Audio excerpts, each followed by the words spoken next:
Hello everyone. We hope you're doing well. We're doing great, and we truly appreciate your ongoing support.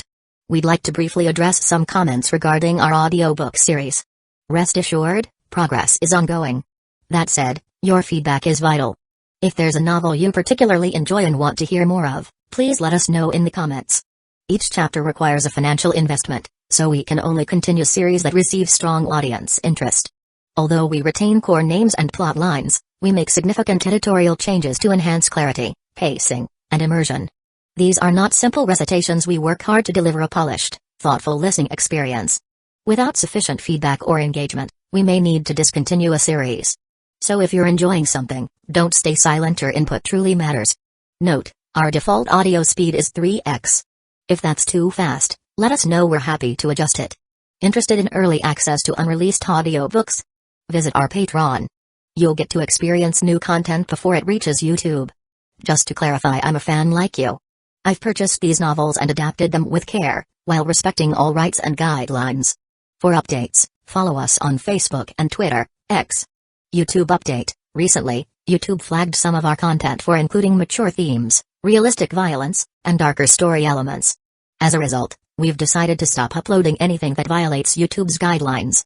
If you'd like access to the full, uncut versions including the more intense or mature content, you can find them on our Patreon page, where we upload everything first.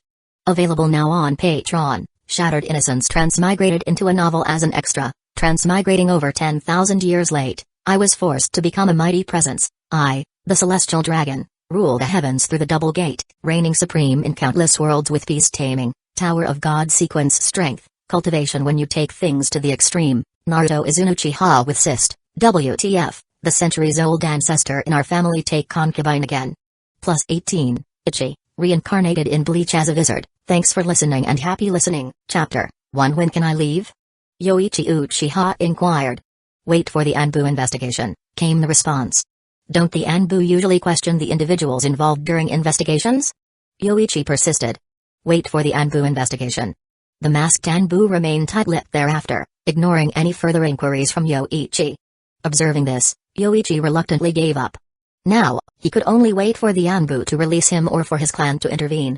Considering Fugaku Uchiha's somewhat meek demeanor, he would likely negotiate with the Hidden Leaf village higher-ups first before awaiting the Anbu's findings. Pondering this, Yoichi couldn't help but sigh inwardly.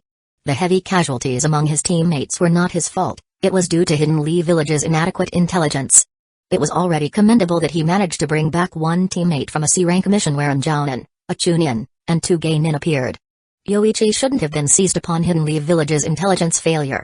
When will the Uchiha clan become more assertive? Yoichi is a transmigrator, 13 years old this year, who transmigrated to the ninja world a year ago. The original body possessed significant talents, graduating at 10 and becoming a Chunin 2 years later, even awakening the Sharingan, albeit with only 1 Tomoe.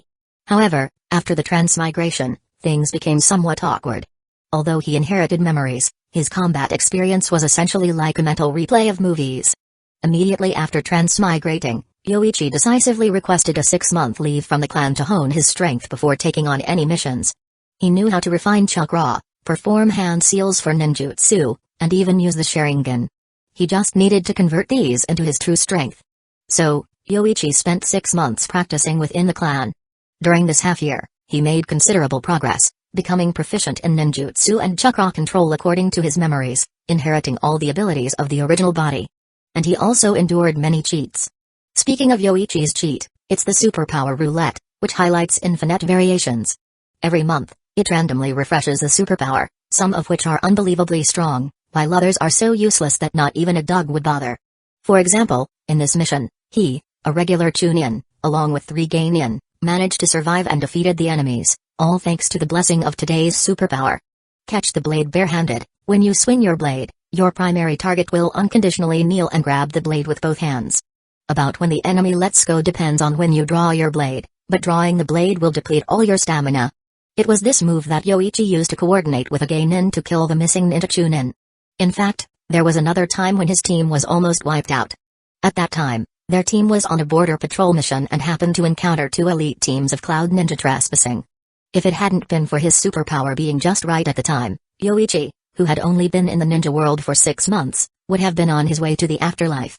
Turn enemies into friends. instantly raises the goodwill of someone who harbors enmity towards you to 99, but you must flatter and compliment them for 3 hours, otherwise, the goodwill will drop to -99. If it weren't for this skill, Yoichi would have died with his teammates. Fortunately, after activating this superpower, Yoichi successfully befriended the 2 elite teams of Cloud Ninja, mingled with them for a few hours, not only getting clear information about their mission but also managing to lure one of the team leaders, passing by a nearby town during their mission, to reveal the training method for the lightning-style chakra mode. Another time, during a mission, there were no fatalities, but the team of 4 ended up in a collective brawl. Except for Yoichi, the other 3 all ended up with broken legs and arms. After the 3 team members recovered from their injuries, the team mysteriously disbanded. Having disbanded 3 teams in half a year, when Yoichi returned to the village this time, he was brought in for investigation by the Anbu. But it was more like confinement, Yoichi felt, as he had been locked up for 4 or 5 hours already. Apart from 2 rice balls and a cup of water given halfway through, Yoichi hadn't eaten anything else. And he had just experienced a battle before coming back. A lot of chakra was consumed, and he needed a good meal to recover at least. Yoichi had been asleep in the confinement room for he didn't know how long when he heard a knock on the door by the Anbu. "Yoichi Uchiha, you can come out now." After the masked Anbu said this, they directly opened the door of the confinement room. "You guys are really efficient. I thought I would have to stay here for a month, but I didn't expect to come out in just a few hundred minutes." Yoichi couldn't help but sneer, but the masked Anbu didn't respond. Soon, after leaving the confinement room, Yoichi Uchiha saw Uchiha Kanbayashi outside, the captain of the security team and also a famous Anbu of the Uchiha clan. "Yoichi, let's go back. Thank you for picking me up, Senior Kanbayashi," Yoichi said, then glanced at the sky. It was already pitch black, he had been confined for at least 6 or 7 hours. "Senior Kanbayashi, what about the mission this time? When the Anbu released me just now, they didn't tell me the outcome." Uchiha Kanbayashi didn't immediately answer when he heard this. He led Yoichi for a distance, away from the ninja building, before speaking to him. "There's no outcome yet, and the higher-ups haven't reached a consensus. But someone has suggested subjecting you to a brain scan interrogation, although the clan leader hasn't agreed. This mission is very suspicious. A Jounin and a Chunin appearing in a C-rank mission is quite unusual. The mission office also refuses to admit that there was an unexpected situation with the mission intel. They're using your past accomplishments to justify it, saying you brought back the head of that Jounin, but after the investigation, it was confirmed to be a coincidence. That team of Hidden Stones village ninja was probably trying to gather information on the capital city, and it just happened to be disrupted by you. That's also why the clan leader is against probing your brain. So, I'm still a hero.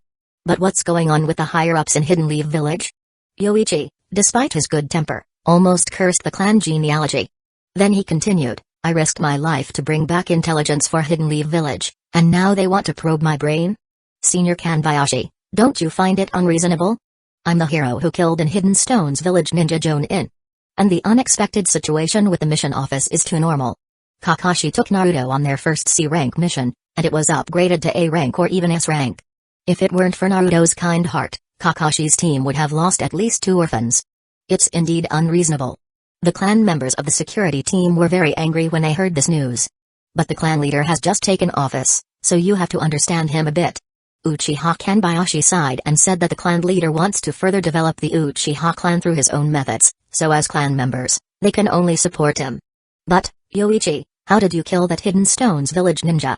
Chapter 2 In conjunction with Aoki's shuriken, I used the Sharingan Ganjutsu to hypnotize him and kill him, explained Yoichi. The general situation could also be extracted from the brain of that Hidden Stones village ninja Jounin during the interrogation. What do ninjas normally rely on to kill enemies? Ninjutsu, taijutsu and ganjutsu. However, under the superpower, Catch the Blade barehanded, it directly nullified the ninjutsu and taijutsu of that Hidden Stones village ninja Jounin, turning him into a lamb waiting to be slaughtered. Of course, the same applied to me. Fortunately, I reacted quickly enough, allowing my teammates to kill the Hidden Stones village ninja Jounin in time, otherwise, it would have been me who died. Sharingan Ganjutsu? Your single Tomoe Sharingan? Can it hypnotize an Hidden Stones village ninja Jounin? To Kanbayashi, this seemed somewhat incredible. After all, a Jounin wasn't just some pushover. They had undergone various assessments, and their ninjutsu, taijutsu, and ganjutsu were almost flawless.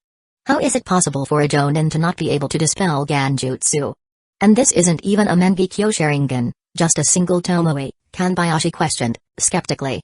Regardless of whether Kanbayashi believed it or not, Yoichi shrugged and said, Senior Kanbayashi, that's just how it is. Maybe this Hidden Stones village ninja Jonin wasn't adept at dispelling genjutsu and I caught him off guard. You're lucky this time. Your luck seems to be good every time. This is already the third time, sighed Kanbayashi. Yoichi was also considered a talented junior within the clan. Becoming a chunin at the age of 12 was relatively rare in all of Hidden Leaf Village, especially considering he had also awakened the Sharingan. Originally, they had wanted him to join the security team, but Yoichi didn't like the fixed schedule of the security team, so he declined and chose to join a task force in Hidden Leaf Village instead. Senior Kanbayashi, what should I do next? Will I still be assigned to a task force? Forget about that. I doubt anyone would be willing to be your teammate. Losing 3 task forces in 6 months, with less than a 50% survival rate for your teammates, that's why the village is investigating you, Kanbayashi shook his head. Considering this, he was contemplating whether to recruit Yoichi into the security team. What if fellow clan members were teamed up with him, and they suffered losses again? Although he didn't completely believe it, the recent streak of unfortunate missions had led Kanbayashi to think about whether it was wise to include Yoichi in the team. Let's go back and wait for further instructions. Yoichi, I'll also ask the clan leader about this, Kanbayashi said. Yoichi nodded. If necessary, I'll just take on solo missions. I can still handle some C-rank missions as a chunin, as long as the mission office doesn't cram S-rank missions into the C-rank category. C-rank missions didn't involve other ninjas. With his current chunin status, Yoichi could handle solo C-rank missions quite easily. Except for certain escort missions that required a specific number of people, solo missions were convenient, and he didn't need to worry about teams. In 2 years, Kakashi would become the youngest chunin despised by everyone, just like him, without any team requests. He would then take on missions alone. Now, it was the year 42 of Hidden Leaf Village. Kakashi had just graduated from the academy as the youngest ninja, possessing the skills of a genin at the age of 5, making his name known throughout Hidden Leaf Village. In 2 years, White Fang will commit suicide. In 4 years, the Third Great Ninja War would begin. In 6 years, the Third Great Ninja War would escalate, with various ninja villages taking turns fighting each other. Even Jonin on the battlefield faced the risk of death at any moment. Thinking about this, Yoichi couldn't help but sigh. If everything went according to plan, he would have had the chance to become a Jonin at the age of 16, with the possibility of unlocking the Mangekyo Sharingan. But that was it. Even as a member of the Uchiha clan, it would only increase his chances of survival on the battlefield, it couldn't guarantee his survival. There were many names of Uchiha on the memorial stone, including some strong ones with the Mangekyo Sharingan. Don't worry too much, Yoichi. I'll talk to the clan leader tomorrow and see if I can get you into the security team, Kanbayashi said. Hearing Yoichi's sigh, Kanbayashi thought he was worried about not finding a task force and regretted his refusal to join the clan. Suddenly, he felt that he shouldn't have rejected his fellow clan member due to unrealistic concerns. It's alright, Senior Kanbayashi. I'll rest for a couple of days and wait for the village's decision, Yoichi said. He still didn't want to join the security team primarily because of the freedom. As a leader of a task force, he could rest or train when not on a mission. Then I'll go back and rest. Good night, Senior Kanbayashi. After bidding farewell to Kanbayashi at the intersection, Yoichi headed home. He had his own place in the clan compound, although the original body's parents had died in the war. Feeling a bit hungry after returning home, Yoichi found that the interrogation department provided meals were insufficient. He had to make something for himself, but fortunately, he had plenty of instant noodles in storage. As he cooked noodles, it struck midnight, and the superpower roulette refreshed once again. Let's see what bizarre ability I get this time. X-ray vision? Looking at the power that appeared on the illusory roulette, Yoichi's expression changed rapidly from surprise to disgust in just 2 seconds. Bilateral perspective, nothing can block your line of sight, but when you gaze into the abyss also gazes into you. Note, the target and distance of the perspective are randomly activated, and once locked onto a target, it cannot be controlled, lasting for 1 hour. Bilateral perspective, indeed. Yoichi's mouth twitched at the sight of this ability. Once again, it was a useless power. While it might come in handy when encountering enemies, he was resting at home now. By next month, this ability would be replaced. Not only did he have X-ray vision, but it was also random. What if he bumped into an old man on the street and suddenly activated the X-ray vision? Then, would he and the old man end up seeing each other naked? Damn it, just the thought of that scene made Yoichi feel disgusted. He resolved not to go out tomorrow and instead focus on training in the clan compound. He had already used 12 superpowers, 9 of which were completely useless abilities. These included bizarre powers such as increased heating speed through nostrils by 5 times, tenfold defense and weight increase of the stomach, and capable of eating extreme spiciness but cannot eat sugar. All sorts of strange abilities, most of which were unusable. This ability was no exception. If it were similar to the Byakugan, it would be a powerful ability, but adding a buff to the prospective target, coupled with its uncontrollable activation, greatly diminished its value. After finishing the instant noodles, Yoichi took out a scroll hidden in his home. It contained the training method for the lightning-style chakra mode. Let's start practicing tomorrow. To become a Jonin also needs to master 2 or more chakra nature transformations. I'll choose the lightning nature. Like most Uchiha clan members, Yoichi only had one nature, fire. Most of the ninjutsu he knew were fire-style techniques. Since he couldn't take on missions lately, he decided to train in the village. The lightning-style chakra mode was a secret technique of the Hidden Clouds village ninja. Only a few elite Jonin from Hidden Clouds village could practice it. Once successfully mastered, it could comprehensively enhance the body, greatly increasing the chances of survival. If successful, Yoichi's survival rate in the Third Great Ninja War would increase by at least 30%. Chapter 3 Lightning-style chakra mode utilizes a special form of lightning chakra to stimulate the body's nerves, increasing one's speed. It can also be used to wrap lightning chakra around the body for offense or defense. Yoichi read through the scroll more than 10 times, committing every word to memory.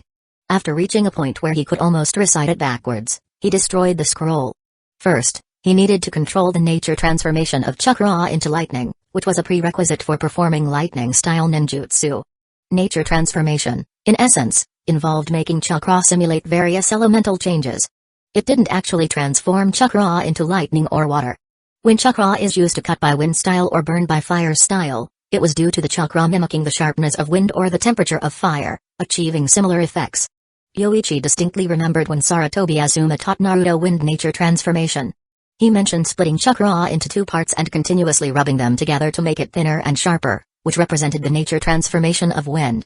There were many variations of lightning nature transformation, but for the lightning-style chakra mode ninjutsu, Yoichi felt he should first master the stimulation and conduction aspects. By increasing the flow of chakra through the body's meridians, simulating the effect of electric current, one can achieve a level of chakra activation similar to physical activity. However, lightning-style chakra mode is a bit more complex. Yoichi was already a Chunin, so naturally, he could perform tree climbing and water walking, and concentrating chakra on his feet could enhance his speed. I'll go find an electrician this afternoon, see if they can make me a transformer that releases electric currents. It might be helpful for my training. The technological advancements in the ninja world were quite advanced. Electricity was already in use at this point. Soon, Yoichi began to simulate lightning nature transformation with chakra. One benefit was that he could suddenly activate his abilities when looking in the mirror, allowing him to observe his body's meridians and prevent internal injuries from overtraining. This might be the only utility of this ability, observing himself training of his meridians to minimize risks. Yoichi, are you training? After arriving at the training ground, Kanbayashi saw Yoichi sitting on the ground, sweating profusely. He nodded silently. This was how a genius of the Uchiha clan should be, possessing both talent and diligence. Yoichi, slightly out of breath, said, I want to train in lightning nature transformation. After a week of training, I can finally achieve cellular activation. Kanbayashi nodded. You've achieved cellular activation after just a week? Yoichi, your talent is remarkable. Achieving this level of lightning nature transformation is already considered a success. Once you master the second nature transformation of chakra, becoming a Jonin won't be far off. With strength attained, only experience remained. In this regard, the Uchiha clan had the ability to rapidly give experience for its members. Let's not dwell on that. The clan head wants you to visit his home. Apparently, the village has made a decision. It's been a week, and I thought they'd postpone it until next year.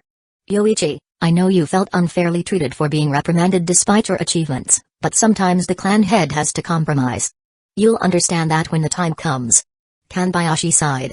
Fugaku wasn't entirely satisfied with the Uchiha clan being confined to the Hidden Lee Village military police force. He wanted the Uchiha clan to integrate more deeply into Hidden Lee Village, including Anbu, mission teams, and so on. Therefore, in certain matters, Fugaku would make concessions to the Hidden Lee Village High Command in exchange for the advancement of their clan. Kanbayashi was aware of this situation and believed that clan head Fugaku's decision was reasonable. To gain something, one must sacrifice a little, and the clan members should understand that. However, Uchiha was an exception. He wasn't a pure-blooded Uchiha. I'll go change my clothes, Senior Kanbayashi. Alright, I'll go with you. After that, Kanbayashi and Yoichi went home together. After training all morning and sweating profusely, they were a bit dirty and needed to take a shower and change clothes. Senior Kanbayashi, I haven't eaten yet. Let's talk about it after we leave the clan head's house. It probably won't take long. Then, the two headed towards Fugaku's house. It didn't take long for them to arrive at the entrance of a residence. After ringing the doorbell, it wasn't long before the door opened. A young woman exuding a mature charm smiled and said, Senior Kanbayashi, so this must be Yoichi. Fugaku has been waiting for you. Apologies for the disturbance. After Kanbayashi and Yoichi bowed slightly, they changed their shoes in the entrance and walked in. This should be Mikoto Uchiha. Judging by the timing, in another 2 years, the biggest filial son of the Uchiha clan would be born. Thinking of Itachi Uchiha, Yoichi wanted to find an opportunity to drown him.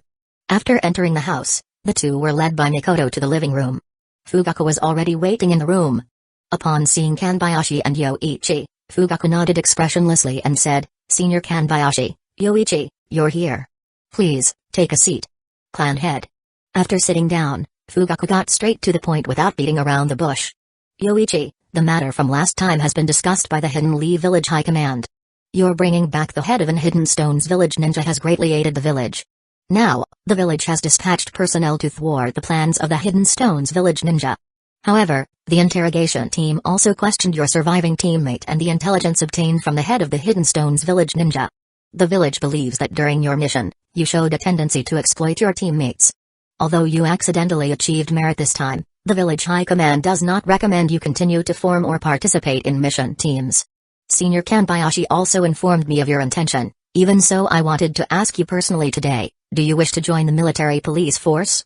After hearing this, Yoichi remained silent for a moment before asking, Clan head, I'm a bit confused. Facing an enemy team consisting of 1 Jounin and more, while our team had 1 Chunin and 3 Geinin, surviving was already unexpected. How do they think I exploited my teammates? The surviving member of your team is now unable to be a shinobi. According to him, you had the opportunity to save him at the time. How could I save him without chakra? Should I rely on the will of fire or my mouth? Clan head, why didn't the Hidden Lee Village High Command rescue the second Hokage back then? Weren't they Anbu at the time? Yoichi, this is the village's suggestion. As the clan head, I have accepted this suggestion, and I hope you understand. Fugaku's tone grew slightly heavier. This was the result of discussions between the Uchiha clan and the village, and although it was a suggestion, it couldn't be changed now. However, he also knew that Yoichi felt wronged, so he softened his tone a bit and continued, the clan acknowledges your merits, so compensation can be given to you. No need, anyway, Fugaku, I've prepared some refreshments for you. Just as Yoichi was about to say something, he heard the gentle voice of Mikoto outside the door, so he held back his words. But at this moment, Yoichi's eyes began to itch slightly, not with Sharingan, as he had long been able to control it freely. Damn, it's that useless ability. In Yoichi's view, a snow-white figure entered with a tea tray. Fugaku, I'll leave the refreshments here. Oh? Mikoto hadn't finished speaking when her eyes widened instantly. She was now struggling to understand the situation before her. Why was there a naked boy in front of her? Chapter 4. The sudden turn of events shocked Mikoto. The tray in her hand trembled, and the tea spilled onto the tea tray. Although she was a jonin who had seen dangerous missions, witnessing a naked young man in her own living room was beyond the ninja's acceptance range. Yoichi was also very shocked when he saw it, but he had been mentally strengthened by his bizarre ability. He knew he couldn't reveal anything now. He had to pretend not to know anything and cast aside any suspicion. No matter how curious he was, he couldn't continue staring. Mikoto, what's wrong? Fugaku saw Mikoto suddenly making strange sounds and couldn't help but ask in a deep voice. Normally, his wife was very dignified when entertaining guests, but today was a bit strange. Yoichi. Mikoto felt like she had a lump in her throat. She wanted to ask the young man in front of her why he was naked, but such direct and embarrassing words were hard to say. Clan leader, did I come at the wrong time? Should I come back another day? Yoichi remained calm, his face showing a puzzled expression, indicating that he didn't know what had happened. Wait a moment, Yoichi, the matter will be explained soon. Let me excuse myself first. Fugaku said to Yoichi in a deep voice. He noticed that Mikoto was acting strangely, seeming somewhat unfriendly towards Yoichi. But when they first came in, Mikoto didn't seem like this. How did it change so quickly? So, he had to ask. Mikoto, come out with me. After getting up, Fugaku said to Mikoto, then led the way out. Mikoto quickly withdrew her gaze and followed Fugaku out. After the two came to the courtyard outside the corridor, Fugaku stopped and asked, Mikoto, what just happened? Do you have any problem with Yoichi? No, Fugaku, how could he do such a thing in someone else's house? And you didn't stop him? How could you condone such a thing? Mikoto's tone was somewhat agitated. She had kindly brought tea, but suddenly saw such a scene. Moreover, strangely, her husband and Yoichi seemed to ignore this. Didn't they see it? What exactly happened? Yoichi didn't do anything inappropriate just now. Mikoto, what are you talking about? Fugaku was puzzled. He recalled that just now, apart from Yoichi being a little upset, there was nothing else to criticize. Even that bit of emotion was understandable. After all, he had compromised within the clan, which was why he seemed a bit depressed. From this perspective, it wasn't enough to make Mikoto so agitated. Moreover, publicly pointing fingers at their guest, Mikoto hurriedly said, Fugaku, can you really understand what Yoichi's clothes mean? Clothes? Mikoto, what are you talking about? Yoichi's clothes are normal, just a regular ninja outfit. Besides, as the clan leader, I don't adhere to so many rules. There's no need to wear special clothes. We're not the Hyuga clan. After hearing this, Mikoto was surprised and covered her mouth, saying, ninja outfit. Fugaku, did you say that Yoichi was wearing a ninja outfit just now? Of course, Yoichi and Kanbayashi weren't brought in by you, Mikoto. What's wrong with you today? If you're not feeling well, go rest first. Fugaku advised, feeling that Mikoto was behaving strangely today. No, Fugaku, I'm fine. It's just, are you sure Yoichi was wearing a ninja outfit, and not nothing at all? Or something else? Mikoto asked again. She hadn't hallucinated just now, and it wasn't possible to be under Genjutsu. After all, this was the Uchiha clan leader's house. It's a ninja outfit, Mikoto. Fugaku said, feeling a bit impatient by now. In his view, Mikoto was acting very strangely today, refusing to rest even when advised. Mikoto, just go rest. You don't need to worry about what's coming next. I understand, but Fugaku, I'll go back and collect the tea set. It spilled just now. After swallowing some saliva, Mikoto said. She believed Fugaku wouldn't lie to her. If there was no problem in the eyes of others, then it was her problem? Was there something wrong with her eyes? If she could see through, it seemed that only the Byakugan could do it. But she hadn't even used the Sharingan just now, how could she have the Byakugan's penetrating ability? Alright, after you tidy up the tea set, rest well. Maybe you've been too tired recently. But Yoichi didn't do anything excessive just now. Mikoto, you shouldn't have said such things in public. Fugaku said. He felt that Mikoto's attitude just now was not good. Even if someone had emotions, they shouldn't show it, because she represented him, the Uchiha clan leader, to some extent. I understand, Fugaku.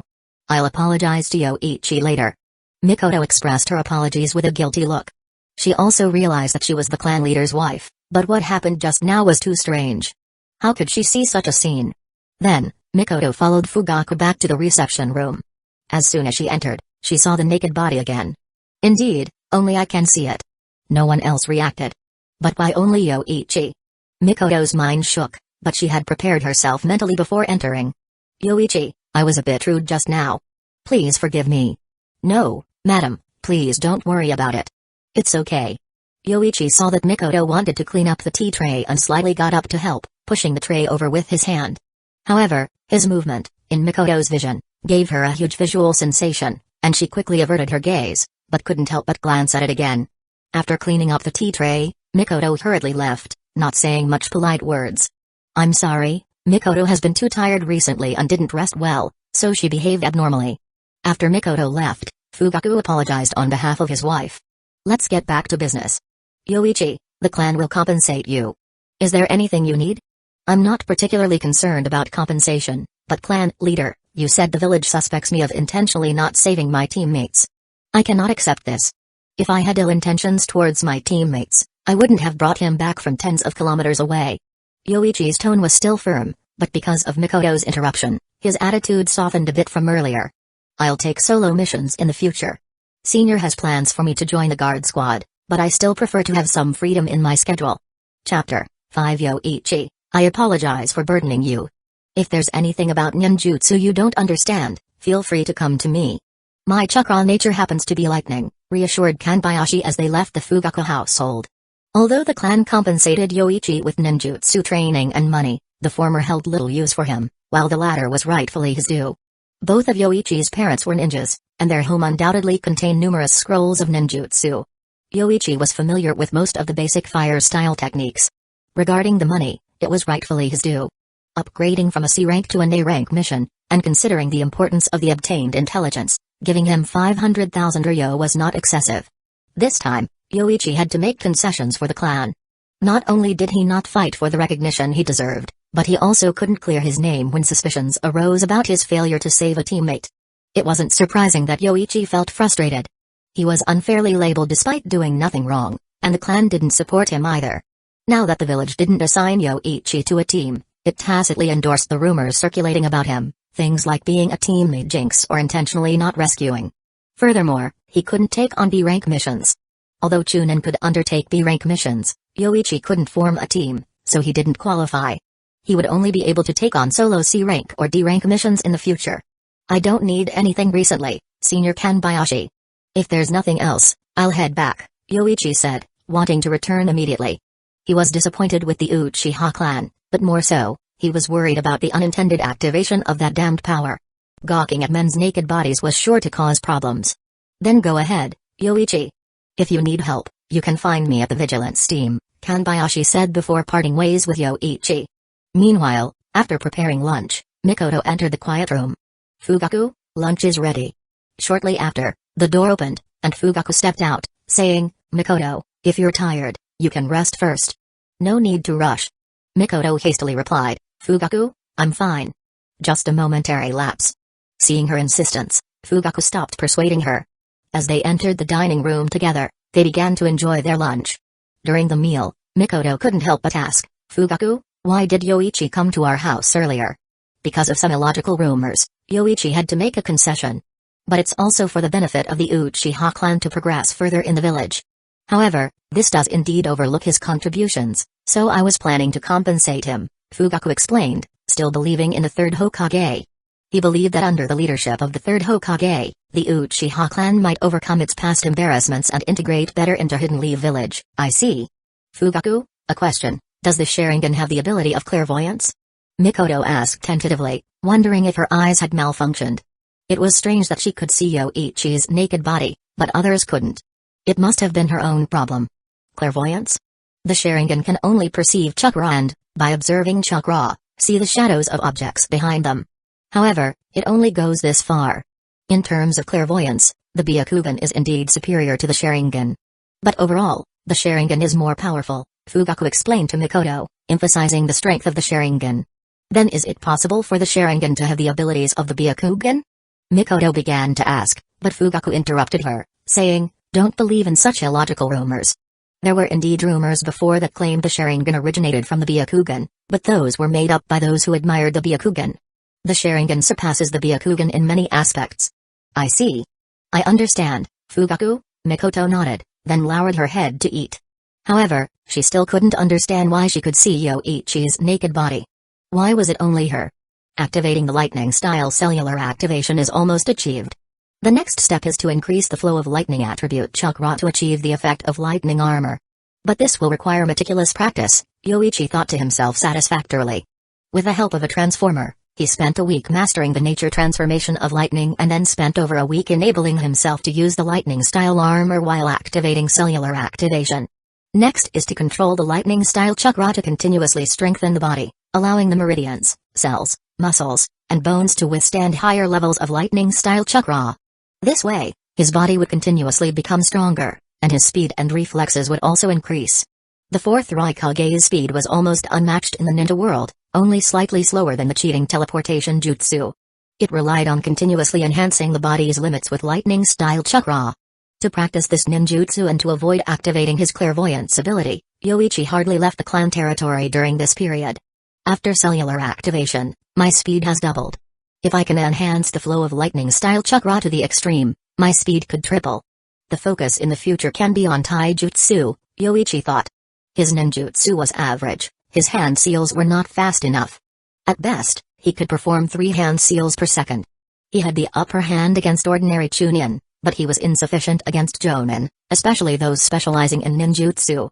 In particular, those upper-tier Jonin who specialized in ninjutsu could perform 5 hand seals per second, which was normal.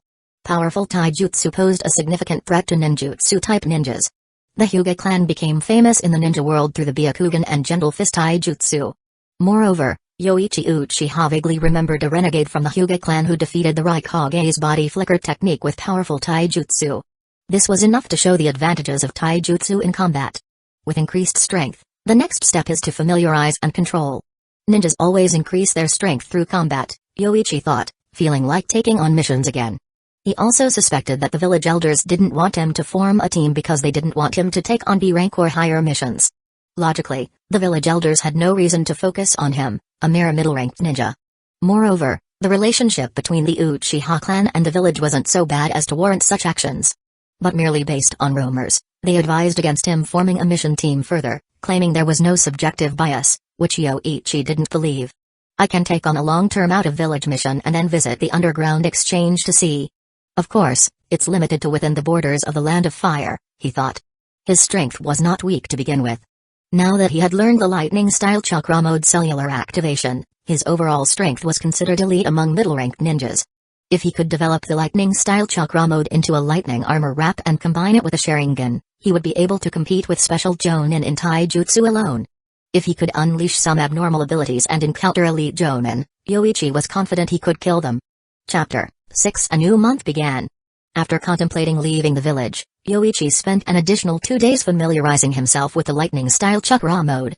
Then, he decided to see if the superpower Roulette could refresh a powerful ability before his departure.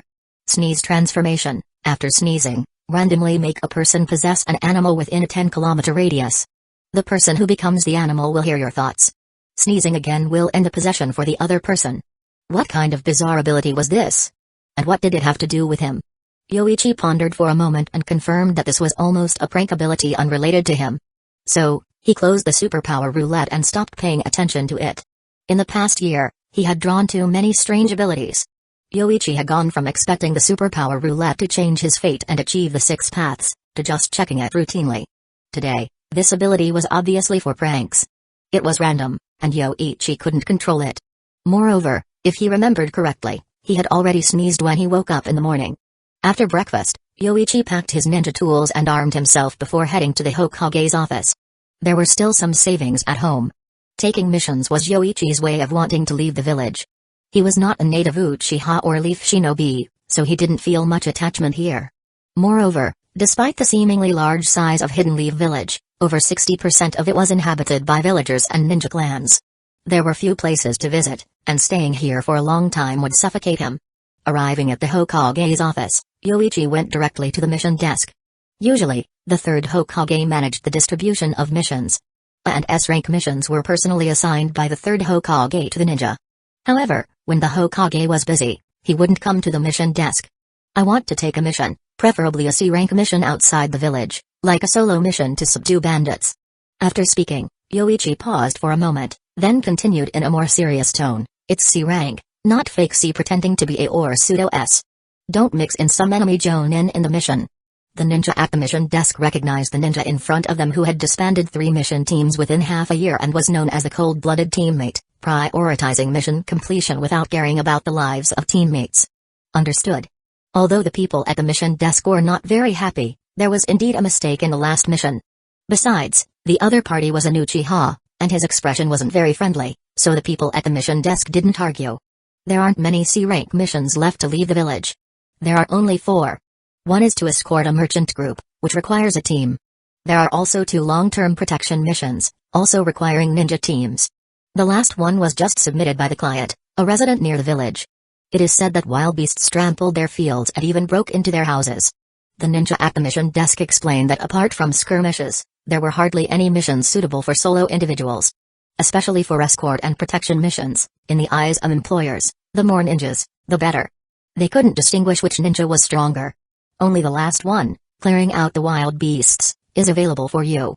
The rest are D-rank missions, with no restrictions for Chunin. There are also some B-rank missions, but you can only take some assassination types. Yoichi was somewhat surprised after hearing this. I can take B-rank missions? Although Chunin could take B-rank missions, they were usually assigned to Chunin teams.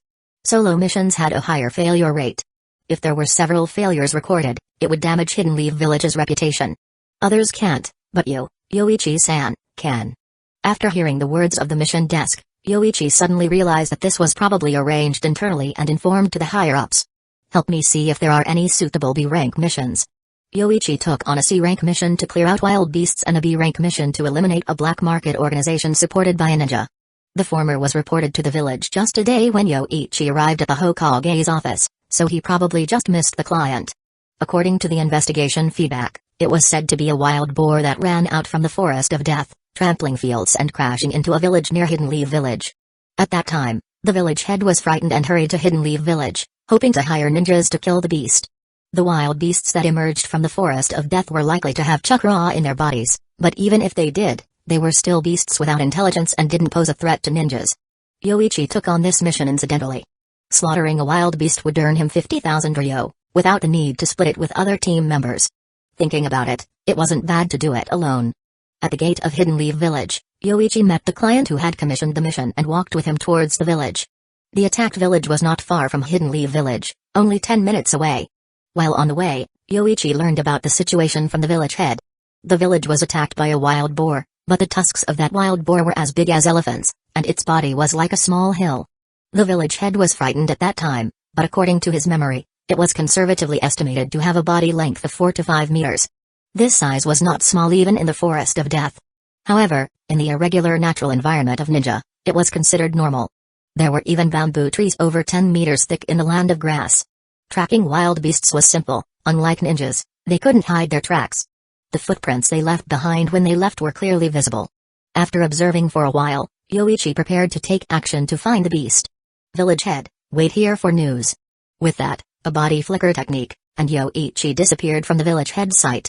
The lightning-style chakra mode required daily stimulation with lightning-style chakra to stimulate and train the body, so the body flicker had become his frequently used technique. I've turned into a wild boar? Waking up from a nap, Tsunoda was shocked and almost lost her bearings. She had been drinking at home last night, and today, after waking up, she found herself in a forest on the outskirts. Moreover, her body had changed. Her vision was completely different from usual, and when she tried to speak, she made grunting noises. She couldn't even wave her hand. As a top medical ninja, Tsunoda's understanding of the human body was unparalleled in the ninja world. She quickly realized that she was no longer in a human body. Her body was huge, her limbs were short, covered in stinking mud, and she was very hungry. Oink oink oink. Damn bastard, who played such a joke on me, I'll kill you when I recover. After realizing that she had turned into a wild beast, Tsunoda roared angrily, but her words turned into a series of grunts like a wild boar. Finally, she reached the riverbank and discovered that she had indeed turned into a wild boar, and this place seemed to be the Forest of Death. If it were normal times, Tsunoda could leave the Forest of Death in just 10 minutes. But now, in a wild boar's body, she could barely muster any chakra, couldn't climb trees or swim, and with her stomach growling, she could only move in one direction. After breaking through the protective barrier of the Forest of Death and spending some time, Tsunoda finally found a village near Hidden Leaf Village. At this point, Tsunoda also realized that she had gone the wrong way, but the hunger in her belly made it unbearable for her. So she broke into the village head's house and found a rice jar to eat some. Eating raw food was already the limit for Tsunoda. If she had to eat what wild boars usually ate, she would rather die. After eating her fill, Tsunoda retraced her steps towards Hidden Leaf Village. Her top priority now was to change back. In her memory, Jiraiya seemed to have used this kind of ninjutsu to turn someone into an animal before. However, he turned people into toads, not wild boars. Tsunoda wasn't very clear about it, but she didn't think it was something Jiraiya would do. If he dared to play such an outrageous joke on her, Tsunoda would break him 12 more ribs. After going back, I'll find Jiraiya first. But it's troublesome to avoid villagers and ninjas now, and I can't speak. As Tsunoda was thinking about how to change back, her well-developed sense of danger, honed through countless battles, made her feel uneasy in an instant. So, with a kick of her hind legs, she leaped forward suddenly. Just as Tsunoda jumped out, 6 shurikens attacked from several directions, whooshing and piercing into the ground. Seeing this scene from afar, Yoichi's eyes widened slightly. His shuriken throwing technique was so bad. Even a wild boar could dodge it. Chapter 7. The wild boar was large in size, but its movements were extremely agile. It seemed to anticipate the shurikens thrown at it, dodging them from all 3 directions. Yoichi's lips twitched slightly. He felt fortunate that there were no other team members present.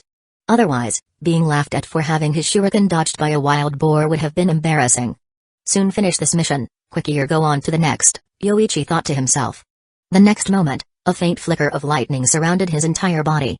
He activated the just-learned lightning-style chakra mode, enhancing his reaction time, chakra flow, and speed. In a blink of an eye, Yoichi appeared directly in front of the wild boar, 10 meters away. The next moment, his hand swiftly formed seals, chakra gathering at his throat. Fire style, great fireball technique. A blazing hot fireball several meters in size hurtled towards the wild boar, its immense power even scorching the ground. If it were an ordinary wild boar, it would have surely been unable to dodge this fire-style ninjutsu. However, this particular beast was none other than Tsunade, one of the Sannin, who had experienced countless battles. There was hardly any ninjutsu she hadn't seen before. Channeling the limited chakra within her body, Tsunade condensed it into her limbs, increasing her speed several times over, easily evading the attack of the great fireball. Though her tail was grazed by the scorching fireball, Tsunade felt the pain as she rolled on the ground. Humphrey. Uchiha brat, I am one of Hidden Leaf Village's Sannin, a pillar of the village. Though Tsunade desperately wanted to explain, she found herself unable to speak. Moreover, the chakra within this beast's body was limited. If she were to exert herself further, her chakra might run out. Escape was no longer an option. The best course of action was to let the Uchiha brat before her know her identity. But this proved to be Tsunade's biggest challenge. If she had enough time, she could barely manage to write with her forelimbs on the ground. But the current situation clearly wouldn't afford her enough time. Where did this wild boar come from? Using the technique of concentrating chakra in the limbs? Has this wild boar evolved into a shinobi beast? Yoichi's expression was one of surprise. With his Sharingan, he could see the flow of chakra, allowing him to clearly observe the wild boar gathering chakra in its limbs. This was an advanced technique not taught in ninja academies. Now, a wild boar from the Death Forest had learned it? With lightning flickering, his figure instantly dashed towards the wild boar. In the midst of his dash, Yoichi drew out a kunai, then swiftly aimed at the wild boar's neck. Splat! At the critical moment, the wild boar suddenly lowered its head, causing Yoichi's kunai to miss its neck, only slicing off a piece of its ear. This is the third time. What's the origin of this wild boar? Does it also possess extraordinary abilities? Yoichi felt annoyed.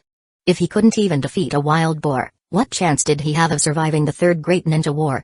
Darn it, giving face to a wild boar? With even more lightning flashing, Yoichi elevated his lightning-style chakra mode to its limit, surrounding his body with dazzling lightning armor in an instant.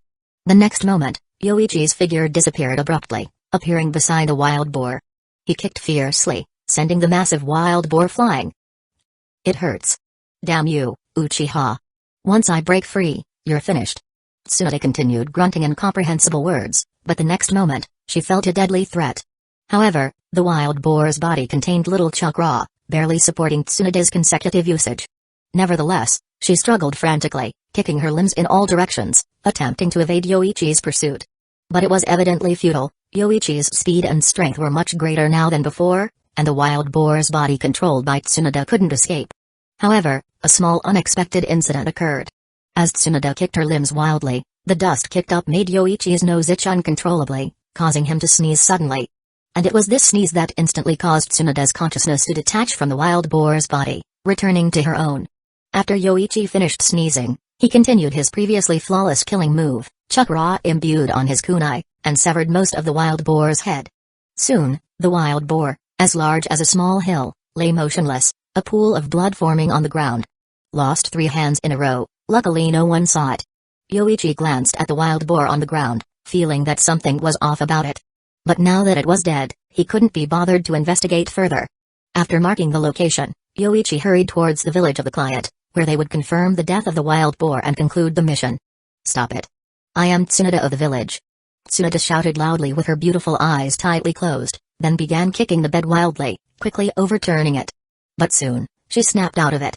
Opening her beautiful eyes and surveying her surroundings, she murmured with some confusion, "Have I returned?" Then, Tsunade's eyes filled with an indelible rage. "Whoever used that jutsu on me, you're dead." Just a moment ago, she had transformed into a wild boar, then was chased by a young member of the Uchiha clan. Just as she was about to die, she turned back? Was it Genjutsu? Tsunade quickly shook her head, clutching her stomach. She even instinctively felt pain in her abdomen, having endured such a heavy blow. The feeling just now was incredibly vivid. If it was Genjutsu, then the opponent's Genjutsu was probably the best in the ninja world. Furthermore, she remembered that she was sleeping at home. Why would someone use such Genjutsu on her? Most importantly, the feeling just now was too real, so real that Tsunade thought everything that happened was real. No, this matter must be investigated thoroughly. If I find out who did it, no matter who they are, you're dead. Tsunade's eyes blazed with intense anger. As one of the Sannin, being toyed with like this, transformed into a wild beast and hunted down? It was a great humiliation. However, Tsunade then furrowed her brows in thought. Just now, the one who chased her, or rather the wild boar, seemed to be using Cloud Village's lightning-style chakra mode. And while evading the chase, she seemed to have heard that person speak several times. It wasn't ordinary speech, it sounded like it was echoing directly in her mind, like the effect of the mind-body transmission technique used by the Yamanaka clan. And it seemed somewhat like the inner thoughts of that Uchiha youth, something about superpowers. I'll investigate one thing at a time, starting with the Death Forest. After contemplating for a while, Tsunade still had no clue. Then, filled with anger, she dressed quickly, left her house, and dashed using the body flicker technique. But halfway there, she changed course towards the Hokage's office. Though she didn't enter, she called out to a team from the Anbu. As one of the Sannin, she had the authority to mobilize the Anbu and issue urgent missions. Immediately go to the Death Forest, gather information about a wild boar possibly breaking through the protective barrier, and after finding the breach in the protective barrier, continue searching outward. Do not overlook any information about that wild boar. Yes, Lady Tsunade. Though they didn't understand why Tsunade ordered them to search for a wild boar, the Anbu would execute the command once received, especially considering the person in front of them was a disciple of the third Hokage, one of Hidden Leaf Village's Sannin. Chapter 8 Tsunade-sama, we've found out that there was indeed a wild boar gone berserk in the Death Forest. It broke through the protective fence at the northwest corner this morning, damaging fields near a village adjacent to Hidden Leaf Village and the village chief's house. Later, the village chief of that village came to Hidden Leaf Village and issued a commission to eliminate the wild boar. After the mission team investigated, it was classified as a C-rank mission and was taken by Yoichi Uchiha at 9:30 in the morning. Now Yoichi has completed the mission. The carcass of the wild boar has been taken away by the client, and Yoichi just arrived in Hidden Leaf Village and submitted the mission completion report. This is the information collected by the Anbu about Yoichi, Tsunade-sama. The Anbu detailed everything Tsunade wanted to investigate, but they completely overlooked the anger on Tsunade's face when reporting about the berserk boar. What berserk boar? She was trying to figure out how to escape. Oh, Tsunade, rare for you not to drink early in the morning. So, you're researching wild boars here. A voice that deserved a punch came, instantly giving Tsunade an outlet for her anger. Tsunade reached out and directly slammed Jiraiya, who was nearly 2 meters tall, into the wall. With a loud bang, the wall cracked into countless fractures centered around Jiraiya's body. Jiraiya, besides you, what other jutsu can turn people into animals? Also, where were you last night? Tsunade, what's gotten into you? I was just joking with you. Jiraiya, seeing Tsunade clenching her fists, making crisp sounds, immediately recalled the near-death experience and hastily answered her questions. I was with Minato last night. He created a new jutsu, quite impressive. Minato intends to teach it to me. As for the Toad transformation jutsu you mentioned, probably only I can do it. It's a jutsu from Mount Mayabaku, and no one else knows it. After hearing this, Tsunade knew Jiraiya wouldn't dare to lie to her. She clicked her tongue discontentedly. To be played like this, and even almost died, made it impossible for Tsunade to leave it. But this kind of thing sounded beyond the norms of a ninja. Although Tsunade's strength couldn't be ranked in the top 3 of Hidden Leaf Village, she could still be among the top in the village. Who could silently stuff her consciousness into the body of a wild boar? It couldn't be achieved even with a forbidden jutsu, reanimation technique, right? Tsunade, what's wrong with you? None of your business. Tsunade snorted coldly and then turned around and left directly. She was going to ask the third Hokage. The ninja technique that could stuff a person's consciousness into an animal's body, perhaps her teacher, the master of ninja techniques, would know something. And there was also something that bothered Tsunade a bit. That Uchiha brat. Although she couldn't blame the Uchiha brat for assaulting her during the mission completion, Tsunade couldn't let go of this grudge. Also, she remembered vaguely hearing something about some powers at that time and that lightning-style chakra mode. Just now, the Anbu handed her the information about Yoichi Uchiha. Tsunade planned to go ask the third Hokage about it as well. After completing the C-rank mission, Yoichi rushed to a town in the southern part of the Fire Country. The journey was a bit long, probably taking half a day at Yoichi's normal travel speed. Among ninjas, Many couldn't endure the boring and daily killing days. There were quite a few who chose to leave the ninja village or defect, but these ninjas had no other strengths besides killing. After leaving the ninja village, they could only rely on their strength to plunder wealth to achieve their own enjoyment. This B-rank commission was a commission issued by a merchant association in this town. Their property was seized by a violent organization supported by ninjas, threatening their business. And his subordinates were useless, so they had to turn to Hidden Leaf Village for ninja support. Not long after leaving Hidden Leaf Village, Yoichi took off his forehead protector and changed into a different outfit. The Hidden Leaf Village forehead protector served as both a deterrent and a source of danger. At his age, if his identity as a Hidden Leaf Village ninja and an Uchiha were exposed, there might be greater danger.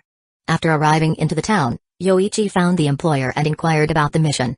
He transformed into a fierce appearance using transformation technique, directly dispelling the employer's concern about him being alone, and revealed all the information he knew. After hearing everything, Yoichi casually said, "Wait for the news," and then left. He gathered some information himself afterward, even found an opportunity to use Ganjutsu to control the two subordinates of that ninja, asking for some intelligence. Although Yoichi didn't specialize in Ganjutsu, after awakening the Sharingan, every member of the clan would be given two Sharingan Ganjutsus, one for offense and the other for defensive illusions, like the mirror heaven and earth change. His Ganjutsu was just average, but dealing with ordinary people was no problem. Therefore, he managed to extract enough information. The opponent was a missing ninja from Hidden Grass Village, Jirojikawa. Yoichi didn't underestimate the ninja world. Those who were careless here would die. After confirming Jikawa's average strength, Yoichi lurked and searched, waited, then found an opportunity, used shuriken to block all his escape routes, and then a massive fireball jutsu, burning Jikawa and his two subordinates to death. That's more like it. It wasn't because of my shuriken throwing jutsu being trash, but that boy was just special. Yoichi said satisfactorily. His shuriken just now could be called a veritable dragnet. Dealing with a missing ninja from Hidden Grass Village was not difficult. After being away from the ninja village, enjoying himself for so long, and not knowing his true strength, the task described as a suspected B-rank mission was probably because this Hidden Grass Village missing ninja had used some frightening ninja art in combat. After dealing with Jikawa and cleaning up, Yoichi went back to find the employer and informed him that the mission was completed. However, Yoichi told the employer to wait half a month before going to Hidden Leaf Village to submit the mission completion. This way, Yoichi could stay outside for another half month, enough for him to have a good time outside. After coming to the ninja world for more than a year, the first 6 months were spent practicing ninjutsu desperately, fearing that he would die on the battlefield directly. The latter 6 months were spent getting familiar with the life of a ninja. However, his career path was quite unfavorable, and even now, he was labeled as someone who deliberately used his teammates. Hidden Leaf Village was not as good as Hashirama Senju wanted it to be. This village is like a big family. It's only been a few decades since its founding, and it's already starting to decay. Chapter 9. It's obvious that mercenaries like ninjas being put as national leaders won't lead to anything good. Giving them power is a waste of resources. Even so, ninjas are still a high-income group. Even the lowest-ranked D-rank missions pay 5,000 ryo, and they're so simple that even ordinary people can do them, like finding cats or cleaning up trash. But if they're not given power, the daimyos and those nobles will worry. What if a tailed beast bomb comes while they're sleeping? They wouldn't even know how they died. When Madara Uchiha and Senju Hashirama fought, the tremors were probably felt hundreds of kilometers away. It would be strange if ordinary people aren't afraid. Yoichi has never worried about money since he came to the ninja world. With strength, he can get money anywhere. He wandered around the Fire Country for a while and could only say that the security in most parts of the Fire Country was pretty good. Some nobles and merchants even employ samurai who don't know how to use chakra. If Yoichi wants to borrow money from them, it's easy. How many bad things has Danzō done? Has anyone ever punished him? It's all because of the benefits of holding a high position. Those who wanted to report him might have been silenced. Old man, hasn't that Uchiha brat come back yet? With a bang, the door of the Hokage's office was kicked open. Hiruzen didn't even have time to put away the crystal ball. He could only cover it with a cloth. Then, with a grim face, Hiruzen said to Tsunade, "Tsunade, could you please knock before coming in next time? I'm getting old too, and being startled like that can make my heart uncomfortable. Forget about those trivial matters. How's the investigation I asked you to do last time?" Tsunade said carelessly. As the Hokage's teacher, she could live longer than most people, at least to 60 or 70 years old. The Anbu teams are investigating, but there's no record of any reaction from the barrier division. There weren't many spies infiltrating Hidden Leaf Village to begin with. And after the Anbu and the police force cleared them out, There weren't any left. Hiruzen calmly put away the crystal ball covered in cloth, then lit his pipe and took a puff before continuing. As for Yoichi, he hasn't returned yet, but the B-rank mission assigned to him has been completed. He should be out wandering now. TCH. Tsunade clicked her tongue unhappily at the news. Hiruzen continued, Tsunade, you said he could use the lightning-style chakra mode, but I haven't found any intelligence on it yet. The only thing I can confirm is that Yoichi had a mission 5 months ago. The entire team was killed by Cloud Shinobi, except for him. That should have been his only opportunity to come into contact with Cloud Shinobi. However, afterwards, based on the information provided by Yoichi, the Anbu discovered an important movement of the Cloud Shinobi. And where did you get your information from? Tsunade turned her head and said, don't worry about that. My information is absolutely accurate. I wouldn't lie to you. Would she have to say she turned into a wild boar and nearly got killed by Yoichi Uchiha to get the information? Not to mention whether Hiruzen would believe it, she couldn't even bring herself to say such an embarrassing thing, let alone say it aloud. But the Anbu thoroughly questioned all his surviving teammates, and none of them have seen him use lightning-style ninjutsu. The team leader who led them when they graduated from the academy also said that Yoichi only had fire style. Hiruzen had already had the Anbu investigate thoroughly, but the information they found was that Yoichi seemed perfectly normal, showing no signs of being a spy. Even his Sharingan could confirm that he was a typical Uchiha clan member. It wasn't advisable to investigate further as rumors could expand, and this was already the limit that the Uchiha clan could accept.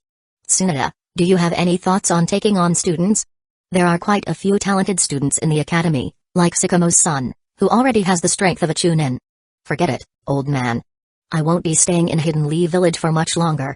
Before Hiruzen could finish, Tsunade interrupted. Ever since she saw Dandai last time, Tsunade found herself starting to fear blood.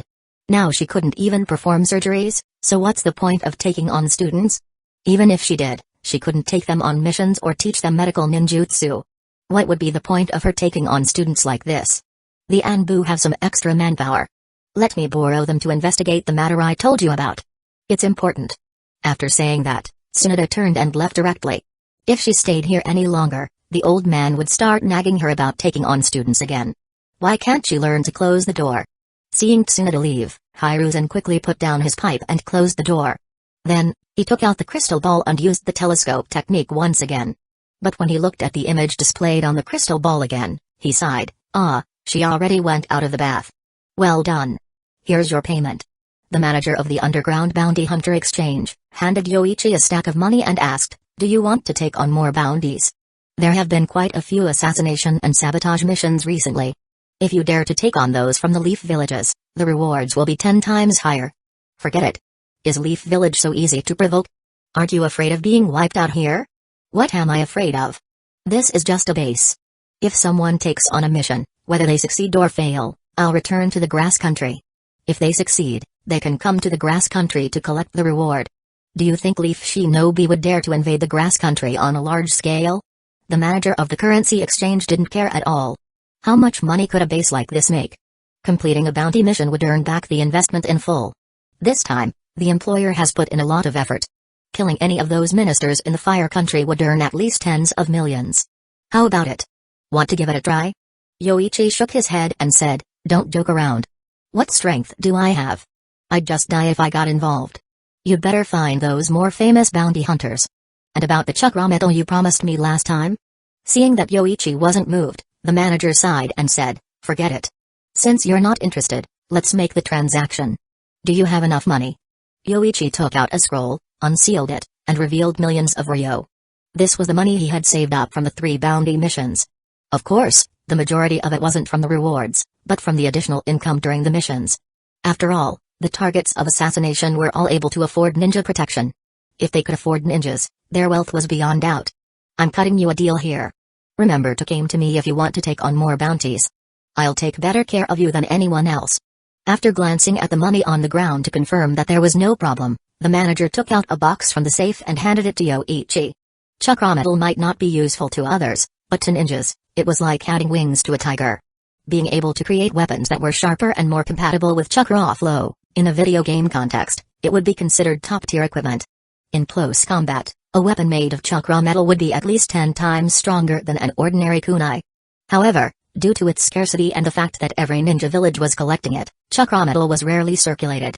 Yoichi had only heard about this person having chakra metal, which was why he helped him complete several A-rank bounties. Chapter 10. Yoichi was particularly picky about the bounty targets he chose. Those who died were mostly nobles from small countries, untouched by the great nations. In fact, what the manager at the exchange office said was true. The rewards for assassinating fire country ministers were greater. The cheapest one was still around 40 to 50 million ryo, even more than Azuma. At the time he was 30 years old. However, those targeted for bounties were all close to Hidden Leaf Village's elders. If he were to act against them, Yoichi might face pursuit from Hidden Leaf Village.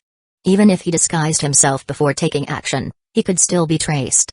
Hidden Leaf Village had too many special techniques, those who plays with dogs, insects, or delved into mines. Even though one of the fire temple's hosts died, despite it being due to the Akatsuki, Hidden Leaf Village mobilized 20 Anbu squads all at once. Just this lineup alone wasn't something an ordinary person could handle. Chakra metal can be entrusted to the Neko clan for forging. But as for weapon choice, should it be a ninjato or a kunai? Yoichi was a bit conflicted about this question as he returned on the road. If he crafted a ninjato, the Uchiha clan had a hereditary swordsmanship technique that was quite famous in the ninja world. He was considered a sacrifice for the Uchiha clan, and as long as he requested the Uchiha-style swordsmanship, the clan would certainly provide it. However, the Uchiha-style swordsmanship didn't quite align with the lightning-style chakra mode. After careful consideration, Yoichi decided to forge a ninjato. But he wouldn't learn the Uchiha-style swordsmanship, he would only learn some basic sword techniques. Then, he could use the lightning-style chakra mode as a foundation to create his own lethal swordsmanship. Upon returning to Hidden Leaf Village, Yoichi went straight to the Hokage's office. He needed to submit the mission record. He had been away for almost a month, and it was evident that a B-rank assassination mission wouldn't take that long. It was likely that both the clan and the mission department knew he was doing something else while on his mission. But Yoichi didn't care. He never hid his intention to leave the village from the start. Yoichi Uchiha, the B-rank mission has been completed. I'm here to submit it. Yoichi Uchiha, you've been away for quite a while. The client submitted their mission 10 days ago, and according to our information, you only took 3 days to complete it. Before the ninja in front of him could finish speaking, Yoichi Uchiha interrupted him, saying, "This has nothing to do with your department. Mind your own business and submit the mission to me now." You. The ninja from the mission department was choked by Yoichi's words, and he was visibly angered. However, his companion beside him quickly pulled him back and then took the mission scroll. Yoichi Uchiha, let me handle this for you. After receiving the mission scroll, the ninja stamped it with 2 seals and then handed over the mission reward to Yoichi. Yoichi-sama, do you want to take on another mission? No, I intend to rest for a while. After Yoichi finished speaking, he prepared to leave. He didn't need more money, he had been to several places in the past month. Yoichi couldn't let himself be constantly busy, he needed some time to rest in the village and wait for his new weapon. Just as Yoichi was about to leave the mission department's room, the ninja who had spoken ill of him earlier whispered again, "It's because he couldn't find any useful teammates that he's struggling and wants to rest for a while, isn't it? Hey, stop it." Although the man's voice was lowered, Yoichi still heard it. So, he paused and turned directly towards the person who had spoken ill of him, expressionless. Another ninja saw this and said, "Yoichi-sama, he didn't mean it, it's because of Sugimoto-kun's." Boom. Before the persuading ninja could finish his words, Yoichi suddenly accelerated, lifting his leg and not only kicked the table into pieces but also sent the ninja who had mocked him flying into the wall, causing numerous cracks on its surface. Seeing this, the other ninjas from the mission department immediately showed anger and shouted, "Yoichi Uchiha, how dare you attack a fellow comrade in the village? Don't joke around, why should trash like him be my comrade? Wasn't his remark just now a slight against Hidden Leaf Village shinobi or against the Uchiha?" Yoichi's Sharingan swept around. Although he only had 1 tomoe, coupled with his complexion and tone, it still carried some oppressive force. Moreover, these people didn't have much strength, mostly consisting of Chunins and Geninins. Seeing that none of them dared to speak, Yoichi turned off his Sharingan and left without saying another word. As for the consequences, he didn't care. When it came down to it, the village and the Uchiha clan owed him, and now some idiot dared to mock him. If he didn't teach that idiot a lesson, wouldn't anyone be able to insult him at will in the future? He worked so hard to cultivate, not to be treated like a turtle. After Yoichi left, one of the ninjas from the mission department hurriedly said, "Quick, take Sugimoto-kun to the hospital. I'll go report this to the Hokage. Kanbayashi-senpai, there's something I want to ask you." After returning to the clan, Yoichi went straight to the security division. Since they were from the same clan, the Uchiha clan members at the door didn't stop him. "Yoichi, You've been gone for a month, you finally decided to come back. The clan head even asked about you, and was a bit worried you might have defected. After saying a few words, Kanbayashi continued, "What's the matter? Haven't you finished the village's missions?" "It's not that, I've already completed them. I had a reason for staying outside. I coincidentally obtained this." After Yoichi finished speaking, he took out a small box containing chakra metal and opened it to show Kanbayashi. Upon seeing it, Kanbayashi's eyes widened in surprise. "Chakra metal? You're really lucky to get such a big piece. It's probably worth several million ryo. It seems like you want to use this chakra metal to forge a ninja tool?" "A ninjato. I want to learn some sword techniques, but I don't know how to contact the Nekomata clan, so I want Kanbayashi-senpai to help me out. I'll cover the cost of forging the ninja tool myself." "You don't need to pay, we have a collaboration with the Nekomata clan. We'll settle the bill together later. Besides, we support the younger generation of the clan, and you haven't asked for anything from the clan yet. Now you've even found the materials yourself, you don't need to pay for the forging fee." After hearing this, Yoichi didn't insist further and continued, "Then please Kanbayashi-senpai. Also I hope the weapon can lean towards a lightning element during forging, which would suit me better. Some chakra weapons would incorporate unique metals during forging, such as the second Hokage's Raijin no Kin and Hidden Mist Village's Kiba, which belong to the same category." After making his request, Yoichi left with the chakra metal. He had been away from home for almost a month, and he needed to clean up after returning. On the other side, Hiruzen was already annoyed that he had been interrupted while looking into the crystal ball. Now, after hearing the report from the mission department ninja, he felt even more troubled. It's one thing to spread rumors behind someone's back, but saying it to their face is no different from pointing fingers and cursing. But the fact that Yoichi physically attacked someone in the Hokage's office couldn't be overlooked. So, after thinking for a while, Hiruzen called an Anbu, informed Fugaku Uchiha that I need to speak with him. Chapter 11 Fugaku-san, the situation is like this. Although the receptionist also was at fault, I still hope everyone treats the villagers as family. If such a situation arises, feel free to come to me. I will speak up to Yoichi-kun. Hiruzen spoke kindly to Fugaku. Upon hearing this, Fugaku nodded slightly with a slightly solemn expression. "Hokage-sama, this time it was Yoichi's fault. I will punish him when I return. The medical expenses for Sugimoto-kun should also be covered by the Uchiha clan." "Fugaku, it's good that you have good intentions. However, Sugimoto also has the fault. He shouldn't have spoken ill of Yoichi in public." Sarutobi said with a slightly solemn tone, "I have emphasized many times that everyone in Hidden Leaf Village is one family. So this time, I won't overlook his mistake just because Sugimoto got injured. Hokage-sama, your broad-mindedness is admirable." Fugaku felt somewhat moved. His thoughts were not wrong. Hiruzen was someone who could bridge the gap between the Uchiha and Hidden Leaf Village. If I have children in the future, I'll name them after Hiruzen. After finishing the conversation, Fugaku returned to the guard unit, and arrangements were made to send Sugimoto's medical expenses to Hidden Leaf Village Hospital. Later, Fugaku called Kanbayashi, the captain of the guard unit, and also a supporter of the clan leader. "Kanbayashi-senpai, did you see Yoichi?" "Yes, of course. Although he delayed quite a bit this time, it's understandable. Clan leader, you don't know, but he obtained a piece of chakra metal the size of half a fist outside. He came to me just now, wanting to forge a ninja sword. Half a fist in size? That's indeed rare. However, Kanbayashi-senpai, when Yoichi returned, he attacked the ninjas from the mission department at the Hokage Tower and sent one of them to the hospital." Fugaku's tone shifted as he continued, "Because of this, I was just summoned by Hokage-sama. Although Hokage-sama didn't blame Yoichi and even let us handle it ourselves, Yoichi was too impulsive this time, actually attacking fellow Hidden Leaf Village shinobi at the Hokage Tower." Upon hearing this explanation from Fugaku, Kanbayashi was somewhat incredulous and asked, "Clan leader, Yoichi is not an impulsive person. Why would he attack the ninjas from the mission department? Did they assign the wrong mission again?" "No, Hokage-sama told me that the ninjas from the mission department were badmouthing Yoichi. When Yoichi heard it, he attacked the ninja and sent him to the hospital." After hearing Fugaku's explanation, Kanbayashi somewhat understood, but he still asked, "Clan leader, how do you plan to handle this? Call Yoichi here. He must be given appropriate punishment. If we don't show any response, it won't be justified in front of Hokage-sama. Hokage-sama has let you handle it yourself, why not just give him a verbal reprimand?" Seeing that Fugaku didn't quite agree with his suggestion, Kanbayashi continued, "Clan leader, Yoichi was wronged in the previous incident. After that, he didn't ask for any compensation from the clan. If we punish Yoichi for this matter, it might really provoke his resentment and dissatisfaction. No matter what, Yoichi was already a somewhat famous genius of the Uchiha clan. Being a chunin at the age of 13 in Hidden Leaf Village was already rare, and he had survived several life and death missions. Either he escaped from an elite jounin team and even killed one. Kanbayashi completely believed that Yoichi already had the strength of a jounin, just without official recognition. In a few more years, Yoichi was likely to become a strong representative of the Uchiha clan. Punishing him for a minor matter would seem excessive to Kanbayashi.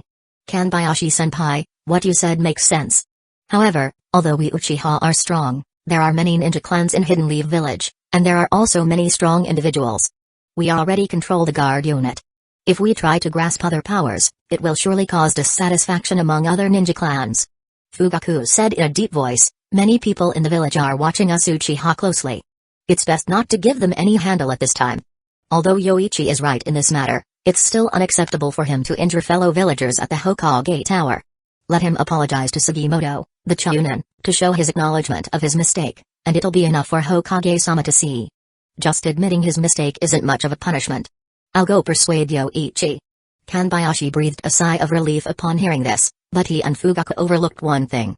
If the doves among the Uchiha clan bowed their heads and admitted their mistakes, it wouldn't be that complicated. But to make the hawks among the Uchiha clan bow their heads and admitted their mistakes, it would be better to control them with the Sharingan. Although Yoichi was not a hawk, he would never do anything disgusting to himself and help others. Striving to power was to live with dignity. Otherwise, with Yoichi's appearance, he would have more than enough fame to be a son-in-law to a prominent family. There was no need to endure the hardships of training every day. Fugaku spoke up, tomorrow is the assembly. Kanbayashi-senpai, you should let Yoichi participate in the assembly. We'll handle it there. Last time, when they talked privately, Fugaku noticed that Yoichi was quite assertive and didn't even ask for compensation from the clan. Fugaku was worried that Yoichi might be the same as last time. However, when they reached the clan assembly, with the continuous persuasion from the supporters of the clan leader, Yoichi should agree to apologize. Ninja-sama, the custom order you requested is quite complicated. It will require a total of 150,000 ryo. The materials aren't expensive, but to make a custom fit weight, it requires a skilled blacksmith. It's fine. Notify me when it's ready. Here's the money. Yoichi took out a scroll, unlocked the seal, and took out 150,000 ryo from it, handing it to the owner of the ninja tool shop, leaving an address as well. He had long planned for this wait. Physical training was essential for his training, especially for the lightning-style chakra mode that required rigorous body conditioning. However, the functions he wanted for the weight were quite extensive, hence the higher cost, unlike simple metal blocks like rock lees.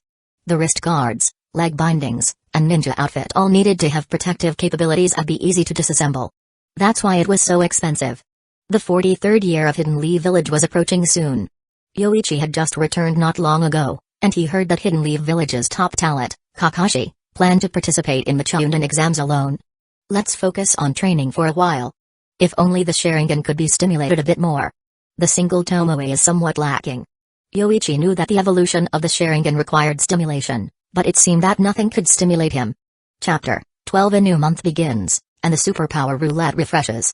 Eavesdropping of the honest gentleman, you can eavesdrop on what others are thinking, but you can only speak your mind.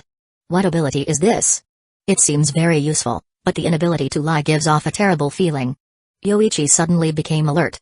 He had been using this superpower roulette for almost a year and had came to understand the rules of these random superpowers.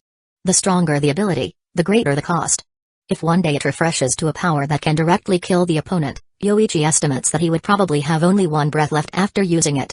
The superpower that refreshed this time is indeed quite powerful. Even the most skilled liars find it hard to deceive their inner thoughts, and Yoichi can hear what they are saying in their hearts. Basically, no one has secrets in front of him.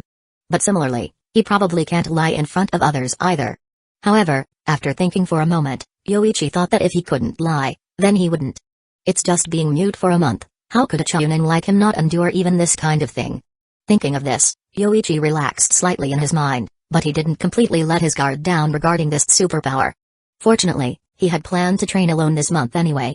Lightning-style chakra mode, swordsmanship, and attempting to stimulate an upgrade to the Sharingan.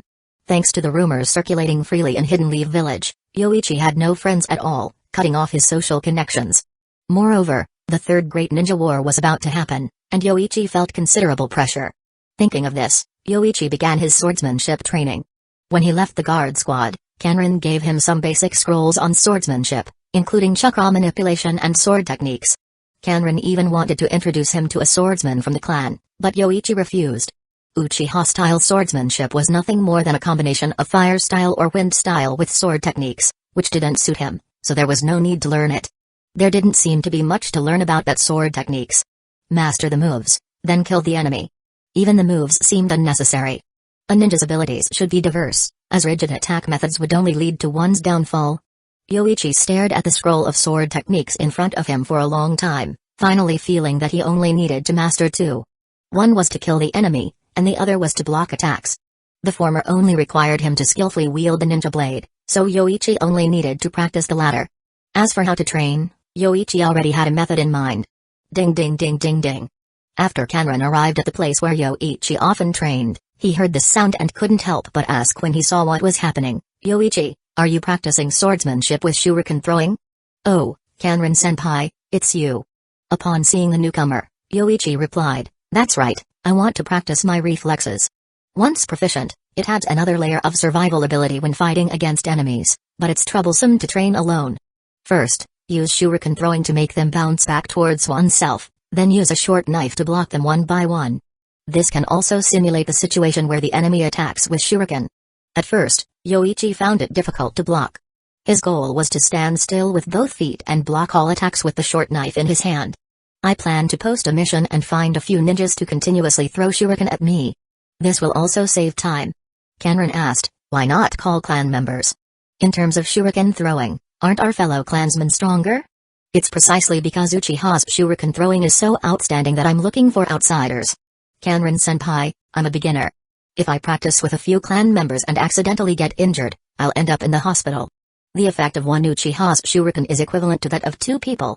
In this kind of training where he stands still and block, his single Tomoe Sharingan is really not enough.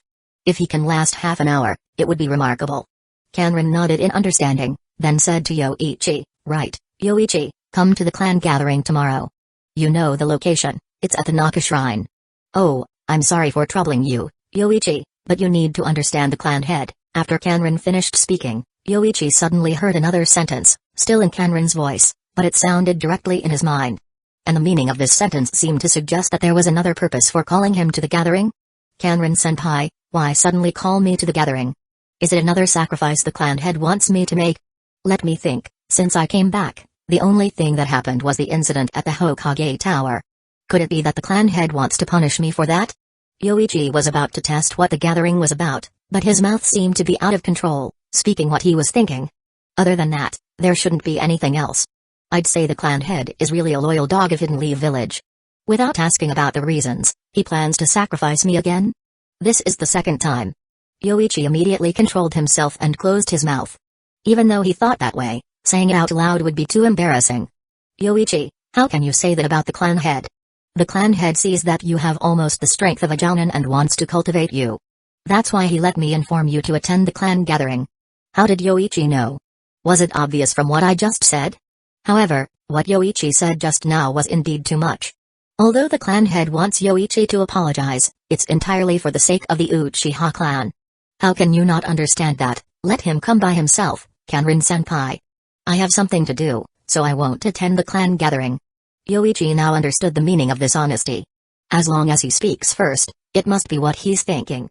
When asked by others, as long as he answers according to his habits, what comes out of his mouth will be the truth. However, speaking is often habitual, so he needs to control his mouth a little. Yoichi, everything the clan head does is for the better development of the Uchiha clan. Kanran said with a stern face. This time, Yoichi didn't hear what he said in his mind. It seems that what Kanran said out loud was also his true feelings. Alright, Kanran-senpai. I still need to go train. If the clan head wants to hold a clan gathering, he doesn't need to call me specifically.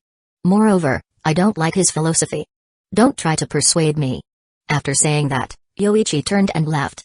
He felt that if he didn't leave now, he might say something he shouldn't, like being the number one loyal son of the Uchiha clan. Chapter 13. What's going on with Yoichi? Why was his reaction so intense today? After everyone had left, Kanran was quite puzzled. Although he didn't interact with Yoichi much, after several encounters, he had some understanding of him. remarkable talent and relatively mature in handling matters. Apart from the incident of assaulting someone in the Hokage Tower, he hadn't done anything particularly outrageous. Instead, due to a few accidents, he had contributed significantly to Hidden Leaf Village. And even though he had achieved merit last time, the clan head and the higher-ups of Hidden Leaf Village compromised, causing him some grievances, but Yoichi didn't react particularly intensely. Why was his reaction so intense this time? And he even guessed his and the clan head's intentions. Could it be that Elder Danzō had contacted Yoichi Uchiha? Kanran suddenly realized this possibility. Just now, Yoichi's reaction was very similar to the radical faction of the Uchiha clan. It's very likely. Yoichi's talent is not weak, plus his parents died early. And Elder Danzō admires Yoichi's talent, so it's very possible that he sent someone to contact him. Moreover, Yoichi has suffered quite a lot recently, and the clan hasn't stood up for him. After thinking of this possibility, Kanran prepared to find clan head Fugaku and tell him about this possibility. If Yoichi had Elder Danzō's support, then the clan head's plan would probably be difficult to realize. This ability is really. It's necessary to subconsciously control the mouth from speaking. It's better not to hear other people's thoughts. Yoichi used this ability for the first time, and now he was considering the advantages and disadvantages of this ability. But there was still some gain. At least he knew that clan head Fugaku was planning to persuade him to endure it again. This time, he directly used his ability to firmly reject it. Although it was driven by the ability, it was also his inner thought. He wasn't worried about other things, just a little concerned about the chakra metal weapon. But Kanran shouldn't have such serious thoughts of revenge or anything like that. At most, they would just not interact in the future. Being an honest boy was not that easy. There was definitely no one in this world who didn't tell lies. A person who didn't tell lies couldn't survive past 10 years old. They would be killed by others. Now, Yoichi was a bit troubled about what to do for the next month. Controlling the mouth was quite troublesome. He couldn't just stuff something in it. I'll try not to meet people as much as possible. As for the clan meetings, whoever wants to go can go. Yoichi decided in his mind. From the thoughts he heard from Kanran, it was evident that clan head Fugaku didn't have any good intentions left. This clan head had always stood on what he called the bigger picture. He never thought that this bigger picture was supported by all the Uchiha or not. After a few days, he would go ask about the chakra metal ninja tools. When the time comes, he would give the money for forging to Kanran. After going through this ordeal, he didn't want to take advantage of what Kanran had given him. As for those sword techniques, they were all basic sword techniques, and he didn't ask for any of the Uchiha sword techniques. Training is the only way, because true strength lies within oneself. After crossing over to the ninja world, Yoichi had no close relationships with his clan or the village. Other than the unreliable Golden Finger, he could only rely on his own strength to survive in the ninja world. He didn't have the mood to play house with clan head Fugaku. If he had the strength of a Hokage, he would just leave the village directly. Yoichi took the money and went to the Hokage Tower.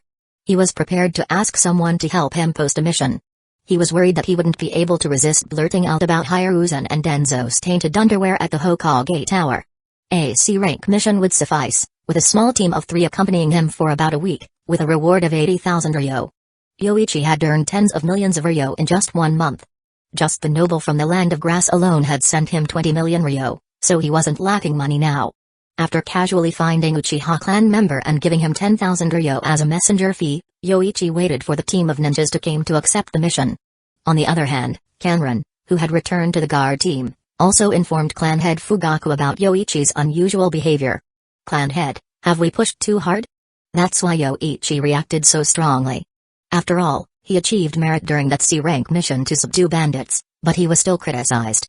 Any other clan member would find it hard to endure. Kanran-senpai, I know you like to take care of talented juniors in the clan, but I've already made a significant concession on this matter. Yoichi sent that ninja to the hospital, and now he just needs to apologize. Is that difficult? Fugaku shook his head and continued, regardless, Yoichi is also a ninja of the village. If that ninja spoke ill of him, Yoichi could come back to the guard team, but directly acting at the Hokage Tower is unacceptable. Kanran somewhat agreed, saying, what you said makes sense, clan head, but Yoichi's temper was quite large today. I doubt he'll attend tomorrow's clan meeting, and even if he does, what if Elder Danzō supports him? Let's call him to attend the clan meeting first, and then you can go find him with the team when the time comes. Make sure he attends. Fugaku wanted to firmly pressure Yoichi to agree, but he was also somewhat hesitant because of Elder Danzō's support. Right now, he was indecisive. Yoichi looked at the white-haired person in front of him and couldn't help but ask, Are you the ninja who accepted my mission? I remember my request was for about 3 people. Where are your teammates? I was just promoted to Chunin and haven't formed a team yet, but if it's the requirements stated in the mission, I can still handle it. After saying this, Kakashi formed the rat seal with both hands, shadow clone technique. Boom. Boom. Kakashi directly created 2 shadow clones, and then he continued, if it's just throwing shurikens with 3 people, I can still manage. After seeing this, Yoichi asked, how long can your shadow clones last? Kakashi replied, without using ninjutsu, they can last about an hour, then they'll need to recover chakra. Then it's just you. Yoichi didn't hear anything more from Kakashi, nor did he have anything to say to this 6-year-old child. He directly began the mission. Although Kakashi was only 6 years old, he was a genuine Chunin. If he didn't have strength, Hidden Leaf Village wouldn't have let him pass just because of his father. Even if it was just throwing shurikens, Kakashi's skill was superior to an ordinary Chunin. After he created 3 shadow clones, he stood in 3 different positions and continuously found opportunities to throw shurikens at Yoichi. Ding. Ding. Ding. Ding. Ding. The forest immediately resounded with the dense sound of metal collisions. Even without chakra-infused shurikens, Kakashi's thrown shuriken still had some power. Throwing them simultaneously from 3 directions could bring considerable pressure to Yoichi. If it weren't for his Sharingan's dynamic vision, he wouldn't dare to practice like this. However, as time went on, Yoichi's blocking became more and more proficient. Chapter 14. In a remote forest, the dense sound of metal collisions suddenly ceased. Bang. Bang. 2 shadow clones dispersed immediately, and the next second, Kakashi's expression changed abruptly as he sat directly on the ground. Releasing the shadow clones will bring back all memories. Once too many memories were brought back, it would cause a significant burden on the body in an instant. Fortunately, Kakashi only used 2 shadow clones, and it was just a simple action of throwing a shuriken, so the burden wasn't too heavy. Come over and eat something. Food helps with chakra recovery. We'll train twice more in the afternoon, and today's training will be over. Yoichi gestured to Kakashi, already prepared with 3 large bento boxes, each containing food for about 6 people, including rice balls, meat, and seafood, all ordered from some cooked food shops in the village. He had temporarily ordered them for a month, costing around 120,000 ryo, with seafood being the most expensive, while the rest were at normal prices. Sorry for the trouble. After hearing Yoichi's words, Kakashi didn't be too polite either. He sat down and took the bento box Yoichi handed him and started eating. If Yoichi hadn't called him, he would have prepared to eat his own dry rations. Although he could have gone home to eat in the village, he was on a mission and had to listen to the employer until the mission was over. The essence of a ninja is chakra. If you want to recover chakra quickly, you have to start with eating food. Nutritious food helps with chakra recovery, and what's faster than food recovery is medicinal herbs, but generally, no one eats medicine for chakra recovery. Even the soldier pills made from medicinal herbs are only used in emergencies. Are you planning to practice swordsmanship? After finishing his meal, Kakashi turned around and asked. Although he took off his mask to eat, he ate facing away from Yoichi. Yes, I plan to practice swordsmanship that complements lightning-style speed. This way, I'll have a higher survival rate on the battlefield. Also, Kakashi, didn't I tell you not to ask me questions casually? Yoichi didn't pay attention and inadvertently spoke his mind again when he answered, but fortunately, he had found some patterns when talking to Kakashi yesterday. As long as he consciously controlled himself, he could avoid speaking. But if he spoke subconsciously, then he would definitely speak his mind. I'm sorry, I'll pay attention next time. But if you want swordsmanship practice, I can change the method, such as using ninjato instead. Kakashi, with an expressionless face under his mask, apologized, then continued, I should be better at swordsmanship than you. Compared to practicing throwing shuriken, which can only exercise reaction and blocking, practicing swordsmanship should be more effective. After hearing this, Yoichi suddenly remembered that Kakashi's father was White Fang of the Leaf, and his swordsmanship was famous throughout the ninja world. Even in the Third Great Ninja War, Kakashi, with features resembling Sakamo, could scare the rock ninja Jonin. However, it was not graduation season yet, and there were no suitable task teams to insert people, so Kakashi could only accept some D-rank missions. It was quite a coincidence to encounter Yoichi's mission. Kakashi happened to be in the mission board when the mission was issued, and there was no danger in the village, so Kakashi gladly accepted it. Of course, I can do that. If you're okay with it, I can pay you at the level of B-rank missions, and the time is the same as before, just don't talk to me actively. Sure, I have no problem with that. Also, you can try using swordsmanship to deal with various ninjutsu. However, my chakra is limited, so I can't accompany you in this kind of training." Kakashi readily agreed. After watching Yoichi train for a day, he had some understanding of the strength of this Chunin, who was somewhat famous in the village. With only one Tomoe on Sharingan, but with fast reaction speed, although he had no foundation in swordsmanship, he could completely block every shuriken attack with his fast reaction speed. From the training, Kakashi could see his strength. Fighting such a person could also help improve his swordsmanship. But the Uchiha clan should have many powerful ninjas. Why didn't he find someone from the same clan but instead issued a mission to find ninjas from the village? "Let's continue training." After resting for a while, Yoichi stood up and said, and Kakashi was almost rested at this time, and then divided into 3 shadow clones. Not long after, the sound of dense metal collisions came from the forest again. Kakashi's shuriken throwing angle was also very tricky. Although it wasn't attached with chakra and its power wasn't very strong, it aimed for vital points everywhere. Yoichi only had to keep increasing his sword speed. And with his Sharingan he was able to block them all. In the afternoon, after finishing the training, Kakashi was also exhausted. After bidding farewell to Yoichi, he hurried home. After taking a shower, the meal was delivered to his door. Yoichi found it troublesome to cook for himself, so he ordered lunch and dinner to be delivered. But shortly after Yoichi finished eating, someone knocked on his door. Opening it, Yoichi frowned slightly. It was one of the last people he wanted to see right now. "Yoichi-kun, don't forget to attend the clan meeting tonight." "Kanrin-senpai, I've already said that I don't want to attend. There's no tradition for Chunin to attend clan meetings. Please don't bother me anymore." "Yoichi, as long as they are members of the Uchiha clan, they can attend a clan meeting. This time, the clan leader invites you. You should go, don't make it difficult for me. If you don't go, then I'll have to use some slightly forceful means." After hearing Kanrin's words and thoughts, Yoichi couldn't help but say, "Kanrin-senpai, why aren't you this forceful when dealing with outsiders alongside the clan leader? Even if you go to the clan meeting, your ideas won't be realized. From the beginning, I won't apologize to those who insult me. Kanrin-senpai, don't you think not all clan members are like you and the clan leader, compromising and accommodating to outsiders?" This time, there was no need to control his words deliberately, he wanted to say these things. "Yoichi, you. He's right. If Yoichi tells the details at the clan meeting, coupled with the instigation of Elder Danzō, then the prestige of Fugaku, the clan leader, will definitely be questioned. No, Fugaku's plan is wrong. It's better to discuss it again." After thinking this, Kanrin's expression changed slightly. At this point, he also didn't want Yoichi to attend the clan meeting anymore, but he couldn't lose face. Finally, he looked at him deeply and said, "Yoichi, whatever others tell you, you've misunderstood the clan leader. I know best whether I misunderstood or not. Kanrin-senpai, I understand you better than you do yourself." After saying that, Yoichi went back to his room and took out a storage scroll, then threw it to Kanrin. "This is the cost of forging a ninja sword, and the excess is the material cost.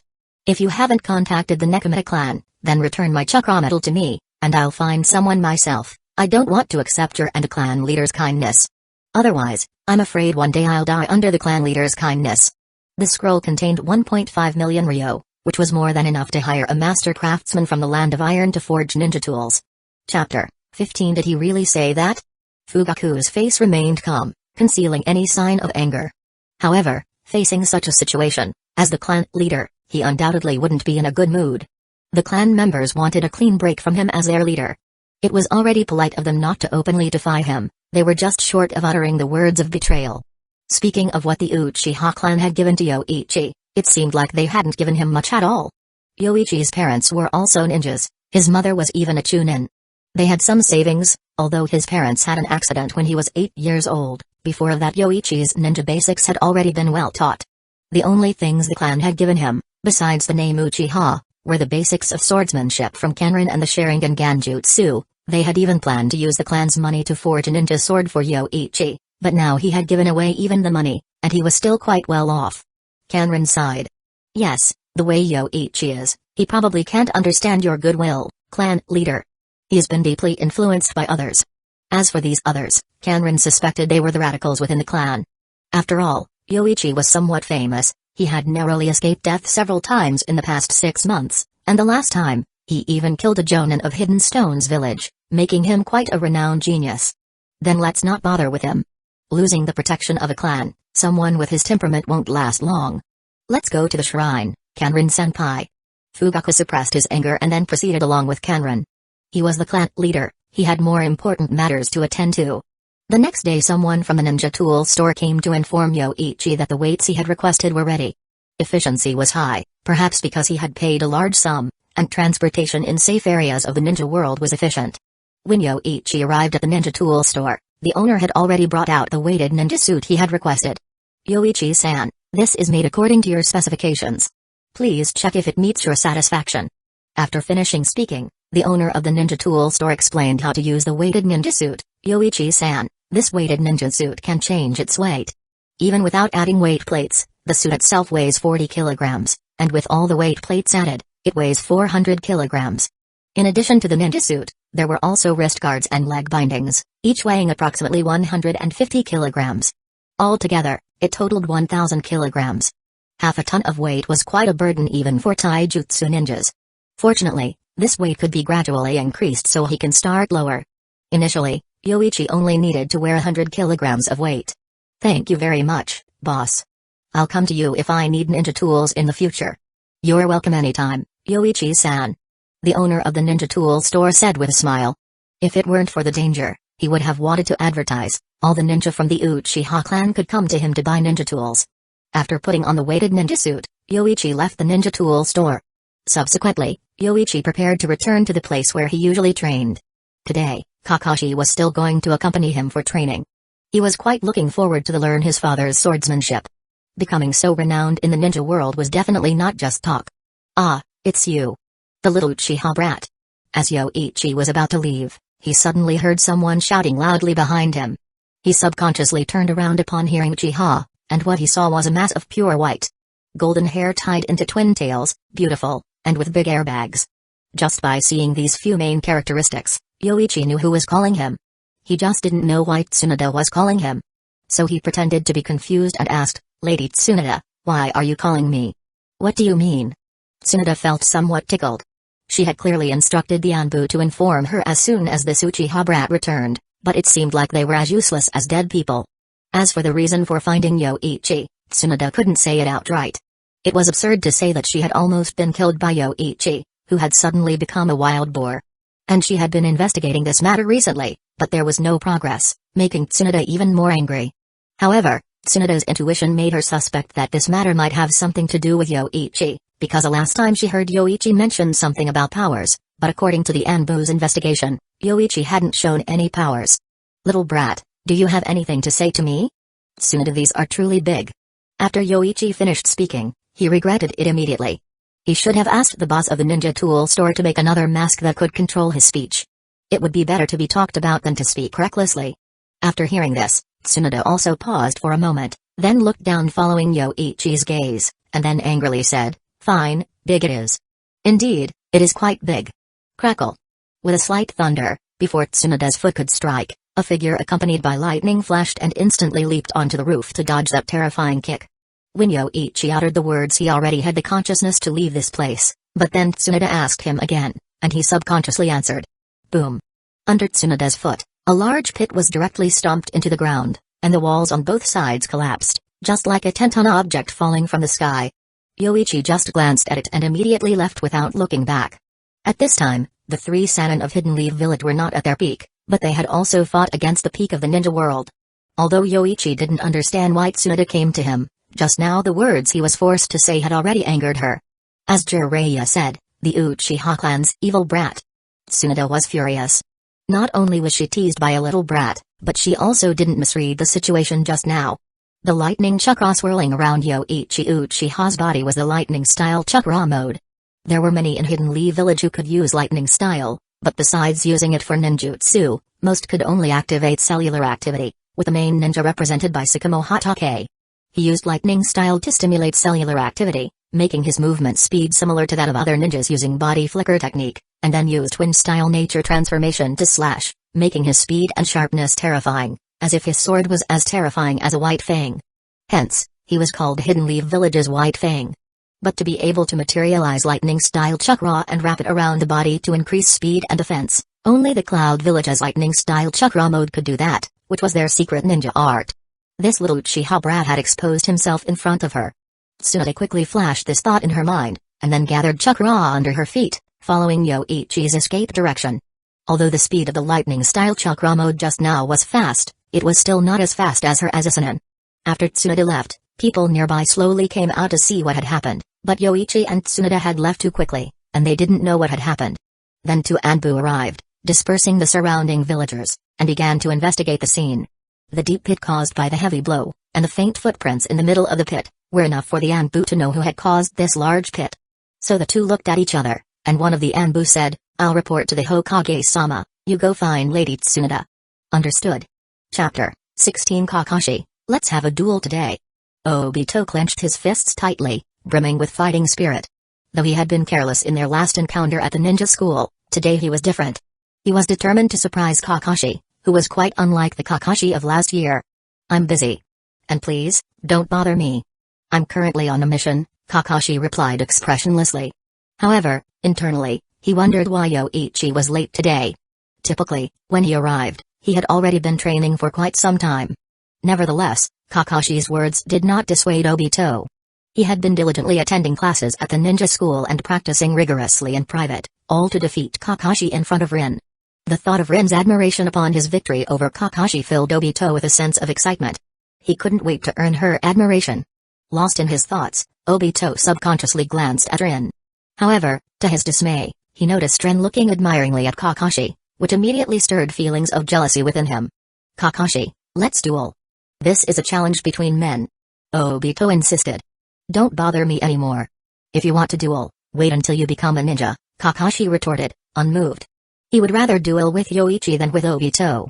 At least Yoichi had impressive achievements, having defeated Jonin, unlike Obito, who, despite being the same age, fighting him it felt like bullying. Crack. A continuous and slight thunder sounded, and figures accompanied by lightning appeared in front of Kakashi in the forest. "Kakashi," the figure spoke. Kakashi was taken aback, then surprised. The person who appeared in front of him was Yoichi Uchiha, and his speed even shocked Kakashi. Moments ago, he had noticed lightning emanating from the forest, but the speed was too fast, much faster than his own. "I've encountered something today, and the mission has changed. Can you help me stop the people chasing me?" "Wait a minute. I won't help unless you explain clearly. Besides, changing the mission violates the rules of Hidden Leaf Village's missions," Kakashi replied decisively, then curiously asked, "This is Hidden Leaf Village, and you're still Uchiha. Who was chasing you?" "The Sanin Tsunade." Yoichi originally wanted to invent a person to deceive Kakashi, but he forgot that he was particularly honest now. "Sorry to bother you. Even if it's my father here, I'm afraid he won't stop Tsunade-sama." Kakashi immediately gestured after speaking, then continued, "It seems that today's training task will have to be postponed until tomorrow. I'm going back now." This sentence delayed him a little. Yoichi Uchiha originally wanted Kakashi to attract Tsunade's attention with the name of his father so he could have time to run away. But Kakashi's question delayed him a bit. Crack. With a light flash of lightning, the figure disappeared directly from the original position. 2 seconds later, a figure suddenly appeared in front of Kakashi. With a beautiful face, a heroic spirit, and that distinctive golden hair, coupled with what Yoichi had just said, Kakashi immediately recognized the person before him. "Hey, what did that Uchiha brat just say to you?" "I'm Kakashi, who accepted the training commission from Yoichi. Just now, Yoichi asked me to stop Tsunade-sama, but I refused." Facing the obviously angry Sanin, Kakashi replied honestly, without hiding anything. "Tsukumo's son? You're honest." Tsunade glanced at the other two people, one of whom was like an Uchiha brat, and the other should be from the ninja school. From the admiring eyes of Rin, Tsunade knew that the girl was her admirer. But Tsunade didn't have the mood to talk to Rin now. With a step, she directly teleported to where Yoichi had disappeared. Not catching up with Yoichi for a long time made Tsunade even more furious. At first, she didn't want to use all her strength in the village. Originally, she just wanted to ask Yoichi about something, but when she saw him in person, she couldn't help but remember the memory of being beaten up by Yoichi. Her tone was a bit unpleasant. But later being verbally teased by this brat made Tsunade angry. Ninja speed relies on chakra. Any instantaneous movement and rapid movement require chakra support. As long as one can adapt to the flow speed of chakra in the body, their speed will increase infinitely. Seeing Yoichi getting farther and farther away, Tsunade increased the flow of chakra again, instantly doubling her speed. Seeing her getting closer, Yoichi also felt the danger approaching. Regardless of the reason Tsunade called him, just that one teasing sentence made Yoichi feel that he couldn't talk to Tsunade well. Besides, he was still in the duration of his ability, so he couldn't communicate at all. he could only take a gamble. Yoichi quickly recalled and confirmed that Tsunoda seemed to have no perception ninjutsu, then took out a few smoke bombs from his ninja pouch. Then, he increased his instantaneous speed to the limit, suddenly turned around, and threw the smoke bombs in his hand. The next second, 3 figures accompanied by lightning appeared from the smoke, moving in different directions. Shadow clone? Do you want to compare chakra with me, you evil Uchiha brat? After seeing this, Tsunoda sneered, quickly formed hand seals with both hands, and also split into 2 shadow clones, chasing the 3 Yoichis along with her own. She wasn't afraid of her shadow clones being destroyed. If her shadow clones couldn't deal with even one brat, then she wouldn't deserve the title of Sannin. After Tsunoda quickly chased after them for several tens of seconds, the smoke gradually dissipated. It wasn't until then that a stone about a meter away puffed and returned to its original form. Using smoke to block the line of sight, making Tsunoda unaware of any irrelevant things here, and using shadow clones to attract her attention, it worked. Fortunately, people who are anxious are easy to deceive, but my chakra is also running out. Yoichi hadn't finished sighing yet, and the memories of the shadow clones were transmitted back. So he didn't stay in place for long and turned and left here. After a minute, Tsunoda returned to this place, but now she couldn't find Yoichi anymore. Thinking that she was deceived by a 13 or 14-year-old brat, who was also from the Uchiha clan, Tsunoda suddenly felt a wave of embarrassment and anger. Grandpa's right. Swish. 2 Anbu appeared next to Tsunoda using the body flicker technique, then respectfully said to her, Tsunoda-sama, the Hokage wants to see you. I know. What's this old man doing? He is calling people for every little thing. Doesn't he have anything better to do? Tsunoda said with a trace of annoyance. She didn't need to guess what her teacher wanted when he called her, it must be some trivial matter, yet he had to make such a fuss. Chapter 17. When Tsunoda arrived at the Hokage's office, she found not only the Hokage present but also Fugaku Uchiha. Seeing the head of the Uchiha clan, Tsunoda couldn't help but inwardly scoff. She felt that the old man was really poking his nose into everything. Tsunoda, you know why I called you here, don't you? Why did you confront Yoichi in the village just now? The Hokage said to Tsunoda with a serious expression. He had just lightly reprimanded Fugaku for intervening against a fellow villager, but then his own student went and confronted Yoichi. One of the Sannin chasing an Uchiha around the entire village, almost running into the clan's territory. When the Hokage heard this news, he was so shocked that he almost dropped the crystal ball to the ground.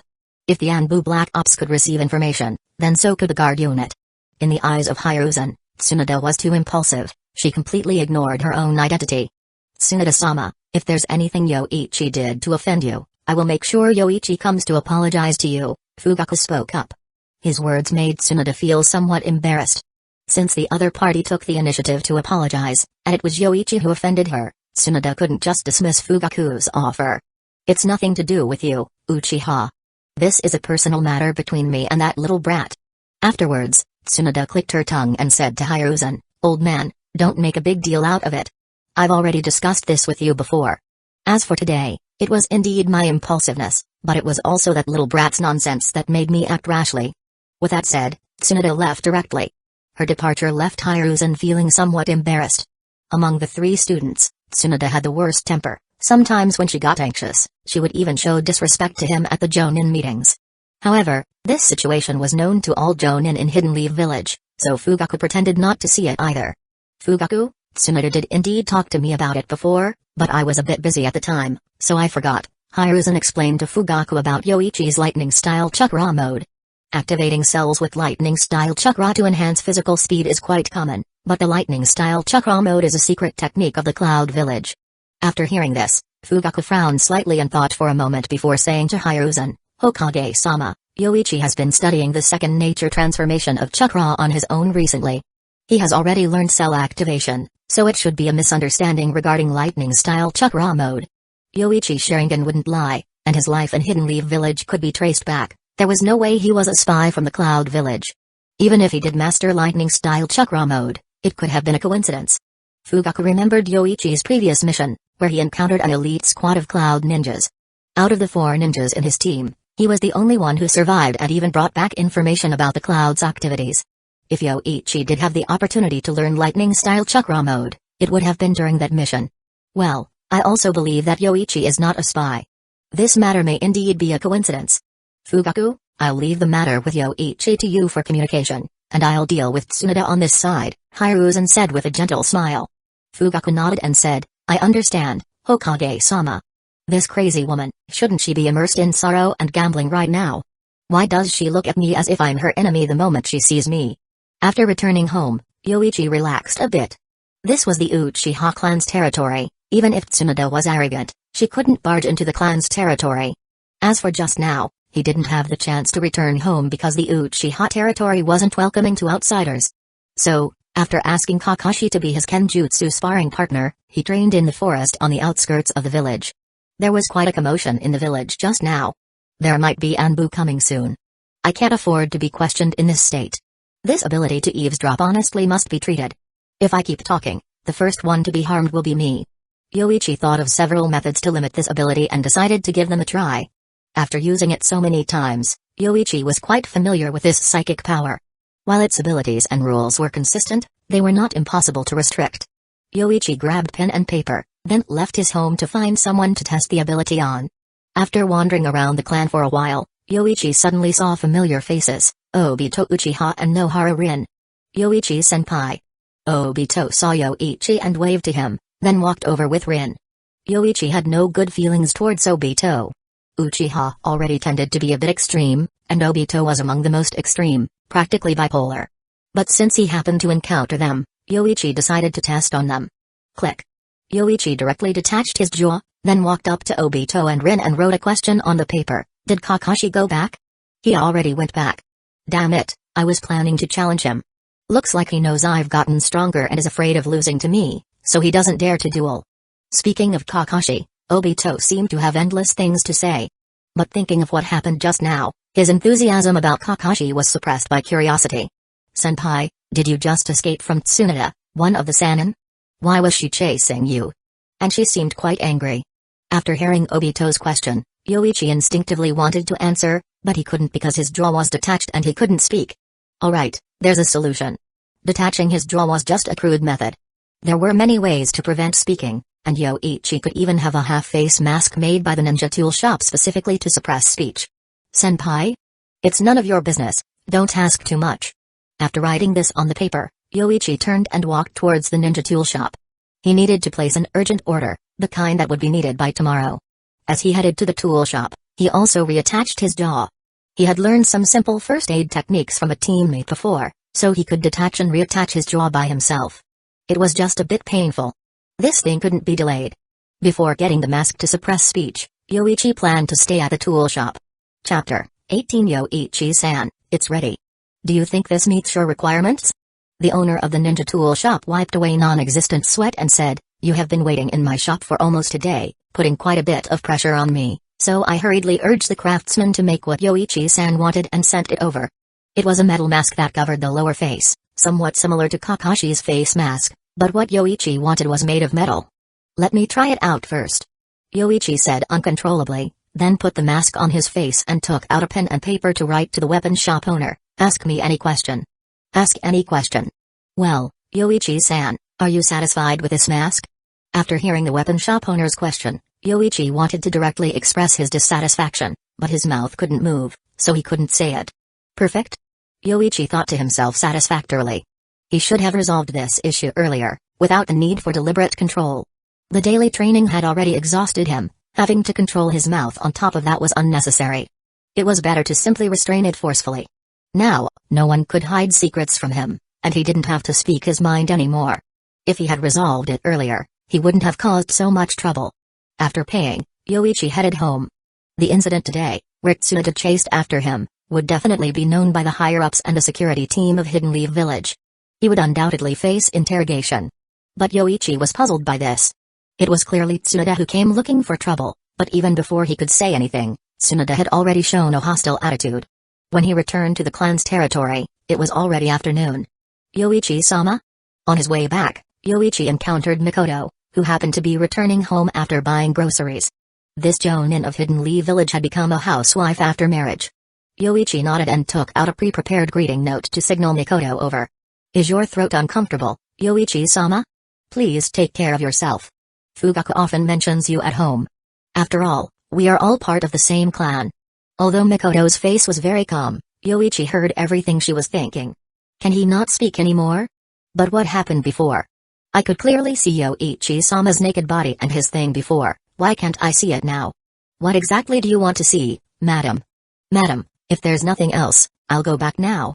Goodbye. Mikoto nodded and said, Yoichi-sama, rest well.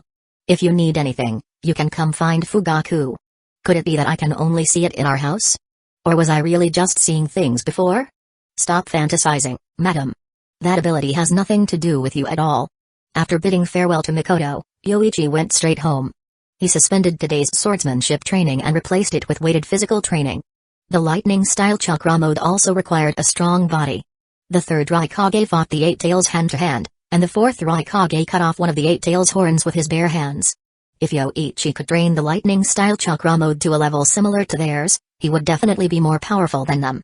As long as he could advance his Sharingan to the three Tomoe state, he would have a significant advantage in physical combat.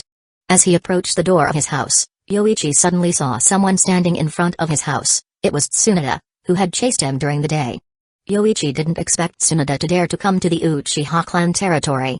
She was quite bold indeed. However, just as Yoichi turned around to run, Tsunade suddenly spoke, "Kid, don't run, I'm not going to attack you." This statement made Yoichi halt his movement, turned around, and looked at her suspiciously. Then, after a moment of thought, he took out pen and paper and wrote, "Tsunade-sama, I was wrong before. I hope you can forgive me. But what did you come to me for?" After seeing what was written on the paper, Tsunade pretended to be magnanimous and said, "Forget it, I'm not going to argue with a kid. But why are you wearing a mask and not speaking? Humphrey, wait and see. Evil Uchiha brat, one day you'll fall into my hands. But before that, I need to figure out if you're involved in that matter. Alright, forgive me for my words, and then jot it down in your little notebook, right?" Yoichi rolled his eyes internally. No matter how strong a woman was, she was still a woman. But if Tsunade didn't attack, he could tolerate it, especially now that his abilities were restrained. It wasn't convenient to talk outside, so after inviting Tsunade into the house, Yoichi wrote in response, "There was an accident, so I can only communicate in this way. Tsunade-sama, feel free to ask if you have anything. Do you know the lightning-style chakra mode?" Tsunade asked in a certain tone, "The lightning aura surrounding you just now can only be achieved with the lightning-style chakra mode. It's a secret ninjutsu created by the second Raikage. How did you learn it?" "Because of an accident, I obtained it during a mission." "Never mind, it doesn't concern me anyway. The old man already knows, and it's unlikely for a bloodline clan to have spies. I'm here to ask you something else. Is my transformation into a wild boar related to this Uchiha brat? I did hear him mention powers back then. What did that power mean?" After hearing Tsunade's thoughts, Yoichi was startled. He figured it out. That wild boar that day was Tsunade, and his ability at that time happened to be sneeze transformation. Tsunade's expression suddenly changed, and she stared at Yoichi very seriously, asking, "Do you know of an ability that can turn people into animals?" "I'm not sure. It's similar to transformation jutsu, but if there's a jutsu that can turn others into animals, wouldn't it be invincible?" "It's better to ask the third Hokage. He's the ninja arts expert of Hidden Leaf Village." Yoichi wrote this calmly, then handed it to Tsunade. In terms of performance or pretending to be clueless, he was still somewhat confident. After seeing Yoichi's response, Tsunade also felt suspicious, but she couldn't tell anything from Yoichi's expression just now. If she wanted to know whether this Uchiha brat was lying, the best way would be to bring him to the interrogation department. However, based on her suspicion and the experience of turning into a wild boar, she couldn't possibly bring Yoichi to the interrogation department. "Well, do you have any special abilities?" "Sharingan, a bloodline limit unique to the Uchiha clan. TSK." Tsunade saw that she couldn't get any useful information from Yoichi and felt that this kid was too slippery. But she had just been scolded by the third Hokage, and this was still the Uchiha clan territory. She couldn't attack, and Tsunade felt that there was no point in asking further. "Alright, I'm leaving. Does this brat really not know? What should I do next? It's been so long and there's been no news. Who could have done it? Or was it really just an illusion? Forget it, I'll ask the old man to help me investigate. I'll go gamble a bit first." Chapter 19. Has your mouth been injured by Lady Tsunade? Kakashi deadpanned upon seeing Yoichi approach wearing a metal mask. "Why does this feel like you're imitating me? And isn't it uncomfortable to wear a metal mask on your face? How do you handle breathing?" Kakashi remarked, puzzled. Yoichi rolled his eyes, indicating annoyance, but unable to speak, he refrained from further response. "It's not uncomfortable at all. Breathing has been taken care of. It's not early anymore, let's start training." Yoichi conveyed through a written note. Kakashi, after reading the note, felt like he had figured out everything Yoichi was thinking. He glanced at him with some suspicion, but since the employer had requested it, he had no choice but to comply. Subsequently, Kakashi drew a ninja sword from his back. As the blade emerged, it emitted a sharp sound and a white light. I'm using the swordsmanship my father taught me, primarily based on wind-style chakra. Please be careful, Kakashi warned. The essence of the Hotake swordsmanship lay in the cutting power of wind style and the speed of lightning style. Kakashi had trained with his father since childhood, attaining genin level strength by the age of 5. It was impossible for him not to have learned his father's swordsmanship. However, now facing an employer rather than an enemy, Kakashi had to adjust his approach. Even if he employed the Hotake swordsmanship, it was primarily for sparring, and the cutting power of wind-style chakra couldn't be too intense. Approaching Yoichi swiftly, Kakashi made a slight lunge with his sword. The sharp cutting aura resembled a strong wind as Yoichi promptly raised his sword to block. With a clang, the two ninja swords clashed, sparking. Kakashi remained composed, retracting his sword. Despite Yoichi's youth and possession of only a single Tomoe Sharingan, his insight surpassed Kakashi's. As they clashed again, a faint lightning glow surrounded Yoichi's blade as he blocked once more. One strike, one block. The speed of their exchanges increased, almost reaching a point where it was difficult to discern their swinging arms. Yoichi also became more proficient in swordsmanship, while Kakashi's attack angles became more cunning. Sometimes Yoichi could anticipate Kakashi's sword swings, but blocking them was challenging due to the angle. After more than an hour of intense training, they finally paused to rest. Reflecting on the training session, Yoichi felt that his swordsmanship had improved. If he continued to train in this manner, his progress would undoubtedly be rapid. Training like this alone is insufficient. When my father trained me in swordsmanship, he employed various styles and techniques, including ninjutsu, Kakashi remarked. After hydrating and donning his mask, Kakashi turned to Yoichi. In a while, I'll undertake some missions outside the village.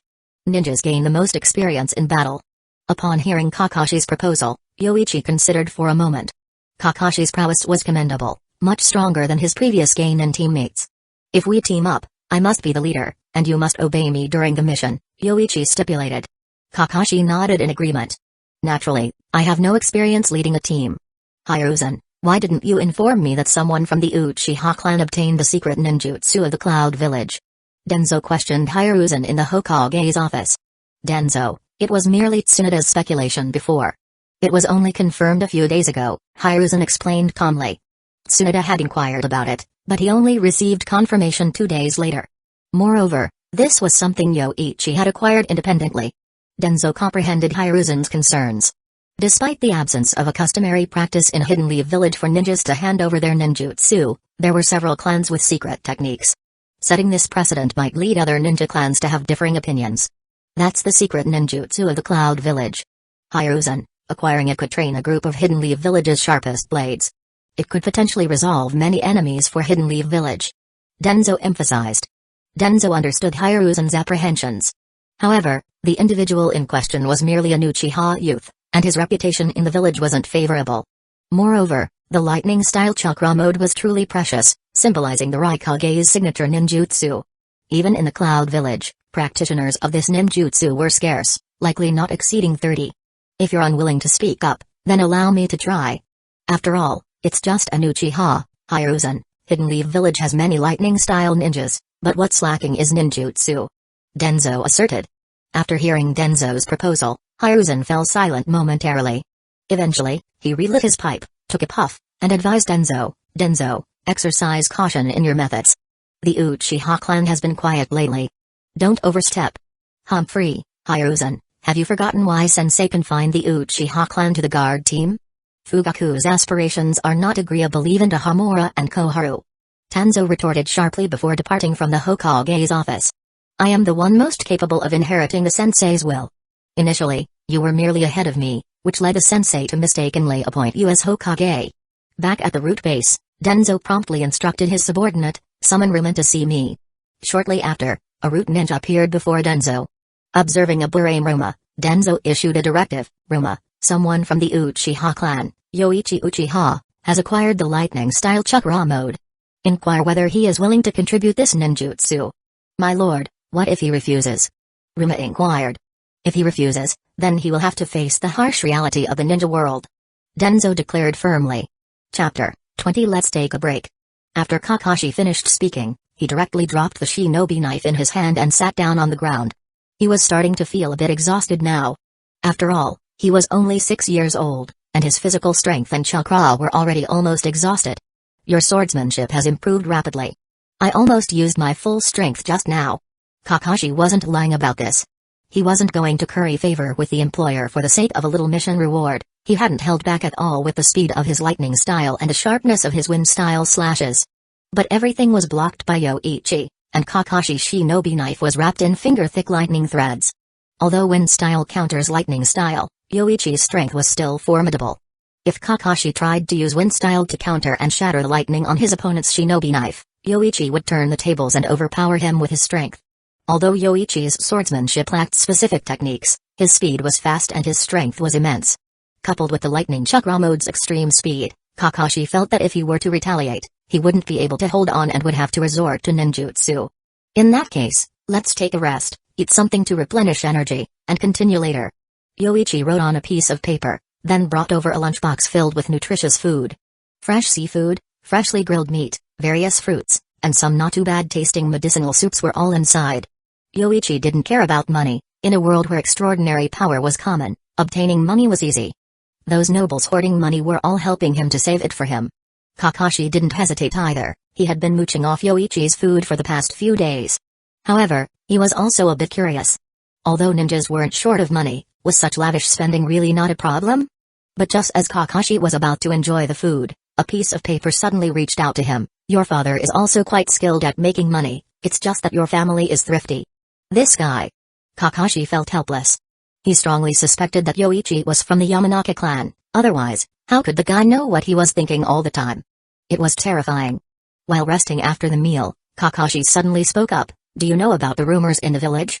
You mean the rumors about me using my teammates, even deliberately abandoning them? Yes, I'm aware. Kakashi paused for a moment, then continued, has someone talked to you about it? Forget it, this was something my classmates from the ninja school told me. Even they know about it, so probably a lot of people in the village know. Originally, it was just a few people spreading it, but this time it spread too quickly. Yoichi naturally heard this from Kakashi's thoughts. Besides staying at home and practicing during this time, he rarely went anywhere else, so he had just found out about the rumors spreading. Let them talk. These ignorant fools can only believe in such rumors. Kakashi was taken aback and asked curiously, don't you care? Why should I care about them? If they dare to speak in front of me, I'll kill them. Then they'll know the consequences of being mouthy without strength. What if the ones spreading rumors are stronger than you? Then I'll remember them. Once I'm stronger than them, I'll kill them. Kakashi fell silent after hearing this. He didn't think Yoichi was joking just now. With his current diligent training, becoming stronger was only a matter of time. Just from the progress in swordsmanship alone, Kakashi felt a bit pressured. A week ago, this person hadn't even started learning swordsmanship, but now he was almost overpowering Kakashi. I should also practice more. I should ask my father for guidance when I have time and learn more advanced swordsmanship. Let's continue training. Kakashi hadn't finished his sentence when both he and Yoichi turned their heads to one side simultaneously. Soon, 3 ninjas emerged from the forest, each wearing masks with different animal designs, dressed in Anbu attire. The leader among them wore a black cloak. The 3 quickly approached Yoichi and Kakashi. The Anbu leader in the black cloak spoke, Yoichi Uchiha, we are root ninjas. We have something to discuss with you.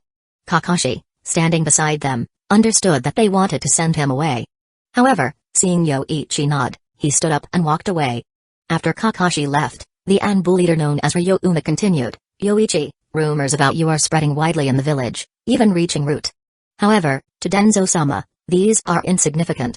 As long as you hand over your lightning-style chakra mode jutsu and join Root, shut up. Yoichi took off his metal mask and sighed. When he opened his eyes again, they were already in the shape of the Sharingan.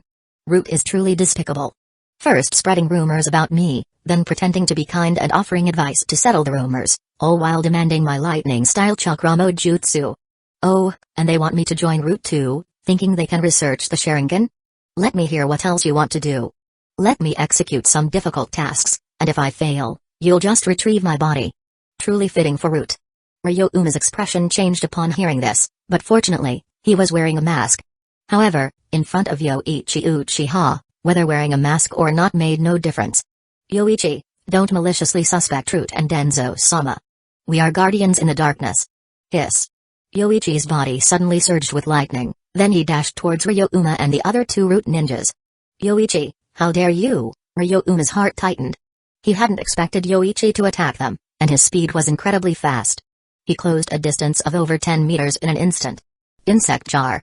Ryōuma quickly formed hand seals, and instantly, swarms of insects akin to dark clouds were released from his body, sweeping towards Yoichi under his command. Once enveloped by the swarm, his chakra would be consumed, leading to his demise. However, thunder roared violently, a dazzling lightning flash and arcs of lightning burst through the insect jar. Then, Yoichi landed a fierce punch on Ryōuma's face while the other two Root ninjas were caught off guard. Crack. Bang. The mask shattered, and Ryōuma was sent flying more than 10 meters by Yoichi's fist. The other two Root ninjas reacted at this point, shouting angrily, "You're asking for death." One drew his blade to strike while the other prepared a ninjutsu from a distance. But Yoichi wouldn't give them a chance. The lightning on his body surged again, his speed like lightning. Moreover, the lightning surrounding him could defend against ordinary attacks. He used his fists and palm strikes to repel the two. Yoichi said coldly, "Get lost. Seeing you Root makes me sick. I won't give you lightning-style chakra mode, even if it's for a dog. So report this to Elder Danzō. Yoichi Uchiha, if you dare to make a move, come at me. But I'll kill you with all my might." Yoichi drew his shinobi knife, the lightning surging on his body showing no sign of dissipating but growing fiercer. At this moment, Kakashi also arrived. Although he didn't hear what was said between the two sides, Yoichi's sudden attack startled him. Attacking Root. I'll report this to Danzō-sama. Even if you're from the Uchiha clan, you won't be spared. Ryōuma touched the wound on his face, then glanced at Kakashi. With his white hair and short sword, he recognized him as the son of White Fang. Moreover, they weren't too far from Hidden Leaf Village, and any noise from ninjutsu would attract Anbu. After the three Root members left, Yoichi sat down, feeling sore all over. Continuously releasing a large amount of lightning-style chakra beyond his endurance was quite a burden. He felt like even his muscles were somewhat damaged. But hearing the despicable intentions of Root did make Yoichi feel angry and impulsive. Kakashi asked, "Are you okay? What are you planning to do next?" "I exceeded my body's limits. Resting for 2 days should be fine. Let's end it here today. I'll go see the clan elders next." Yoichi picked up his metal mask from the ground. Before putting it on, he said to Kakashi, "Kakashi, the mastermind behind spreading rumors is a Root ninja. Remember what they did today. You might encounter a situation like mine." Chapter 21. After Yoichi left, Kakashi was still pondering over what had just happened. The Root. I remember my father mentioning them. They're the department for training talents for the Anbu Black Ops, buried deep within Hidden Leaf Village, hence named Anbu Root. But what did that guy mean by his words? Will I also suffer treatment like today? Kakashi somewhat believed the Root ninja he spoke of earlier might have been spreading rumors. Having spent almost 10 days together, Kakashi hadn't been able to keep anything from him. He admired Yoichi's almost mind-reading level of insight. However, they had no interaction with Root, so why would they spread rumors about him? Forget it. Father will be back soon, I'll ask him. Kakashi thought to himself. He suddenly felt that there might be a significant gap between Yoichi and Root, and he needed his father's guidance at this moment. If it's going to be troublesome, he might as well continue doing some simple tasks to accumulate experience. On the other hand, after returning to the Uchiha clan compound, Yoichi headed towards the house of Elder Uchiha Kenji. He mentioned that he wanted to find the Elder was not just a casual threat to the Root ninja. Now that Root intended to take action against him, Yoichi had to find an equally powerful backing. The head Elder was not an option, he had almost retired and hadn't attended several clan meetings. Although Yoichi had some strength, his Sharingan had devolved to the second Tomoe due to anger when he attacked Ryōuma earlier, and his chakra had increased significantly as a result. But his current condition was not good. His body had suffered some damage due to continuously releasing overloaded lightning-style chakra. His skin and muscle meridians had already suffered some damage. He needed proper rest at this time, preferably going to the Hidden Leaf Village hospital to find a medical ninja to treat him. If he could stay in the clan compound at ease, Yoichi wouldn't worry, but he was afraid that Fugaku, the clan head, would sell him out again just to please the third Hokage. It wasn't the first time Fugaku had done such a thing, that was just his philosophy. After arriving at Elder Kenji's house, Yoichi rang the doorbell and directly said to the person who opened the door, "I'm Yoichi. I hope to see Elder Kenji, I have something to discuss with him." "It's Yoichi-sama, Please come in. I'll go call my father-in-law. The person who opened the door was Elder Kenji's daughter-in-law, whose son was the captain of the guard team. Yoichi was led to the living room, and not long after sitting down, an old man arrived. Elder Kenji. Yoichi-kun, please, have a seat. Seeing Yoichi about to stand up to greet him, Elder Kenji gestured for him to sit down, and then he sat down as well. Yoichi-kun, I've heard of your genius reputation before. It's a pity you didn't join the guard team. However, it seems even without joining, you haven't wasted your talents. Elder Kenji, I come this time with a request for your assistance.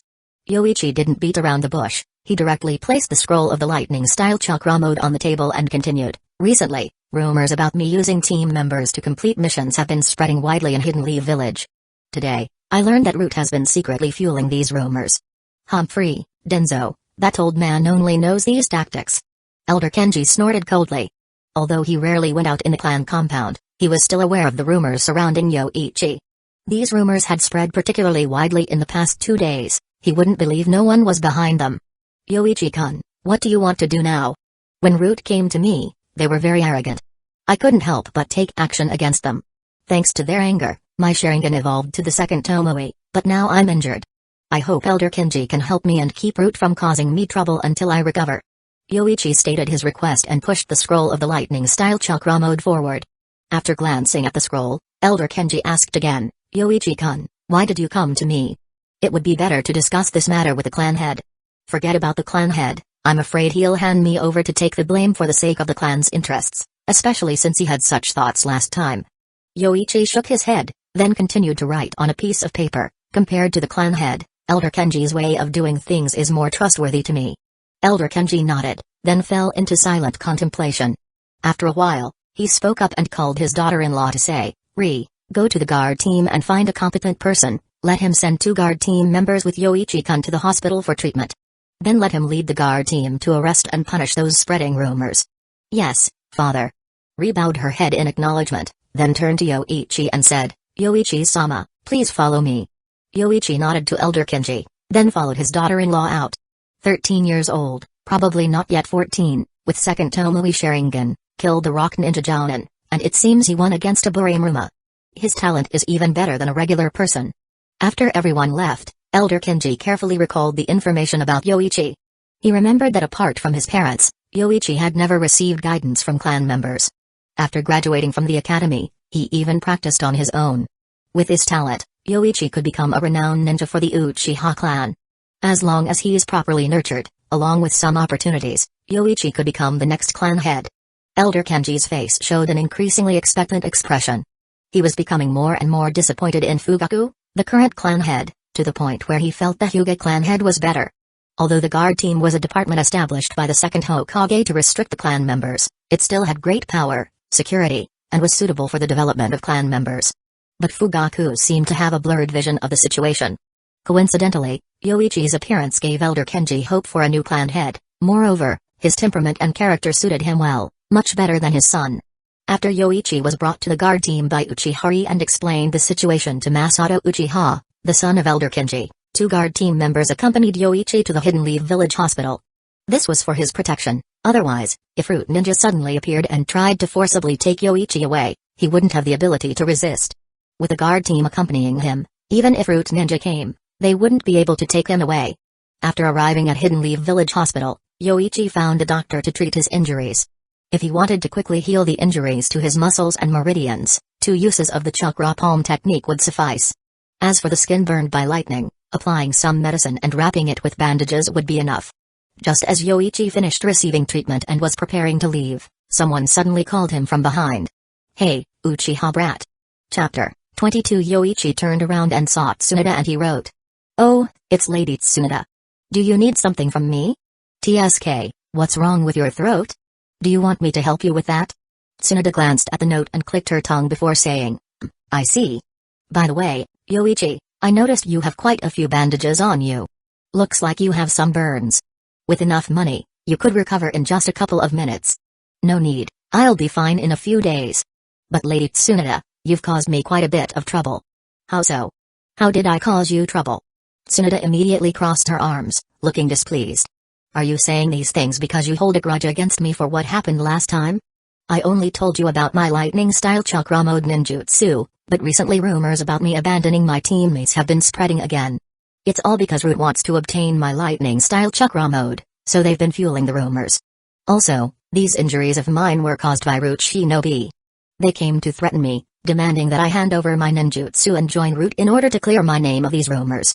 Thank you, Lady Tsunade, for your betrayal. After handing the note to Tsunade, Yoichi turned and left, followed by 2 members of the security team. Related to me? Tsunade read what was written on the note and immediately remembered mentioning this matter to the old man. However, she had intended for the old man to investigate, not to act as a spy. How did this get linked to asking for ninjutsu? Tsunade had no idea about the spreading rumors. Just the day before, she had lost all her money in a gamble, and today she came to the Hidden Leaf Village Hospital hoping to find a few unsuspecting fools to treat their injuries and earn some medical fees. She rarely strolled around the streets, so how could she know about rumors spreading? Besides, casinos don't gossip about ninja fairs. Danzō is behind this. Tsunade furrowed her brow, thinking about her impression of Danzō. It seemed like something Danzō would do, but she only told the old man about it, and it was for intelligence confirmation. No, why should I take the blame? It's clearly Danzō's doing. Tsunade felt annoyed. She left the Hidden Leaf Village Hospital directly and headed towards the Hokage's office. Although she disliked Yoichi, that wicked little brat, why should she take the blame for Danzō? She didn't even care about the lightning-style chakra mode. Not only was that ninjutsu difficult to master, but it also drew the hatred of the Cloud Shinobi. On the other side, Masato asked politely, Yoichi-kun, how are your injuries? Yoichi replied, nothing serious, I'll go to the Hidden Leaf Village Hospital tomorrow for treatment, and I'll be fine. My father learned that Yoichi-kun has awakened the Sharingan to the second Tomoe, so he specially asked me to bring you some Ganjutsu. If you have any questions, you can come to my house anytime. Masato took out 4 scrolls and placed them on the table. These were all Ganjutsu that could be used with the Sharingan. Learning them would be very convenient when facing enemies. There was a difference between Jutsu Ganjutsu and ordinary Ganjutsu. Jutsu Ganjutsu was basically impossible to dispel by oneself, so Uchiha had gained a reputation in the ninja world. 1-on-1, they will escape. 2-on-1, attack from behind. Encountering an Uchiha with an activated Sharingan, if alone, it was better to run away. Unless you didn't look into the opponent's size, but then you would hardly be able to see the opponent's upper body. How would you fight like that? Masato-senpai, please send my thanks to Elder Kenji. I'm grateful for his help. Yoichi accepted the goodwill of the elder without hesitation. If Fugaku could also win over clan members like this, there would be no need for factions in the clan, just the clan leader's side. Yoichi-kun, rest well. I'll take my leave now. If you need anything, feel free to come to my house or the security team. Masato nodded and left Yoichi's house. After everyone left, Yoichi opened the 4 Ganjutsu scrolls and started studying them. One was an insight into the use of the Sharingan, the illusion, Ganjutsu binding, illusion, unknowing fire, and another one without a name, but it required 3 seals to activate, and there was also a time limit. This Ganjutsu was also marked by Kenji himself as not allowed to be used unless it was a matter of life and death. Is this Izanagi? Why did the elder give me this forbidden jutsu? Seeing this unnamed Ganjutsu, Yoichi immediately thought of the forbidden jutsu of the Uchiha clan. The effect and seals were exactly the same as he remembered. Is he afraid that I might encounter an accident, so he gave me this forbidden jutsu to save my life? TSK, Fugaku, can't you learn from this kind of care? This forbidden jutsu was said to be untrained by anyone, but it was impossible to think so. Sacrificing one Sharingan in exchange for one's life? The Uchiha clan was not foolish. Important figures in the clan would definitely preserve this forbidden jutsu. Yoichi put away the 4 scrolls and prepared to find time to study them slowly. However, it felt good to have someone backing him up. Regardless of Kenji's intentions or expectations for him, this protection and cultivation were much better than Fugaku's. On the other side, Fugaku was once again summoned to the Hokage's office, this time accompanied not only by Hiruzen but also by the other 3 council elders. Upon arrival, Fugaku learned that Yoichi had caused trouble again, this time with Root Shinobi. According to Danzō, the Root Shinobi wanted to invite Yoichi to investigate the rumor, but Yoichi directly attacked them and injured Danzō's subordinates. This was already Yoichi's 2nd time attacking fellow village shinobi, which was absolutely unacceptable according to the will of fire. Although Hiruzen's expression was somewhat unpleasant, he still said, Fugaku, I understand that you are busy with clan matters and also overseeing the security team. When you're busy, You indeed may not have time to deal with such trivial matters. But I hope you can advise Yoichi. Shinobi from the same village or like family, this kind of behavior is not appropriate. Danzō immediately expressed his dissatisfaction. Hiruzen, how can you brush this off? This is an attack on fellow village shinobi. Danzō, leave this matter to Fugaku to handle. He is the captain of the security team, so you don't need to worry about it. Hiruzen put down his pipe and interrupted, alright, this matter is settled. Danzō, I am the Hokage. Then why did you call me here? Just to scold me as the assistant Hokage? Danzō's face turned cold, and he tapped his crotch fiercely. Hiruzen, you will regret this. After speaking, Danzō left with a cold expression. Hamura and Koharu didn't say much either. They simply said, Hiruzen, handle this matter yourself, and then left the Hokage's office. Fugaku, you may go back first. I understand, Hokage-sama. Please rest assured. Fugaku bowed slightly and assured him before leaving the Hokage Tower.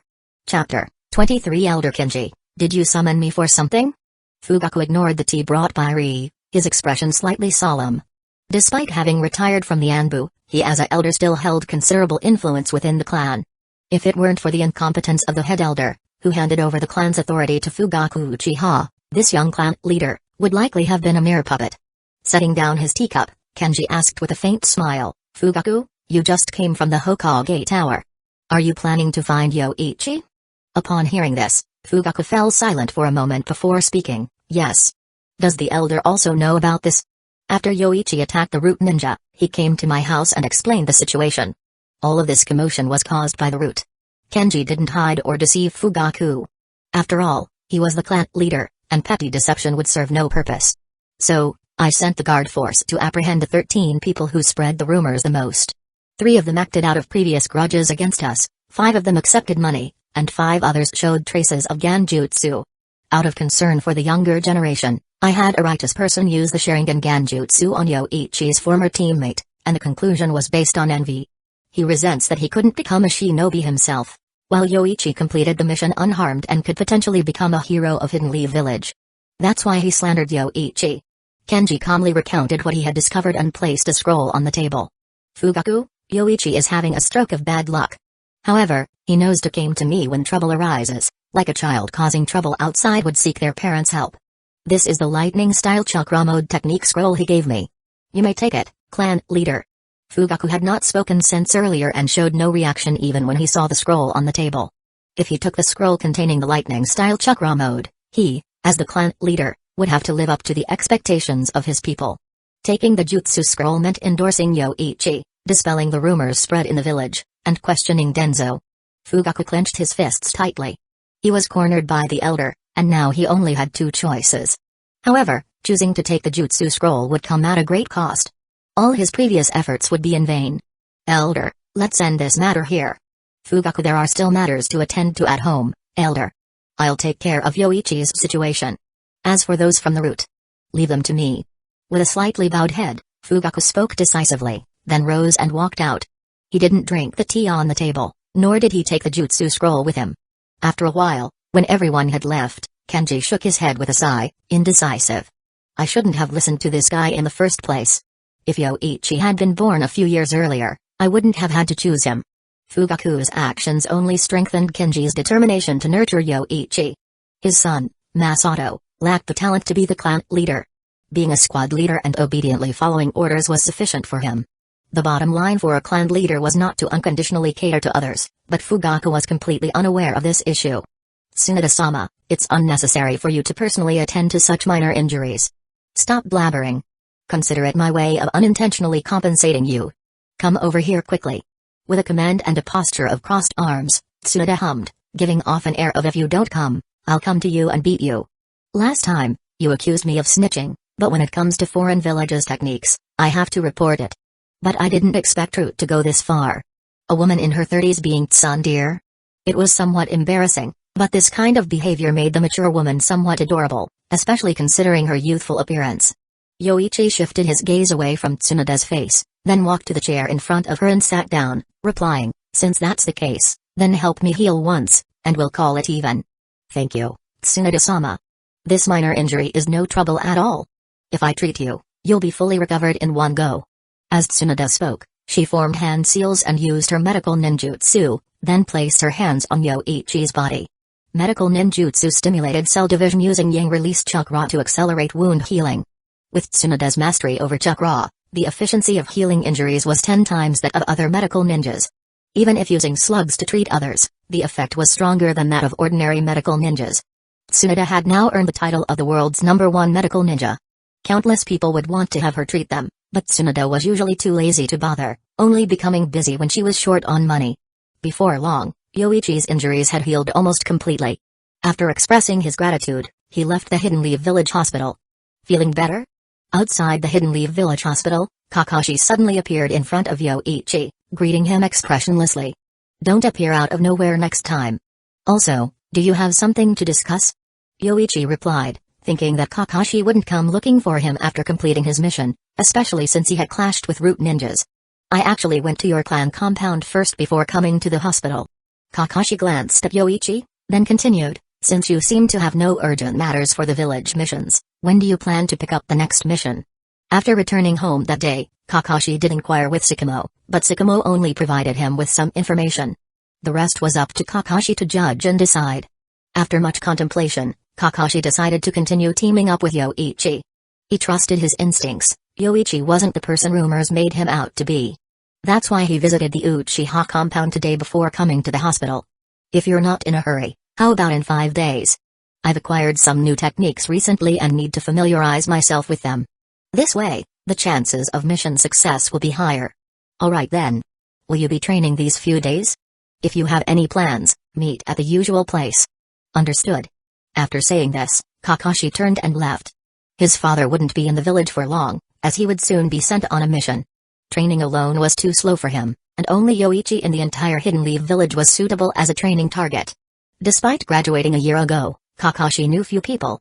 Apart from his father, he usually trained alone. Now having someone stronger than him to spar and train with was a rare opportunity for Kakashi. Chapter 24. Let's stop here. I've pretty much grasped your strength. That'll be it for today. Rest up well, and we'll pick up the mission tomorrow, Yoichi signaled to Kakashi after ceasing their sparring. After 5 days of training together, he felt he had a good understanding of Kakashi's abilities. Kakashi demonstrated proficiency in lightning style and earth style ninjutsu. His primary combat technique was the Hatake sword art, and his coordination between ninjutsu was commendable. His control over split-second moments during combat was also impressive. This level of strength was respectable among Chunin and would make for a reliable ally on missions. Yoichi hadn't slacked off either these past few days. In addition to perfecting his swordsmanship and lightning-style chakra mode, he had also been honing his proficiency in the Sharingan Genjutsu. Naturally, Kakashi served as his sparring partner. Kakashi had a decent understanding of Genjutsu and knew how to defend against and dispel them. However, he found himself somewhat helpless against Yoichi's Sharingan Genjutsu these past few days. Though Yoichi had only mastered 2 Sharingan Genjutsu techniques so far, they posed several times more difficulty for Kakashi to handle than before. Kakashi couldn't meet Yoichi's Sharingan gaze directly and had to be wary of his line of sight, making it extremely uncomfortable for him to deal with. After falling victim to Yoichi's Sharingan Genjutsu 4 or 5 times, Kakashi refused to engage in sparring with Yoichi anymore. Once caught in the Sharingan Genjutsu, he found it nearly impossible to break free, and Kakashi had already lost 5 or 6 times. What time do we gather tomorrow? Asked Kakashi. 9 o'clock, at the Hokage Tower. Got it. I'll head back for today then. After bidding farewell, Kakashi departed. Yoichi also left. The matter with the root had fizzled out after his visit to the elder, as it seemed he had resolved it. Rumors in the village had significantly decreased as well. The Uchiha police force had arrested over a dozen individuals who were spreading the most malicious rumors and had posted notices detailing their dissemination of rumors about Yoichi. To ordinary people, they were meaningless in the presence of shinobi, especially Uchiha with their Sharingan, capable of easily discerning one's inner thoughts through Genjutsu. The rumors had died down, but Yoichi's reputation had taken a slight hit. When Yoichi walked the streets, he could see fear in the eyes of the common folk. But to Yoichi, the Uchiha clan had no need for the admiration of these villagers. Those who wield power should be revered by the common folk. What qualifications did a group of people who could only survive under the protection of shinobi have to disrespect the Uchiha clan? Never tasted the iron fist of the police force, huh? As for who would practice the lightning-style chakra mode, Yoichi couldn't care less.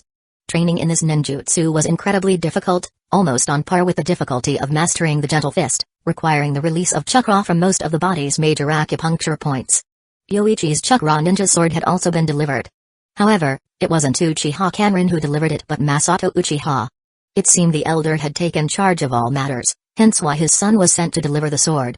The chakra ninja sword was excellently crafted, infused with some conductive minerals, making it both durable and capable of conducting chakra. With just a bit of chakra attached, Yoichi could unleash a dazzling display of lightning on the blade. Yoichi named this chakra ninja sword Raiden, somewhat reminiscent of one of the 7 ninja swords of the mist, but he didn't mind. In the end, the fame of a weapon ultimately depended on its wielder. The next day, both of them arrived at the Hokage Tower at nearly the same time and proceeded inside after exchanging greetings. Upon reaching the mission desk, the people inside looked uneasy upon seeing Yoichi.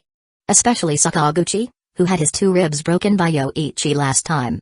He had spent several days in the hospital recovering. Afterward, he learned that Yoichi hadn't faced any punishment. Instead, those who spread rumors were caught by the police force and harshly punished. This filled Sakaguchi with extreme anger. His friend died in Yoichi's squad, and he had his 2 ribs broken by Yoichi. He could even be arrested by the police force for merely speaking ill of Yoichi. Now, seeing Yoichi, Sakaguchi's eyes held both resentment and fear, and he was afraid that Yoichi might attack him again. Take the missions. B rank, assassination missions are prioritized. Personnel, Yoichi Uchiha and Kakashi Hatake. Yoichi glanced at Sakaguchi and didn't pay him any further attention, instead approaching a nearby mission desk ninja. The ninja, upon regaining his senses after Yoichi addressed him, hurriedly said, "Wait a moment, let me check for you. There are quite a few B-rank missions available, with some being assassination missions. You can choose from these." Yoichi took a look and noted that there were still plenty of assassination requests for Hidden Leaf Village, and B-rank missions already involved shinobi, as indicated on the mission briefings. "I'll take this one and this one. Please record them." "You want to take 2 B-rank missions?" "That's correct. Please record them." "This doesn't seem to be in line with regulations.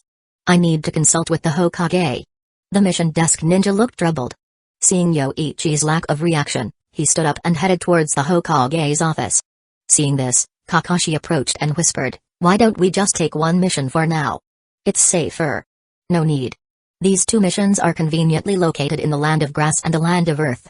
Taking them separately would waste an additional 7 or 8 days on travel." Kakashi gave him a deadpan look. His team leader showed no concern about the possibility of mission failure, only thinking about saving time. Nevertheless, one involved a minister from the Land of Grass, while the other was an undercover agent from Hidden Stones Village. At first glance, the missions didn't seem too difficult. After a while, the ninja returned to the mission desk. He informed Yoichi and Kakashi, "The Hokage has approved it. I'll process them for you." Hidden base in the depths of Hidden Leaf Village. This was Root's headquarters. When it was established, Danzō proclaimed it to be the root that nourished and protected Hidden Leaf Village, hence why even the base was built underground. Leaving the village? Humphrey, it's hard to make a move within Hidden Leaf Village, but once you're outside. A cold glint flashed in Danzō's eyes. Uchiha Kenji, that old fool, was protecting Yoichi, preventing Root from taking action within the village. But outside the village, Lord Danzō, Kakashi Hatake and Uchiha Yoichi are teaming up. If we were to take action. Who said we're going to take action? That wicked Uchiha has been practicing the Cloud Shinobi secret technique.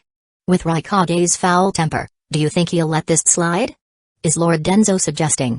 Sell the information to Hidden Clouds Village and have a Root team follow behind. We'll provide the final support. Danzō tapped his cane and smirked. With a 2 tomes Sharingan, a decent talent, but unfortunately unfit for Hidden Leaf Village's use. Chapter 25. Darn it, why would a cloud ninjutsu appear on a leaf shinobi? Who leaked it out? Upon hearing the report from his subordinate, the 3rd Raikage asked angrily. Although he wasn't so temperamental as to smash the table in the room, his demeanor was enough to unsettle those around him. We've already tasked the Anbu to investigate all the high-ranking ninjas capable of using lightning-style chakra mode. I believe we'll have results soon. After speaking, the Raikage's assistant brought a cup of tea to the table. Please have some tea. In the village hidden in the clouds, there weren't many cloud ninjas capable of using lightning-style chakra mode. Not only was this ninjutsu difficult to master, but it also required loyalty. It was a technique created by the 2nd Raikage and gained fame in the ninja world under the 2nd and 3rd Raikage's usage. Mastering this technique would essentially put one on par with the Raikage, as long as they could surpass the third Raikage's son. Shortly after, the Anbu from the Cloud Village returned with information. A high-ranking ninja from the Hidden Leaf, Ozai, had confessed voluntarily. He had lost a scroll containing the lightning-style chakra mode. However, he completely forgot when he lost it. Nevertheless, Ozai vaguely remembered a certain Uchiha from Hidden Leaf Village, Yoichi. It seemed that half a year ago, while Ozai was on an S-rank mission, he encountered a team from Hidden Leaf Village. So, Ozai lost the lightning-style chakra mode during that time? I'm not sure, but it should be around that time, Lord Raikage. We've questioned the two teams who were on missions at that time, but they couldn't recall anything. They couldn't remember? Were they under Genjutsu? It's unclear. However, it's difficult to make those two teams fall under Genjutsu. Besides losing a scroll of ninjutsu, Ozai didn't suffer any other losses except for the mission failure. After hearing the results of the Anbu's investigation, everyone in the Raikage's office fell into contemplation and confusion. It was highly probable that Ozai was the one who lost the lightning-style chakra mode, but it was certainly orchestrated by their enemies. The future fourth Raikage couldn't comprehend these convoluted matters. He then spoke out loudly, "Father, let's directly inform Hidden Leaf Village. Let them hand over the lightning-style chakra mode, and then we can go and kill that Uchiha ninja who's practicing it." The third Raikage said solemnly, "Do you know how many people from Hidden Leaf Village have mastered our village's techniques? What's the use of getting it back now? No matter how many of them have mastered it, they are our enemies. Once discovered, we chase them to the end, even if it's the third Hokage." As he spoke, I exclaimed, "As long as we scare them off, let the Hidden Leaf Village ninjas know that practicing the Cloud Village's secret ninjutsu means death, they won't dare to practice it." It was indeed a straightforward approach. However, the third Raikage thought it was a feasible method. So he said to his son, "All right, I approve. Sadai, you go and inform Hidden Leaf Village, as I suggested earlier. You and Ozai team up and eliminate the Uchiha ninja who has already mastered the lightning-style chakra mode. Let them know that the Cloud Village is not to be trifled with." "Yes, father." Lord Raikage, after receiving the order, the Cloud Village sprang into action. In terms of military strength, the Cloud Village was undoubtedly the strongest among the 5 great shinobi villages. Even if other threats were disregarded, in a head-to-head confrontation with 2 other villages, only the Stone Village could barely match the Cloud Village.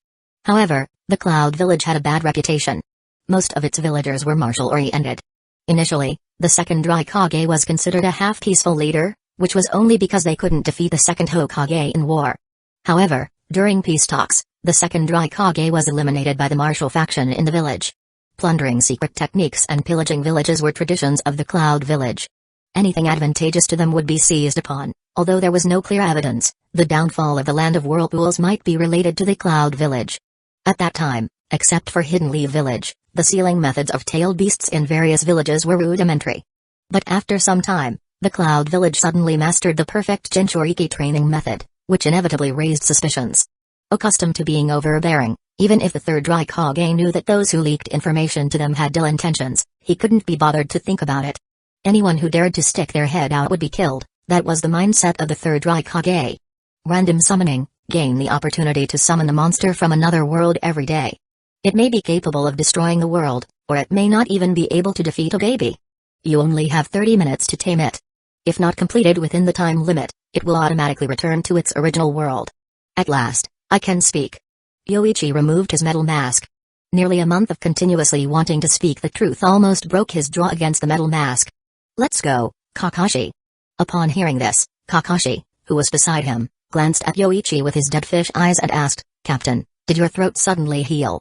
Yoichi waved his hand and said, "That's not important, Kakashi. You'll gain a lot being with me. I hope you won't give up halfway through." "I'll try my best, Captain." Then, the two continued on their way. Their first mission target was in the Land of Grass, which would take them a day to reach. While traveling, Yoichi carefully studied his new ability. Being able to randomly summon a creature from another world, it may be strong or weak, and with only a chance to tame them. However, according to the instructions, if he summoned a creature capable of destroying the heavens and earth, he might be wiped out himself without being able to tame it. If he summoned a weak one, even taming it would be of no use. He might end up checking if the creature's meat was tasty. But in terms of taming creatures, Yoichi could only think of the Ninja World's summoning technique, which would be more convenient. Aside from the summoning technique, he couldn't forcefully tame them with iron chains. "Kakashi, where can I buy a summoning scroll? Does the Ninja Tools store in Hidden Leaf Village sell them?" Kakashi rolled his eyes and said helplessly, "These are made by ninjas themselves. Unless the shop owner of the ninja tools store is a ninja who specializes in making such scrolls, but if you want to tame summon beasts, it's better to make them yourself." "So, I have to learn the summoning technique?" "That's right. Do you know it?" Kakashi nodded. "If you want to learn, it's best to prepare the scroll first. Summoning scrolls aren't difficult, the difficulty lies in taming the summon beasts." The summoning technique wasn't difficult at all. Although it was classified as a C-rank ninjutsu, even a lower-ranking ninja could learn it seriously after a period of time. By the time Yoichi refreshed his power, he had already left Hidden Leaf Village, otherwise, he could have consulted the elder and learned this ninjutsu. Fortunately, Kakashi knew it too. He had already made one and contracted with the ninja hounds at home. Although their combat power was average, in terms of tracking people, they weren't inferior to the Inuzuka clan's ninja hounds. After arriving in the Land of Grass, Yoichi requested Kakashi to teach him the summoning technique first before completing the mission. He was accustomed to making preparations first, so he wouldn't have to scratch his head when the need arose. Chapter 26 Alright, with this summoning scroll, you'll be able to capture summoning creatures, Kakashi said, looking at Yoichi after he finished preparing the summoning scroll. He then inquired about the mission. "Shouldn't we go on the mission now?" "What's the rush?" "This mission isn't difficult," replied Yoichi with satisfaction as he glanced at the summoning scroll in his hand. After putting it away, he asked Kakashi, "How's the information you were supposed to gather?" "It's almost complete. Here's a detailed map of the vicinity of Iwatakuma's house. However, it seems like he's aware that someone is targeting him. There are 4 more grass shinobi around," Kakashi explained as he placed a map on the table. Iwatakuma was, after all, a minister of the Land of Grass and had close ties with the Land of Earth. Naturally, he would increase his security if he sensed any threat. Initially, he had a dozen samurais and 6 hired wandering ninja in his house. Now, with the addition of 4 more grass shinobi, theoretically, the defensive strength was at its peak. "I've tried using ninjutsu near Iwata's house, but there was no detection. They probably don't have sensory ninjas, but I haven't seen them in action, so the specific types can't be discerned," Kakashi added. After listening, Yoichi assumed a boss demeanor, patting Kakashi on the shoulder. "Well done. Although the intelligence gathering isn't perfect, it's still commendable." Kakashi rolled his eyes and asked, "What's the plan now?" "Let's change our identities first. Remember, from now on, you'll be known as Killer Bee of the Cloud Shinobi in the Land of Grass, while I'll be known as Nodai of the Cloud Shinobi. Later, you'll go buy 2 sets of clothes and change out of the Leaf Village's ninja attire." As he spoke, Yoichi took out 2 headbands of the Cloud Shinobi from his ninja tools pouch, obtained from his previous missions. This warehouse is where Iwata stores his food and medicine, intending to sell it to the Land of Earth. Coincidentally, my shadow clone encountered 2 people from the Land of Earth while gathering intelligence, and they were respectfully escorted into a hotel by Iwata's people. Tomorrow night, we'll blow up this place. Then, our main bodies will transform into people from the Land of Earth and confront Iwata for questioning. When the time comes, you remain silent and leave everything to me. Then, suddenly have the shadow clone appear, and your shadow clone releases the lightning-style technique to attract the attention of those cannon fodder ninja from Iwata's house, while my shadow clone goes to find the grass shinobi. After their attention is drawn away by the shadow clone, we'll dispel the transformation technique and, under the guise of the cloud shinobi, assassinate Iwatakuma. Remember, when leaving, shout out my identity, Nodai of the Cloud, got it, Killer Bee? Oh, and when you flee in panic, remember to leave the headband behind." After hearing this series of action plans, Kakashi's head was spinning, but he still managed to remember all of Yoichi's words. Upon careful consideration, Kakashi felt that the plan was meticulously constructed. Once executed, it would ensnare Iwatakuma continuously like a fishing net. And, in the end, it even framed the Cloud Shinobi. If the Land of Earth were to find out, they wouldn't suspect the Leaf Village. "It's quite a team I've been paired with." Kakashi responded to Yoichi Uchiha's words by preparing as instructed. Meanwhile, Yoichi wasn't idle either. Armed with the map and intelligence provided by Kakashi, he prepared to reconnoiter once more. In the ninja world, survival primarily relied on intelligence. As long as the intelligence was accurate and preparations were made in advance, even under the influence of a Kage, one could still overcome. So, whenever Yoichi went on a mission, he was always cautious in confirming the intelligence. This world was too easy to die in, being careless was not an option. Moreover, Yoichi also utilized ninja technology. Though telescopes had long existed in the ninja world, they were rarely seen among ninjas. Last time he left the village, he found a craftsman who made him a telescope 20 times stronger. He could see up to 2 to 3 kilometers away, as long as there were no obstructions. It was even stronger than many Byakugan users. After confirming that the map route was correct, Yoichi found a relatively high place and observed the movements of Iwata's house with the telescope. Red hair, and what ninjutsu is she using? Yoichi noticed a suspicious grass shinobi.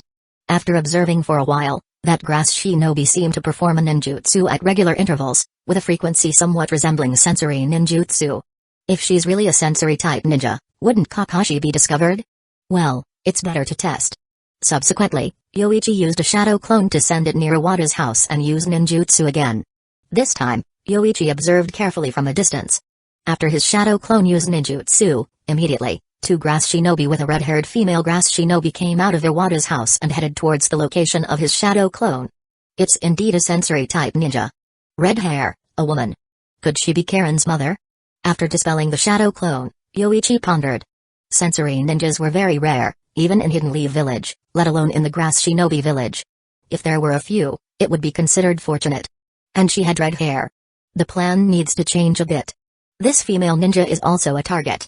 We'll first snatch her away, then clarify. If she truly was Karen's mother, her abilities would be incredibly valuable. Powerful healing abilities, sensory capabilities, and possibly latent sealing techniques.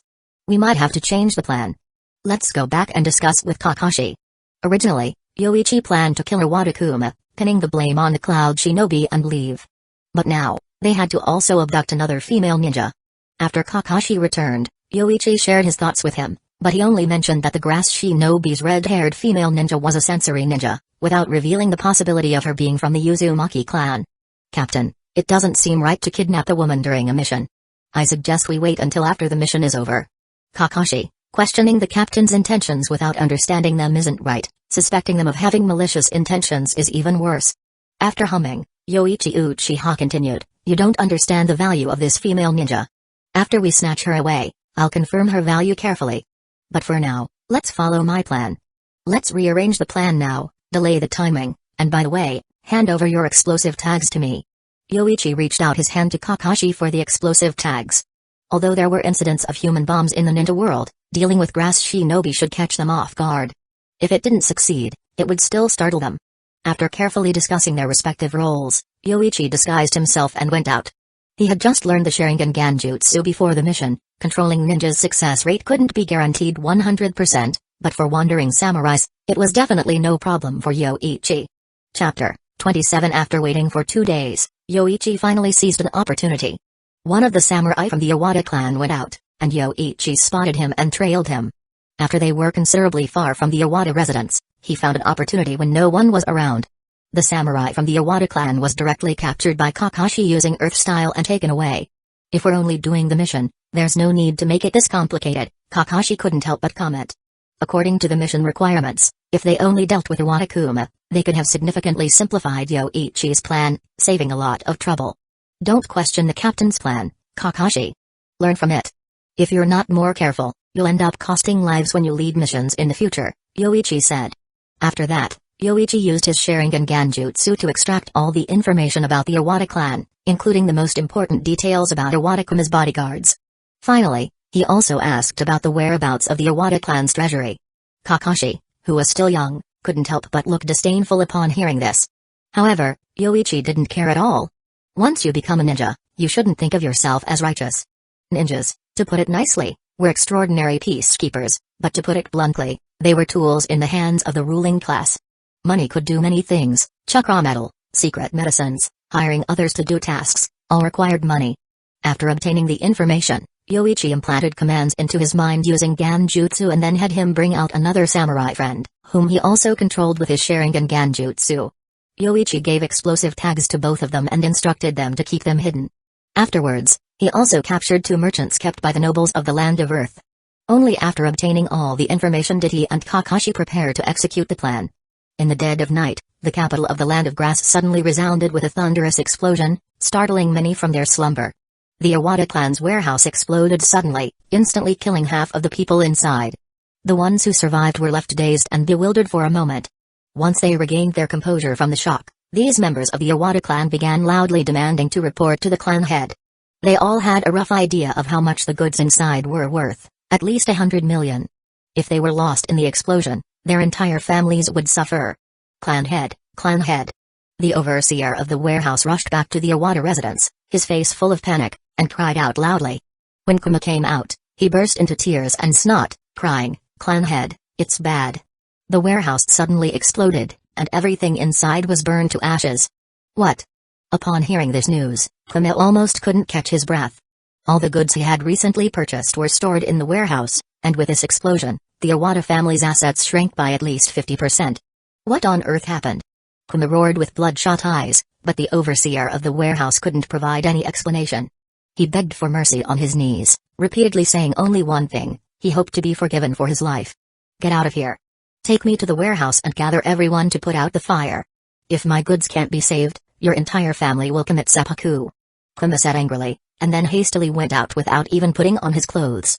However, a burly grass shinobi blocked Kuma's way and said to him, "Lord Iwata, this could be the work of enemies. I mentioned to you a few days ago that ninjas have been appearing frequently around your house." Kuma suddenly remembered this, but those goods were very important to him. Although life was precious, money was equally precious. "Kakataro, have all the guards in the house follow me. You guys too, come with me to the warehouse. This is very important to me. Iwata-sama. Don't say anything more, let's move quickly." Seeing Kuma's determination, the grass shinobi stopped trying to dissuade him and could only call his team. Then all the guards from the Iwata house followed Kuma out. However, halfway there, Kuma's team was suddenly intercepted by several people, who loudly scolded Kuma. "Iwata-kun, come out and explain." Naturally, it was Yoichi who spoke.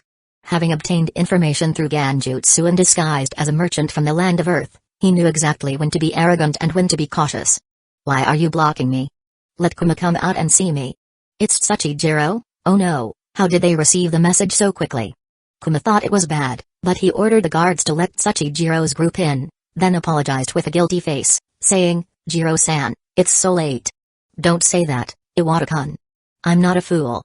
My subordinates just reported to me about the explosion in your warehouse. Can we still deliver the goods we agreed on? Remember, I've already paid for them. You know the relationship between Minister Kawakami and the Iwata village. If this batch of goods is delayed, the next visitors will be ninjas from Hidden Stones village. Jiro-san, don't worry, I'll go see immediately. I promise to let you take away the goods in time." Wiping the cold sweat off his forehead, Kuma hurriedly shouted to his subordinates, "Speed up, hurry up." No one dared to look or listen any further, including the grass shinobi team. For grass ninjas, the Iwata village was not something they could provoke. If they said too much, they might bring themselves big trouble. As they neared the Iwata warehouse, suddenly two figures sprang out from the darkness, shouting "kill," and attacked the Iwata team. Lightning style, earth flash. Kumin art, rise Anzen. It was just a regular lightning style chakra mode slash, but Yoichi Uchiha's shadow clone deliberately shouted loudly to shift the blame to the Hidden Clouds village ninja. "They're enemies, Lord Iwata, be careful." The grass shinobi Kakataro shouted loudly, then cursed in his heart. How did Kuma provoke the Hidden Clouds village ninja? Moreover, the one wrapped in lightning was probably the Hidden Clouds village ninja's lightning style chakra mode. 4 grass ninjas formed a team formation, guarding in front of Kuma's carriage. However, the other guards from the Iwata clan were no match for Kakashi and Yoichi's shadow clones. Even though they were shadow clones, they were still Chunin level, not to mention that Yoichi had the strength of a special Jounin. Except for the 2 samurai controlled by his Sharingan, who slowly approached the grass ninjas, the others were basically powerless against Kakashi and Yoichi's shadow clones. "Darn it, don't be too arrogant, Hidden Clouds village ninja." Grass ninja Kakataro shouted loudly, then formed seals with his hands, creating a dozen or so lantern-shaped fireballs around him. "Fire style, flame bullet. Captain, let me help too." "Fire style, fireball jutsu." Kakataro and another grass ninja stepped forward to use ninjutsu, directly suppressing Kakashi and Yoichi's shadow clones. Under the combined attack of fire-style ninjutsu and the attacks of others, the 2 shadow clones seemed to be in danger. However, at this moment, the real Yoichi signaled Kakashi with his eyes, and Kakashi, understanding his intention, immediately formed seals with his hands. Earth style wall. A tall earth wall suddenly rose, separating the carriage and the battlefield in front. Meanwhile, Yoichi's body surged with dazzling lightning, and his lightning-fast strike beheaded Kuma and another grass ninja in one fell swoop. His eyes instantly turned into Sharingan, and he launched a Ganjutsu against the red-haired female grass ninja, making her lose the power to resist. At the same second Kakashi used Earth-style ninjutsu, The two samurai controlled by his Sharingan also dropped their weapons and lunged at the two grass ninjas. Boom. Chapter 28 Kakashi, put these items into the storage scroll. We'll settle the accounts once we leave here. After killing Kuma, Yoichi and Kakashi arrived at the Iwata family's treasury. Due to Kuma taking most of the guards with him when he left, the Iwata family's mansion was unusually empty. They couldn't be stopped by anyone, even though they used quite a bit of chakra. Kakashi's eyes were somewhat dazzled by the piles of money before him. He had only earned a few thousand ryo from completing D-rank missions before, but now there were tens of millions right in front of him. It's all because the captain told me to do it. I didn't really want to do this. Kakashi comforted himself in his mind as he quickly took out the storage scroll and sealed the money, jewels, and other items from the treasury into it, not leaving anything behind.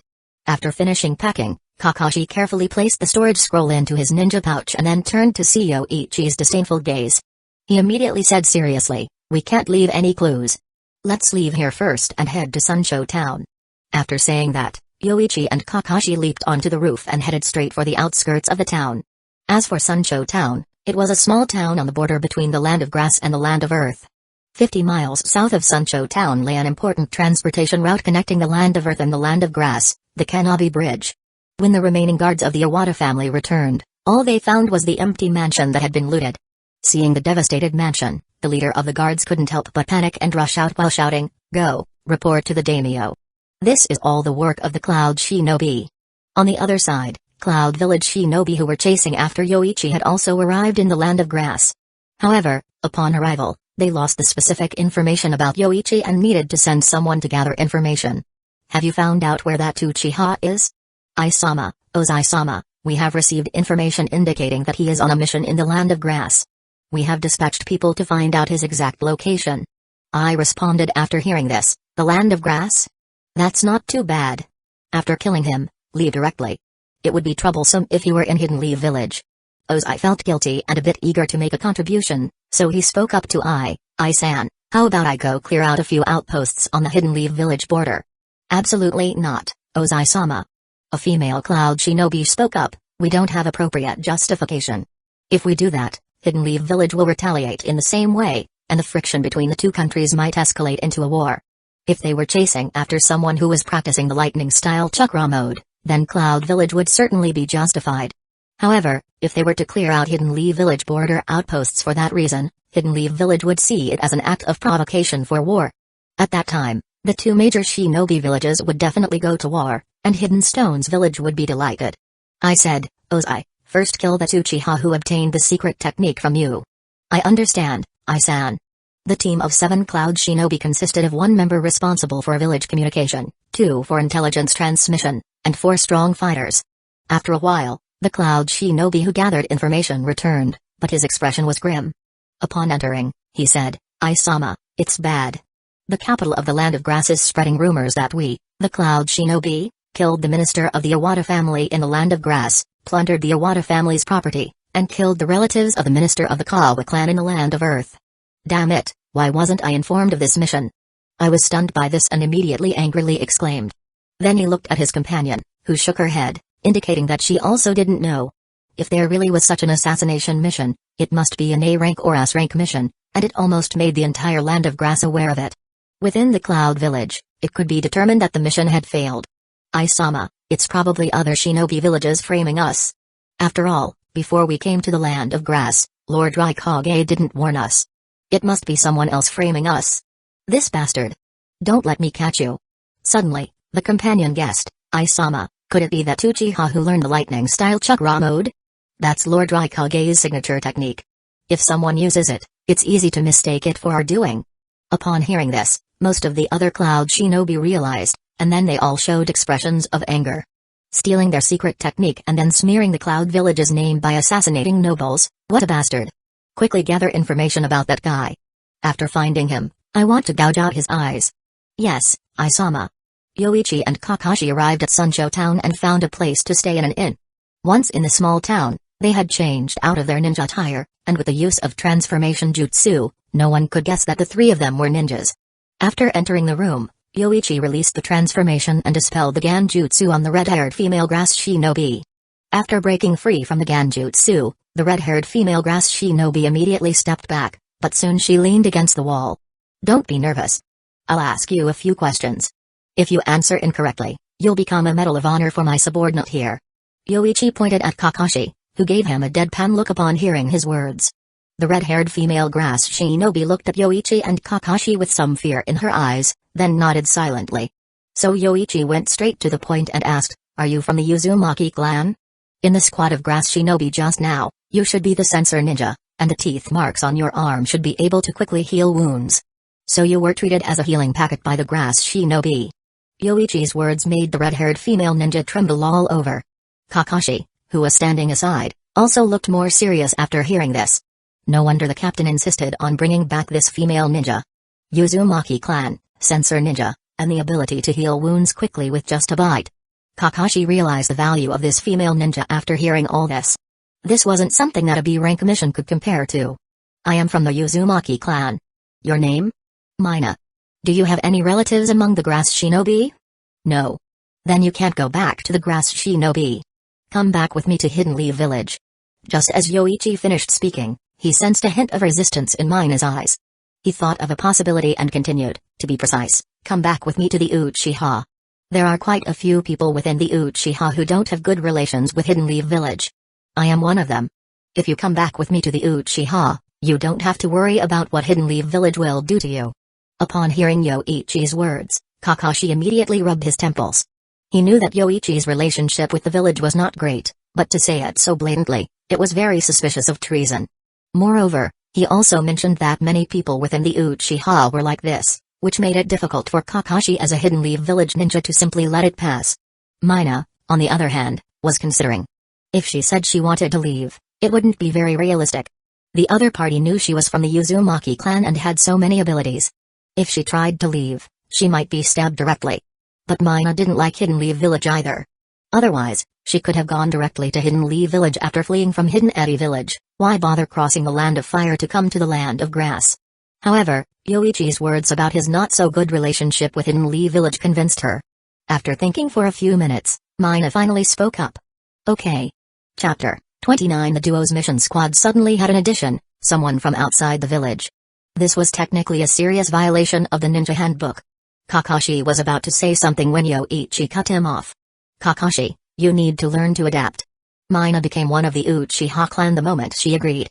Moreover, Mina is a sensory ninja. You need to understand how much help a sensory ninja can provide to a mission. "Learn, Kakashi, learn." As Yoichi said this, Mina's heart trembled, and she bowed her head. In the ninja world, calling someone from another clan as one of your own generally means they have married into the clan, like Uzumaki Mina becoming Mina Uchiha. However, Yoichi didn't have such intentions. He thought of taking Mina as a vassal of sorts and then entrusting the elder to train her. There would definitely be a place for Mina in his squad in the future. Mina agreed to Yoichi's invitation partly because she didn't have a good time in the grass ninja village. After her abilities were exposed, the grass ninjas treated her like a walking blood bag. Luckily, Mina hadn't revealed her sealing technique, or the grass village would have stripped her of all her value. "Mina, how large is your sensory range?" "At most 3 to 4 kilometers. I only awakened this ability 2 months ago, and I'm still not very proficient," Mina said somewhat embarrassedly. She didn't understand the ninja world well, but when she had told Kikawa of the grass village, he had disdainfully told her, "That's really useless." So, Mina thought her sensory ability wasn't developed well. 3 to 4 kilometers? Kakashi was shocked under his mask. Such a sensory range was already very powerful. He remembered his father mentioning that the Hyuga's Byakugan could generally observe a range of 1 to 2 kilometers. Moreover, Mina had just awakened this ability, and it seemed it would become even stronger in the future. Even Kakashi felt envious upon hearing this. The Uzumaki clan's bloodline abilities, although not combat-oriented, were terrifyingly strong. Thinking this, Kakashi felt Yoichi might have heard about the abilities of the Uzumaki clan and thus wanted to take Mina away immediately upon seeing her. Although this was technically against the Leaf Village's rules, it at least doubled the success rate of the mission. Our next mission is here, a rock ninja outpost. According to the treaty revised after the Second Ninja World War, each ninja village can only build outposts within their own country, but this time the rock ninjas have built an outpost in the land of grass. Yoichi briefed on the mission, mainly for Mina to hear. As for breaking the rules, as long as he could complete the mission, that was all that mattered. He wouldn't let any rules restrict him. If not for Yoichi needing the experience from combat, he wouldn't bother going out to take missions for such rewards. However, the mission had another benefit for him: legal plundering. All the loot obtained during the mission, besides the mission rewards, could be handed over to the Leaf, but only if you want. To put it simply, this mission is to remind the rock ninjas of the treaty and to uproot the outpost in the Land of Grass. Generally, an outpost only has a Chunin squad. It's unlikely there will be a Jonin, but to be on the safe side, Yoichi said, turning his head to look at Mina, who was listening intently, and spoke. Mina, can you sense how much chakra the target has? I should be able to, but I need to get closer. If it's at the limit of my range, the sensing becomes very vague. Alright, when the time comes, use me as a reference to sense the number of ninjas and their chakra levels. Yoichi also assigned Mina a task. A large amount of chakra doesn't necessarily mean strength, but a small amount of chakra means the ninja is likely weak. They wouldn't be able to use many jutsus, let alone engage in any pre-combat probing. Rest for the night, we'll depart tomorrow. I'm going out for a bit, don't worry about me, Yoichi said before preparing to head out. Kakashi initially wanted to ask Yoichi about his purpose and to follow him. However, he reconsidered after receiving a look. Leaving the resting place, Yoichi ran about 6 or 7 kilometers southward. There was a mountain hollow they had passed during the day, and he stopped there. About far enough. I hope my first summoning won't be a disappointment. Yoichi intended to test his ability to summon randomly, refreshing the skill as he had never used it before. He would feel somewhat discontent if it went unused. Come forth from the other world, summon. Yoichi Uchiha shouted loudly, as required by the superpower Roulette, which always managed to introduce some novelty. After saying these words, a large summoning array appeared in front of Yoichi, followed by a booming sound and a burst of purple light and smoke from the summoning array. After the summoning array appeared, Yoichi quickly moved backward. However, he suddenly noticed there was still a summoning notification on the panel of the superpower Roulette, so he opened it to check. Mountain goats from the Forest of Elements, once swatted off by various races intending to hunt them using their sturdy horns, but found out their horns offered no protection. They could only rely on their instincts to survive under the protection of elemental spirits. The meat is extremely delicious, thanks to living in the forest rich in magical elements. Eating their meat can quickly restore vitality. Note, summon recorded, can be summoned repeatedly or resummoned. This introduction. I summoned a lamb skewer? Yoichi twitched his mouth. After the smoke dispersed, he saw the mountain goat he had just summoned. Its appearance was indeed exquisite, belonging to the finest among goats. Moreover, its wool was as white as snowflakes. However, it seemed to have no combat capability as mentioned in the introduction. Sizzle. A surge of lightning surged around Yoichi, and he appeared next to the goat instantly, pressing it down with one hand. The goat, suddenly attacked, panicked, its 4 hooves flailing in an attempt to escape. However, its strength was no match for Yoichi's. Struggling for a while, it still couldn't break free from his grip. Yoichi was now certain that this mountain goat from the Forest of Elements had absolutely no combat power. My first summoning is a lamb. Should I consider myself lucky? Since he didn't summon a powerful exotic beast, it was still acceptable. If he had, it would have been troublesome for him, as finding one that suited him immediately was unlikely. Yoichi exerted a bit more force with his hand, directly killing the goat, then stored it in a storage scroll, ready to taste the extremely delicious meat of the mountain goat when the opportunity arose. Chapter 30 Mina, can you sense the number of individuals from this distance? There are a total of 6 individuals, but their chakra levels are not as high as yours. 2 of them are similar to Kakashi-kun, and the remaining 4 are not on par with him, Yoichi-sama. Uzumaki Mina, utilizing her abilities, briefly sensed the number of individuals and their chakra levels at the Iwa Ninja outpost and relayed the information to Yoichi. The distance from here to the Iwa Ninja outpost exceeds 1 kilometer. If they were closer, Mina's sensory perception would be even clearer. A bit unexpected, but it hasn't reached the level of 2 squads. I'll draw their frontal fire later. After a quick observation through binoculars, Yoichi continued speaking to Kakashi. The enemy hasn't detected any shinobi. Kakashi, you handle the 2 lower-ranked shinobi with your earth jutsu, then assist me with ninjutsu. Having mastered the lightning-style chakra mode, whether in terms of speed or physical defense, it suited him to draw frontal fire. Moreover, lightning-style countered earth-style, making Iwa Ninja most troubled when encountering cloud ninjas who practiced the lightning-style chakra mode. Do you remember what I said? Upon hearing this, Kakashi responded with his usual deadpan expression, of course, Captain. This time, they didn't need to wear the headbands of the cloud ninjas. The mission was to eliminate them all, wearing headbands or not was meaningless. After finalizing the details, the 3 individuals dispersed. Mina wouldn't need to take action, she was responsible for guarding the perimeter. Yoichi wasn't skilled in stealth, And the Iwa Ninja outpost wasn't completely devoid of vigilance. Once Yoichi approached within 800 meters, he was detected by the Iwa Ninja responsible for surveillance. Enemies. Just as the Iwa Ninja responsible for surveillance sent out the signal, Yoichi abandoned stealth, his body pulsating with lightning. He dashed towards the Iwa Ninja outpost with lightning speed. Enemies? Prepare to engage. Formation B. Upon hearing the transmission from their fellow Iwa Ninja outside, the leader of the Iwa Ninja outpost immediately issued orders. Subsequently, a group of individuals emerged swiftly from the underground. The very moment they left the outpost, they witnessed a streak of lightning rushing toward their village teammates who were on guard duty outside. The speed bestowed by the lightning-style chakra mode was beyond what ordinary shinobi could react to. Furthermore, the Iwa Ninja guarding outside were merely low-ranked. Witnessing Yoichi charging towards them at incredible speed, fear surged within them. Darn it, die. Shuriken, explosive tags. However, these attacks posed minimal threat to Yoichi Sharingan. During his swordsmanship practice, he had faced 3 of Kakashi's shuriken attacks, which were far more dangerous than what he faced now. He dodged left and right, parrying and slashing with his sword. Even the explosive tags didn't pose much threat to Yoichi. Within these brief seconds, Yoichi had already closed the distance to the Iwa Ninja guarding the outpost to less than 5 meters. This distance felt like the arrival of the Grim Reaper, causing the Iwa Ninja guarding to lose all thoughts of resistance. Stop. This time, I'm going to die, father, mother. As this thought flashed through his mind, the Iwa Ninja guarding felt a dizzying sensation.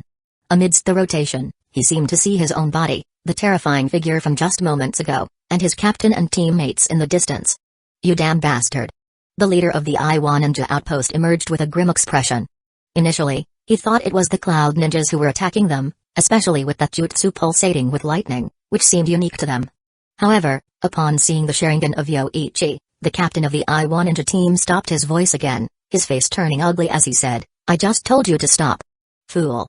After Yoichi cursed, his body once again surged with lightning and electricity, rushing towards this team of Iwa Ninja. Humphrey, lightning-style chakra mode, attack together, earth-style wall. After the order from the Iwa Ninja captain, he formed hand seals with both hands and then quickly pressed his palms to the ground. Instantly, a huge trench appeared in the earth, accompanied by intense vibrations, directly impeding Yoichi Uchiha's forward charge. There was considerable animosity between the Iwa Ninja and the Hidden Clouds Village Ninja, so the Iwa Ninja were already adept at countering the Hidden Clouds Village Ninja's lightning-style chakra mode. Earth-style wall and earth-style wall bomb, one obstructed the line of sight, and the other hindered the speed of the charge, which was extremely effective against Hidden Clouds Village Ninja, who only knew how to charge head-on. However, that was when the Iwa Ninja were gathered together, and Yoichi was not a Hidden Clouds Village Ninja. Fire-style, great fireball technique. After forming hand seals, a large, blazing flame about 4 or 5 meters in diameter surged towards the Iwa Ninja, but Yoichi's target wasn't the Iwa Ninja captain, but his surrounding 4 companions. Dodge. One of the Iwa Ninja shouted loudly, but as they leaped aside, they found dozens of shurikens flying towards them, and these shurikens collided in the air, altering their trajectory, instantly sending shivers down the spines of these Iwa Ninja. They had originally planned to counterattack with shurikens, knocking down all the shurikens thrown by Yoichi Uchiha, but they hadn't expected his shurikens to collide in midair, changing their trajectory. Quick, dodge. Now they could only roll on the ground as soon as they landed, otherwise, they would be pierced by the shurikens. Although their dodging looked somewhat unsightly, there was no need to care about appearances on the battlefield, survival was the top priority. However, after rolling on the ground to avoid the shurikens, the bare feet of 3 of the lower-ranked ninjas were suddenly grabbed by a pair of hands emerging from the ground, causing them to panic. At the same time, a voice came from underground, one of the ninja rules, even in combat with the enemy, one must always be vigilant against attacks from the shadows. Ah! Gah! Captain, help! The 3 of them were pulled underground directly, and then before they could finish pleading for help, blood sprayed from their mouths, and in just a few seconds, they were gone. Bastard! The Iwa Ninja captain cursed angrily, but a hint of fear crept into his heart. Today, he was probably doomed. Meanwhile, Kakashi emerged from underground, wielding a short knife and locking onto another Iwa Ninja, saying, Captain, leave this one to me. Understood. Although Yoichi wanted to ask Kakashi if his chakra could still hold up, he couldn't say such information exposing words with enemies before him. I'll deal with the other first. 10 minutes later, all the Iwa Ninja at this Iwa Ninja outpost were killed by Yoichi's team. Seeing that all the enemies were eliminated, Mina walked out from the shadows and handed a water pouch to Yoichi, saying, "Captain, take a break." Yoichi took the water and said, "Thanks. The mission is complete, Kakashi. Eat some soldier pills to restore chakra. Mina, keep an eye on the enemy at all times. We're relatively close to the land of Earth." "Understood." After the two of them responded, they each went about their tasks. After cleaning up the Iwa ninja outpost and taking away all the useful items inside, Mina also used sensory ninjutsu as usual. However, after her sensory ability expanded, Mina's expression changed suddenly. She quickly said to Yoichi, "Captain, enemies are coming. There are 7 of them in total, only 3 of them have chakra inferior to yours, and one of them has much more chakra than you." Chapter 31 Rock Shinobi arrived so quickly? Are they chasing after us? Yoichi frowned. Even though they've just been through a battle, even with the soldier pills restoring their chakra, they're only back to 70%. Moreover, what Mina said seemed like there were 2 elite squads, with 7 people, 3 of whom had chakra levels similar to his, and even one exceeding his. In the ninja world, only Senju Hashirama could compare chakra levels with an Uchiha. As each promotion of the Sharingan would significantly increase one's chakra levels. Kakashi, Mina. If there's a chance to escape later, let's meet up at the last base. Yoichi initially wanted Kakashi and Mina to escape separately. But splitting up would be too risky, and the opponents would also split up to pursue. As Yoichi spoke, he could already see the enemies Mina mentioned. They were fast, and the surging lightning on their bodies was very familiar to Yoichi. Boom. A burly figure leaped from a hill dozens of meters away, then landed heavily not far from Yoichi, angrily shouting, "You're the Uchiha who stole our Cloud Shinobi secret technique, pretending to be a Cloud Shinobi to assassinate the Minister of the Land of Grass. Today, you're doomed." Sizzle. The lightning around this burly ninja seemed to reflect his anger, but Yoichi, who had trained in the lightning-style chakra mode, knew that this was the manifestation when the lightning chakra flowed to its maximum. In this state, speed, defense, and strength would all be pushed to the limit, but the body would endure significant pain.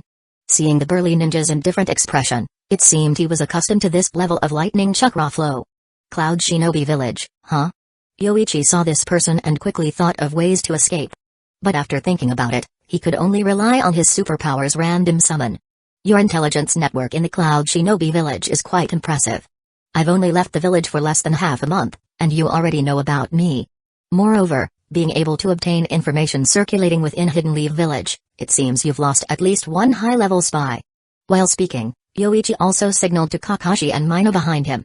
Upon seeing this, both understood and continued refining their chakra, gathering it in their limbs, and preparing to escape at Yoichi's signal. I sneered, "What high-level spy? It's your Leaf Village that voluntarily gave us the information. Uchiha, it seems you also have enemies in your village. Such a trash village that calculates against each other is far inferior to our Cloud Shinobi." The ninja beside I reminded him, "Lord I, the enemy is trying to deceive you." "What can a dead man deceive? I just haven't figured out how to kill him yet." As I said this, Yoichi suddenly reached out, then loudly exclaimed, "Call from another world, summon." A purple and enormous summoning array instantly appeared on the ground in front of Yoichi, followed by a thunderous roar, darkening the sky. "Run." After calling forth the summon, Yoichi directly signaled Kakashi and Mina. This time, he didn't need to check the psychic roulette, he knew he had summoned a terrifying creature. The oppressive aura made even breathing a luxury. Kakashi also reacted, learning from Yoichi, using lightning-style chakra to enhance cell activity, pushing his speed to the limit. Roar. The deafening roar made Yoichi feel like his head was about to explode. Then he felt an irresistible violent gust behind him, directly lifting him into the air, unable to control his body. As he flew around in the air, Yoichi reluctantly opened his eyes to see what kind of monster he had summoned. 3 heads, enormous wings that blocked out the sky, and a body that reached into the clouds. It was hard to see the full appearance of this giant beast at a glance. Seeing this, Yoichi had no other thoughts in his mind except one: run. After crashing heavily onto the ground, Yoichi picked up Mina and ran towards the distance again. At this point, he could only hope that the people from the Cloud Shinobi village could help delay some time for him. "Yoichi-sama, are you awake?" When Yoichi opened his eyes, he heard a familiar and gentle voice beside him. It was Uzumaki Mina. Before losing consciousness, Yoichi could still recall his memories. He remembered running carrying Mina for about several dozen kilometers and then collapsing near Suncho town due to exhaustion. At that time, Yoichi still had consciousness, but when he saw Kakashi staggering over, he relaxed and passed out. Now it seemed Mina had taken good care of him and hadn't left him while he was unconscious, genuinely wanting to join the Uchiha clan. "Did you feed me your blood?" Yoichi checked his body and found that his meridians and muscles seemed unharmed, and he didn't feel excessive chakra depletion. "Yoichi-sama saved me, a little blood is nothing," Mina replied, bowing her head. At this moment, Kakashi's voice came from the other side of the curtain. "Thank you, Mina-san, for saving me too. When we return, I'll prepare a generous gift to express my gratitude." Mina timely pulled back the curtain, revealing Kakashi lying on the bed beside him, reading a novel.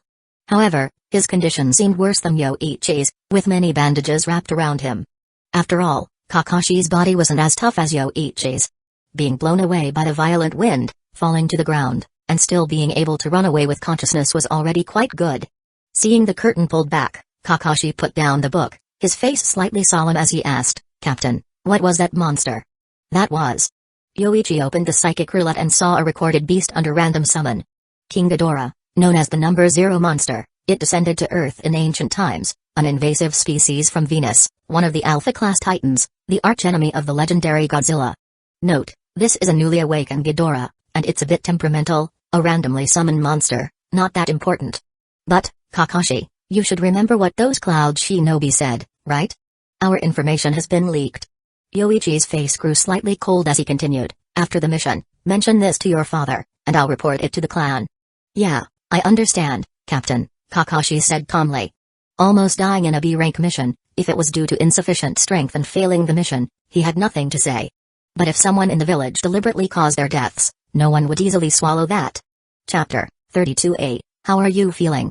In the Cloud Village's hospital, a ninja wrapped in bandages and connected to dozens of monitors slowly woke up. As soon as he opened his eyes, he saw his father, the third Raikage, but it took him a moment to remember why he was lying there. "Father, where are the others?" The third Raikage spoke gravely, "Only you returned through the heavenly transfer technique. I've already dispatched scout ninjas, but there's no news yet." "Who did you encounter? What happened?" "Father, we found that Uchiha, but before we could act, the bastard summoned a beast, something like a tailed beast.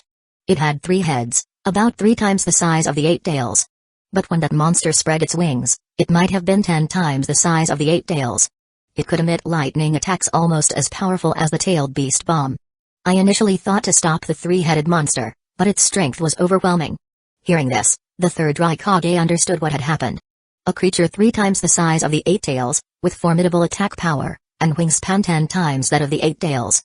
Such size was beyond the third Raikage's imagination. For the Cloud Village, an 8 tails rampage was a disaster. Alone, the third Raikage could barely subdue the 8 tails, and it took many cloud ninjas to cut off one of its horns. Without sealing techniques, a stood no chance against the 8 tails, let alone a creature more powerful. Rest and recover for now. As for Ozai and the others, I'll have the Anpu find them." After speaking, the third Raikage laughed. This incident was truly a disgrace for the Cloud Village, losing 3 Jonin and a ninja with space-time techniques. If something happened to the ninja with space-time techniques, the Cloud Village would have to change their logistics in case of war. Thinking this, the third Raikage suddenly wondered if they had been tricked by Hidden Leaf Village. Was the intel deliberately sent to calculate against the Cloud Village? And the monster A mentioned needed thorough investigation. Its strength was at least equal to, if not greater than, the 8 tails. If Hidden Leaf Village controlled such a monster, they would need to devise countermeasures for future wars against Hidden Leaf Village. "Yoichi-kun, you're back. How did the mission go?" As the tea was served, Kenji smiled and asked. Yoichi visiting right after returning to the village indicated that something unexpected must have happened during the mission. The wisdom of the second elder truly surpasses others. Without me saying anything, you've already guessed my thoughts. Yoichi didn't beat around the bush. There were 2 incidents during the mission. The first is that I brought back Uzumaki Mina. Uzumaki? Kenji paused for a moment, then his eyes turned into 3 Tomoe, his expression becoming serious as he looked at Mina. Her chakra is quite unique, and it seems she has more than our Uchiha clan. It appears she indeed belongs to the Uzumaki clan. I heard that the Whirlpool country disappeared amidst the war, and the surviving Uzumaki clan members have been hiding across the ninja world. Yoichi, do you plan to settle her in the village? No, second elder, she will join the Uchiha clan and become a member of my squad. Yoichi shook his head. Mina doesn't want to join Hidden Leaf Village, and her abilities are very special. She will be a great help to me in the future. I hope the second elder can help train her. Mina's abilities, if nurtured, are rare across the ninja world. Is that so? Kenji paused, rarely seeing Yoichi this serious. After thinking for a moment, he said, "Okay, Yoichi-kun, if there's anything you need, you can speak directly to Shoji. Whether it's ninja guidance or various techniques, anything I have, just ask. Another thing, Kakashi and I were betrayed by someone from our village during this mission. They informed the Cloud Village of my departure, leading to us being pursued by Cloud ninjas on our return, led by the third Raikage's son, A." Kenji's expression turned grave. "Yoichi-kun, are you sure?" Yoichi calmly said, "The Cloud ninja believed we were doomed, so they revealed everything. However, I had some means of escape and barely survived. Kakashi also experienced this, and Hidden Leaf Village's White Fang should already be aware.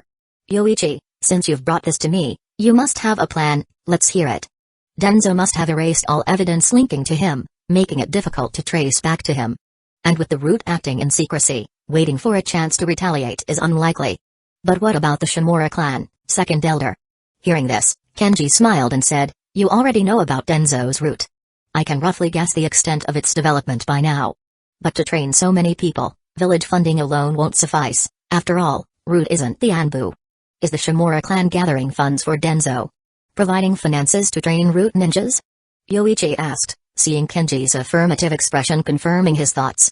Training ninjas quickly is expensive, requiring secret medicines, ninja tools, medical supplies, etc. Root's training methods differ from regular ninja schools, aiming to quickly produce combat-ready ninjas, thus incurring higher costs.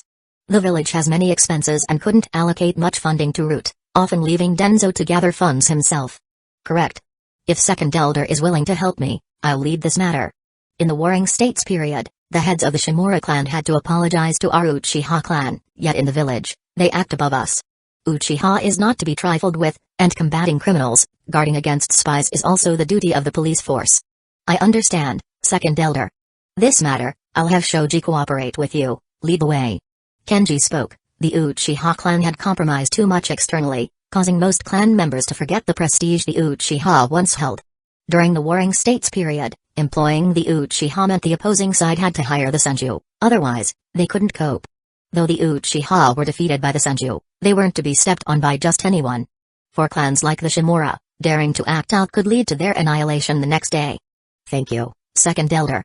I'll arrange for Mino first, then I'll visit Shoji at the police force. After finishing, Yoichi prepared to leave. However, he paused on his way out to remind, second elder, remember to eat the mutton early, it should taste good. After leaving, it took a moment for Kenji to shake his head and then call his daughter-in-law Ri, let's eat the mutton Yoichi-kun brought tonight. Chapter 33 Yoichi-kun, Mina's identity has been arranged. However, father suggested it's best not to use the name Uzumaki anymore. From now on, she'll be known as Mina Uchiha. Shoji conveyed this news to Yoichi during his visit. Yoichi had already discussed the name change with Mina, understanding that if she kept the Uzumaki name, Hidden Leaf Village would definitely approach her to join, especially knowing her powerful abilities. Mina-san can first enter the Hidden Leaf Village Hospital and learn medical ninjutsu under Dr. Doi. As for the sealing techniques, Yoichi interjected, let's not worry about the sealing techniques for now, one thing at a time. Mina herself knows some sealing techniques. For now, it's enough for her to master medical ninjutsu. He knew arranging for the sealing class would be much harder than the Hidden Leaf Village Hospital. Doi from the hospital was a friend of the second elder, so enrolling a student there wasn't an issue. However, the sealing class, responsible for over half of Hidden Leaf Village's secrets, was difficult to infiltrate, especially for an Uchiha. Even if an Uchiha ninja showed talent in sealing, they would still not be admitted into the class. And for now, Mina's training in the Uzumaki clan sealing techniques was sufficient. Although she didn't know many, it was enough for her study and practice for a while. Then, there's another matter, Yoichi-kun. I've looked into the Shimura clan's business. They have 2 warehouses in Hidden Leaf Village and a merchant group involved in the resale of medical supplies. Good, Elder Shoji. I'll take it from here. Yoichi stood up, took Raiden from the wall, and, after fastening it at his waist, suggested to Shoji, such blatant acts of aiding the enemy cannot be overlooked by the police force. Hearing this, Shoji felt a mix of emotions. He was strong, but had he been more assertive, he might have competed with Fugaku for the clan leader position. Unfortunately, Kenji saw that Shoji was a compliant blade, unable to make decisions on his own. At that time, the only one stronger than Shoji was Fugaku, who ultimately was chosen. 4 squads, including Yoichi and Shoji, totaled 14 members. All 14 were Sharingan users, with 3 possessing 3 Tomoe Sharingan, and the rest had 2 Tomoe. Arriving at the village's secluded warehouse district, Yoichi saw Shimura clan members unloading crates from a truck and approached them directly. Initially, the Shimura clan members didn't notice, but as the police force drew nearer, they sensed something amiss. "Gentlemen of the police force, what brings you here?" "We are the Shimura." Before he could finish, Yoichi interrupted, "Stop everything right now and bring out your people. The police force suspects you of secret communications with the Stone Ninja, involving the sale of these goods." "How could that be?" "We are the Shimura clan." The merchant manager ran over, furiously saying, "You Uchiha dare!" Swish. Raijin slashed through the air, followed by a bloodied arm falling to the ground. The manager, now screaming in agony, "Ah! My arm! My arm! You dare! Whoa!" Before he could finish his curse, Yoichi cut off his tongue. "If you can't speak properly, you might as well not speak at all. You, call everyone out. Attempting to flee will be considered acting as a Stone Ninja spy, and you will be executed on the spot." Another man, scared witless, quickly nodded and scrambled to call for others. Yoichi's fearsome demeanor frightened him. Cutting off hands and tongues for small disagreements was devilish. Fearing the man might bleed to death, Yoichi kindly cauterized the Shimura middle-aged man's wound with lightning style, although the shock made him faint. "Yoichi-kun, won't there be any problems with this?" "No, Elder Shoji. There's no need to be gentle with spies in cahoots with the Stone Ninja. Today, the Shimura clan will have to swallow this loss, whether they like it or not." Yoichi then took out a scroll from his ninja tool bag, acquired from a Stone Ninja outpost. It contained maps of suitable locations along the borders of the Land of Earth and the Land of Grass for Stone Ninja bases and planned transport routes. "Once we find this during the search, even the third Hokage will have to thank our police force." Shoji smiled upon seeing the scroll. "If you're confident, I won't dissuade you." After gathering everyone, Yoichi ordered the seizure of all goods to be sent to the police force for investigation, threatening immediate execution for anyone who attempted to flee. The confiscated medical supplies, worth about 60 million ryo, would certainly make Danzō wince. Intent on dismantling all of the Shimura clan's operations, both inside and outside the village, Yoichi planned to attribute external actions to bandits or rogue ninjas. Hidden Leaf Village wasn't large, and Yoichi didn't intend to keep things quiet, so the news spread quickly. The sight of several people alongside the 14-member police force, and dozens of boxes of medical supplies and goods, drew widespread attention in Hidden Leaf Village. As Yoichi proceeded, 2 masked ninjas suddenly appeared, blocking his way and coldly stating, "Police force, hand over the people to us for processing." "No, these individuals are suspected of being Stone Ninja spies and must be investigated by the police force." The 2 root ninjas threatened, "This is an order from Lord Danzō. No matter whose order it is, it's not happening on my watch." Yoichi coldly replied, activating his Sharingan, with its 2 Tomoe spinning wildly. Illusion technique, shackles of stagnation. The root ninjas, caught off guard by Yoichi's Sharingan, were instantly trapped in an illusion, unable to move. Shoji, impressed, remarked, "To immobilize 2 root ninjas with just a 2 Tomoe Sharingan, Yoichi-kun, your ocular power is not weak." "Thank you, Elder Shoji, but they were just weak. Any other clan member could have done the same." Yoichi smiled, then continued, "Take them for interrogation as well. Let's see if Root has also been bought by the Stone Ninja." With the map from the Stone Ninja, Yoichi intended to make ironclad evidence of the day's events, capture them all. A police force member dragged the 2 root ninjas onto a truck, and the group continued towards the police station. The conflict between the police force and root ninjas, and their subsequent capture, spread widely. The Anbu quickly reported to Hiruzen Sarutobi, as the incident occurred near the village center. Several ninja clans, including the other 2 advisors and Danzō, received the news. Chapter 34 Clan Leader, this is urgent. Fugaku was initially resting at home today when Aizen hurriedly arrived, immediately expressing with urgency, "Yoichi has detained individuals from the Shimura family, including 2 operatives from the root, and they are now being brought in for interrogation by the police force." "What?" Not just Fugaku, but even Mikoto, who had just served tea, froze upon hearing this. Even though she wasn't a ninja, she was aware of the Shimura clan standing within the village, not to mention the roots. Fugaku, with fists clenched, said, "What is Yoichi trying to accomplish?" "Clan leader, pondering on this serves no purpose now. We should head to the police force immediately to prevent the situation from deteriorating." "Let's go to the police force." Upon hearing this, Fugaku stood up, not even taking the time to change his clothes, and followed Aizen outside. Simultaneously, the second elder, Kenji, also received news. Upon hearing the update relayed by Shoji, Kenji couldn't help but laugh. To possess such audacity at such a young age, coupled with a meticulous mind that avoids impulsive revenge, is commendable. However, if Yoichi-kun wishes to stir things up, then let's escalate it further. Have Horagawa kun assist as well, just like Shoji did. Uchiha Horagawa, a prominent member within the Uchiha clan known for his explosive temper, previously acted rashly on the battlefield and hence was assigned back to the police force as a squad captain. He is related to Shoji as cousins and is also a nephew of Kenji. Before the outbreak of the Third Great Ninja War and long after the Second Great Ninja War had concluded, the number of ninjas within the Uchiha clan had significantly increased. The police force, comprising 300 members across 4 squads, included 2 squad captains from Kenji's lineage, excluding the clan's other ninjas. At this time, the Uchiha clan's strength was unquestionable. After the decline of the Senju clan, the Uchiha emerged as Hidden Leaf Village's premier ninja clan. Everyone was now converging towards the police force. When Hiruzen arrived at the police force, he encountered Danzō and his route operatives. Seeing the people behind Danzō, Hiruzen's expression darkened. "Danzō, what do you intend by bringing so many people? Internal strife within the village is absolutely forbidden." The peace maintained since the end of the Second Great Ninja War was on the brink of collapse, as evident from the Stone Village's open violation of the treaty, indicating their intent to test the waters for war. Upon hearing Hiruzen's reprimand, Danzō replied with a cold, angry tone, "The police force has become lawless. If I don't bring additional personnel, I might be the next one apprehended." "That won't happen, Lord Danzō." Fugaku appeared in front of Hiruzen, nodding in acknowledgement before stating, "There must be some misunderstanding. Lord Hokage, allow me to address this." Danzō retorted with a sarcastic sneer, "You handle this. Fugaku, if you could command the police force, this situation wouldn't have arisen." "You." "Enough, Danzō. I trust Fugaku-kun." Hiruzen rebuked Danzō, internally cursing him for his foolishness. Was this a time to sow division?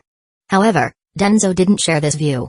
A staunch militarist, he fully inherited Tobirama's discriminatory stance towards the Uchiha. Hiruzen is too lenient.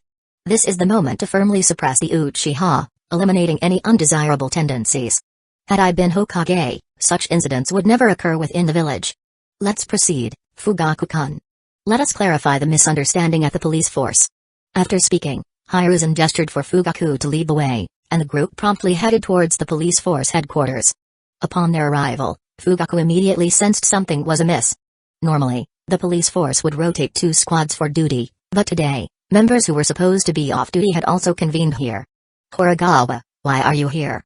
"Clan leader, the second elder indicated that assistance might be needed here, so he sent me to check." Horagawa responded indifferently, then upon noticing Hiruzen behind Fugaku, inquired, "Lord Hokage, you've come as well." "I came to observe. The police force apprehended some individuals today. There must be some misunderstanding." "Misunderstanding?" "No, Lord Hokage, there's absolutely no misunderstanding.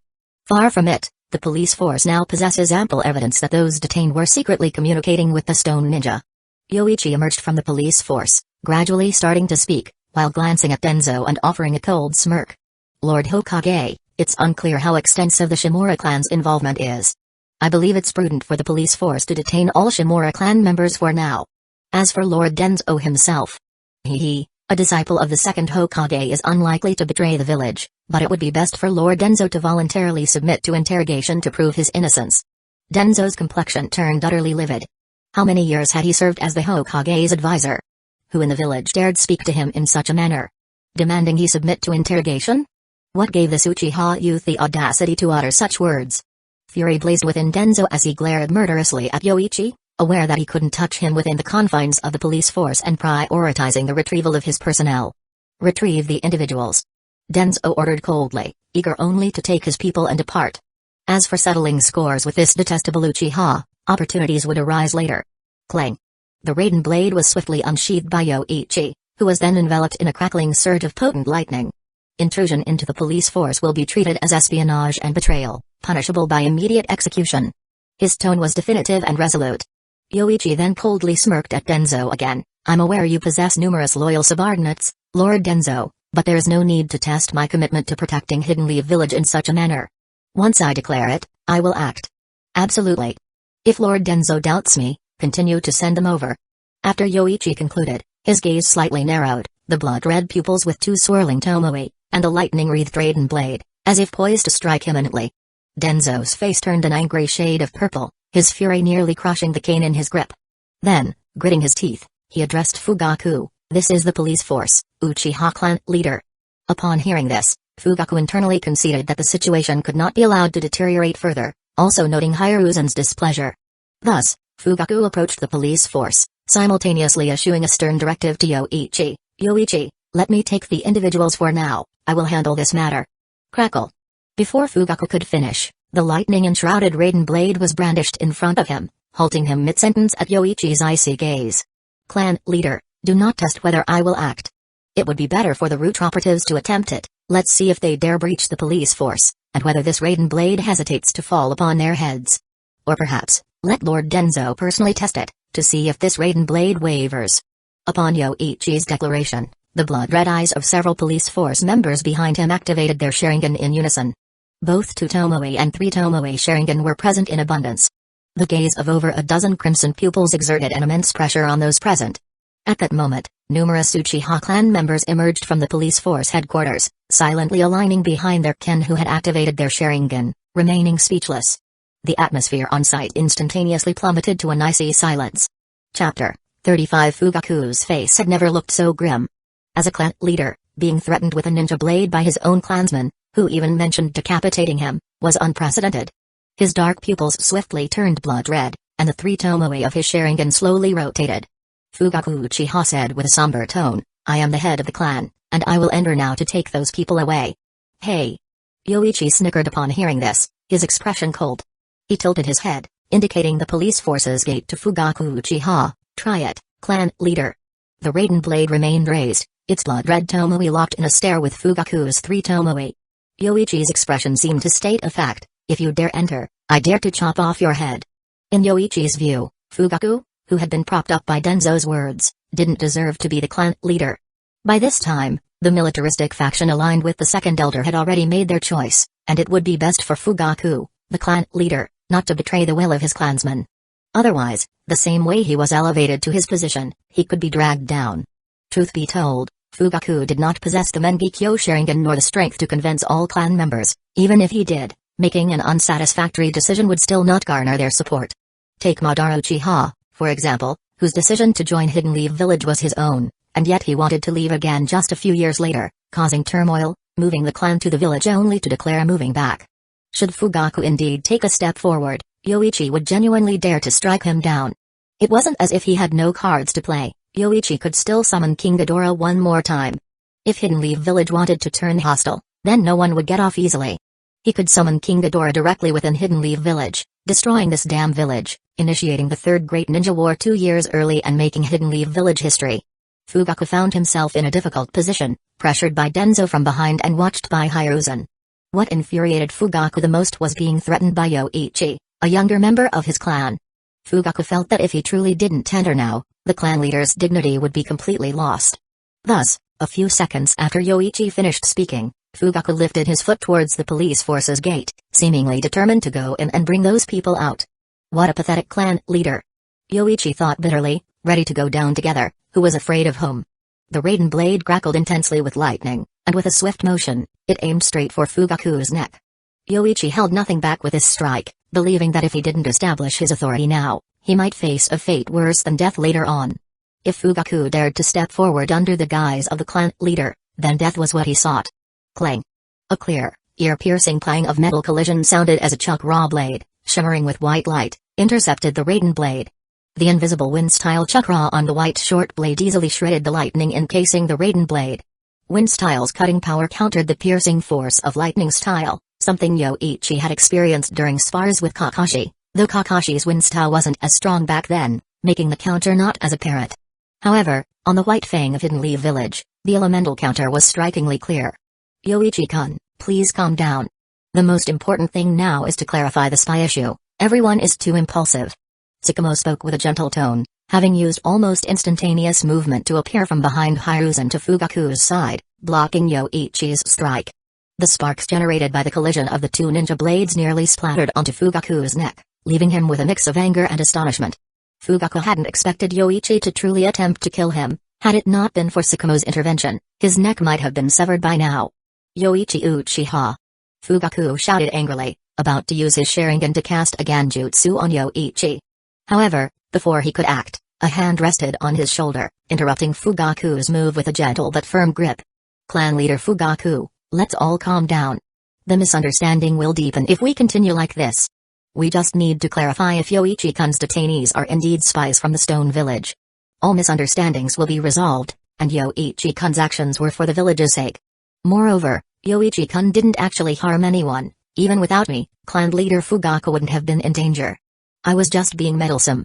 Sukumo's voice was gentle, yet his words commanded respect from everyone present.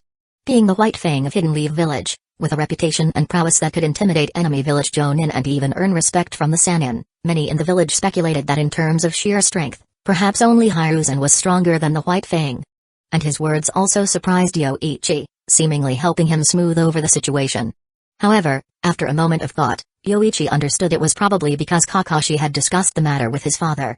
Fugaku took a deep breath, managing to suppress his rage.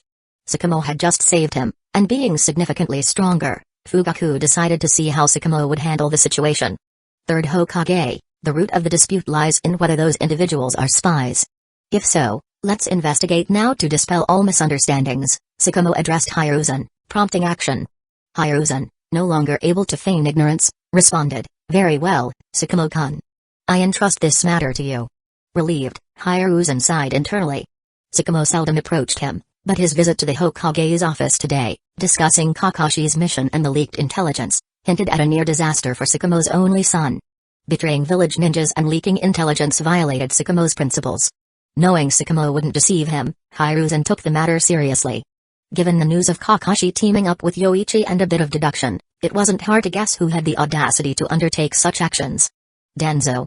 With Hiruzen's permission, Sukumo turned to Yoichi. Yoichi-kun, please let me accompany you inside. If they are indeed spies communicating with the Stone Village, they shouldn't be overlooked. Please, follow me, Sukumo-san. After a moment, Yoichi addressed Sukumo, then proceeded towards the police force. Entering, Yoichi noticed the complex glances from his clansmen, mixtures of awe and shock, possibly because they saw Yoichi dare to confront the clan leader and intimidate root operatives, significantly boosting the police force's reputation. In truth, the police force had often been bullied by root. Previously, when a police force rigorously purged spies from the village, root operatives would demand their release under various pretexts. Moreover, their demeanor was disdainful, as if the police force was obligated to serve root. Therefore, after today, the police force's respect for Yoichi was partly due to his boldness and partly due to the satisfaction of seeing root operatives being intimidated. Chapter 36 Yoichi-kun, Kakashi's safe return this time is largely thanks to your help. Without you, Kakashi might have. Upon entering the police force building, Sukumo began speaking to Yoichi. As a father, knowing his son was nearly killed due to intelligence leaked by their own village, even the usually tempered Sukumo couldn't help but feel enraged. Sukumo was aware of the team-up between Kakashi and Yoichi, trusting Kakashi's judgment without much interference, a fact surely known to the village's higher-ups as well. Yet, despite this, Kakashi and Yoichi's squad still fell victim to schemes by the village's upper echelon, even having their mission details leaked to the village hidden in the clouds. This was something Sukumo could not tolerate. The Leaf Village, founded by predecessors, was meant to protect the younger generations, not to persecute them for selfish gains. Elder Sukumo, you're also aware of the situation, so I won't hide it from you. I'm completely certain Danzō is behind this, hence my retaliation by targeting the Shimura clan. Barely surviving betrayal from our own village, I couldn't swallow this grievance without retaliation. Yoichi explained, presenting a map of watchposts drawn by the Stone Ninja as evidence. The source of this evidence isn't crucial, but it clearly indicates the Stone Ninja's ambitions to expand their influence in the Land of Grass. It seems unrest is brewing in the ninja world again, Sukumo observed the map and its annotations. As long as Yoichi insisted it was found in the Shimura household, it was as good as nailing their coffin shut. Even explanations would be futile. Who could search Yoichi's mind for the truth? I understand. Let's leave it at that for now, Yoichi-kun. I've seen Danzō's decisiveness firsthand. Unfortunately, these individuals likely won't implicate him. Sukumo advised, having served under Danzō during the Second Ninja War and witnessed his ruthlessness firsthand. Danzō was willing to sacrifice a dozen of his own men for a major victory, a method Sukumo had disagreed with, leading to their dispute. Although the Shimura clan members could be pinned down this time, implicating Danzō directly might not be possible.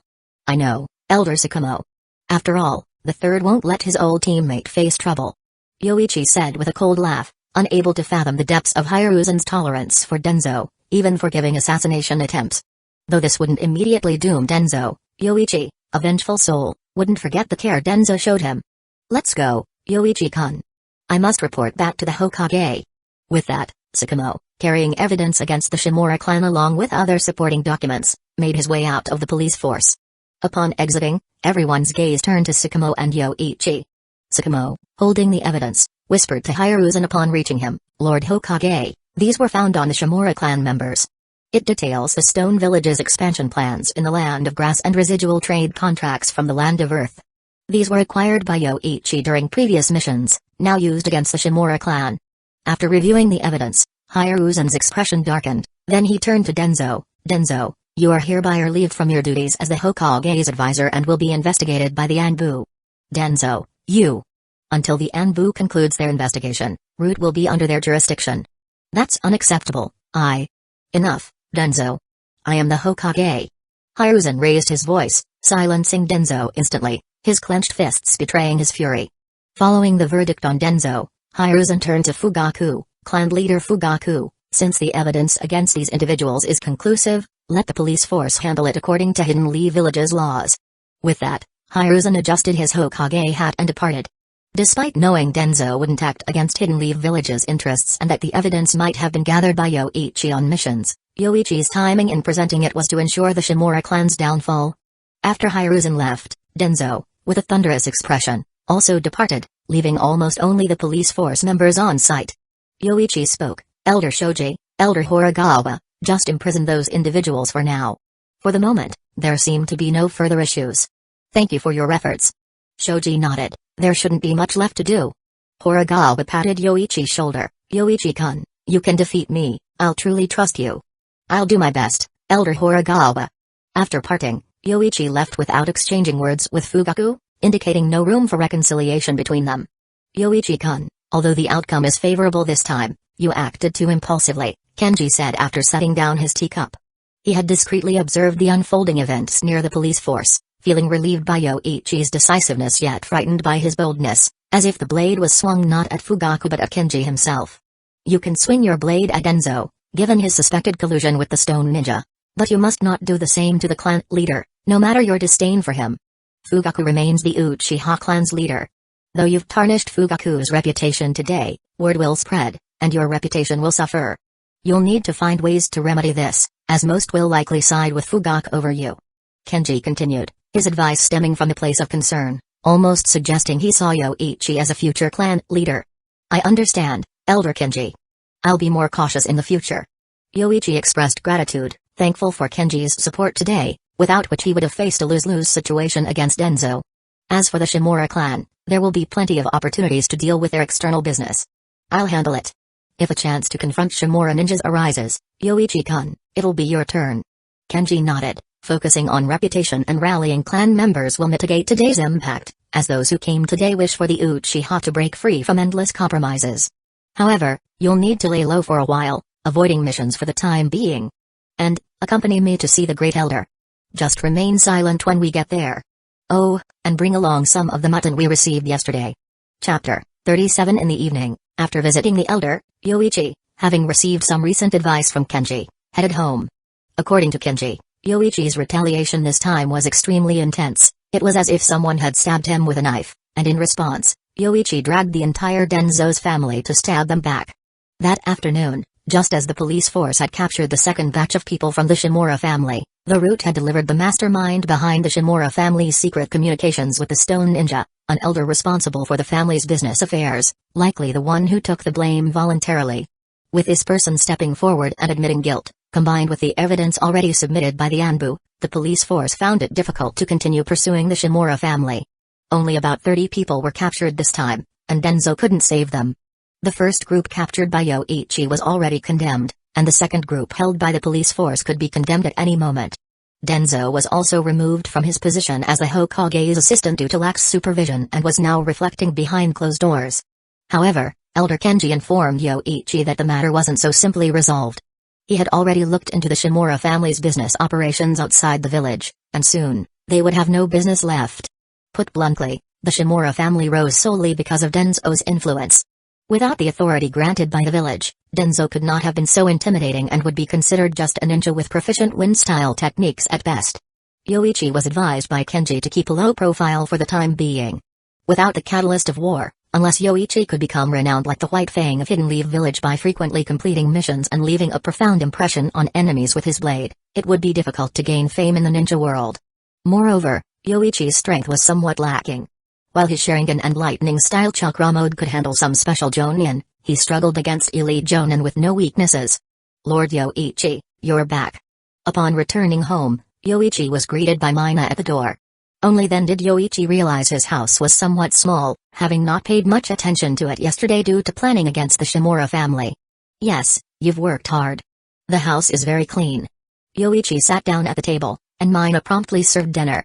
The meal consisted of grilled lamb chops and stewed lamb soup. The magical lamb indeed lived up to its description, with the meat being incredibly tender and flavorful, even after frying. Additionally, eating this lamb soon brought a warm surge from the abdomen, filling the body with energy. No wonder Elder Kenji was so persistent about it. After eating, Yoichi too wished to have it daily, especially after a morning of training, as it provided ample energy for the afternoon. It's no trouble at all. This is much easier than living in the hidden grass village. From now on, you'll also receive a stipend, 20,000 ryo a month for your personal use. As for household needs, just take from the account, no need to save. There's no need, Lord Yoichi, for taking me in. Taking you in is because I value your abilities, but you deserve compensation for your contributions. And I'm not short of money, so let it be. Yoichi was indeed not lacking in funds. From a mission in the land of grass, he and Kakashi had acquired over 80 million ryo and jewels worth over 10 million ryo. After dividing the loot, they settled on a 60-40 split, with Yoichi initially proposing an even split, but Kakashi insisted the team leader should take more.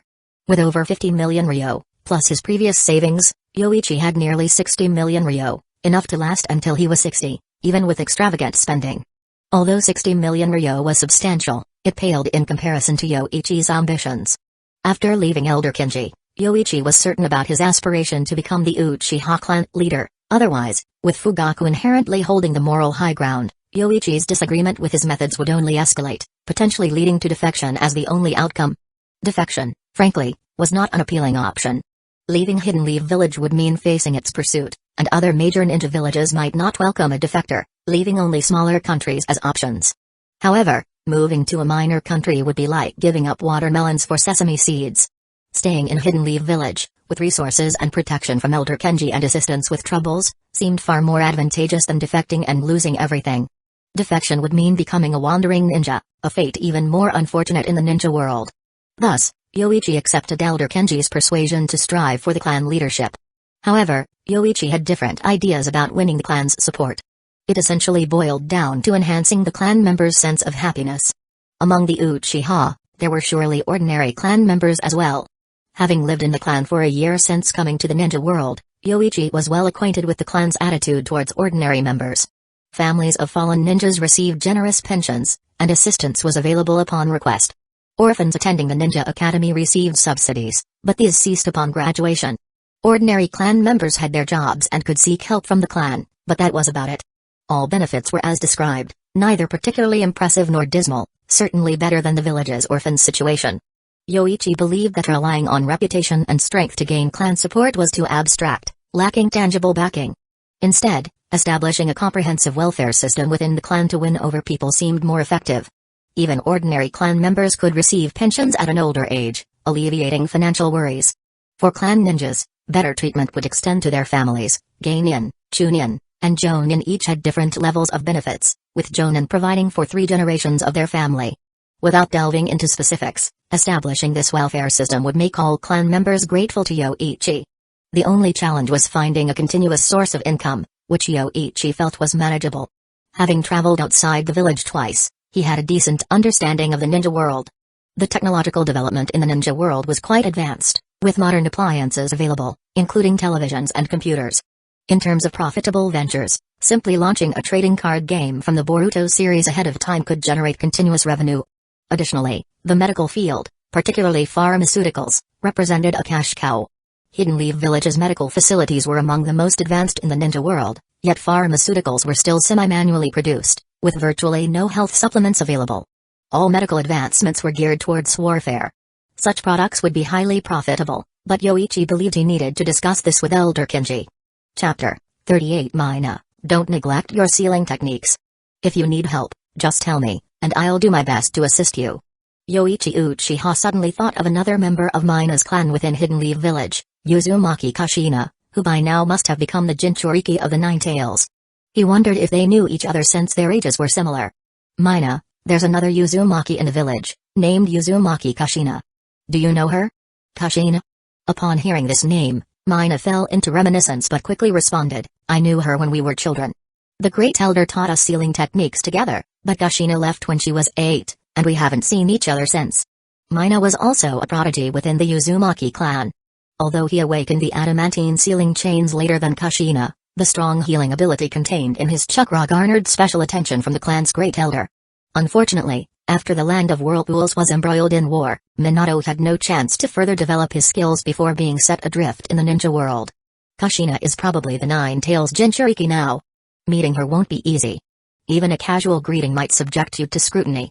Yoichi explained that Kashina becoming a Jinchuriki was probably not widely known, even within the Uchiha clan. Then, let's not meet. Kashina and I are just acquaintances from the same clan. Mina declined, knowing who she could rely on now.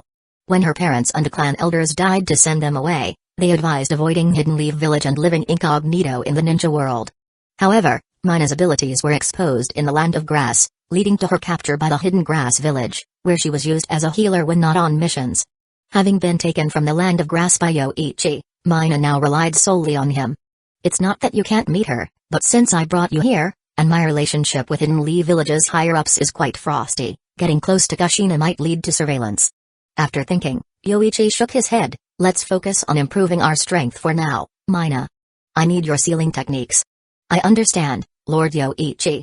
If it's a hassle, hire someone to clean the house. In a few days, I'll buy a place closer to the training grounds or forest. This house is a bit small. Yoichi glanced around the small house inherited from his parents, feeling it was too cramped for two and wanting a place closer to the training grounds for convenience and privacy. With a call from another world, come forth. Summoning the magical lamb again from his list, Yoichi proceeded to check its gender. Satisfied, he prepared to take it back to his clan. The texture and energy-restoring effects of this magical lamb's meat were unforgettable for Yoichi, not just for his own enjoyment but also for Elder Kenji, who craved more after just one taste. Hence, Yoichi considered breeding these lambs. Summoned randomly as male or female, if they could be bred in captivity, there would be an endless supply of magical lamb meat. Whether they could adapt to life in the ninja world would require time to tell, though the presence of natural energy in the ninja world gave Yoichi hope. Elder Kenji had already secured a mountain outside the village for breeding the magical lambs and arranged for clan members to tend to them, even hiring an experienced shepherd for meticulous care. Yoichi would finance the venture, considering it his own business and not minding the expense. If the magical lambs thrived in the ninja world without losing their unique taste, their meat would become a top-tier delicacy, commanding a price of at least 50,000 ryo per serving. After delivering the newly summoned magical lamb to Elder Kenji for the breeding project, Yoichi returned home to find Kakashi visiting. Good morning, Captain. The squad has been disbanded, and aren't you supposed to be training under Elder Tsukumo? What brings you here today? Yoichi asked, sitting down. Following Danzō's leak to the Cloud Village, the Hokage strictly regulated team compositions, requiring even Chunin teams to have 4 members. It seemed targeted at their duo, but Yoichi had no immediate plans to leave the village. If he did depart, it would be on clan business against the Shimura family. My father is on a mission. I was hoping to take on some tasks, but with no squad available, I guess I'll have to wait. Captain, shall we train together this afternoon? Without his father for practice and disinterested in mundane C or D rank missions, Kakashi preferred sparring with Yoichi. As for maintaining a distance from Yoichi, Tsukumo had left the decision to Kakashi. Yoichi nodded, sure, it's always better to have a training partner than to practice alone.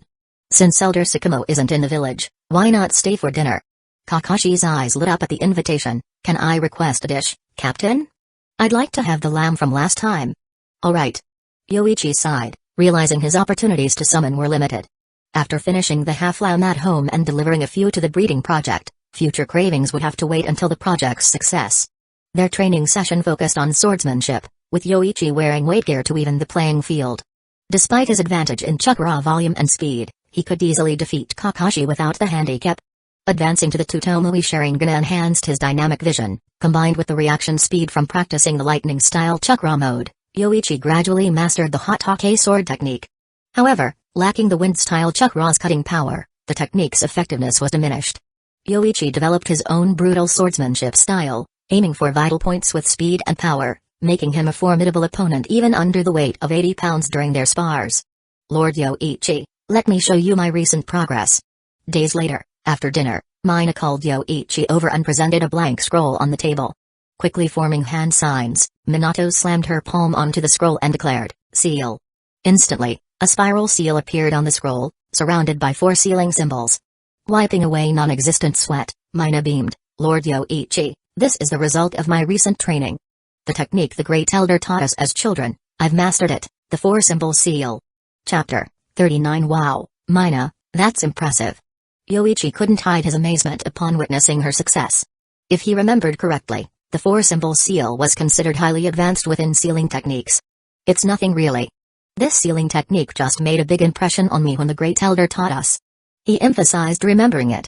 Plus, I've been studying the sealing techniques you provided, which helped me master the 4-symbol seal quickly. Mina modestly chuckled, then added, "Yoichi, I've also made progress with medical ninjutsu. I can now revive dying fish." Reviving dying fish was a basic medical ninjutsu skill. Although Mina's chakra was special, mastering this skill in less than a month showcased her exceptional talent. In that case, Mina, come with me tomorrow evening. I have a personal matter to handle. Yoichi wanted to try summoning a beast from another world again. His last summon, King Ghidorah, was unfortunate. While powerful, Yoichi lacked the strength to control it. He hoped to summon a beast that was strong yet manageable, akin to drawing a winning lottery ticket. Mina nodded in agreement. "Understood, Yoichi." The following evening, Yoichi informed Elder Kenji of his intention to leave the village to test a ninjutsu, claiming the village wasn't a suitable location. Kenji agreed and arranged for someone to escort Yoichi and Mina out. Escaping village surveillance was easy for a prominent clan. Leaving the village, Yoichi and Mina headed for a remote cliff. If an uncontrollable beast was summoned again, the cliff would serve as an escape route. Upon reaching the cliff, Mina curiously asked, "Yoichi, what are we doing here?" "I'm going to summon a beast, similar to last time. If it's too powerful, I'll signal you to run. If it seems controllable, come over." Yoichi explained his plan and had Mina wait at a distance. With his speed and preparation, including 3 substitution logs, Yoichi felt ready to escape most threats. "From another world, I summon thee." A dazzling purple summoning circle appeared, and with a loud bang, a creature resembling a lizard with dorsal fins materialized before Yoichi. The beast was about 20 meters tall, not as imposing as King Ghidorah, which eased Yoichi's immediate fear. Despite its large size and aquatic appearance, the beast moved slowly. Yoichi kept a safe distance and consulted the superpower wheel for information. Godzilla, growing phase, venturing out of water in search of its next evolution. Its heart is evolving into a reactor, though its hastily grown cooling system requires frequent returns to the sea. It will undergo cooling for half an hour, losing mobility. Preparing a suitable environment and energy source could accelerate Godzilla's growth. Note, the summon can be resummoned or replaced. Growing phase Godzilla? Thankfully not adult. But am I challenging the king of monsters? Will King Kong go next? Yoichi, noting Godzilla's immobility, signaled Mina. She approached and asked, "Yoichi, is this lizard your summon? Why isn't it moving?" Yoichi explained Godzilla's condition and asked Mina to assess it. "Got it." After sensing Godzilla's energy, Mina was astounded. "Yoichi, its life energy is immense, like it's about to burst. I've never seen such a powerful life force, well, except for your last summon." Interrupting Mina, Yoichi pondered if the 4-symbol seal could seal Godzilla within a human. Theoretically, any entity could be sealed given a strong enough host. Remembering Madara's ease in sealing the Ten-Tails contrasted with Obito's struggle, Yoichi believed in the seal's potential and his Uchiha heritage. "Could you try sealing this beast within me?" Chapter 40. Seal. Huge sealing runes form a covering stance underground where Godzilla lies prone, and then a strong suction force arises from Yoichi's lower abdomen. Godzilla's massive body, under the traction of the sealing jutsu, is quickly compressed into something between illusion and reality. Although Godzilla instinctively senses danger, it has no power to resist at this moment. Swoosh! Godzilla is completely sucked into Yoichi's lower abdomen, and Mina quickly completes the last step of the 4-symbol seal, creating a sealing space within Yoichi's body, and then thoroughly seals it. "Yoichi-sama, how do you feel?" Mina asks with some concern, which is also per Yoichi's command, otherwise, she would definitely not dare to seal a creature into someone else's body casually. If something happened to Yoichi, she wouldn't know where to go. I feel quite good, not as uncomfortable as I imagined, and there's no heavy feeling in my body. Yoichi feels around, and although Godzilla has great potential, it's still in its growth phase. Comparing it to the tailed beasts, there's no comparison at all. The current Godzilla couldn't even beat the 3 great toads of Mount Myabaku. However, after sealing Godzilla inside his body, Yoichi does feel some changes in his body. Yoichi prepares to experiment a bit. He quickly forms hand seals, and then chakra concentrates in his throat, fire style, great fireball technique. A fireball is spat from his mouth, which quickly turns into a giant fireball of 6 or 7 meters in diameter, bringing with it intense heat. The power of fire style has increased a lot. I haven't deliberately practiced fire style recently. It seems to be related to the cooling process of Godzilla's internal nuclear reactor as it evolves and grows. Yoichi looks towards Mina and asks, Mina, can you let me see the sealing space inside my body?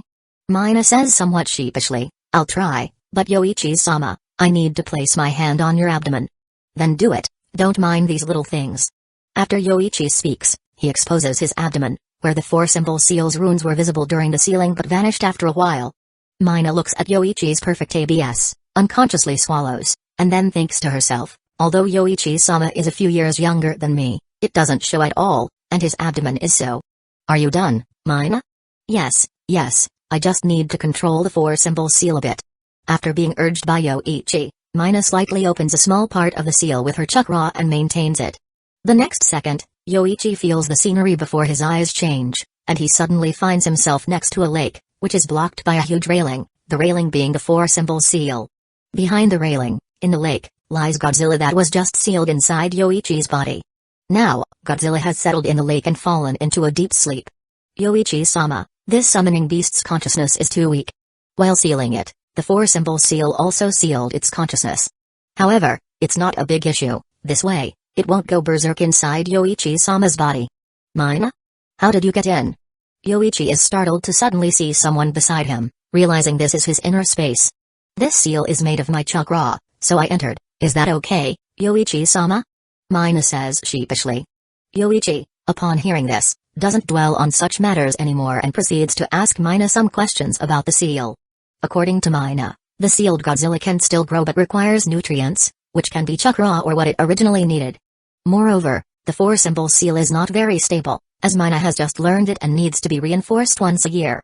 Over time, Yoichi will gradually be affected by Godzilla's abilities, meaning slowly gaining control over Godzilla's powers. This is exactly what Yoichi wants. If he gains Godzilla's abilities, he will definitely create a large amount of nuclear waste and then try to use nuclear waste to rapidly increase his strength. This matter is settled, Mina, don't tell anyone after we return.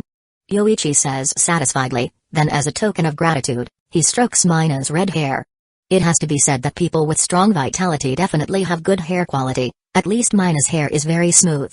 Mina nods and says, yes, I understand, Yoichi-sama. When they return to the village, it is already very late. After sealing Godzilla into his body, Yoichi's strength hasn't noticeably increased, but his fire-style ninjutsu has become more powerful. As for how to make Godzilla grow quickly, Yoichi is also pondering. If I remember correctly, there's a star ninja village that has a meteorite with strong radiation. Although it can strengthen chakra, it has adverse effects on the human body. The radiation from the meteorite should be Godzilla's preferred food. However, I have to wait until I control Godzilla's radiation-resistant abilities before I can use the meteorite for training. Moreover, the meteorite isn't easy to get, it's the treasure of the Star Ninja Village. Let's save up money to hire someone first, but if there's not enough money, it's unlikely that any ninja would be willing to go. The going rate for an elite jonin at the underground exchange is about 35 million ryo. If one were to rob the Star Ninja Village of the meteorite, the price would certainly need to be several times higher. Even a small ninja village has several jonin, along with a certain number of chunin and geinin, making it much more troublesome than simply killing a jonin. Asking Elder Kenji to use the clan's power to seize the meteorite is also impractical, given that the opponent is a small country's ninja village. The plan to seize the meteorite is on hold for now. First, I'll improve my own strength and then start a profitable side business. As for the remaining summoning chances, aside from summoning 2 more magical goats, there are 2 more opportunities to see what other useful creatures can be summoned. Summoning a growing Godzilla is almost like winning a small lottery, making Yoichi look forward to this random summoning ability. With a method to improve his strength and future plans more or less laid out, Yoichi feels at ease, confident that he won't encounter any problems even if the Third Great Ninja War breaks out in 2 years. Mountain Graveyard. This is an ownerless land, with numerous large animal skeletons outside, covered in moss. Judging by the surrounding environment, it's been at least several decades since anyone came here. However, being ownerless doesn't mean no one stays here. Lord Madara, I have investigated the matter you entrusted to me, and it was indeed a good show. It's a pity Lord Madara didn't see it, just like I don't know how you guys defecate. Stop talking nonsense, Zetsu. An old, impatient voice mixed with impatience as Madara slowly opens his eyes, glaring at White Zetsu.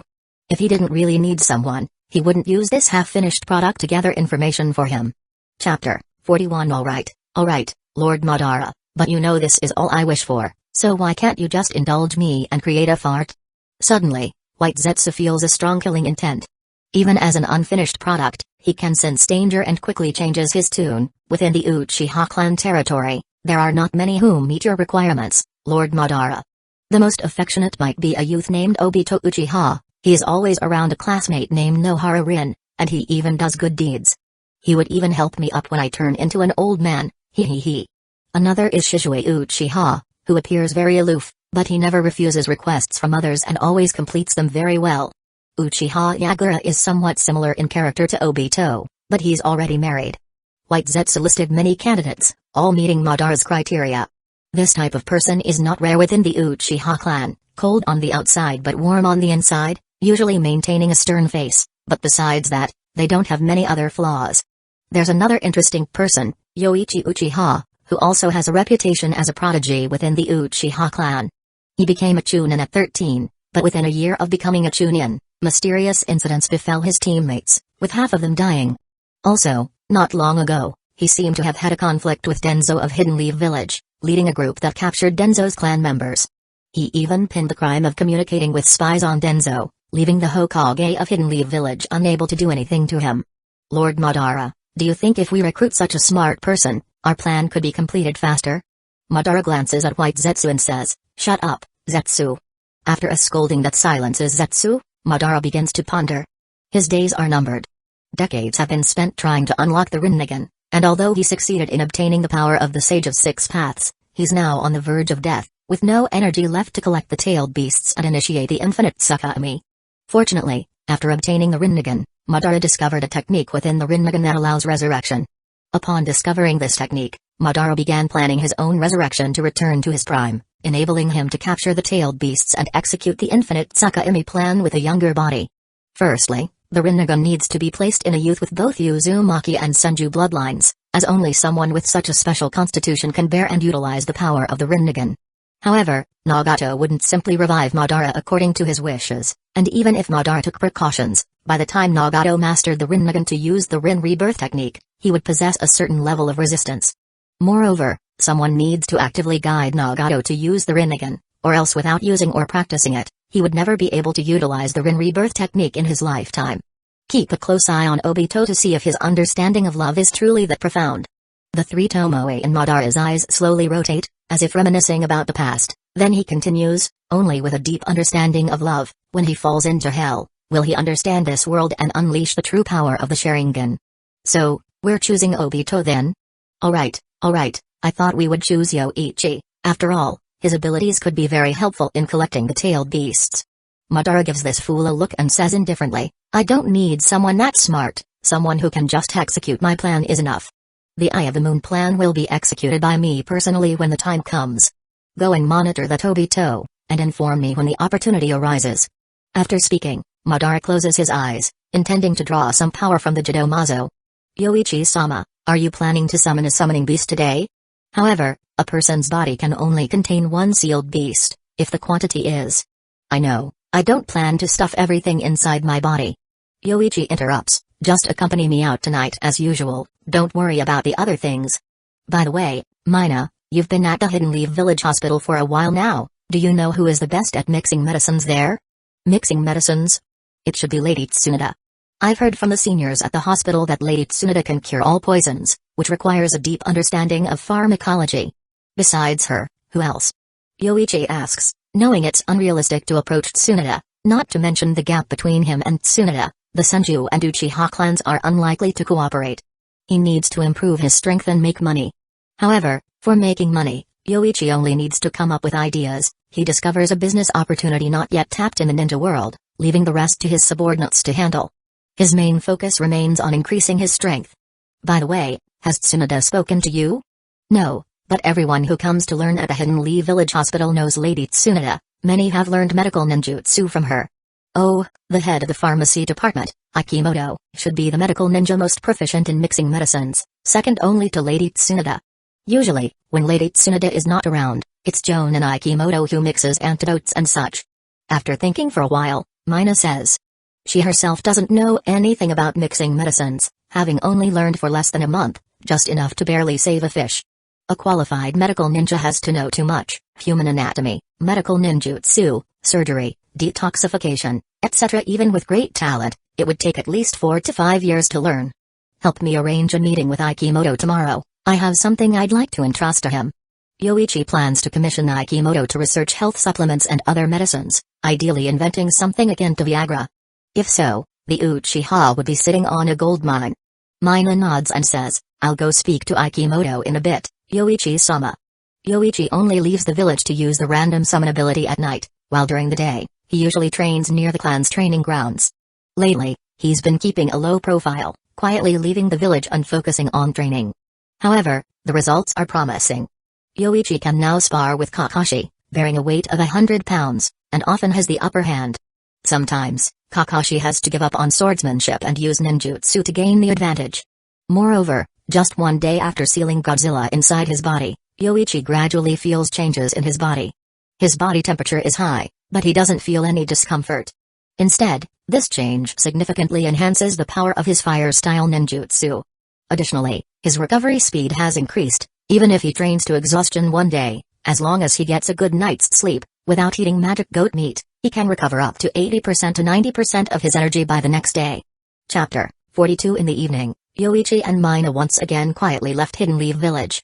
This time, if Yoichi summons a beast that is difficult to tame, he plans to give up the remaining 2 random summons and instead summon magic goats to add some to his breeding grounds. Such randomness is too hard to bet on. Having good luck once was already quite fortunate. Using the same location and plan as before, Yoichi makes all the preparations and then stands on the edge of a cliff and loudly calls out, "Summon from another world, come forth." Despite the embarrassing phrase, after Yoichi finishes the summoning chant, a summoning circle illuminated by purple light appears, accompanied by a thick fog. Yoichi quickly retreats and soon hears a bear's roar coming from the summoning circle. A bear? There isn't the same kind of oppressive fear as when King Ghidorah appeared last time. And since Yoichi is hiding in a safe place, he opens his superpower roulette to check the summoned creature. Earth Bear, growth stage, a legendary pet of the Earth Goddess, born favorite of the Earth, capable of rapidly restoring energy when standing on the ground. It can control its size, with adult Earth Bears able to grow up to 50 meters. It can freely control gravity, with adult Earth Bears capable of manipulating up to 20 times the gravity. Its innate ability is the Beast King Roar Bomb. This Earth Bear is only 600 years old. When it reaches 1,000 years, it will be considered an adult. At 2,000 years, it has a chance to receive the blessing of the Earth Goddess.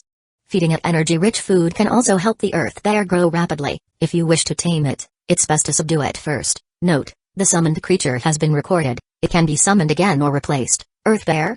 Once the fog clears, Yoichi looks towards the summoning circle and sees a brown-black bear standing over 2 meters tall, with a patch of earth-yellow fur on its belly. Although it's only in its growth stage, this Earth Bear already possesses considerable strength. Currently, it can expand its body size to over 20 meters, barely capable of release a Beast King Roar Bomb, and control gravity up to 10 times. Taming the Earth Bear as a summoning beast would be quite nice, but Yoichi measures his strength against the Earth Bears and isn't very confident. However, this summon fits the limit of his abilities. Giving up without trying isn't in Yoichi's nature. With only half an hour to subdue the Earth Bear and make it sign a summoning contract before it's sent back, Yoichi decides to come out of hiding and approach the bear. Half an hour later. The cliff has collapsed nearly 100 meters, the ground is littered with huge bear paw pits, protruding stone pillars, and ground scorched by intense flames. Yoichi lies on the ground, powerlessly receiving treatment from Mina. Calling it treatment is a bit of a stretch, as it mainly involves him biting her arm to alleviate his injuries before heading to the Hidden Lee Village Hospital for further treatment. After a while, Yoichi's injuries have significantly healed, and he sits up. Mina asks with concern, "Lord, how do you feel? Do you need to drink more?" Yoichi shakes his head, "No need, the rest of the injuries should heal by tomorrow without needing to visit the hospital." Although it's only been a few days since Godzilla was sealed inside his body, Yoichi seems to have inherited Godzilla's healing ability. After treatment with Mina's blood, he expects to recover from his injuries after resting for the night. Standing up, Yoichi walks over to the earth bear, which he had put a great effort into subduing. The bear is not in much better shape than Yoichi, with large burn marks covering its body, its previously smooth fur scorched, and several injuries and broken bones. This was because the earth bear was unfamiliar with the ninja way of fighting, allowing Yoichi to dodge its attacks several times and even deceive it to dodge the Beast King roar bomb. Otherwise, the outcome could have been different, especially since the earth bear's gravity control ability posed a significant challenge for Yoichi. After approaching the earth bear, Yoichi squats down and asks, "What's your name?" After subduing the earth bear and signing a summoning contract, the bear spat out a light orb. Once the orb entered Yoichi's body, he found he could communicate with the earth bear. The earth bear, named Gates, was sleeping in the monster mountains one moment and suddenly found itself here the next. The light orb was a soul contract used by Gates, allowing the master and servant to sense each other's locations and communicate through their souls. However, once Gates reaches adulthood, it will be able to speak human languages. "Let's rest a bit before heading back. I'll find a medical ninja to treat your injuries, she's one of my people. Later, Mina will teach you some basics about the ninja world." Gates roars softly, its face full of grievance. Both were in a state where they couldn't stand up. Seeing this, Yoichi pulls out a leg of a magic goat for Gates to eat and replenish its strength. Then, Gates lies on the ground, absorbing the earth's power to recover its strength, soon covered in a faint yellow glow. Yoichi sits nearby, waiting for Gates to recover. With nothing else to do, Mina curiously asks, "Yoichi-sama, is it your summoning beast now?" "Yes, it's an earth bear named Gates. It has intelligence similar to ours but doesn't know much about the ninja world," Yoichi explains. "Mina, tell Gates more about the ninja world when you return. Oh, and order more food, at least 700 pounds of meat a day." Mina is shocked at the amount. "That much?" Yoichi helplessly replies, "You saw Gates' size, 700 pounds isn't much for it. I'll give you 10 million ryo tomorrow, and that money can be used for Gates' food expenses for now." Mina recalls Gates' 20-meter stature, realizing 700 pounds of meat isn't much for it. After a while, Gates finishes absorbing the earth's power. Although its wounds haven't fully healed, it has regained enough strength to walk back. Otherwise, Yoichi couldn't carry it back, nor did he have the chakra to summon it back. The two and the bear slowly head back to Hidden Leaf Village. With only 2 days left before the random summon ability disappears, Yoichi doesn't plan on attempting any new summons. Having acquired a Godzilla and an earth bear, his luck could be considered quite fortunate. Chapter 43. After returning to Hidden Leaf Village, Mina went to the Hidden Leaf Village hospital and brought back 2 medical ninjas. At a payment of 100,000 ryo each, equivalent to the full reward for a top-tier C-rank mission, and for just treating a summoning beast, naturally, there were no objections.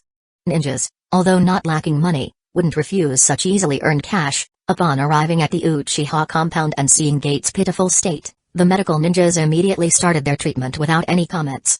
Burnt fur was trimmed and ointment supplied. The larger wounds, although not bleeding anymore, still required stitching, and some injuries needed their mystical palm technique. Motivated by the payment, these 2 medical ninjas treated this task with great dedication, performing the treatment wholeheartedly. An hour later, the 2 medical ninjas, exhausted to the point of disregarding their appearances, simply sat down on the ground. Having consumed a vast amount of chakra, they treated all of Gates' wounds thoroughly. Now, all it needed was a few days of rest for a complete recovery, and through soul communication, Yoichi learned that Gates was feeling much better. Afterward, they were paid and sent on their way. The next day, after resting for the night, Yoichi felt much better. Upon waking, he even found his bedding warm, reaching temperatures of about 50 or 60 degrees Celsius, likely related to the evolution of Godzilla inside him. However, Yoichi didn't feel uncomfortable. Instead, he found his energy quickly replenished after sleeping. In the morning, he planned to visit the second elder, asking him to use the clan's resources to find talent for manufacturing electronic devices, as it was time to start making money. Now with another big eater in the house, even the cheapest pork costing 40 to 50 ryo per pound wasn't enough. Gates wasn't fond of pork, preferring at least lamb or beef. The cheaper beef was about 340 ryo per pound, with slightly better quality costing around 460 ryo per pound. To properly feed Gates, It would cost 320,000 ryo per day. Even using slightly inferior beef would still cost over 200,000 ryo daily.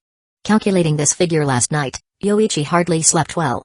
His entire fortune could barely sustain Gates for a little over a year. The combat abilities of the summoning beast were indeed impressive. Once familiar with ninja combat techniques, ordinary ninjas would stand no chance against it. If Gates reached its adult stage, it would be equivalent to a standard-tailed beast. Although it would take some time, Gates told him that 1,000 years is the natural maturation age for earth bears, simply lying in a cave and sleeping. However, most earth bears seek food that accelerates their growth, reaching maturity at around 700 years old. With parental assistance, it's not uncommon for them to evolve into adults at 500 or 600 years old. Unfortunately, Gates is an orphan. Its mother never returned from searching for food. If Yoichi wants Gates to reach maturity sooner, he'll need a significant amount of money. Adding to the Uchiha clan's welfare system and the cost of hiring other ninjas, expenses were everywhere. The second elder was keen on making him the clan head, and Yoichi didn't refuse. What's wrong with becoming the head of the Uchiha clan, arguably the most powerful clan in the ninja world, filled with potential and strong members? Once the 3 Tomoe Sharingan is activated, becoming a jonin and rarely losing in one-on-one fights is almost guaranteed. One-on-one, must escape. This wasn't just Uchiha boasting, it was a conclusion drawn by other villages through combat with the Uchiha. Encountering an Uchiha alone meant it was better to flee. Once caught in a Ganjutsu, without someone to release you, since not everyone can train like Might Guy to combat by watching feet, it's a dire situation. The only downside to becoming the Uchiha clan head might be dealing with a few lunatics in a clan, though most members are normal. The influence of the 3 Tomoe Sharingan on Uchiha members exists, but it's not significant. However, to become the clan head, he first needs to establish a welfare system to win over the people's hearts. While contemplating this, Yoichi suddenly notices the situation ahead. A beautiful, mature woman holding a gift box just left a house. The female homeowner, appearing somewhat embarrassed, sees her off and then closes the door. Sighing upon exiting, the woman's expression of loss vanishes upon noticing Yoichi passing by. "Mrs. Mikoto, are you delivering a gift to Captain Ryota?" Yoichi glances at the elegantly wrapped gift box in Mikoto's hands, curious about its contents. Was this directed by Fugaku? Even starting to engage in social visits to win over clan members' hearts? This wasn't Fugaku's doing, I wanted to do something for him. Mikoto Uchiha's expression complicates as she recalls Yoichi's prior disrespect and her initial embarrassment. However, hearing about Yoichi siding with the radical faction led by the second elder and almost harming Fugaku compounded her complex feelings. She knows Yoichi, standing before her, could be considered an enemy of her family. Though calling a clan member an enemy is a bit much, Mikoto is aware of her husband's attitude towards Yoichi at home. Following her husband's lead is natural for her. Her visit to Ryota was intended to assist Fugaku, but Mikoto didn't expect Ryota's wife to have been forewarned, neither accepting her gift nor intending to deepen their relationship. "Yoichi-san, we're all part of the same clan, why can't we work together?" Fugaku doesn't have any ulterior motives. "Mrs. Mikoto, I believe your words. The clan head probably doesn't have any ulterior motives, but he lacks the capability, you know." Yoichi interrupts, believing the Uchiha clan would face destruction under Fugaku's leadership even without his interference. "My desire to become clan head wasn't strong, but being repeatedly wronged by the clan head left me no choice but to resist. To be honest, I don't recognize Fugaku as the clan head. When the opportunity arises, I will take up the position myself, and you needn't bother with such futile gestures." Yoichi speaks with certainty, then glances at the gift box in Mikoto's hands, asking, "Do you still need this?" Caught off guard by Yoichi's question about the gift box, Mikoto, realizing it was pointless to keep it, hands it over when prompted. Taking the unwrapped gift box, Yoichi heads to Ryota's house. After ringing the bell, Ryota's wife opens the door, surprised to see Yoichi standing there. "Madam, I'm Yoichi. Captain Ryota has been very kind to me recently. Passing by today, I didn't have a suitable gift, but I'll make a formal visit to express my gratitude when Captain Ryota is home." "Ah, it's Yoichi-san. No need for such formality, Ryota often mentions you." Hearing it's Yoichi, Ryota's wife smiles and naturally accepts the gift box. "Yoichi-san, would you like to come in?" "No need, madam. I'll visit when Captain Ryota returns." "Then, next time, Yoichi-san, you're welcome to visit." Witnessing this, Mikoto feels anger and frustration, realizing Yoichi used this method to show her approach was useless.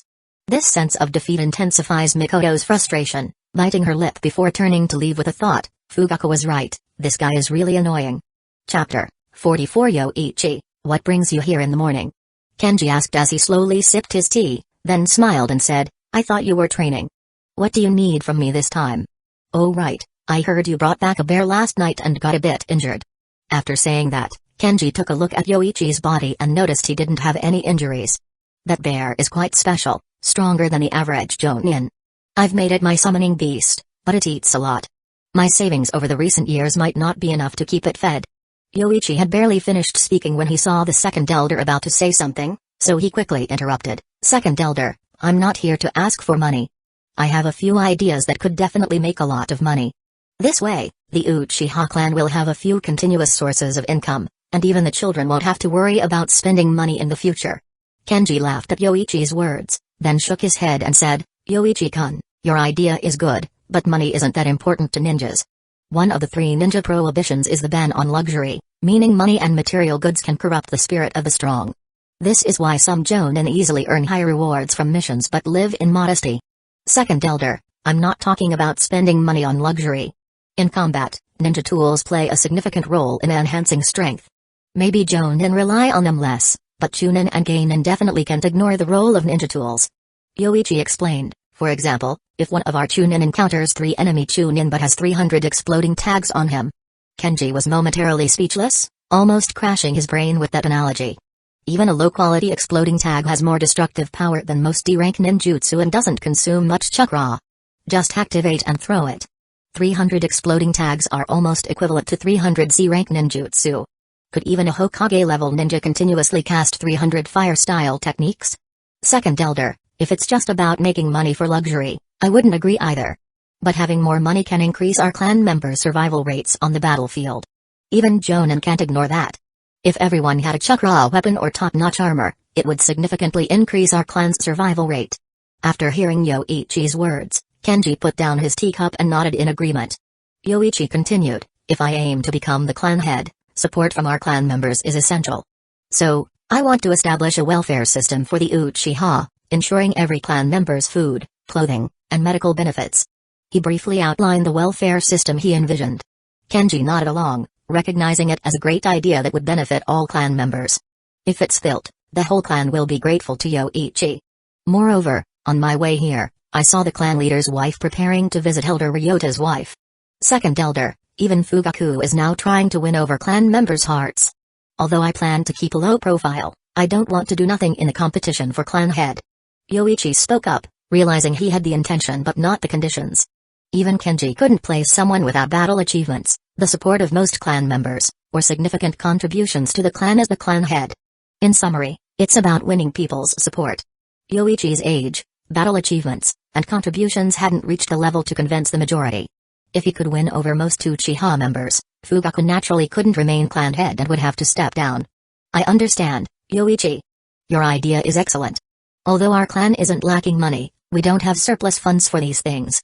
If you can establish the Uchiha welfare system, then go ahead. After listening to Yoichi's words, especially after Yoichi mentioned Mikoto was also courting clan ninjas, Kenji felt he had no reason to oppose and decided to support Yoichi fully. Whatever people or resources you need, I'll help you find them. If you need anything, you can always come to me. Yoichi smiled and said, thank you, second elder. I just need some relevant personnel for now. I still have some money. He then listed the technical personnel he needed. With televisions already in the ninja world, computers were a major focus. Developing ninja games had to start with gaming consoles. As Yoichi was about to leave, Kenji suddenly said, Yoichi, those magic goats you brought have already given birth. In 2 or 3 years, that breeding farm will be sizable. This was good news, but it was necessary to confirm if the magic goats born in the ninja world retained their previous generation's nutritional effects. However, the natural energy in the ninja world, which allows toads to speak, shouldn't be much inferior to the elemental forest. Akimoto-san, thank you for your help. Let's talk more after work today at Inoue Izakaya. Mina set a place for their meeting tonight upon hearing Akimoto-san's agreement. With not many entertainment venues in Hidden Leaf Village, and only a couple of izakus and dining places, it was an easy choice. I understand, Mina-san. I'll definitely keep the appointment. Akimoto readily agreed, impressed by Mina's medical ninjutsu talent and acknowledging the face of the Uchiha clan, which is why he agreed. As everything was settled and Mina was about to leave, The door suddenly opened. Akimoto, have you prepared the things I asked for last time? Kushina? Tsunade was surprised to spot a red-haired figure inside, reminiscent of Kushina. But upon closer inspection, she realized she had mistaken the person for someone else. It's ready, Lady Tsunade. I'll get it for you now. Seeing Tsunade, Akimoto immediately rose to fetch the medicine she requested last time. Mina, upon seeing Tsunade, quietly said, Akimoto-san, Lady Tsunade, if there's nothing else, I'll be going now. Akimoto nodded, go ahead, Mina-san. After she left, Tsunade retracted her gaze. Red hair as vivid as Kushina's is rare in Hidden Leaf Village. Akimoto, is she also from the hospital? Yes, Lady Tsunade. Mina-san is a medical ninjutsu prodigy. In less than a month, she completed the step of healing a live fish. And she had no prior medical ninjutsu training, far surpassing me when I started. Akimoto praised without hesitation. It took him half a year to heal a live fish, making Mina's achievement seem far superior. Less than a month? That talent is indeed impressive. Tsunade was somewhat surprised, growing increasingly curious about this red-haired girl, Mina. Chapter 45 Mina, this wound can now be healed with the healing jutsu. It's your turn this time, remember to stimulate cell activation. I understand, Dr. Morimoto. Upon hearing this, Mina formed hand seals and then gathered yang-released chakra in her palms, covering the patient's wound to begin the healing process. In less than 5 minutes, after Mina lifted her hands, the wound had vanished, completely healed. Morimoto, watching from the side, couldn't help but praise, well done, Mina. You truly are a natural medical ninja. The speed at which you heal the same injury is remarkable, and you've learned the healing jutsu in less than 3 days. The healing jutsu is a B-rank medical ninjutsu, and successfully refining yang-released chakra allows one to learn this technique. Its advanced medical ninjutsu is the A-rank mystical palm technique. Mastering this technique essentially means mastering many other medical techniques. Flattered by the praise, Uzumaki Mina bashfully smiled and said, You flatter me, Dr. Morimoto. You're an excellent teacher. I'm not exaggerating at all. With your talent, you could become a medical ninja in less than half a year. Join me in surgeries in a month, and I'll apply for your assessment soon, Morimoto said. This pace wasn't considered fast since medical ninjas primarily train in emergency aid and surgery. The goal of the training is to quickly save injured ninjas on the battlefield. More complex diseases like cancer or heart disease are usually delved into by medical ninjas with significant prowess in the field. Tsunade is probably the only one in Hidden Leaf Village capable of treating such conditions, making her very popular among the nobility. Such diseases are rare among ninjas but not uncommon among ordinary people. Just as Morimoto finished speaking, the door to the ward opened. Mina was startled to see who entered. It was Lady Tsunade again. Upon seeing Tsunade, Morimoto quickly asked, Lady Tsunade, what brings you here? I came for her. Kanako, is she your student? Tsunade glanced at Mina and asked, having felt a curious connection to Mina's chakra, which felt familiar and unique. Yes, a friend requested her training. Mina is very talented and learned the healing jutsu in less than a month. Hearing Kanako's words, Tsunade nodded, already aware of this fact, and then said to Mina, use the healing jutsu on me. Taken aback, Mina instinctively looked at Kanako for guidance. Go ahead, Mina. Do as Lady Tsunade says. With no choice, Mina proceeded to use the healing jutsu on Tsunade, who had no visible wounds, merely gesturing for Mina to apply it. Mina formed seals and gathered chakra in her hands, then placed them on Tsunade's arm. Indeed, your chakra is very special, possessing a strong healing ability. And your hair. Realizing this wasn't the place to talk, Tsunade said to Morimoto Kanako, I need to speak with her about something. Morimoto Kanako responded, of course, Lady Tsunade. Our teaching session is over for today. Tsunade then took Mina to her office. Although she seldom visited the Hidden Leaf Village Hospital, she still had her own space there. Are you from the Uzumaki clan? Your hair and chakra give me a very familiar feeling. Upon finishing her question, Tsunade noticed a flicker of nervousness on Mina's face, puzzled by her reaction in Hidden Leaf Village, an ally of the Uzumaki clan. Seeing Mina's nervousness, Tsunade reassured, don't worry. My grandmother was from the Uzumaki clan, and we even had one of your clan members live with us since childhood. I won't harm you. I'm just curious about how you ended up in Hidden Leaf Village. It was Yoichi-sama who brought me back, and I'm not from the Uzumaki clan. After a pause, Mina spoke, maintaining her cover as Mina Uchiha. Surprised, Tsunade remembered Yoichi, suspecting him in her transformation into a boar but finding no evidence. The investigation remained inconclusive. How did you end up with the Uchiha? Tsunade's curiosity grew, given the long-standing enmity-turned alliance between the Uzumaki and Uchiha through the establishment of Hidden Leaf Village, despite the Whirlpool country not being involved. I was in the Grass Village before Yoichi-sama discovered my abilities and brought me here. Wanting to leave, Mina found Tsunade blocking her way, causing her to inadvertently glance at Tsunade's prominent features. How could someone eat to grow that big? Ah, so the Grass Village, huh? That kid did save you then. Shifting the conversation, Tsunade offered, would you like to stay with the Senju family? I'll compensate him for saving you. You're practically a relative, and living closer, I can teach you medical ninjutsu. Seeing Mina's talent, Tsunade was tempted. She hadn't planned on taking a disciple until Shizune graduated from the ninja academy to travel with her. But encountering Mina changed her mind. Being a distant relative with great medical talent and special chakra, Mina could become unparalleled in healing with proper training. No, thank you, Lady Tsunade. After hesitating, Mina softly refused. Yoichi-sama has been very kind to me, and I don't wish to leave him. Initially fearful, Mina found Yoichi never forcibly took her blood, cared for her in the Uchiha compound, provided a generous allowance, and arranged for her training. Considering this, she felt content and saw no reason to move. Tsunade, stunned by the refusal, wondered if Mina was unaware of the Uzumaki and Senju relationship, being a quarter Uzumaki herself. However, noting Mina's shyness and blush, Tsunade guessed a possibility, exasperatedly stating, "You fell for that brat? You and I are the actual relatives." Chapter 46 Tsunade sought you out? Yeah, she noticed something special about my chakra and wanted me to live with the Senju clan, but I refused. Live here is good. After speaking, Mina sneaked a peek at Yoichi. Being told by Tsunade in the morning that she liked Yoichi was laughable. How could she, being 2 to 3 years older, harbor such feelings for Yoichi? She was merely grateful to Yoichi for rescuing her from the hands of the grass ninja. Though that was her thought, Mina couldn't help but swallow hard when she stole glances at Yoichi, admiring his perfectly defined muscles. Would Yoichi-sama's ABS look even better without clothes? Mina? A hand suddenly rested on Mina's shoulder, startling her into quickly responding, yes. Yoichi-sama, what is it? Yoichi looked at her and said, I called you a few times, but you didn't respond. We should be leaving soon, it's almost time for our appointment with Dr. Ikimoto. I know. Mina nodded quickly and took the chance to pat her face with both hands as Yoichi turned to leave. How could she entertain such thoughts? It was utterly embarrassing. When Yoichi and Mina arrived, Ikimoto had just reached the place. After exchanging greetings, they entered. Yoichi was keen on persuading Ikimoto to join the Uchiha clan, avoiding the risk of outsourcing drug development. However, lacking the status and the Uchiha clan's appeal to outsiders unless he became the clan head, made this challenging. Once the sake and appetizers were served, after some pleasantries, Ikimoto asked, Yoichi-san, what did you want to discuss? I've heard about your expertise in drug formulation, Ikimoto-san. I have a personal request for you to help formulate some drugs. Poison? Ikimoto's first thought was poison, given its rarity in ninja combat due to few poison specialists. However, it's highly efficient when applied to ninja tools. Not poison.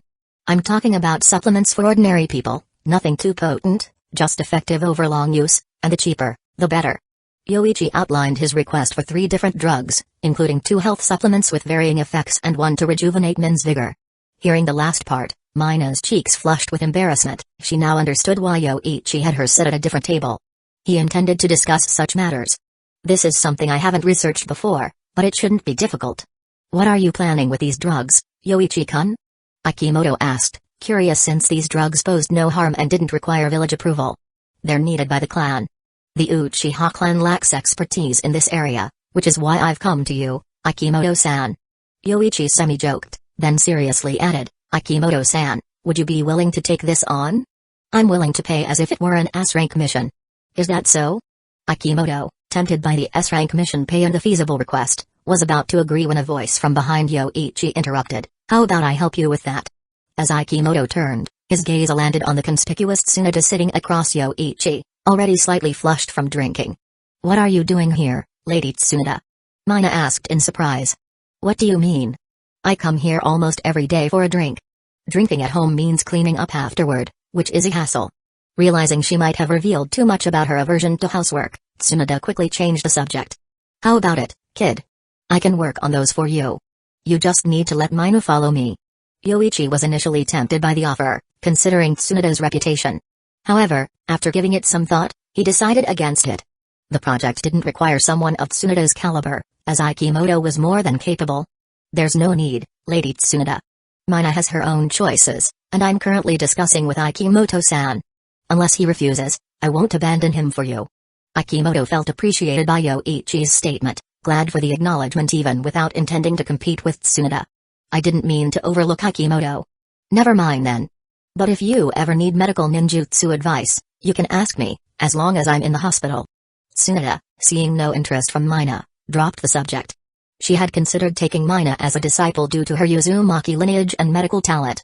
Carry on with your discussion. With that, Tsunoda returned to her table. Since developing a fear of blood, Tsunoda had stopped performing surgeries and even missions, indulging in gambling and drinking without any ninja ambitions. Hoping to make Mina her disciple was an attempt to prepare another medical sage for Hidden Leaf Village, allowing Tsunoda to leave without concerns. Let's get back to our discussion, Ikimoto-san. What do you think about my proposal? After some thought, Ikimoto responded, it's manageable in my spare time. I'll take on the task, Yoichi-san. Thank you, Ikimoto-san. They discussed further details and even signed a contract for formality, providing a basis for any potential disputes.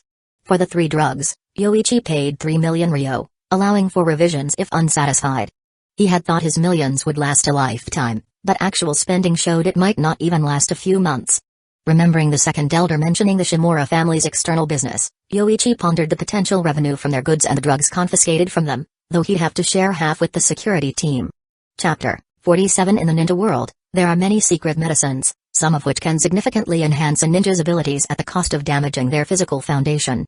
For example, Sasuke Uchiha, after seeking Orochimaru, consumed many harmful forbidden drugs.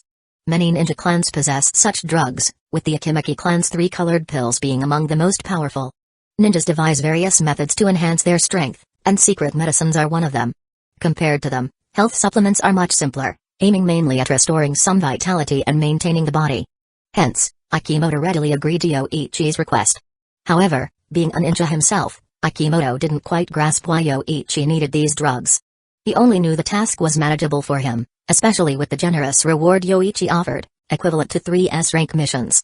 Ikimoto initially planned to conduct a simple study, but given Yoichi's emphasis and the substantial reward, he felt obligated to take the task seriously to justify his client's trust. The next day, Yoichi visited Elder Kenji again to discuss the situation and intended to sell the drugs confiscated from the Shimura family. Originally, the Shimura family planned to sell these drugs to Hidden Leaf Village, possibly someone in agreement with Danzō. The security team's investigation confirmed this. However, now that Hidden Leaf Village wouldn't be receiving them, drugs, being in high demand in the ninja world, could be easily sold elsewhere for a potentially higher profit. Elder Kenji nodded, assuring Yoichi he would handle the matter. Elder Kenji also mentioned that the Shimura family was planning to transfer a warehouse, which contained goods and money not as vast as those confiscated by Hidden Leaf Village but still significant. He asked Yoichi if he was interested in checking it out. Naturally, Yoichi agreed. If anyone in Hidden Leaf Village harbored the highest grudge against Danzō, it was him. The Shimura family, though not numerous, had some ninjas operating externally. Elder Kenji planned to send 2 squads to give Danzō another lesson. Most of the money earned by the Shimura family in business provided funds for Danzō, as the 3rd Hokage wouldn't allocate substantial funds to the route, focusing instead on his Anbu. Danzō had to finance Route's development with his own money, but Elder Kenji certainly wouldn't give Danzō that opportunity. Hiruzen. The door to the Hokage's office was forcefully opened, prompting everyone inside to look towards the entrance. Following this, Danzō walked in with a grim expression on his face, accompanied by Hamura and Koharu, the other 2 advisors. Hiruzen let out an internal sigh and then turned to Minato, saying, Minato, you may leave for now. Yes, Lord Hokage. Minato, having already received his assignment, left the office as the discussions to follow were beyond his involvement. With Minato gone, Hiruzen took a moment to light his pipe, his expression filled with dissatisfaction as he asked, Danzō, what seems to be the problem now? It's not me, it's the Uchiha clan that's causing trouble. They're practically rebelling. Danzō, with evident displeasure, knocked his cane against the floor before nearly yelling at Hiruzen, another one of the Shimura family's business operations outside the village has been destroyed. They've even killed 7 of my ninjas. Is that so? Hiruzen was genuinely unaware of this incident. The Anbu is limited in number, dedicating half of their forces to gather intelligence from across the ninja world, leaving insufficient resources to monitor all the clans within the village. Was it the Uchiha clan's doing? Danzō replied with a dark tone, who else but them? This is the land of fire. It couldn't possibly be the Cloud Ninja. Hiruzen, this is the second time now. Who allowed you to use such methods? It's utterly foolish. Now, even Tsukumo is quite displeased with you. You nearly caused his son harm. Hiruzen rebuked Danzō, his expression just as grim. Hiruzen had placed his trust in Danzō by giving him autonomy, only for him to resort to such folly. The idea of leaking information to other ninja villages was absurd. If not for Hiruzen's directive to keep this matter from spreading, the village's perception of their leadership would be severely undermined. Now is not the time for such discussions, Hiruzen. If you can't make the Uchiha stand down, then I must mobilize the root. Ridiculous. Hiruzen slammed the table in anger. Danzō, are you trying to incite internal conflict within the village? Danzō, unyielding, retorted, even if it leads to internal conflict, it was the Uchiha who provoked it first. Hiruzen, don't forget the Shimura clan has already lost 46 members. Danzō was reluctant to engage the root in a clash with the Uchiha. The Uchiha's dominance was too strong, and even with several hundred police force members, not all of whom were radicals, Root couldn't compare. Pitting ninja numbers and strength against the Uchiha, Root would be at a disadvantage, potentially ruining Danzō's years of effort. Hearing Danzō's words, Hiruzen fell silent, acknowledging the substantial loss to the Shimura clan, albeit due to Danzō's foolish actions. Both fell quiet until Koharu interjected, Hiruzen, what about the medicine bought by the Shimura family, intended as village reserves and seized by the police force? When will it be returned to the village? Hiruzen, feeling helpless, suggested, Koharu, let's not dwell on that. Those drugs have likely been sold by the police force already. We'll have to repurchase them. Hiruzen was about to mention it was fortunate they hadn't paid yet but stopped himself, considering Danzō's presence, opting for a different response. The loss was to the Shimura family, not the village, and while Hiruzen wasn't overly concerned, the Shimura family had made considerable profits in the village before, this loss wouldn't cripple them. I'll speak with Fugaku to halt this matter. Danzō, keep yourself and the root in check for now, refrain from operating within the land of fire. Investigate the Cloud Village instead. Koharu, you handle the medicine repurchase. Hamura, please deal with the daimyo, it's best if you discuss that matter with the daimyo personally. That matter, Hiruzen? Are you referring to the iron mine in the river country? After taking a puff of his pipe, Hiruzen slowly said, yes. The daimyo hasn't reached an agreement with the daimyo of the river country. I plan to send Tsukumo to handle it. Danzō's thoughts turned cold at the mention of sending Tsukumo. If Tsukumo successfully managed this, his prestige would even surpass that of Hokage's aide, especially since Tsukumo had previously aligned with the Uchiha. Chapter 48 The Land of Rivers has always been a major power in the production of metal ores. Besides its rich metal resources, it's considered a typical small country in other respects. During the Second Shinobi World War, the battlefield in the Land of Rain saw Hanzo's ambitions to extend his influence into the Land of Rivers, aspiring to rise as the sixth great ninja village. However, his plans were detected by Hidden Leaf Village and Hidden Sand Village, leading to a joint confrontation in the Land of Rain. The ensuing war quashed Hanzo's ambitions. Surrounded by the Land of Fire, the Land of Wind, and the Land of Rain, the Land of Rivers, despite its rich metal or resources, lacks its own ninja village. Although protected by samurai guards and ninjas hired by the daimyo, they are far from being organized on a large scale. The Cloud River Iron Mine, recently discovered, is said to be the largest iron mine in the Land of Rivers. The revelation of such a mine stirred both the Land of Fire and the Land of Wind, each keen on claiming a share of the bounty. The daimyo of the Land of Fire, married to the niece of the Land of Rivers daimyo, sought to leverage this familial connection for a larger share. However, his repeated propositions were denied by the daimyo of the Land of Rivers, resulting in the former's frustration and anger. Consequently, the daimyo of the Land of Fire turned to Hidden Leaf Village for assistance, proposing they deal with the daimyo of the Land of Rivers and eliminate two of his heirs. This would allow his wife's nephew to ascend as the new daimyo of the Land of Rivers, thereby securing a greater share of the Cloud River Iron Mine for him. Given the mine's potential to generate an annual revenue of 1 to 200 million, it's no wonder the daimyo of the Land of Fire was enticed. This prompted Hiruzen to dispatch Hamura for direct negotiations with the daimyo, recognizing the necessity of Hidden Leaf Village's involvement. However, he also felt that the daimyo's palace shouldn't stint on next year's budget considering the task at hand. With the ninja world becoming increasingly unstable and the delicate peace forged post-Second Shinobi World War teetering on the brink, Hiruzen found himself compelled to take additional precautions. Meanwhile, Danzō, within the Root organization, pondered the implications of the Cloud River Iron Mine. He harbored an unyielding grudge against the Uchiha and remembered the second Hokage's policies towards them. The Uchiha, despite having members like Uchiha Kagami who were loyal to the village, represented a volatile element within a largely stable clan. Such instability, a clan detrimental to the village, should be isolated and closely monitored, or even eradicated, Danzō thought, his anger reignited by the humiliation he faced at the hands of the police force. The loss of dozens of clan members, millions in assets, and the disgrace of being stripped of his position as the Hokage's aide fueled his resentment. Tsukumo Hatake. Thinking of him, Danzō seethed with rage, convinced that Tsukumo must have seen through the fabricated evidence but still chose to side with the Uchiha. Should Tsukumo succeed in his upcoming mission, his prestige within the village and the favor of the daimyo would be unmatched. Inform our operatives outside to preemptively infiltrate the land of rivers. And make contact with the spy in the sand village. Yes. A root ninja promptly disappeared using the body flicker technique.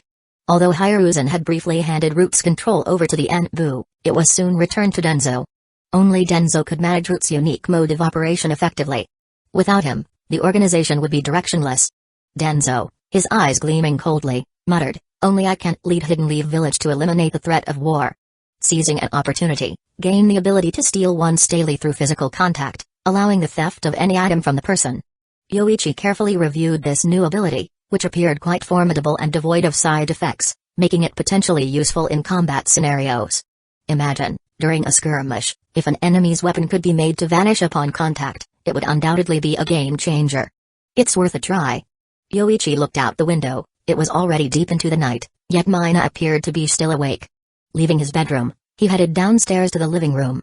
Mina was indulging in a late-night snack in the living room, with a pot of ramen, 3 sushi rolls, and a plate of sashimi, quite a feast by any standard.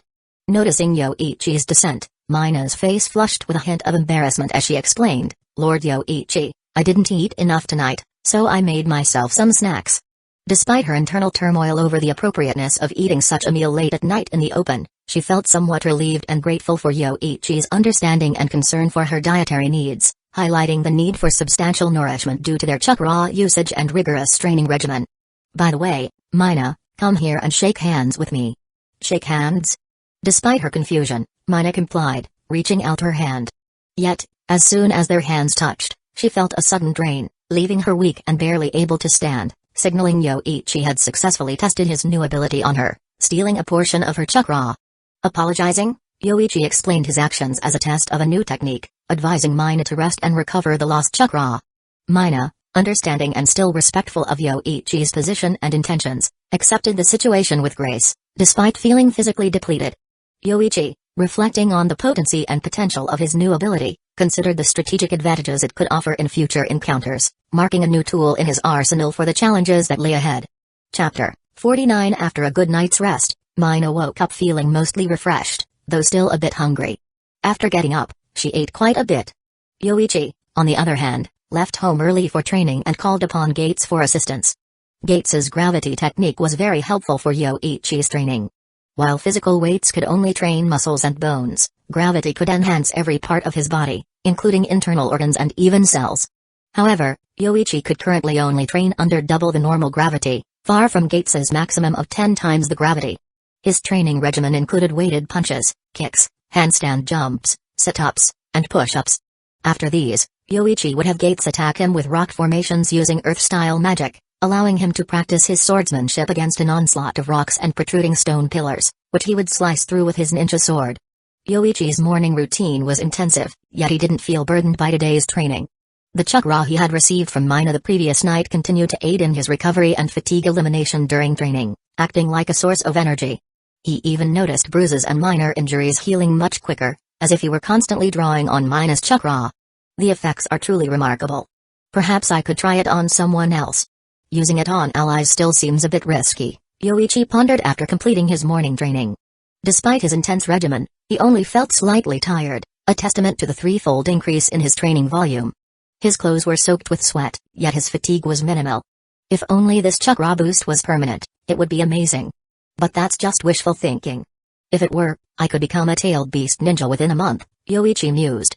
After tidying up, Yoichi prepared to return home for lunch, with Gates slowly following behind and letting out a roar. "Alright, next time you help me train, you'll get double the meat," Yoichi promised. Gates roared in agreement. Don't worry, I'm also looking for energy-rich food for you. There's bound to be some, Yoichi reassured, knowing the shinobi world had many energy-rich animals, especially in the three great lands. However, capturing them was another matter. With Gates's current strength, attempting such a feat might end up with them being the prey instead. Nonetheless, the shinobi world was home to large creatures like wild boars that could grow up to 3 or 4 meters in length and even larger beasts teeming with rich energy. Upon returning home, lunch was ready. Previously, Mina was responsible for preparing meals, but with the addition of Gates and the increasing food requirements, they decided to hire someone to prepare lunch and dinner. The Uchiha clan's collection of sealing techniques was limited, but Yoichi managed to obtain some from the clan's second elder, Kinji, enhancing Mina's control over sealing techniques. If Mina could awaken the adamantine sealing chains, her strength would significantly increase, allowing her to break free from the support ninja stereotype. This sealing technique was versatile, capable of sealing chakra, blocking various ninjutsu, and even restraining tailed beasts. Mina's substantial chakra reserves, coupled with combat awareness and the adamantine sealing chains, could make her a formidable jonin on the battlefield. However, for Mina, this was still a distant goal. Yoichi's current hope for her was to master medical ninjutsu and sealing techniques, excelling as a support ninja. Yoichi-sama, are you there? While Yoichi was having lunch, Mina suddenly returned. Upon seeing him, she cheerfully entered the house. Noticing Yoichi's glance, Mina felt pleased inside. She had noticed his interest in her white stockings the previous night, indicating his preference. Thus, she decided to wear them again and even removed her outerwear before coming home. When Mina approached, Yoichi diverted his gaze and asked, "Mina, what brings you here?" Mina replied with a smile, "Akimoto-sensei has finished preparing the 3 medicines you requested. He asked when you would be available to visit the Leaf Hospital to check them." "Let's go today then. Elder Kenji's arrangements are almost done. If Akimoto-sensei's medicines are fine, we can start production soon," Yoichi responded, relieved at the prospect of securing a food source for Gates. Despite acquiring a giant earth bear recently, Gates's appetite was a concern, with the daily cost reaching up to 200,000 ryo for basic meals and nearly 400,000 ryo for training days. Although selling the Shimura family's goods helped financially, Yoichi knew they couldn't sustain this expenditure without additional income. At the Hatake residence. "Father, are you going on a mission again?" Kakashi asked, noticing his father, Sakamo, preparing his ninja tools. He couldn't help but feel like the village was entrusting all its missions to his father, given how soon he was leaving again. "Yes, this mission is very important. Kakashi, you'll need to continue your training at home for now. I'll spend more time with you once I return," Sakamo replied with a gentle tone, comforting yet firm. "It's not that I mind training alone, the sword techniques you taught me recently are enough to keep me occupied for a while. It's just that." Kakashi hesitated, then continued under his father's encouraging gaze, "I was wondering if I could join Yoichi on his missions? It seems like there aren't any teams available for me right now." "Yoichi Uchiha? I don't think he's currently taking on missions either. And do you have enough members to form a squad? You know we can't take on B-rank missions without a 4-man team, and C-rank missions wouldn't be much of a challenge for you," Sakamo pointed out, referring to the village's regulations.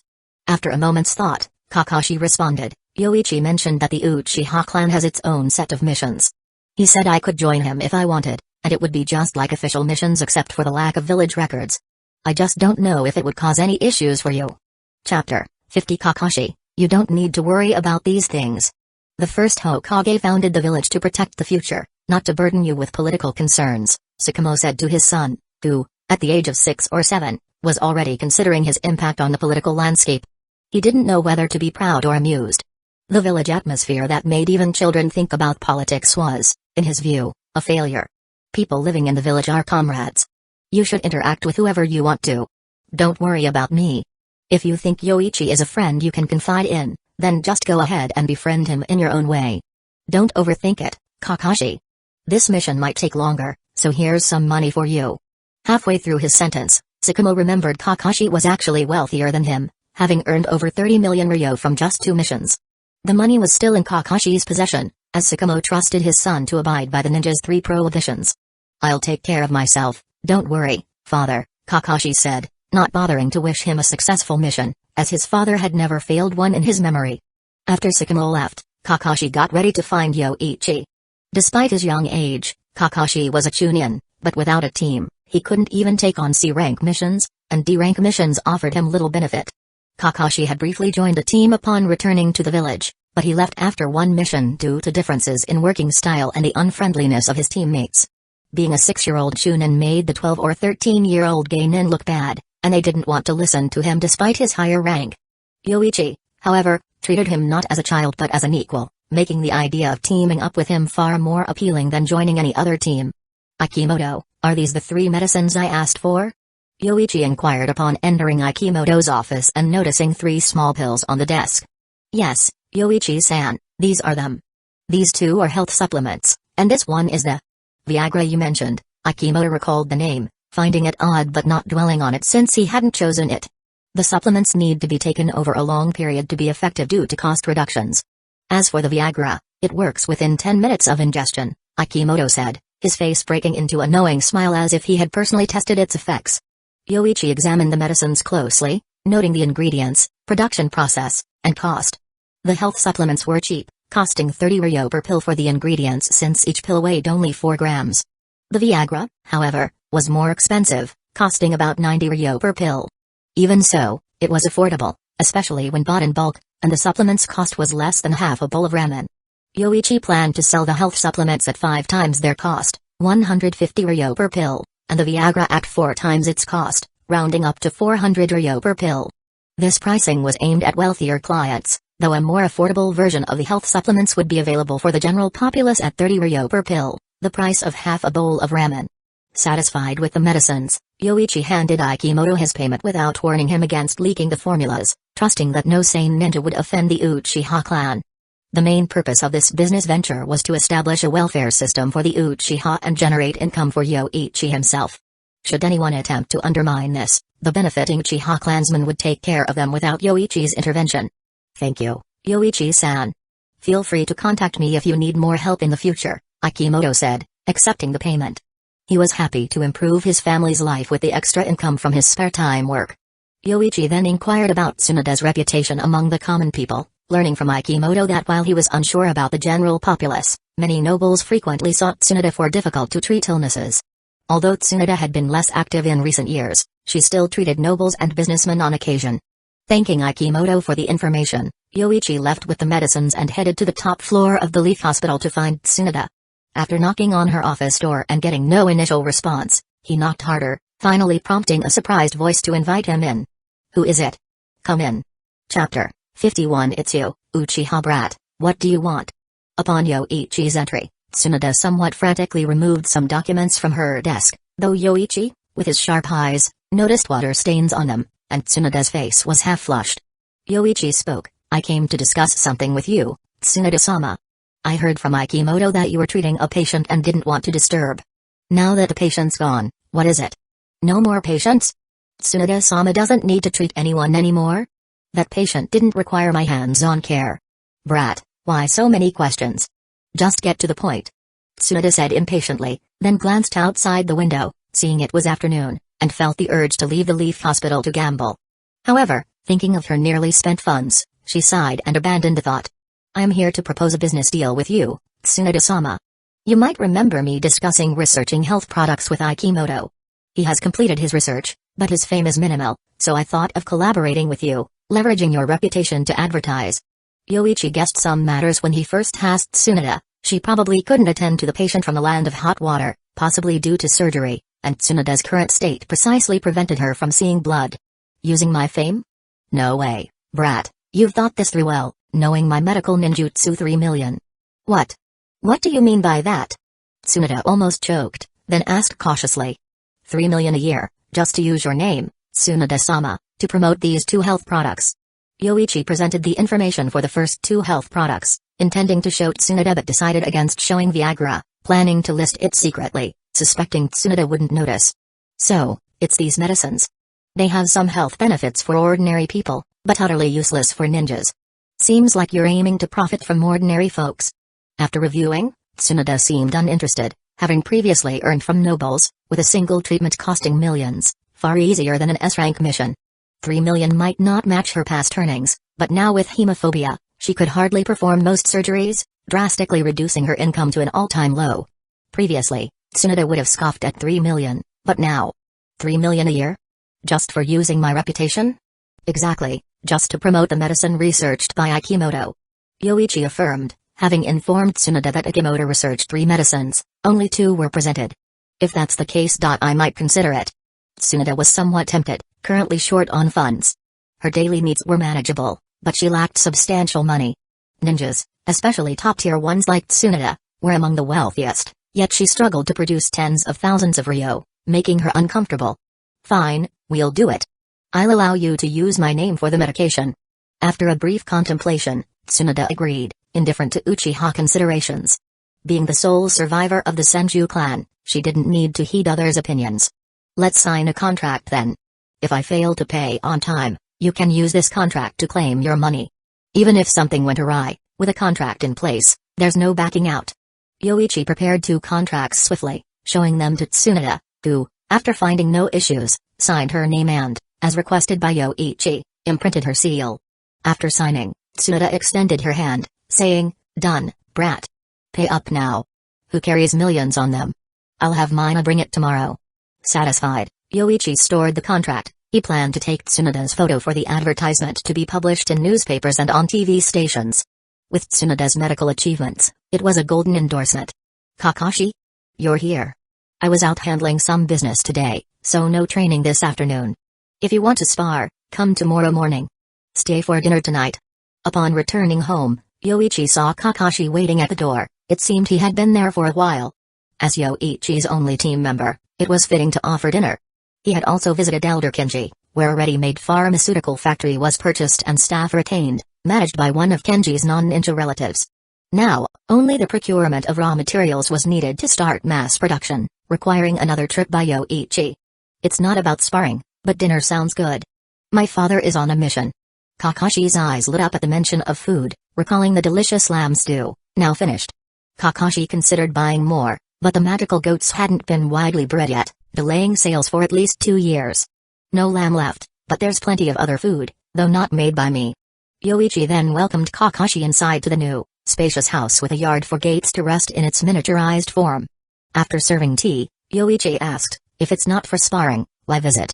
Kakashi calmly inquired, "Should we start taking missions, having trained in the village for so long? Enjoy the peace while it lasts. In a few years, you'll have more missions than you'd like. Though you suffered last time due to me, if reputation doesn't matter, join me outside the village tomorrow." Yoichi continued, "Uchiha clan's missions are for profit. You could join, but it might not benefit you. If you don't mind, come with me as a bounty hunter. I'd like to move around." Kakashi, surprised, asked, "Bounty hunter? The underground exchange? Captain, you've been there? Needed something only available there, otherwise it would have been a long wait." Yoichi explained, preferring smaller country bounties over riskier 5 great shinobi countries' missions. Chapter 52. Kakashi instinctively felt that being a bounty hunter was not a good thing, but with his limited experience, he couldn't articulate why. Tsukumo had always taken a laissez-faire approach with Kakashi because of his frequent involvement in many A and S-ranked missions, which often kept him away from the village. Additionally, Kakashi was acknowledged as a prodigy, having become a ninja at the age of 5. In theory, becoming a ninja meant that Kakashi should be treated as an equal by his peers, as he was already capable of carrying out missions that involved killing. Although Kakashi was young, he was a bona fide ninja. Therefore, Tsukumo generally allowed Kakashi to make his own judgments, only offering advice when Kakashi was truly perplexed and sought it himself. The last time Tsukumo intervened was when Kakashi was involved in the matter of selling village secrets, which went against his principles as a ninja.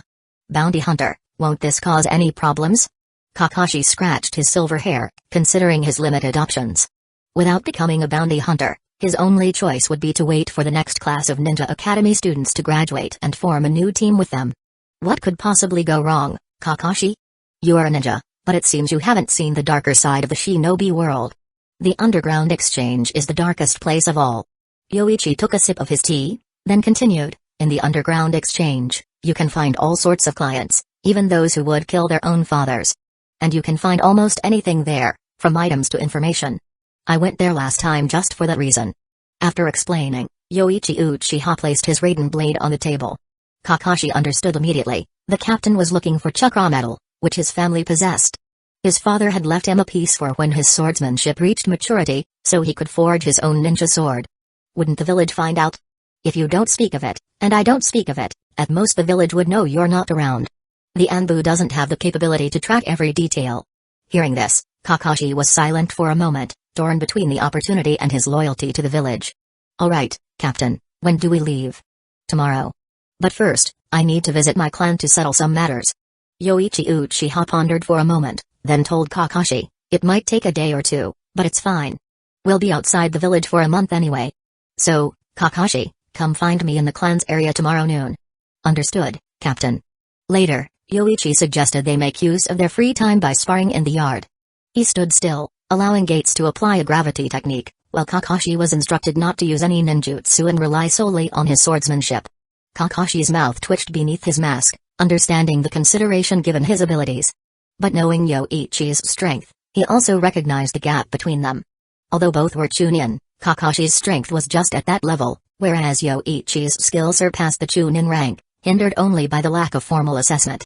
Before the spar, Yoichi asked the cook to prepare extra food, anticipating the additional appetite from their exertions. Then, the two began their sparring match in the yard. Yoichi, burdened with heavy weights, was undergoing a transformation, adapting to the gravity and weight. With his Sharingan, he could clearly see Kakashi's sword trajectories. Despite the added weight and gravity, he managed to block all of Kakashi's strikes, though not without effort. This served as training for Yoichi, as Kakashi's wind style, cutting technique was a counter to his lightning style, forcing Yoichi to improve his chakra flow and train in the lightning style chakra mode. When it was time for dinner, the cook prepared the meal and left, and Mina had just returned. Yoichi-sama, I'm back. Oh, Kakashi is here too. Upon seeing Kakashi, Mina clicked her tongue in her mind, then put her medical ninja coat back on before changing into another outfit for dinner. During the meal, Mina learned that Yoichi and Kakashi were leaving the village, and she immediately said, Yoichi-sama, please take me with you. My healing abilities, no, Mina. You should focus on learning medical ninjutsu and sealing techniques in the village. Once you awaken your bloodline sealing ability, you can join me on missions. Rejected by Yoichi, Mina felt dejected and silently resolved to devote as much time to learning sealing techniques as she did medical ninjutsu, hoping to awaken her bloodline sealing ability sooner. After dinner, Kakashi, feeling the cold gaze of Mina, hurriedly excused himself. Captain, thank you for the meal. I must be going now. Leaving already? Have a cup of tea before you go. No, thank you. I have some matters to attend to at home. With that, Kakashi quickly got up to leave. Yoichi shook his head, wondering what Kakashi could possibly need to do alone at home, suspecting he might return to his hobby. Recalling the lack of entertainment in the shinobi world, Yoichi considered creating some popular works in his spare time. The next day, Mina, still feeling unwilling, went to the Hidden Leaf Village Hospital, carrying 3 million ryo for Tsunade. Kakashi arrived at the Uchiha clan area shortly after Mina left. Captain, I'm here. Wait a moment. We'll leave shortly. Seeing Kakashi without dark circles under his eyes, Yoichi nodded in approval, glad Kakashi hadn't stayed up late with his hobby. After preparing, they set off together. However, before leaving the clan area, Yoichi encountered 3 clan members who looked at him with unfriendly eyes, supporters of the clan leader's peaceful faction. Hikidai-senpai, what should be done if a clan member attacks the clan leader? Don't be foolish, Tetsuhiko. He's sided with the second elder. Be careful, or he might kill you too. The two taunted Yoichi as they were about to pass each other, while the elder among them kept a hostile gaze on Yoichi without saying a word. Yoichi sneered, then casually patted Tetsuhiko on the shoulder. Yes, I've sided with the second elder, and I plan to become the clan leader. If you have a problem with that, feel free to report me to Fugaku-sama. With that, Yoichi initiated his move, leaving Tetsuhiko feeling suddenly exhausted, as if he had been through a battle, his eyes tired and heavy. Chapter 53. This time, the theft was of ocular power. Yoichi instantly felt his eyes swell, and without entangling with Hikidai and Tetsuhiko, he directly sidestepped and left, followed by Kakashi. Not far from leaving, Yoichi uncontrollably activated his Sharingan, and then the tomoe in his eyes began to spin rapidly. The two tomoe gradually approached each other, and a third black tomoe emerged within the blood-red pupils. Casually stealing ocular power, Yoichi's Sharingan directly evolved into a 3 tomoe. With the advancement of his Sharingan, his chakra also significantly increased. According to the research of Tobirama, the Sharingan is a unique chakra in the Uchiha's brain. This chakra stimulates changes in the eye structure, creating the Sharingan. Thus, each time the Sharingan evolves, the Uchiha's chakra can be enhanced. From activating the Sharingan to the 3 tomoe, the Uchiha's chakra can increase 3 times. Apart from the Senju clan, no other ninja clan dares to claim they have more chakra than the Uchiha. Captain, are you alright? Seeing Yoichi constantly holding his head, Kakashi asked with a bit of concern. I'm fine, feeling quite good. Yoichi turned his head and smiled at Kakashi, saying, let's go, I didn't expect to encounter such good fortune before leaving the village. 3 Tomoe. Kakashi was stunned after seeing Yoichi's eyes, wondering how his strength had increased just by walking and talking with others. Even Kakashi couldn't help but feel envious at that moment. On the other side, Tetsuo covered his eyes with his hands after Yoichi left. He suddenly felt an unbearable soreness in his eyes, as if he had been staring at the sun for too long. Tetsuo, what's wrong? It's nothing, Hikadai-senpai, just a bit of eye soreness. Tetsuo rubbed his eyes and said. Now, let alone using the Sharingan, even opening his eyes to see was difficult for him. A bit of eye soreness? You were fine just now, how could your eyes suddenly become sore for no reason? The other Uchiha, Inabi, was somewhat skeptical, saying, Senpai, could it be that kid Yoichi just now? Stop guessing wildly, Inabi. It just happened right before our eyes. Hikadai shook his head, although he felt Yoichi was a troublemaker and too aggressive, possibly dragging the entire Uchiha clan down. Tetsuo's eye soreness couldn't possibly be related to Yoichi. If they kept fussing over it, not to mention the second elder, even the clan head would think they were making a big deal out of nothing. I just find him very suspicious, and just now, Hikadai-senpai, you saw it too, that kid was so arrogant he even wanted to become the clan head, thinking the clan head position is so easy to take. It must be the second elder giving him some dreamlike promise, making that kid delusional. Inabi said mockingly, he was a few years older than Yoichi, but his treatment in the clan wasn't as good as Yoichi's. Now, he was just a new member of the police force, following patrols or performing some simple tasks. Tetsuo, Inabi, go back first, I'll go see the clan head. Hikadai suddenly said, he felt that the matter mentioned by Yoichi should be told to the clan head, to be cautious of the second elder. In his view, Yoichi's bold words about the clan head were likely due to some promise from the second elder. Moreover, the second elder has been quite active recently, being in the same clan territory. Hikadai couldn't possibly not notice, and this matter should also make the clan head wary. Captain, you're in business too? After leaving the village with Yoichi, Kakashi arrived at a pharmaceutical factory. He thought they were there to steal some secrets, never did he imagine that this factory belonged to the captain, who directly started discussing business upon entering. Can't help but do business, the expenses are too high, and tasks like plundering nobles are rare. Once the money runs out, we always have to find a way to earn it. Yoichi shook his head, saying that Gates consumes at least 200,000 to 300,000 ryo daily. Unless he selects a lucky noble every 3 months for a raid, he simply couldn't afford to feed the lands there. But if he really did that, it would surely provoke the fear of other nobles and the daimyo, further pushing the 5 great ninja villages to encircle and suppress them, prematurely experiencing the feelings of Madara. Currently, Yoichi has not yet become the 5th Hokage, so he decided to let those daimyo enjoy themselves a bit longer. Kakashi, wait for me a moment, after handling the affairs here, we'll go to the underground exchange. Kakashi nodded, not in a hurry. Instead, he started to explore the pharmaceutical factory, planning to take a look around. Purchasing this place cost over 8 million ryo. The factory wasn't large, just 3 production lines, which were just enough for the 3 types of medicines that could be used. As long as the herbs were massively purchased later, they could produce at full capacity. Yoichi also brought out a large portion of his family's money this time. Aside from the food expenses left for Gates, the rest was invested in the pharmaceutical factory. Besides purchasing herbs, advertising was also necessary. Yoichi meticulously instructed his clan cousin 3 or 4 times about advertising, also reminding him to secretly arrange for Tsunade to take promotional photos, making sure she didn't know one of the boxes contained Viagra. Now, the healthcare product industry is still a blank slate, just waiting for Yoichi to step in and make money. In the ninja world, the best medical ninjutsu belongs to medical ninja, who are busy saving comrades on the battlefield and have no time to develop healthcare products. So, Yoichi seized the opportunity first. After giving thorough instructions, Yoichi and Kakashi left the pharmaceutical factory. He could see that the wise second elder also valued this place quite a bit, even arranging for the clan's ninja to guard it, so he felt relatively assured.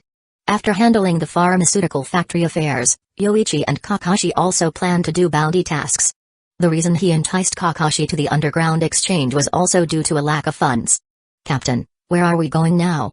Yoichi looked around and then said, to the underground exchange in Shikuzen County. Last time I dealt with the person in charge there. But Kakashi, before we go, It's best to use a transformation jutsu. If your chakra isn't enough, always eat soldier pills, or just change your appearance. Your hair is quite noticeable. I got it, Captain. Kakashi touched his white hair, feeling like the captain had looked at his hair several times. Then, after nearly a day of travel, they arrived at the underground exchange in Chikuzen County. Seeing Yoichi's familiar attire, the exchange manager said, "You've come? Spent all the money you earned before? But why did you bring a kid along? This is my assistant, and since when do you judge by appearance? His strength is much stronger than those trash under you, killing everyone here wouldn't be a problem." Yoichi snorted coldly, then impatiently said, "Enough talk, what profitable bounties are there recently?" Chapter 54. Recently, there indeed is a task, but it requires quite a long time, at least 20 days to start. I don't know if you have the time. The manager of the underground exchange in Chikuzen County continued, "We've cooperated a few times, and I know you're strong, so I'm telling you about this profitable task. Recently, you're the only one who meets the requirements. What do you think? Want to consider it? It's a bodyguard task, and the client is not short of money. If you can defeat 3 of their bodyguards, it's 6 million for 20 days, defeat 5, and it's 12 million. After thinking for a moment, Yoichi shook his head and said, 12 million is considered a lot? Isn't that less than a jonin from the 5 great ninja villages is worth? Do you have any better tasks? That's all, and the price isn't calculated like that. A jonin's corpse is very valuable. A bounty for a jonin without requesting the body is around 5 million. The manager of the underground exchange shook his head, explaining the scarcity of personnel recently and that the client didn't want any mediocrity. His 2 recommended bounty hunters were rejected, leaving no choice but to persuade Yoichi. Fine, I'll take it. Tell me who the client is and how to contact them. After some thought, Yoichi accepted. He didn't inquire about other bounties, assuming the man would offer him cheap C or B rank missions if he refused this one. Earning little money for troublesome tasks wasn't appealing. Take this, go to the capital of the river country, 1 block street, and look for a person named Inoue Sansui. He will take you to meet the client. After finishing, the manager smiled and added, if you do well on this task, you might not need to worry about money in the future. If the client is happy, they might hire you long-term. Humphrey. Yoichi took the commission letter and left with Kakashi. Once they were far from the underground exchange, Kakashi couldn't help asking, Captain, a 12 million bounty sounds tough. That's at least 12 S-rank missions. It's different, Kakashi. You can't compare the village's missions to the tasks from the underground exchange. And 1 million is the lower limit for S-rank missions, not all S-rank missions are 1 million. Yoichi explained, if every S-rank mission was 1 million, then 35 million could hire 35 Jonin teams. Not to mention other villages, even the Temple of Fire couldn't survive without a single cockroach if the mission wasn't clean. 12 million indicates the client anticipates ninja assassins, likely even a Jonin. Thus, they might have hired not just us but at least 5 teams, and the employer also has their own guards. Kakashi nodded, then quickly realized that still implied a difficult task. Before Kakashi could inquire further, Yoichi continued, based on the pay, handling a Jonin is enough. If there's more, I suggest we immediately retreat. It's not worth risking our lives for money. Of course, if you want to train, that's fine. But when I give the retreat order, you must obey. Kakashi nodded, I understand, Captain. After some time, they arrived at the river country's capital and found the contact as instructed by the underground exchange. Then, they were led to the river country's daimyo's residence. Kakashi whispered, it really is the daimyo's residence. But Captain, isn't it odd? Even for a small country's daimyo, who would dare assassinate him? Why does the river country's daimyo hire so many guards? The daimyo isn't a fool. If he's hiring so many, he must feel threatened. As for where the threat comes from, only he knows.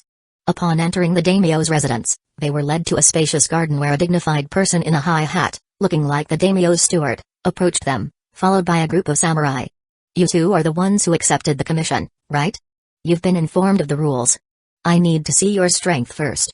After the official of the river country's daimyo's residence inquired, he gestured to the samurai behind him. After 5 stepped forward, the official asked, do you want to challenge 3 or 5? 5, just me. Yoichi stepped forward and flexed his wrists. If it was just samurai, they were much easier to deal with than ninja. Samurai attack methods are too simplistic, believing that by honing themselves, they can reach the pinnacle. Thus, their approach to combat is one-dimensional, limited to swordsmanship. In contrast, ninja are different. Chakra was meant to connect people's spirits, but ninjutsu was born from the necessity to kill. Captain, I've confirmed that there are a total of 120 guards inside the River Country's daimyo's residence, including 5 elite samurai from the Iron Country. The rest also include several dozen samurai who can use chakra. However, it seems there have been quite a few more people in the daimyo's residence these past few days, some dressed like they're from the Wind Country. Yamanaka Ryosuke reported the intelligence he had gathered. Having the ability to explore others' minds and invade their spirits, gathering intelligence within the daimyo's residence was easy. Can we confirm if they're from Hidden Sand Village? We can't. They're wearing bandanas, and although they don't have ninja uniforms, their presence in the River Country's daimyo's residence at this time suggests Hidden Sand Village's involvement. Hearing Ryosuke's words, he closed his eyes to think. The others didn't dare interrupt. Several team members had teamed up with Sakamo before and greatly respected his leadership. Find out where those from the Wind Country are staying and deal with them first. Ryosuke, clarify the details about the new arrivals at the daimyo's residence but don't reveal your ninjutsu. Sakamo spoke, then looked around at everyone. This time, under no circumstances can we expose our information, or the mission fails outright. Even if they successfully kill the River Country's daimyo, exposing their identities would still mean failure. If the entire ninja world knew that Leaf Ninja killed the River Country's daimyo, the impact on the Leaf would be unpredictable. Even if the enemy suspects, they must not leave evidence. Yes, Captain. Everyone responded in unison. Except for Ryosuke, who received orders, the rest stayed at the base. The more people deployed, the higher the risk of exposure. Meanwhile, inside the River Country's daimyo's residence, Yoichi and Kakashi passed the test. Due to Yoichi's overwhelming strength, he earned an additional 2 million reward, to be given after the mission's completion. Moreover, his guard duty was deepened. Initially tasked with patrolling the front mansion, his exceptional abilities led to his assignment at the daimyo's castle keep. Chapter 55 Lord Daimyo, I've noticed an increase in the guards at the daimyo's residence in the past few days. It seems you've taken our advice to heart.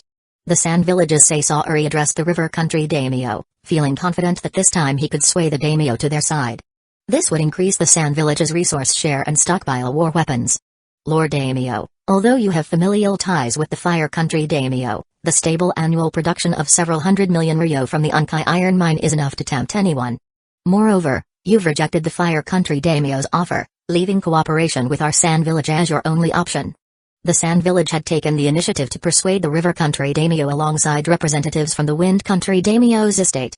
If they succeeded in convincing the River Country daimyo, not only would they gain a larger share of the Unkai iron mine, but they could also push their defensive lines to the doorstep of the Fire Country, directly confronting Kikyo Castle.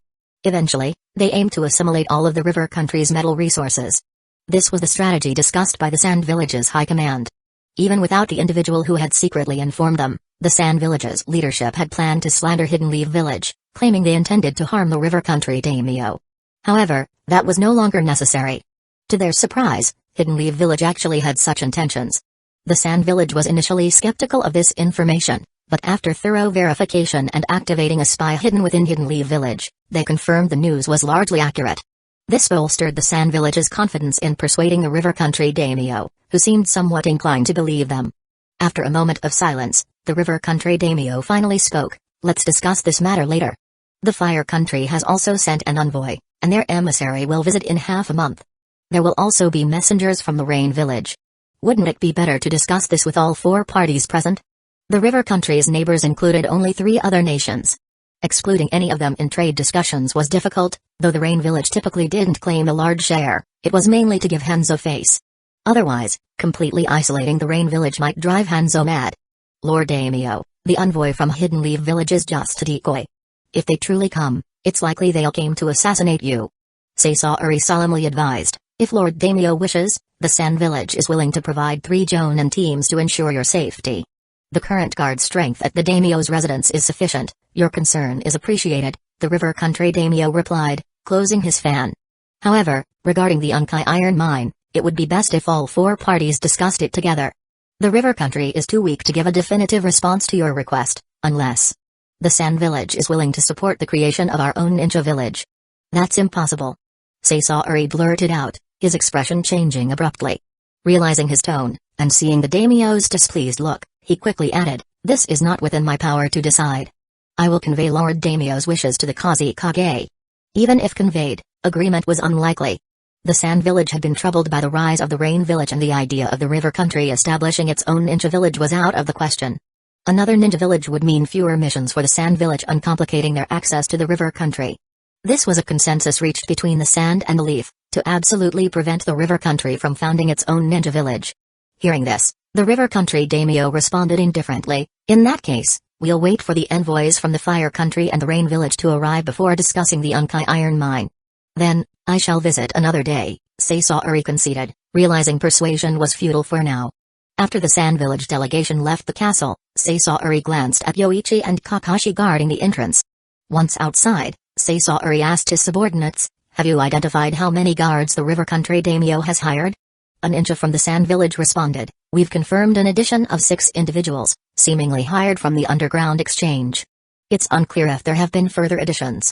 If these 6 dare to venture outside, notify me immediately."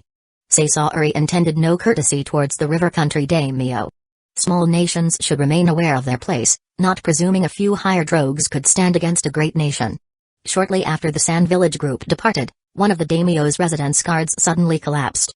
Another guard rushed to assist, asking, "Hey, what happened to you?" "Me? I don't know, why did I suddenly faint?" The guard regained consciousness, puzzled as if he had just been asleep with no memory of the event. Elsewhere, Ryusuke suddenly opened his eyes, relieved. Since there are no sensory ninjas, this will be easier. He then performed hand seals and launched a sensory jutsu, quickly locating the Sand Village group. 2 days later, Sasaori had no opportunity to act. He knew the new guards were unlikely to leave, understanding even rogue ninjas maintain basic mission discipline. Still, he didn't plan to give up. If he couldn't target the river country daimyo's new guards, he'd attack the original samurai guards, proud assets of the daimyo and rumored to be capable of killing a jonin. He intended to teach the river country daimyo why the Sand Village was one of the 5 great ninja villages. "Sir." Someone suddenly entered, appearing panicked and quickly approaching him. "Don't panic. What's the matter, and who are you?"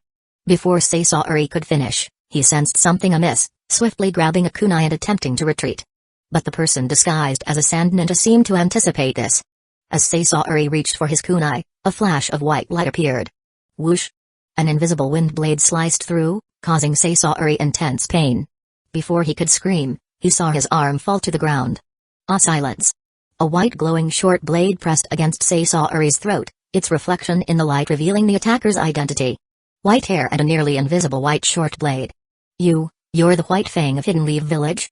Tsukumo pressed the blade slightly into Sasaori's neck, then interrogated, "How many from the Sand Village are here? What reinforcements are expected? Do you think I would tell you?" Boom. Before Sasaori could finish, Tsukumo knocked him out with the hilt of his blade, intending to take him back for Ryusuke to extract information directly from his mind. Tsukumo knew trusting any information from a Sand Village ninja would be foolish. Chapter 56. The envoys from the Land of Wind and the Hidden Sand Village were attacked? Upon hearing this news, the daimyo of the Land of Rivers was incredulous. Just a few days ago, those people were arrogantly warning that he, the daimyo, might be attacked, but now, they were the ones in trouble. Not a single survivor? No, and the bodies left behind were all from the Land of Wind's daimyo's mansion. Not a single body from the Hidden Sand Village was found, an official within the daimyo's mansion reported. Ninja corpses can reveal a lot of information, so Tsukumo, after killing the remaining individuals, took all the bodies with him. "Quick, inform the Land of Wind and the Hidden Sand Village. Tighten security in the daimyo's mansion, and don't let any mistakes happen anytime soon." The daimyo of the Land of Rivers was genuinely frightened. If even the ninjas from the Hidden Sand Village were dead, could he be next? He wanted to secretly flee but feared being watched by those from the Leaf at all times. After a moment, the daimyo of the Land of Rivers bit the bullet and ordered his official, "Tell the people from the Hidden Sand Village to come over sooner and send more people. We can talk about everything they propose, provided they send more reinforcements." "Yes, my lord." The official hurriedly went to make arrangements, also tightening the security patrols around the daimyo's mansion, striving to ensure not even a bird could get in. The stricter patrol orders also affected Yoichi. What was usually a relaxing job suddenly became busy. He typically let his shadow clones handle the guard duty while he and Kakashi did some information gathering. Now, there was no time to slack off, as all areas were on high alert, leaving no place to wander. Initially, Kakashi had some moral principles, but under Yoichi's persuasion, he suppressed them. Guarding for a long time, even the places where he rested were patrolled by other samurai. However, these 2 days were not without gains. He used the skill twice on the guards of the daimyo's mansion, acquiring spirit energy both times. This stolen spirit energy, unlike the chakra stolen from Mina, merged entirely into Yoichi's soul, significantly boosting his spirit energy. With stronger spirit energy, his Sharingan became even more intuitive to use. Yoichi, who had recently evolved his Sharingan to 3 Tomoe, felt that casting Genjutsu had become easier and more potent after stealing spirit energy twice. He hypnotized a samurai guard from the Land of Iron with his Sharingan Genjutsu without the victim noticing. Even after waking up, the guard would not remember being under the influence of the Sharingan's Genjutsu. And to facilitate physical contact for the stealthy theft, Yoichi got along quite well with the guards of the daimyo's mansion. While on patrol duty, Kakashi suddenly whispered, "Captain, why has the defense suddenly strengthened? Is someone really going to assassinate the daimyo? It's definitely out of fear that they've tightened security, but as for what they're afraid of, I'm not sure since I haven't gone out to gather information recently." Yoichi shook his head, having spent much time just trying to locate the daimyo's mansion treasury, which was also difficult to infiltrate. In the following days, Yoichi and Kakashi found themselves immersed in long-term guard and patrol duties. Still, Yoichi found opportunities to steal from the samurai every day.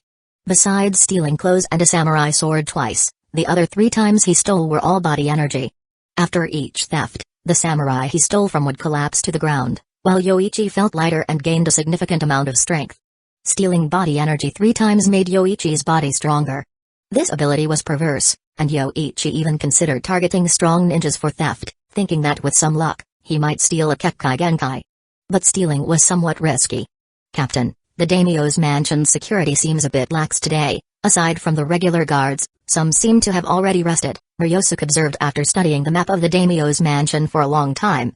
This was possible because the Land of Rivers daimyo's mansion lacked sensor ninjas, allowing Ryosuke to freely use sensory jutsu to track the movements of chakra-trained samurai. Another ninja in the squad asked, "Why is the security relaxed today? Could it be a trap?" Ryosuke stroked his chin, saying, "It's possible, but it could also be because the heightened security in the past few days left many without proper rest. The person I used mind-body switch technique on showed no signs of a trap. Captain, what should we do?" He was only providing the information he had gathered. The final decision was up to Tsukumo. "This is an opportunity." After pondering for a moment, Tsukumo spoke gravely, "Although we don't know how the Hidden Sand Village learned about our mission, those people have lost contact with the Hidden Sand Village for 5 days, and the daimyo's mansion of the Land of Rivers must have informed them. The longer we wait, the less chance we have, so we act tonight." Although they had intercepted the daimyo's mansion's messengers to the Land of Wind twice, the lack of communication for 5 days meant the Hidden Sand Village must suspect their people were in trouble. "Get ready, and let's proceed with the plan we've established." "Yes, Captain." After the others acknowledged, they hurried to prepare.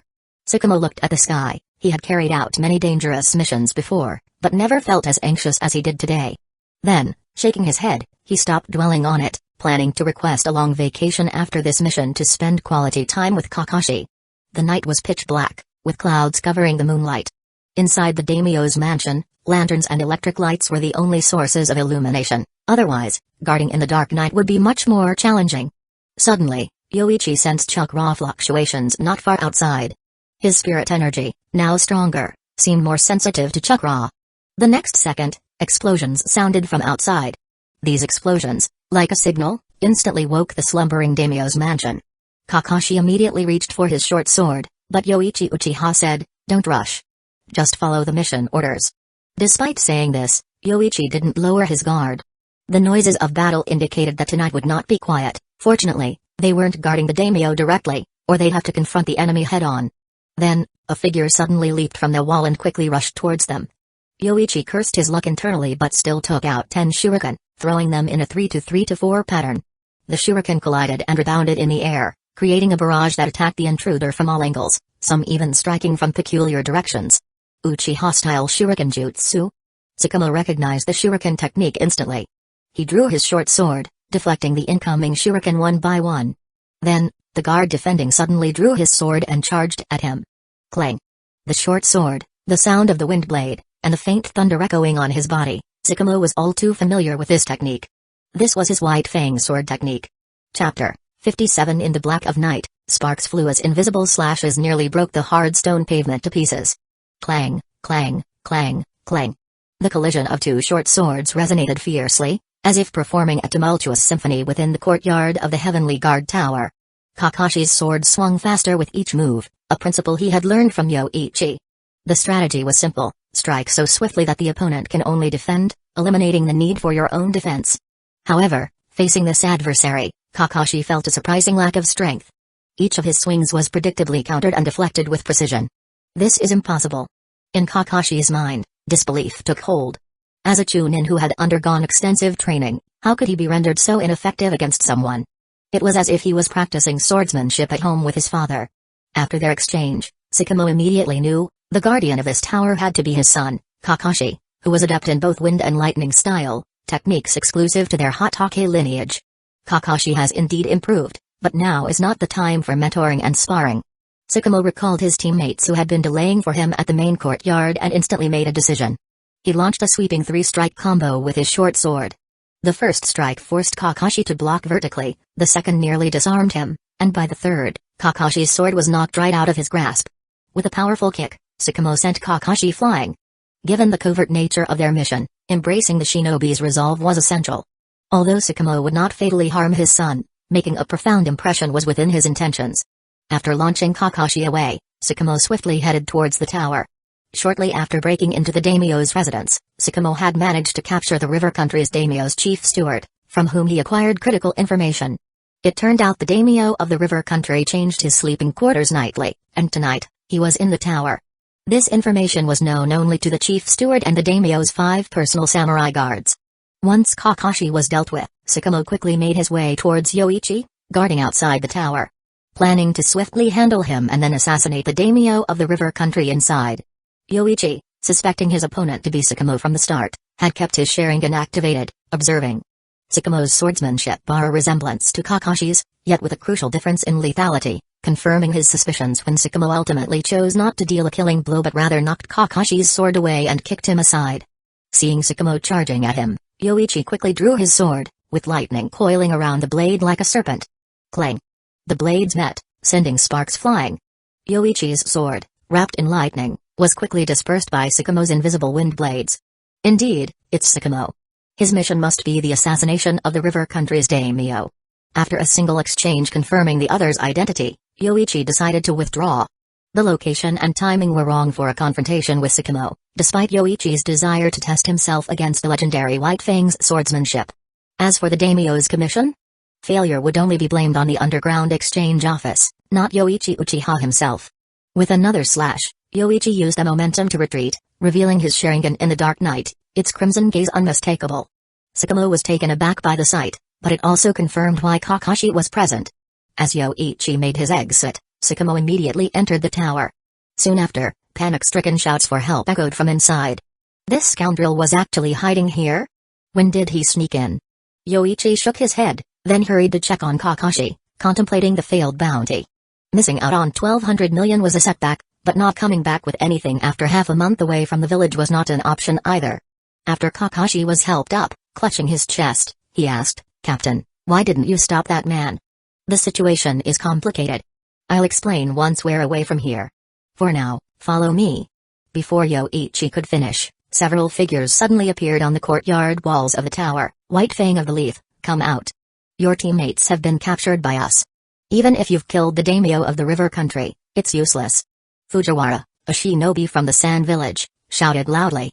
He had been lying in wait in the main courtyard for Leaf's shinobi to fall into the trap, not expecting the White Fang himself to be among them, and to have knowledge of the daimyo's hiding place. Fortunately, they had managed to capture the remaining Leaf shinobi quickly and headed over. As for the daimyo of the river country, Fujiwara wasn't too concerned. Alive or dead, it didn't matter, it was a Leaf shinobi who attempted the assassination, so either way, the Sand Village would profit. "Captain, is it father?" Kakashi whispered, now understanding why his every move had been effortlessly countered. Yoichi gestured for Kakashi to be silent, sensing the complication of their predicament. While they could easily escape, Sakamo's situation was precarious. Escaping for Sakamo was challenging unless he eliminated everyone present, which was unrealistic given the numbers against him and the uncertain outcome of such a battle. After a while, Sakamo emerged from inside the building, the visibly shaken daimyo of the river country by his side. The sight of Sakamo mercilessly slaughtering the daimyo's samurai guards had terrified the daimyo, who was still struggling to speak after witnessing the carnage and nearly losing his own life. "Fujiwara, release my teammates," Sakamo declared, essentially admitting to Fujiwara's identification and thus forfeiting the mission. His teammates immediately became anxious, unable to voice their concerns. They understood the importance of their mission and that Sakamo could easily forsake them to assassinate the daimyo and escape. There was nothing on their persons that could trace them back to the Leaf Village, and Sakamo could even destroy their bodies to eliminate any evidence. However, Sakamo chose not to take that route, valuing his comrades over the mission. His principles and beliefs had not wavered from the beginning. Alright, we'll exchange. After some thought, Fujiwara decided it was better to keep the daimyo alive. Choosing a new daimyo with an unknown stance towards the Sand Village was risky, but the current daimyo would undoubtedly harbor resentment towards the Leaf. Saving the daimyo now would expand the Sand Village's influence into the river country, along with access to strategic locations and metal resources. Release them, and let them come over. Don't play tricks, White Fang of the Leaf. Release them at the same time, or none of you will leave. Fujiwara refused to release them first. If they did, the Leaf might still kill the daimyo. But if he didn't release the hostages, Sakamo wouldn't spare the daimyo. The best outcome was to release the hostages simultaneously. At this moment, Yoichi suddenly stood up, pretending to be in a hurry and loudly exclaimed, "You scoundrels, don't use the life of the daimyo as a bargaining chip. Give the daimyo to me." Chapter 58. At this moment, Yoichi stepped forward, catching only a glance from Sakamo, who recognized Yoichi's identity due to his Sharingan and the fact he was with his son, making it clear there was no one else but Yoichi. Sakamo trusted Yoichi as a friend, not a foe, understanding there must be a deeper meaning behind his intervention. Sakamo slightly loosened his grip, allowing the daimyo of the Land of Rivers to walk towards Yoichi, then slowly raised his sword, eyeing Fujiwara sharply. "Our target is the daimyo. As long as you release the daimyo, we will naturally release your teammates," Fujiwara said, not wishing for a direct confrontation with Sakamo. He vividly remembered Sakamo's reign of terror in the Land of Wind, where he assassinated targets like a reaper, including the sons and daughters-in-law of Elder Chio, two of the most talented puppeteers in the Sand Village, all falling to the White Fang's blade. Now, although they had numerical superiority, a battle might not result in capturing the White Fang, and the daimyo's safety could not be guaranteed. With a crackle of faint lightning around Sakamo and the daimyo not yet secured, Fujiwara ordered, "Release them." Upon his command, the Sand Shinobi released Sakamo's teammates. Despite their injuries, they retained their mobility. "Quick, save me, protect me, call everyone, bring all the guards." The daimyo of the Land of Rivers stumbled towards Yoichi, recognizing him and Kakashi as guards summoned by the internal officials, and sought refuge behind Yoichi, crying loudly for help. Though the sand ninjas came to his rescue, he dared not trust them, relying only on his own guards. "Hurry, someone, anyone. Guard, what's your name?" "I'll definitely repay you," sob, the daimyo pleaded. "Don't worry, Lord Daimyo, you'll have the chance to repay me," Yoichi said with a smile. Observing Sakamo's teammates consuming soldier pills, he drew his sword and swiftly sliced the daimyo's neck. Like a bolt of lightning in the night, it was dazzlingly fast. Everyone was stunned by this sudden turn, including Sakamo, Fujiwara, and even Kakashi, who couldn't understand why his teammates suddenly killed the daimyo of the Land of Rivers. Then, Yoichi took a deep breath and shouted with all his might, "Fujiwara, I've completed the assassination of the daimyo of the Land of Rivers as per Raza's request. From now on, I owe nothing to the Sand Village."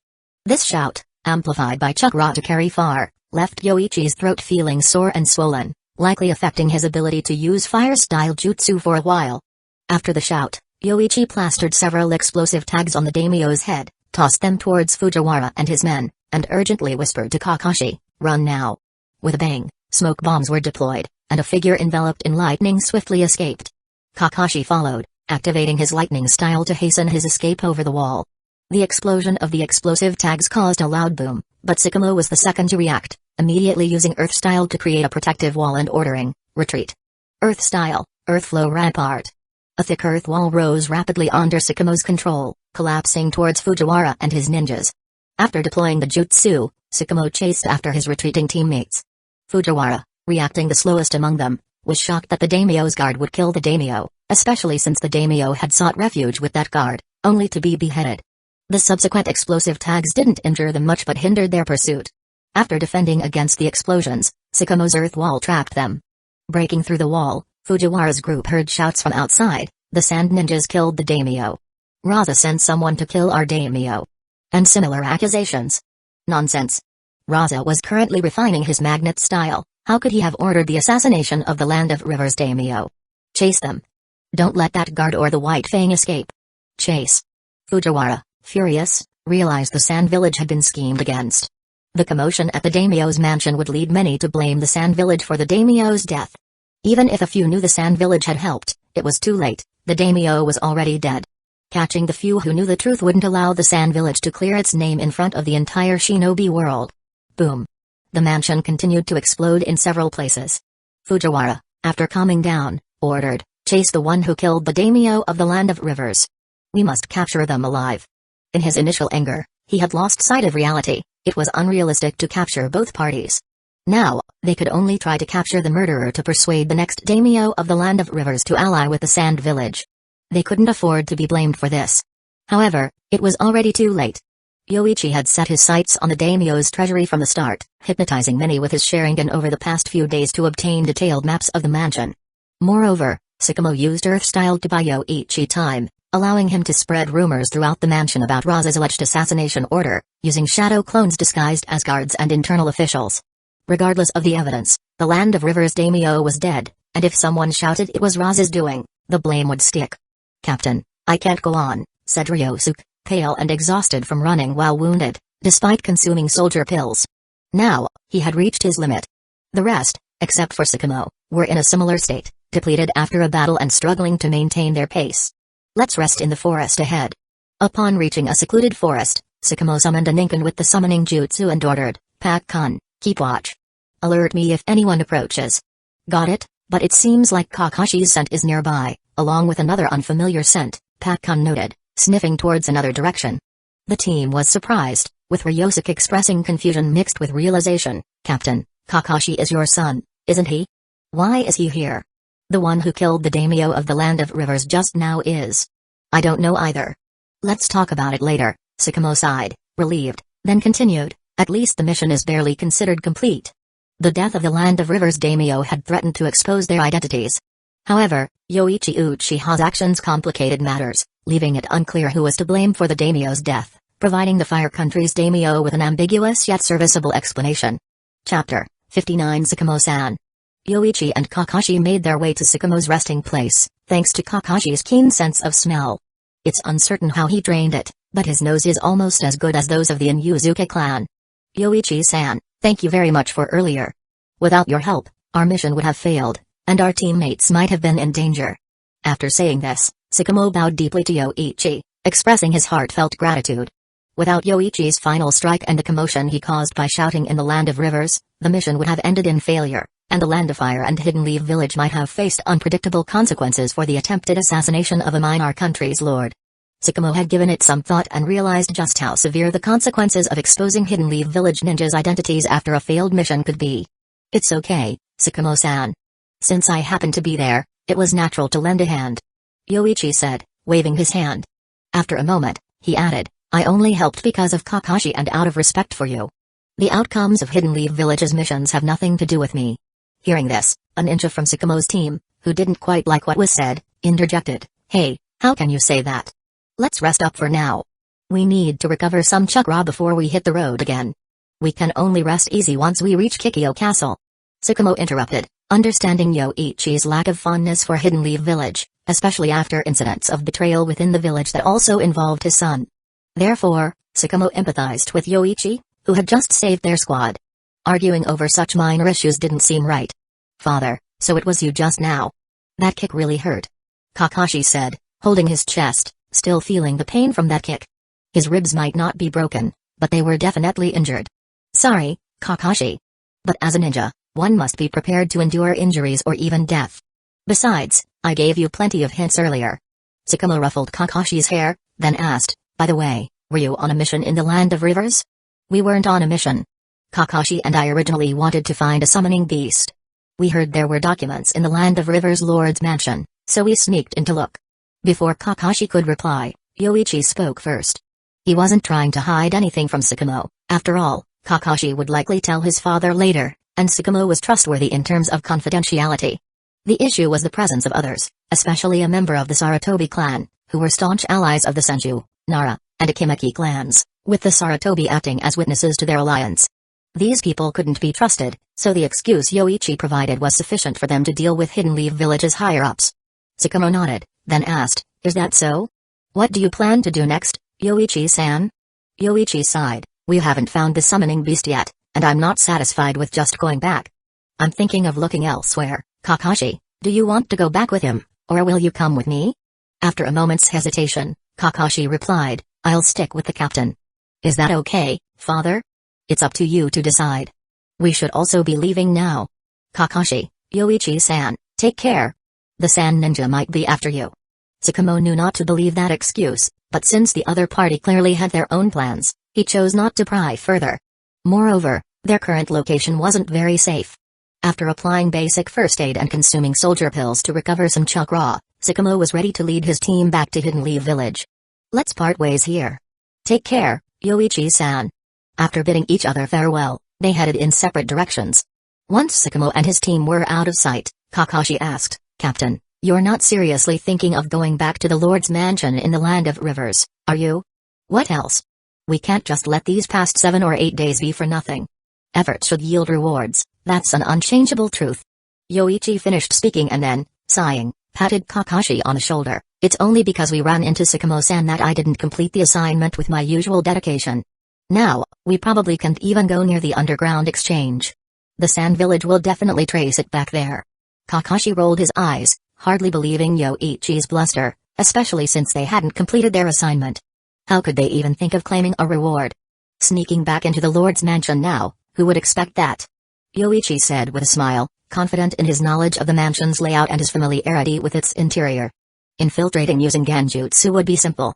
Let's go. After we get what we're owed, we'll head back to Hidden Leaf Village. This trip was supposed to last a month, but with these developments, that's no longer possible. That's the situation, Lord Hokage. After Tsukumo reported the mission's details, the room fell silent before he continued. Despite some complications, the mission was a success, thanks to Yoichi-san's intervention. Now, the Land of Rivers is likely in a state of flux. A success? The presence of an outsider during the mission. I suggest we immediately deploy Anbu to capture Yoichi for interrogation. If necessary, we can even search his brain. Danzō spoke coldly, his words causing everyone in the Hokage's office to turn their gaze toward him. This mission was of great importance, so upon Tsukumo's return, the Hidden Leaf Village High Command had all gathered in the Hokage's office. Moreover, leaving the village without permission should not be overlooked, Danzō added. Danzō, let's not sweat the small stuff. We're discussing the mission here. Hiruzen interjected, knowing full well that every clan had its dealings outside the village. Not to mention, the Nara clan's deer farm and medicinal herb business often required ninja oversight. Targeting Yoichi for such a reason would lead to widespread resentment among the clans under the guise of stringent village security measures enforced in the Hokage's name. Lord Hokage, the reason I credit the mission's success to Yoichi Uchiha is because our squad hadn't even reached the Land of Rivers Lord's mansion before the mission details were leaked. Tsukumo continued as he produced a storage scroll. This scroll contains the head of Hidden Sand Village's Seisaori. From information extracted from Seisaori's brain by Yamanaka Inoichi, we learned that Hidden Sand Village was aware someone would attempt to target the Land of Rivers Lord even before we set out. The leak of information made the mission difficult from the start. Yoichi's appearance at the Land of Rivers Lord's mansion was crucial in rectifying the situation. Chapter 60. The information was leaked. Hiruzen's expression turned cold, even setting aside his pipe, before he asked Tsukumo with a heavy voice, Tsukumo, can you confirm this? I can, Hokage-sama. Tsukumo replied decisively, the head of Hidden Sand Village's Seisaori cannot lie. Moreover, Hidden Sand Village's forces arrived in the Land of Rivers almost at the same time as we did. They could only have done so with prior information. Hiruzen's expression grew grim as he said, this was one of Hidden Leaf Village's most classified missions recently. Tsukumo, I'll have the Anbu conduct a thorough investigation. Once your squad has received medical treatment, come back to the Hokage Tower for another report.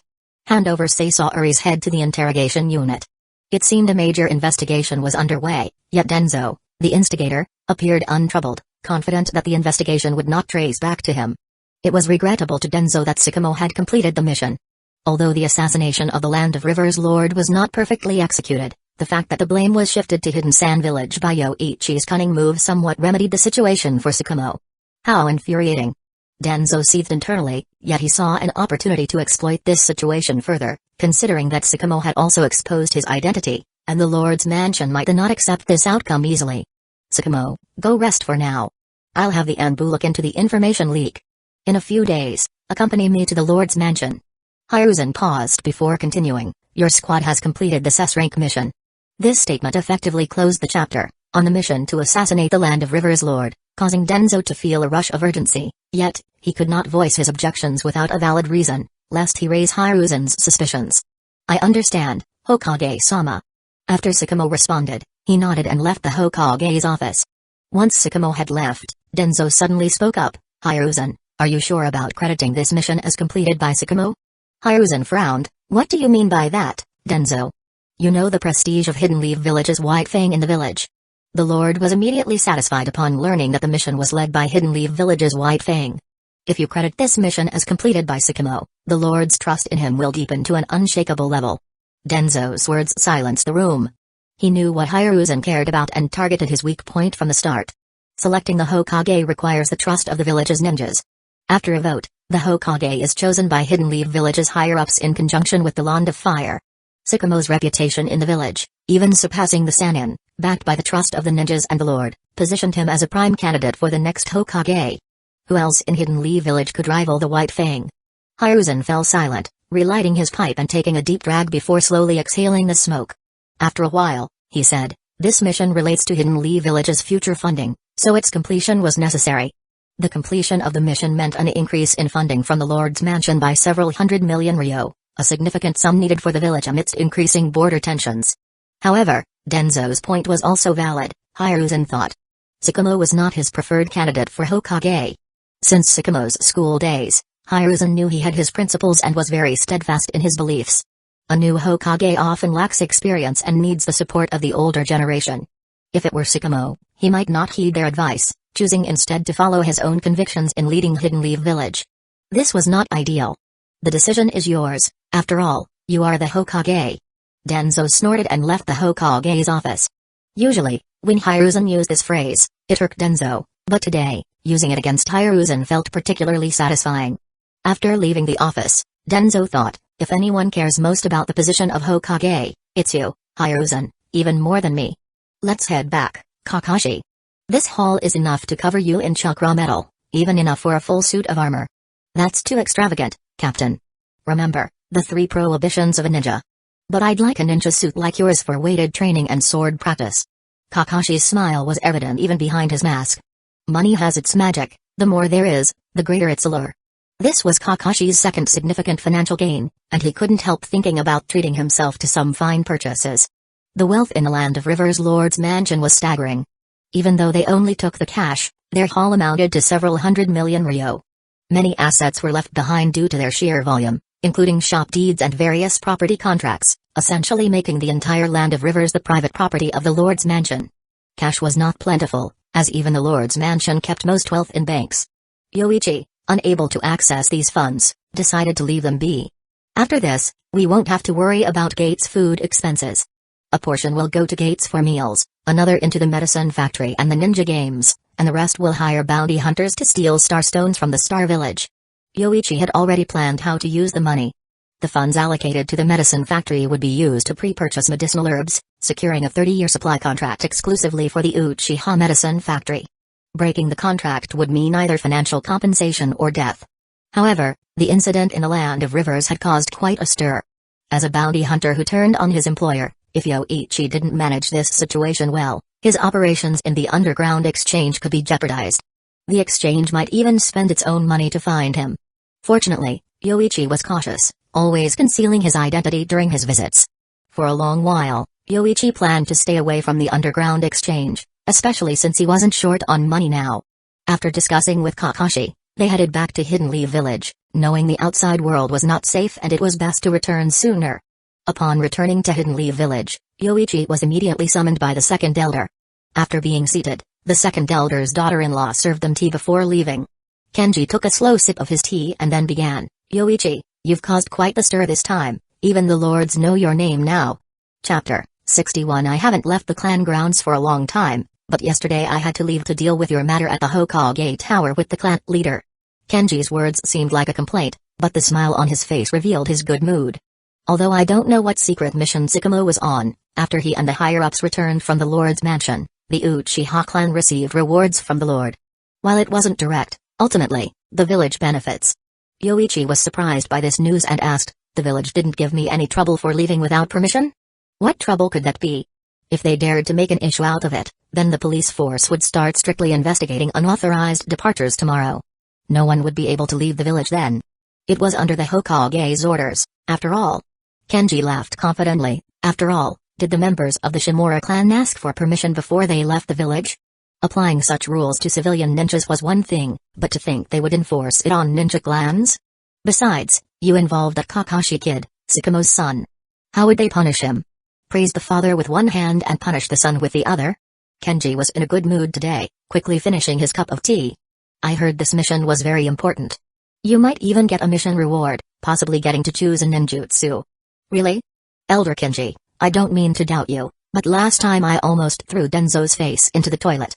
And now you're telling me the village's higher-ups want to reward me with a ninjutsu? Is it from the Scroll of Seals? This barrage of news was overwhelming for Yoichi, sounding as fantastical as fiction. I'm not sure. The Scroll of Seals, said to be recorded by the second Hokage, contains many dangerous ninjutsu that most people can't even practice. If they really offer you a technique from the Scroll of Seals, I'd advise against accepting it. Kenji shook his head, explaining the dangers of forbidden jutsu. B-rank techniques were already challenging for Jonin, and A-rank ones, which are forbidden jutsu, required vast amounts of chakra that even Jonin couldn't sustain multiple uses. For the Uchiha clan, our fire style, shuriken jutsu, and Sharingan are more than enough to make our mark in the ninja world. Forbidden jutsu would just be icing on the cake. Yoichi responded, I'll see when the time comes. If they offer, I won't be polite. By the way, that Uzumaki girl you're associated with has also come to the attention of the village's higher-ups. Kenji poured himself another cup of tea, casually mentioning, that Uzumaki girl seems to be quite skilled in medical ninjutsu, though I don't know the specifics. You should ask her when you get back, they only inquired about her. Now, she's known outside as Uchiha, not Uzumaki Mina, that's her name, right? Yes, what are they planning now? Yoichi clicked his tongue, why do I feel like they're targeting me? Any small move and I'm under scrutiny. Geniuses will always attract attention, Yoichi. You'll have to get used to it. When you become the clan leader, all our clan members will be watching you. Kenji spoke softly. And they can only inquire. It's impossible for them to take her away. As for keeping an eye on you, isn't that normal? After all, Danzō lost face badly last time. Yoichi laughed, then shared that his Sharingan had evolved to 3 Tomoe. Upon hearing this, Kenji was momentarily stunned, then burst into laughter. A 14-year-old with 3 Tomoe Sharingan is undoubtedly a genius. Now, Yoichi is just a step away from becoming clan leader, lacking only reputation and opportunity. After leaving the elder's house, Yoichi headed home. He planned to ask Mina if anyone had been looking for her lately. He also mentioned the medicine business. Yoichi planned to expand the medicine factory, knowing wars were likely in the coming years. With the funds available, it was time to strategize. He aimed to earn not just from civilians but also from ninjas.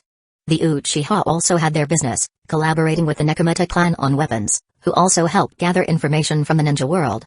Though not a huge business, it covered the clan's regular expenses.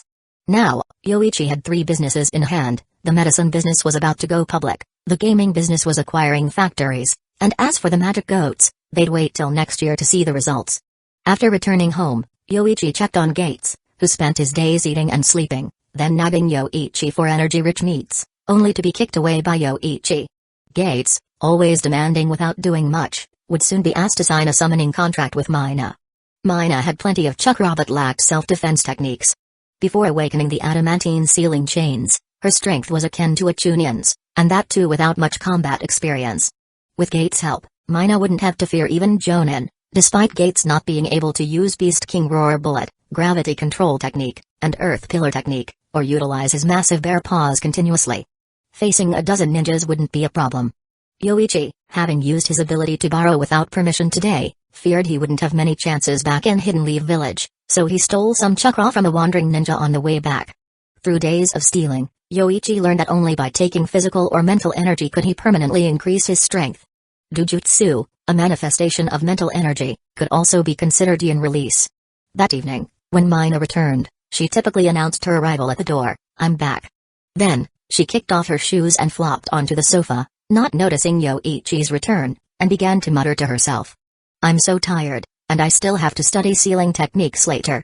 Hearing this from the kitchen, Yoichi was about to suggest Mina rest more when he heard her continue, When is Yoichi-sama coming back? I bought several pairs of white stockings. Does Yoichi-sama prefer thigh-highs or full tights? Maybe in a few days, I should. Her speculation became increasingly absurd, pondering why one couldn't like both. Yoichi coughed, then called out loudly, Mina, it's time to eat. Yoichi-sama? A thud sounded, followed by Mina's hurried reply, I'm coming, right away. Chapter 62. Have people from Hidden Leaf Village been looking for you recently, Mina? After dinner, Yoichi started the conversation. Mina had been quiet throughout the meal, and now wasn't the time to bring up the topic of white stockings. People from Hidden Leaf Village? I don't think so, although 2 people did ask me if I wanted to join Hidden Leaf Village, but I refused. Mina shook her head. She was learning medical ninjutsu quite fast and had already performed 5 surgeries, leading to a medical ninja from Hidden Leaf Village Hospital asking her if she wanted to become a medical ninja. Currently, Mina was just studying under Kanemoto, who agreed to teach Mina as a favor. Thus, Mina wasn't officially affiliated with Hidden Leaf Village Hospital. Even Tsunade couldn't convince Mina, let alone anyone else. However, Dr. Kanemoto seemed troubled. She said she could only teach me for another half a month, but she would try her best. Hearing this, Yoichi immediately suspected someone was pressuring Kanemoto. The village's medical matters were overseen by an elder, but whether she was involved or not was uncertain. Mina, is half a month enough for you?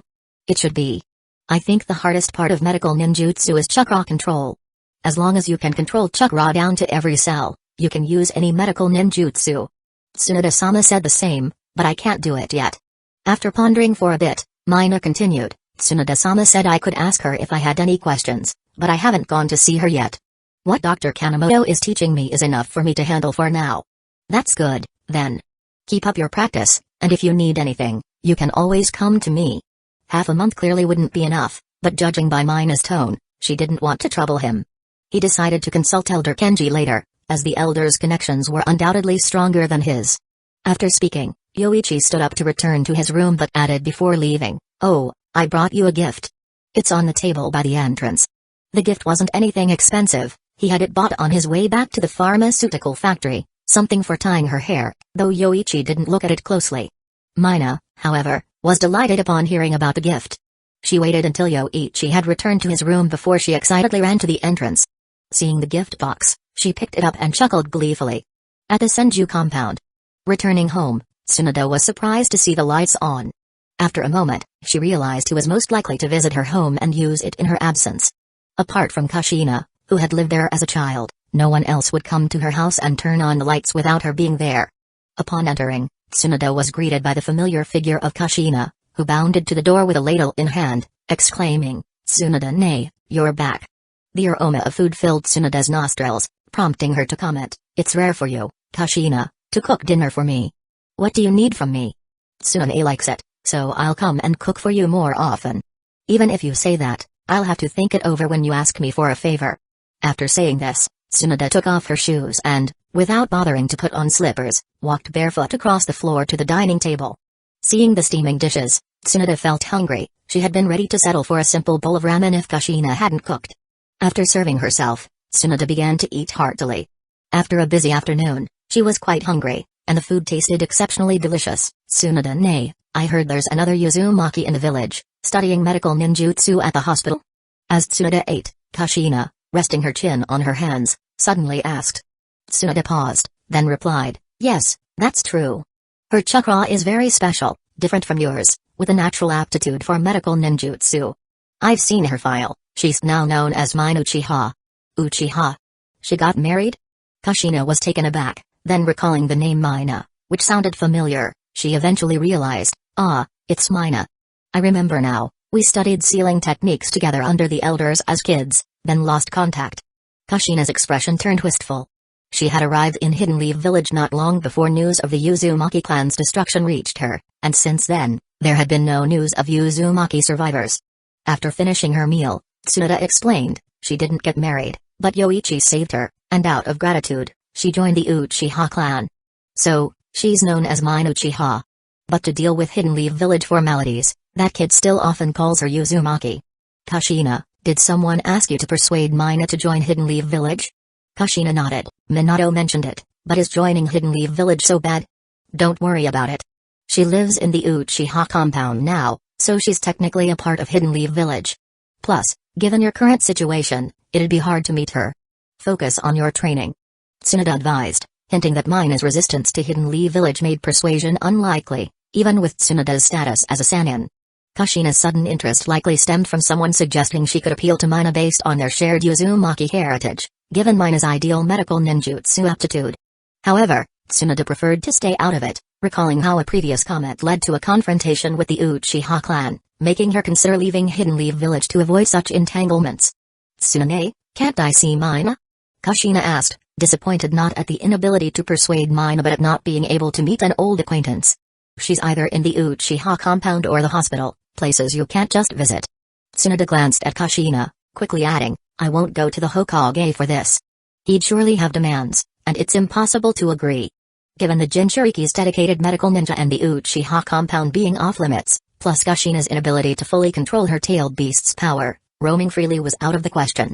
Kushina, feeling defeated, lamented the irony of finding an old friend in the village yet being unable to meet. An old friend from childhood might not be a friend now, Kushina. "You're better off focusing on your training," Tsunade advised, thinking about Mina's apparent reluctance. "You should really concentrate on your own training." With a sigh, Kushina showed her disappointment, resting her head on the table, her eyes wandering as if lost in thought. Chapter 63. Early in the morning, just after Mina left for Hidden Leaf Village Hospital, someone knocked on the door. Upon opening the door, Yoichi was surprised to see who it was. "Sakamo-san." "Yoichi-kun, I apologize for the intrusion. I wanted to thank you in person after hearing you were back," Sakamo said, presenting a gift box he brought along, demonstrating perfect etiquette. "There's no need for formalities. Please come in, Sakamo-san, and you too, Kakashi." Yoichi felt somewhat uncomfortable with these formalities. Although the Uchiha clan had its protocols, many clan members didn't care much about them. They weren't as rigid as the Hyuga clan, often behaving quite casually. After welcoming Sakamo and Kakashi into the living room, Yoichi went to get 2 cups of tea, opting for chilled barley tea, as he wasn't particular about his beverages. "Sakamo-san, I heard from Elder Kinji about your speaking on my behalf in front of the Lord." "Thank you. Yoichi-kun truly played a crucial role. Without you, the mission would have failed, putting the Lord in significant jeopardy." Sakamo shook his head, refusing to take credit that wasn't his.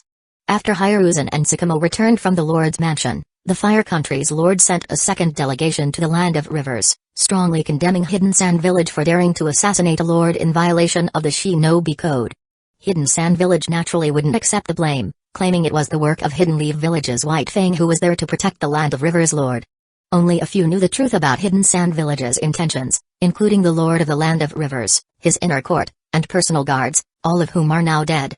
In the Shinobi world, only the Yamanaka clan of Hidden Leaf Village could extract information from the brains of the deceased. Thus, Hidden Sand Village's story was difficult to dispute, especially since Yoichi shouted Raz's name in the Land of Rivers and conveniently eliminated many of the Lord's guards. After Yoichi left the Lord's mansion, the surviving guards believed Hidden Sand Village was responsible. Their accusations led others within the mansion to believe it was Raz's doing. By the time Sakamo returned to the village, he heard that the Lord's wife was already en route to the Land of Rivers. That's pretty much it. The aftermath is now in the hands of the Fire Country's Lord and the third Hokage. Yoichi-kun, your actions indeed greatly aided us. Sakamo's tone was serious, with no hint of politeness, pausing before continuing to Yoichi, I came today also because of this. The Lord originally wanted to reward you and Kakashi, but I felt money would be useless to you, so I suggested an S-rank mission reward. After some discussion, the village decided to allow you and Kakashi to choose a ninjutsu from the Scroll of Seals. Choose a ninjutsu from the Scroll of Seals? Sakamo-san, is this for real? Yoichi asked in surprise. Although he had heard about this possibility from Elder Kinji, his relationship with the village's higher-ups wasn't the best, and it wouldn't have been surprising if they reneged on the reward. It's true, Yoichi-kun. For significant achievements, the village rewards ninjutsu, which many civilian ninjas have obtained this way. Sakamo stated, then glanced at Kakashi beside him, adding, moreover, I want to thank you for the experience Kakashi gained. Yoichi laughed, no need to be formal, Sakamo-san. Kakashi is talented and strong, we helped each other. Kakashi, overhearing his father and Yoichi's conversation, rolled his eyes, feeling like a child being praised by elders. By the way, Yoichi-kun, don't set your expectations too high for the Scroll of Seals. The most suitable techniques are often those best suited to oneself. Some forbidden techniques, even if chosen, cannot be used due to their stringent requirements. Sakamo advised, mentioning his own experience with the Scroll of Seals, which offered him little beyond a multi-shadow clone technique for reconnaissance and intelligence gathering. These words, shared at home with Kakashi, were now reiterated as advice from a senior. "I understand, Sakamo-san." Afterwards, Yoichi followed Sakamo towards the Hokage Tower. Receiving a technique as a reward was an unexpected joy, but it also hinted at the considerable benefits Hidden Leaf Village gained from the affair at the Lord's Mansion. Soon, the trio arrived at the Hokage Tower, coincidentally meeting two people exiting the building. Rather than say they were leaving, it appeared the red-haired woman was being pushed out by the blonde young man. "Minato-kun." Sakamo greeted the blonde youth with a smile. Seeing Sakamo, Minato stopped pushing Kushina and awkwardly smiled. "Sakamo-senpai, are you here to see the Hokage?" "Yes, this is Yoichi Uchiha, and this is my son Kakashi.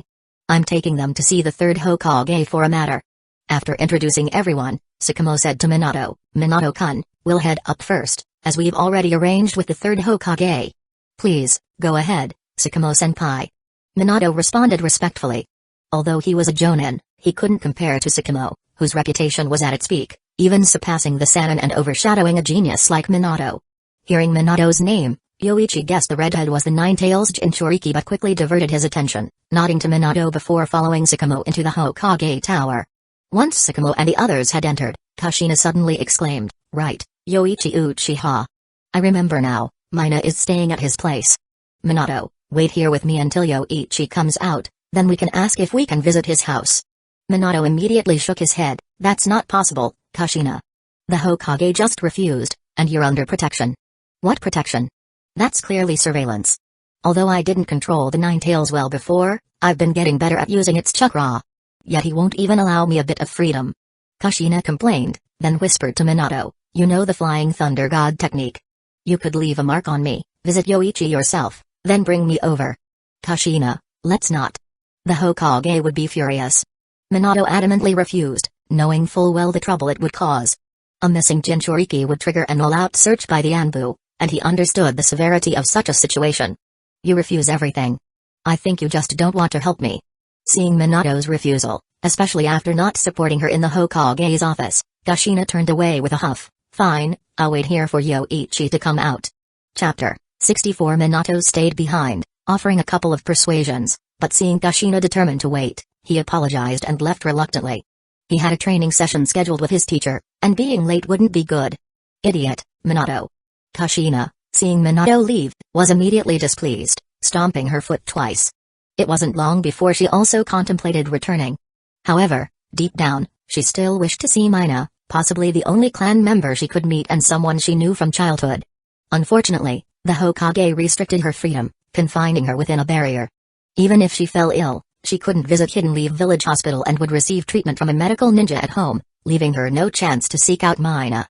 Now, having encountered someone acquainted with Mina outside the Hokage Tower, she decided to wait a bit longer and ask if Mina could visit her.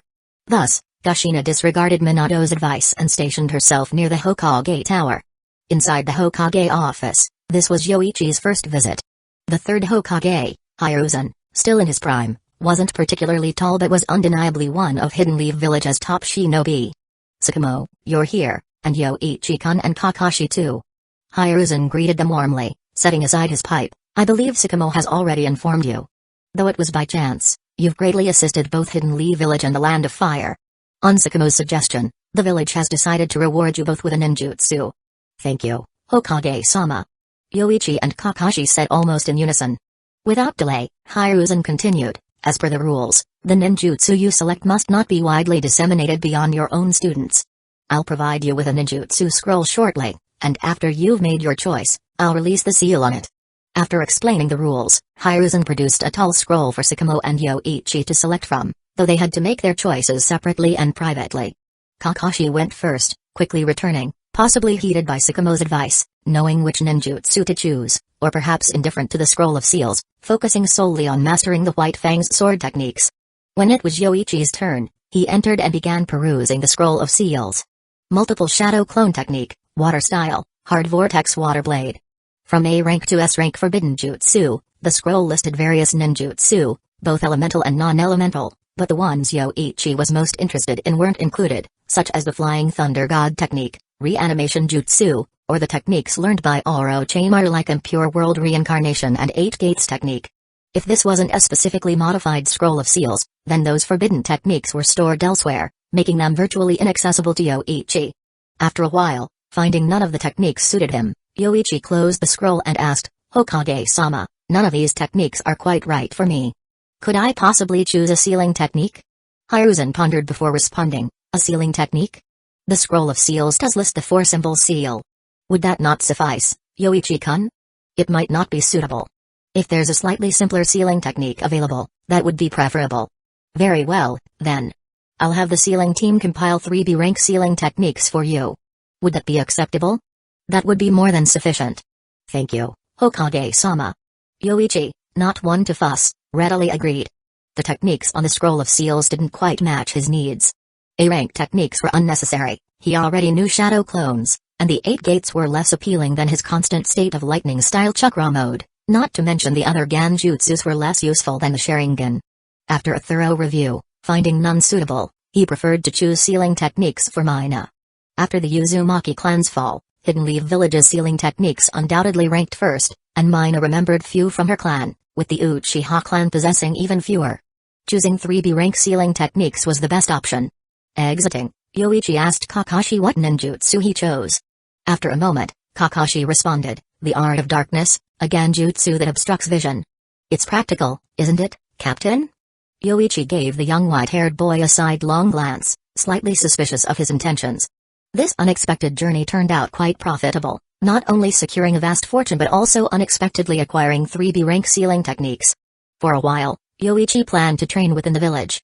The 3 Tomoe Sharingan, lightning-style chakra mode, and swordsmanship were his focal points. As they were about to leave the Hokage Tower, Yoichi sensed someone approaching and turned to see Kushina, whom he had seen earlier at the entrance.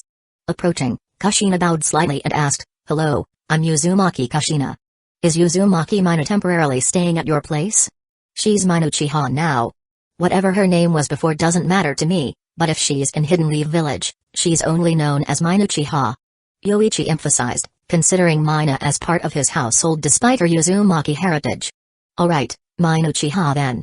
I'm her clanmate, and we knew each other as children. I got a bit excited hearing about her, so... Could you let Mina visit me? Just as a guest?" Kushina asked, her head slightly bowed in plea. Yoichi responded, "She's at Hidden Leaf Village Hospital, why don't you just go see her?" Frustrated by her inability to visit, Kushina explained, "Due to certain reasons, I can't easily go to Hidden Leaf Village Hospital. Could you pass on a message?" "Forget it, too troublesome.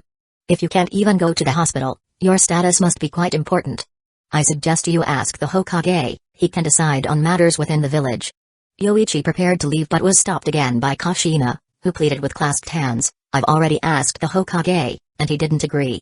Please, it's been nearly 10 years since Mina and I last saw each other. If the Hokage hasn't agreed, helping you might go against his orders." But Yoichi almost refused but then remembered he hadn't used his daily theft ability yet, stopping mid-sentence to say, "I could pass on the message, but let's shake hands first." "Shake hands?" Kushina was puzzled, not understanding Yoichi's intent. However, carefully observing Yoichi's demeanor, which seemed unlike the lecherous Jiraiya, and deciding a handshake was harmless, she agreed, "If it's just to pass on a message to Mina, then please do, Yoichi-san." After saying this, still with a trace of doubt on her face, Kushina extended her smooth, fair hand. Yoichi reached out and took her hand, ensuring her, "I'll make sure to pass the message. I won't interfere with Mina's decisions." As they shook hands, Yoichi thought, opportunity for a daily theft, activate. Chapter 65. A fiery, magma-like chakra burst within Yoichi, awakening the Godzilla sealed within him as it sensed this powerful energy. Delighted by the presence of such a vast amount of chakra, Godzilla eagerly consumed it. This chakra was much easier to absorb than radiation, and the potent energy significantly benefited Godzilla.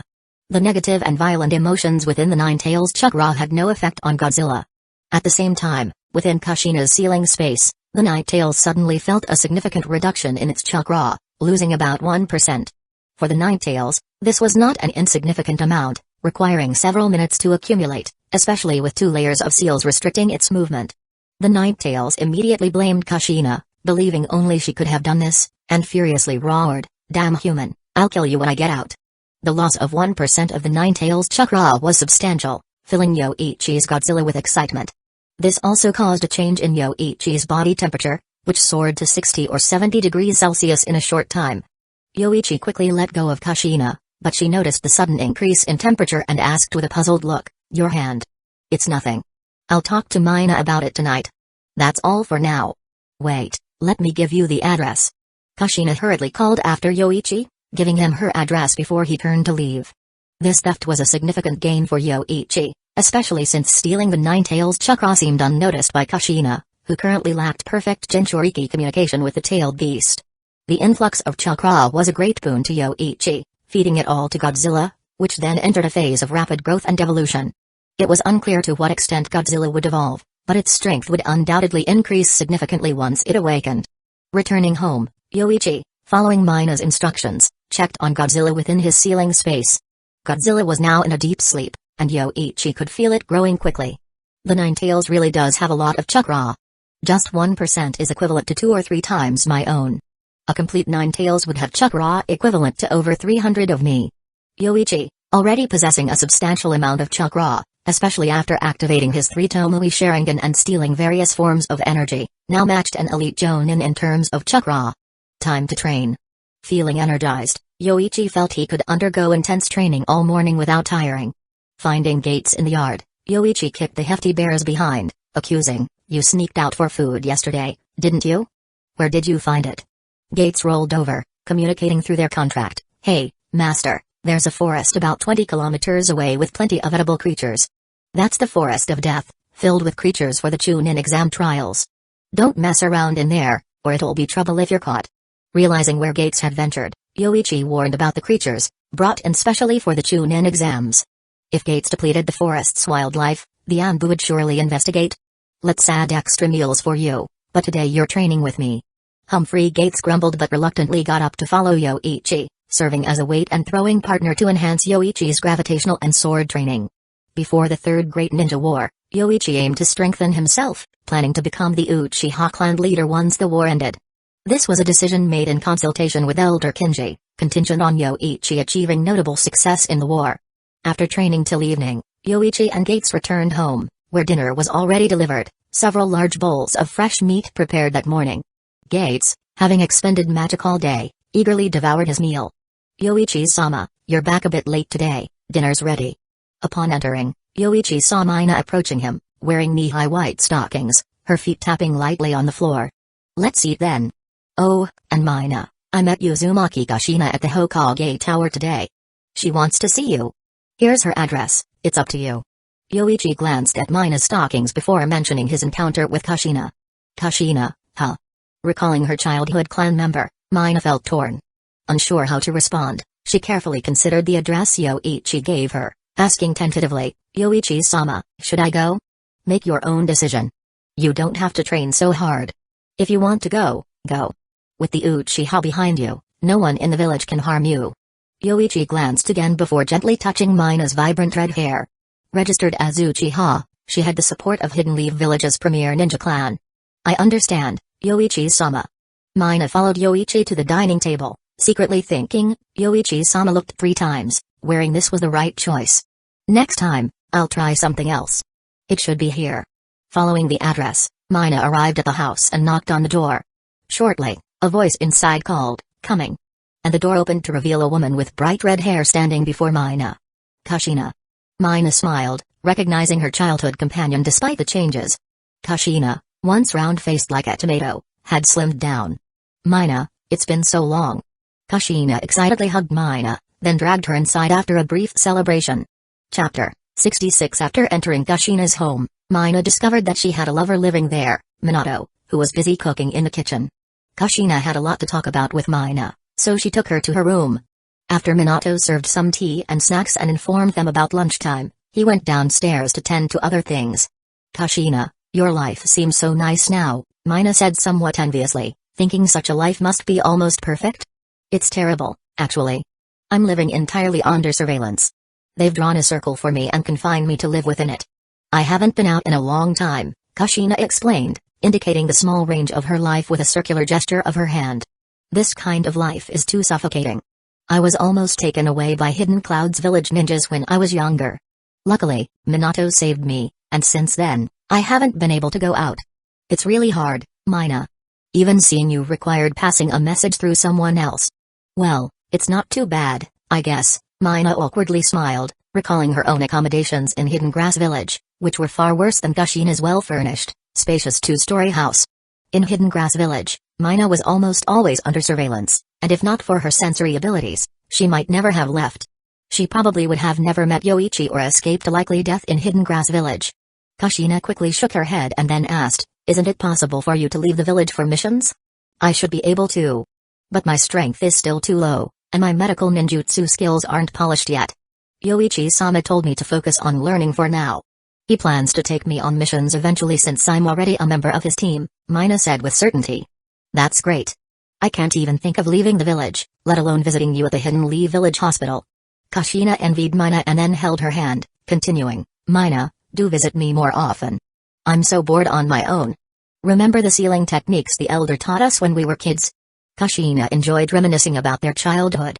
After arriving in Hidden Lee Village, only her clanmate, Uzumaki Mido, made her feel at ease.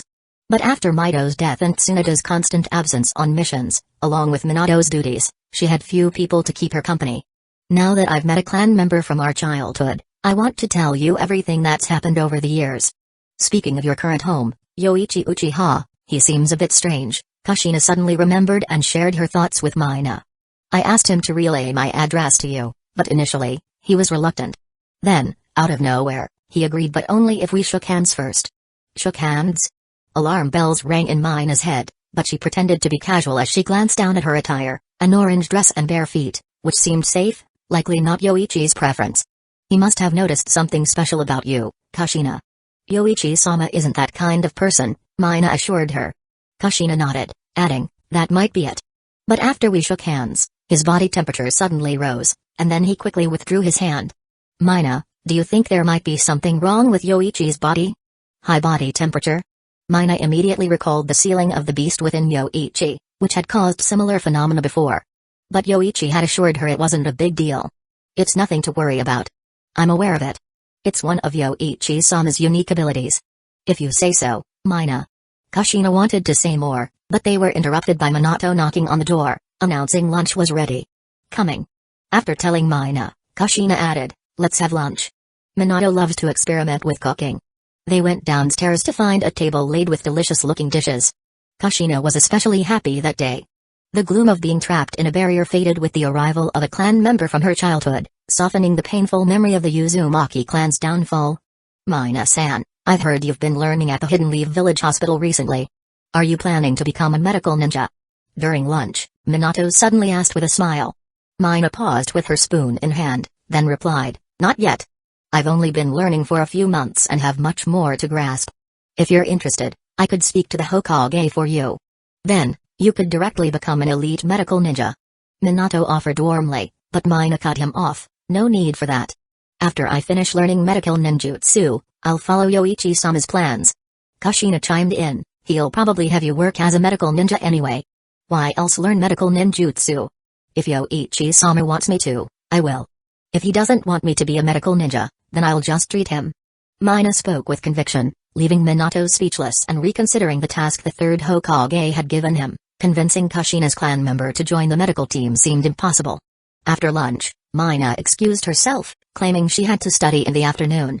Despite Kushina's desire to talk more, Mina's firm decision led her to leave Kushina's home. Shortly after Mina left, Kushina confronted Minato. "Minato, what were you thinking? Why did you say those things to Mina? She left early because of your comments." Though she questioned him, Kushina was certain Mina's premature departure was due to Minato's words at the lunch table. "Kushina, I was just asking. The Hokage asked me to inquire," Minato tried to explain, revealing his assignment from the Hokage to persuade Mina, which had evidently failed. Chapter 67 I don't want you to get involved between Mina and me. She's a childhood playmate of mine and one of the few clan members I have left. Kushina, with a sulky tone, expressed her frustration. Mina must have sensed Minato's intentions, which likely caused her to leave early, feeling uncomfortable. Although she didn't know why Mina was reluctant to join the Hidden Lee Village Hospital, Kushina felt Minato's approach was inconsiderate. "Kushina, I'll no longer interfere. Your clansman doesn't seem to have this intention anyway, and after all, This was a task given to me by the third Hokage, Minato said apologetically. However, he recalled the third Hokage's words, believing it was something he should discuss with Kushina. Kushina, this clansman of yours has a strong talent in medical ninjutsu. Her potential achievements might even reach the heights of Tsunade-senpai. As you're well aware of Tsunade-senpai's current situation and with the increasing border friction, if a war were to break out. Minato's words left Kushina silent, considering she was one of Tsunade's closest confidants and knew her struggles well, rejecting missions, avoiding surgeries, and her current vulnerability at the sight of blood, a stark contrast to before, caused by the trauma of losing loved ones to war. Thus, Kushina despised war for the havoc it wrought on her homeland and the pain it inflicted on those around her. However, if Mina is unwilling, and given her unfortunate experiences following the destruction of the Whirlpool country, forcing her will accomplish nothing. Minato added, suggesting, so, Kushina, could you possibly persuade your clansmen? Joining the Hidden Leaf Village Hospital is beneficial, and the village will fully support her development. I'll see, Kushina hesitantly agreed, aware of the battlefield significance of a top-tier medical ninja but also deterred by Mina's current attitude, making her reluctant to even broach the subject. She remembered Tsunade's intention to take Mina as an apprentice, which Mina rejected. So, convincing Mina to join the Hidden Leaf Village Hospital seemed unlikely. Moreover, Kushina feared that bringing up the topic might upset Mina, possibly deterring her from visiting again. Feeling troubled, Kushina chose to retire to her room without further conversation with Minato, a departure from their usual, lengthy chats whenever they found the time. After leaving Kushina's home, Mina did, in fact, head to the Hidden Leaf Village Hospital to study, which puzzled Morimoto, who had given Mina the day off only to see her return in the afternoon. Still, Morimoto continued to teach, now guiding Mina through more complex surgeries and planning to move on to studying poisons and antidotes. In the evening, Mina returned home, habitually announcing, I'm back. Coming back so late, I thought you would have dinner at her place before returning, said Yoichi, stepping out from the dining room and handing her 3 scrolls as a reward from the village, 3 B-rank sealing jutsus, likely different from the Uzumaki clan's techniques, for her to study. Thank you, Yoichi-sama, Mina gratefully responded, her midday displeasure seemingly vanished. Nevertheless, she decided to mention her visit to Kushina's. Quickly, she shared Minato's roundabout persuasion attempt. After hearing Mina's story, Yoichi pondered for a moment before advising, don't mind them. The village's internal focus will decrease over time. They recognize your talent but don't wish to offend the Uchihas, hence the suggestion to join voluntarily. I wouldn't leave Yoichi-sama. Mina quickly asserted, eager to prove her loyalty. I also negotiated with Gates for a summoning contract for you, emphasizing the need for offerings like honey or sweets to ensure your protection, a task that required significant effort to convince the proud creature. Mina warmly thanked him, thank you, Yoichi-sama. Let's eat, I haven't started yet. Alright. After dinner, Yoichi continued his training. He didn't acquire anything particularly useful that day, only managing to steal a shuriken from Uchiha Tatsubai, reflecting on the luck-based nature of his ability to steal skills or chakra. With the month ending soon and his ability set to refresh, Yuichi hoped for better loot, considering direct confrontations with certain clan elders as a last resort for beneficial thefts. The next morning, as Yoichi planned his training, a messenger from Elder Kenji sought his presence for an important discussion. Upon arrival, Elder Kenji didn't beat around the bush, directly suggesting, Yoichi, you should participate in the Jonin exams in a few days. Jonin exams? For me? Yoichi was surprised, doubting his qualifications but intrigued by the sudden proposal. Elder Kenji affirmed Yoichi's strength was already at Jonin level, deserving a corresponding rank. He explained the strategic importance of Jonin in the village hierarchy and the scarcity of such positions within the Uchiha and Hyuga clans. Despite many Uchihas possessing the strength for Jonin rank, village politics often hinder their promotion. However, this time, an opportunity arose linked to a village military procurement, ensuring Yoichi's participation without concern for usual prerequisites. Recognizing the significance of Jonin status within the village, Yoichi pondered the potential to influence village decisions, highlighting the exception of the Uchiha and Hyuga clans due to their internal priorities and the village's cautious approach to their influence. Chapter 68 The Uchiha clan's reputation for the quality of their weapons is well regarded, and they frequently conduct business with the village.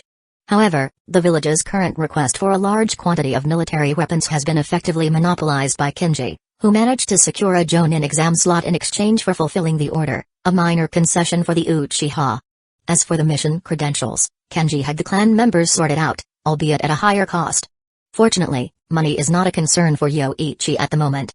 He simply needs to report to Hiruzen to receive his mission, which typically involves completing an E-rank mission that tests the comprehensive abilities of a ninja. While a Chunin already possesses the qualities needed to lead a team, a Jonin is expected to delve into more profound aspects. Such missions might include inter-country tasks or achieving victory on the battlefield. This is why Jonin are considered a decisive force within the village. They have a broader range of responsibilities. Of course, strength is the primary consideration. As long as one has the strength, even if lacking in other areas, one can still be promoted to special Jonin. Yoichi, aspiring to shine on the battlefield, first needs to attain the rank of Jonin. Otherwise, as a Chunin, he would merely be following commands on the battlefield. Without delay, Elder Kenji, I will go to receive my mission today. If all goes well, I could depart by this afternoon. Upon hearing Yoichi's words, Kenji was momentarily stunned, then smiled and said, that works. The third has asked for you this morning. But are you prepared? If the mission is too challenging, do you need the clan's assistance? Yoichi replied, I frequently leave the village, so there's nothing specific I need to prepare for. Besides, if the Jonin exam requires assistance from clan members, how could it be convincing? I'm sufficient on my own. Is that so? Well then, Kenji nodded in response and said, given your frequent travels outside the village, you should be familiar with such experiences. However, since this Jonin slot was acquired somewhat dishonorably, they might not make it easy for you. Be careful. I understand, Elder Kenji. Don't worry, Yoichi said. His strength had increased significantly over the past year. His progress was similar to Sasuke's, who had also experienced a sudden surge in strength.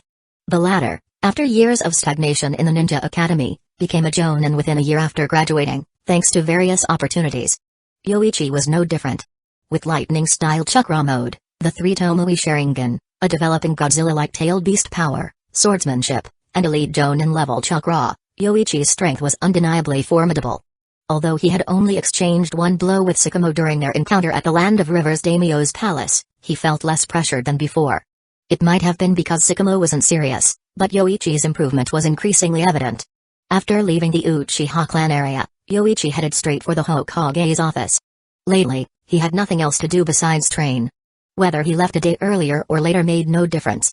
Moreover, he had just asked Kenji to look after Mina in the village, leaving him with little to worry about. Arriving at the Hokage's office, Yoichi directly sought out the Hokage's office, knocked on the door, and upon receiving permission, entered. Hokage-sama. Ah, Yoichi-kun, perfect timing. This mission will require your collaboration. Upon seeing Yoichi, Hiruzen spoke kindly. The room was not empty but filled with several other ninjas.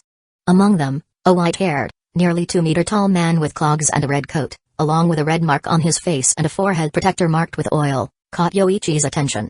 One of the legendary Sannin, Jiraiya. Besides Jiraiya, there were the Inoshikacho trio, Inuyukatsume, and Iburameshibi, along with 2 other unfamiliar ninjas, Hamura Midokado and Koharu Utatane, 2 advisors also present. Yoichi began to ponder the complexity of a mission requiring the deployment of one of the legendary Sannin. Since almost everyone is here, let's discuss the operation. Hiruzen, with his hands crossed in front of him, spoke solemnly to those present. The negotiations with the Land of Rivers daimyo and the new daimyo are nearing completion, with the latter leaning towards us. It's time to sign the treaty. The Land of Fire has already sent the Minister of External Affairs to the Land of Rivers, and Hidden Leaf Village has decided to dispatch you. The official reason is to protect the Minister of External Affairs, but secretly, you'll also liaise with the new daimyo's ninja faction in the Land of Rivers. With Hidden Sand Village losing the trust of the daimyo's mansion in the Land of Rivers, Hidden Leaf Village's military might has been extended into river country. At this point, Hiruzen paused. Shikaku then asked, if that's the case, it will surely provoke a strong response from Hidden Sand Village. Third Hokage, has there been any movement from Hidden Sand Village recently? Exactly because there hasn't been any movement, I'm unsure of Hidden Sand Village's intentions. Hiruzen shook his head, continuing, the Anbu have reported that the 3rd Kusagakure had intentions to visit the Land of Rivers, but there has been no movement from Hidden Sand Village for a long time, nor any news of the 3rd Kusagakure. He seems to have disappeared suddenly. Is the intelligence reliable? Or did the 3rd Kusagakure cancel his plans, returning to Hidden Sand Village to deceive us? The Anbu lost 2 members obtaining this information, so it's accurate. As for canceling the decision, that would mean abandoning the peace negotiations with the Land of Rivers. Hiruzen thought for a moment, then shook his head again. Hidden Sand Village shows no signs of war, so it's unlikely they will resort to warfare. Moreover, Waging war would result in greater losses for Hidden Sand Village. And after the third Kazekage's sudden disappearance, Hidden Sand Village sent another delegation to the Land of Rivers for negotiations, specifically requesting the presence of someone from Hidden Leaf Village. Jiraiya then asked, "Old man, what is Hidden Sand Village planning?" "I'm not sure, which is why you're being sent to the Land of Rivers to investigate thoroughly." Hiruzen looked around at everyone and then continued, "Jiraiya, you, along with Shikaku, Inoichi, and Chozo will deal with the Hidden Sand Village delegation. The rest of you will infiltrate the Land of Wind to gather information on the third Kazekage's situation. The Anbu will provide support for you. Yoichi-kun, this will also be your Jonin exam task." After Hiruzen finished speaking, almost everyone in the room turned to look at him. Undergoing the Jonin exam at the age of 14, if successful, he would become another prodigious Jonin.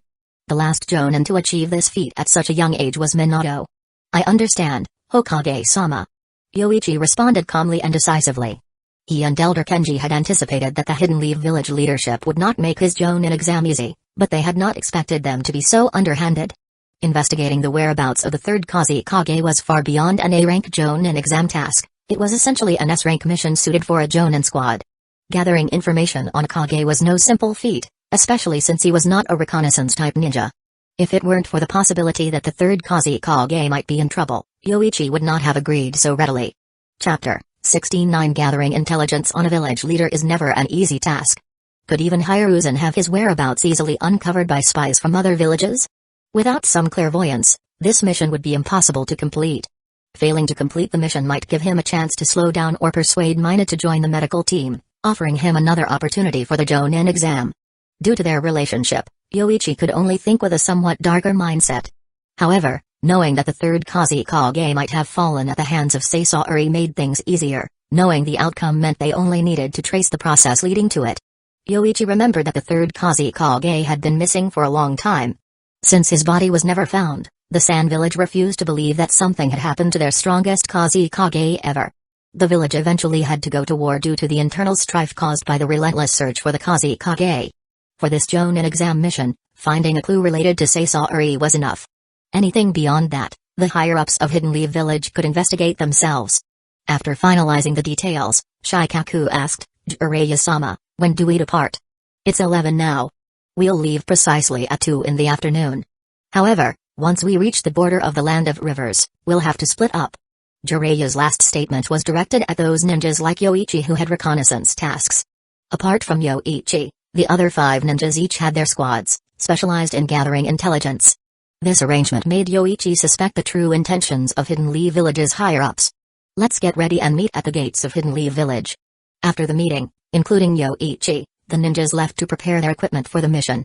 Being a long-term mission, they had to ensure they were fully equipped with soldier pills, kunai, shuriken, etc. Yoichi, besides leaving his Raijin at home, packed everything else, including medical supplies prepared by Mina, which were sufficient for treating general injuries. "I like the name Raijin more. I should say goodbye to Mina before I leave," Yoichi thought to himself, as he would be away for at least a month or two, especially since he received this mission suddenly in the morning. Upon arriving at the Hidden Leaf Village Hospital, Yoichi learned that Mina was in surgery, so he waited outside for her to finish. After waiting for about 10 minutes, Yoichi suddenly spotted a familiar figure, strikingly white and eye-catching under the sunlight. Tsunade spotted Yoichi at the hospital entrance as well. The two had a cooperative relationship, and Tsunade had received 3 million from Yoichi, easing her financial strain. Thus, there was no hostility as exaggerated as their first encounter. Approaching him, she asked, "Uchiha brat, are you waiting for Mina?" "Yes, I'll be leaving the village this afternoon and might not return for a long time, so I came to tell Mina." "Tsunade-sama, have you been drinking?"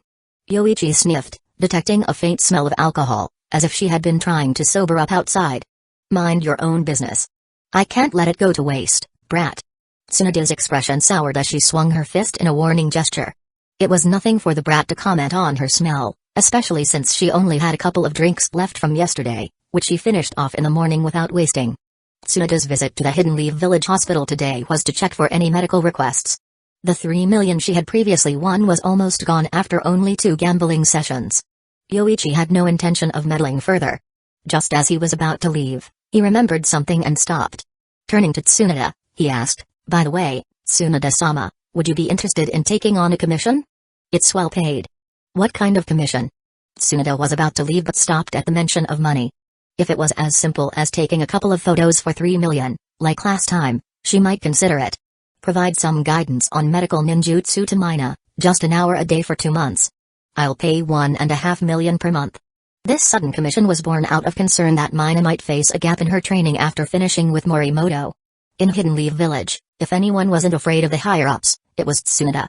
After hearing Yoichi's proposal, Tsunade couldn't help but feel annoyed. Brat, I wanted to take her as my apprentice, but she refused. And now you're willing to pay me to teach her? Having second thoughts? It's not quite like that. It's more akin to how a Jonin squad leader would guide their team. If you're not interested, forget it. Yoichi was just asking casually. If Elder Kenji had other contacts, Tsunade wouldn't be necessary. Humphrey, if you're willing to pay, I have no objections.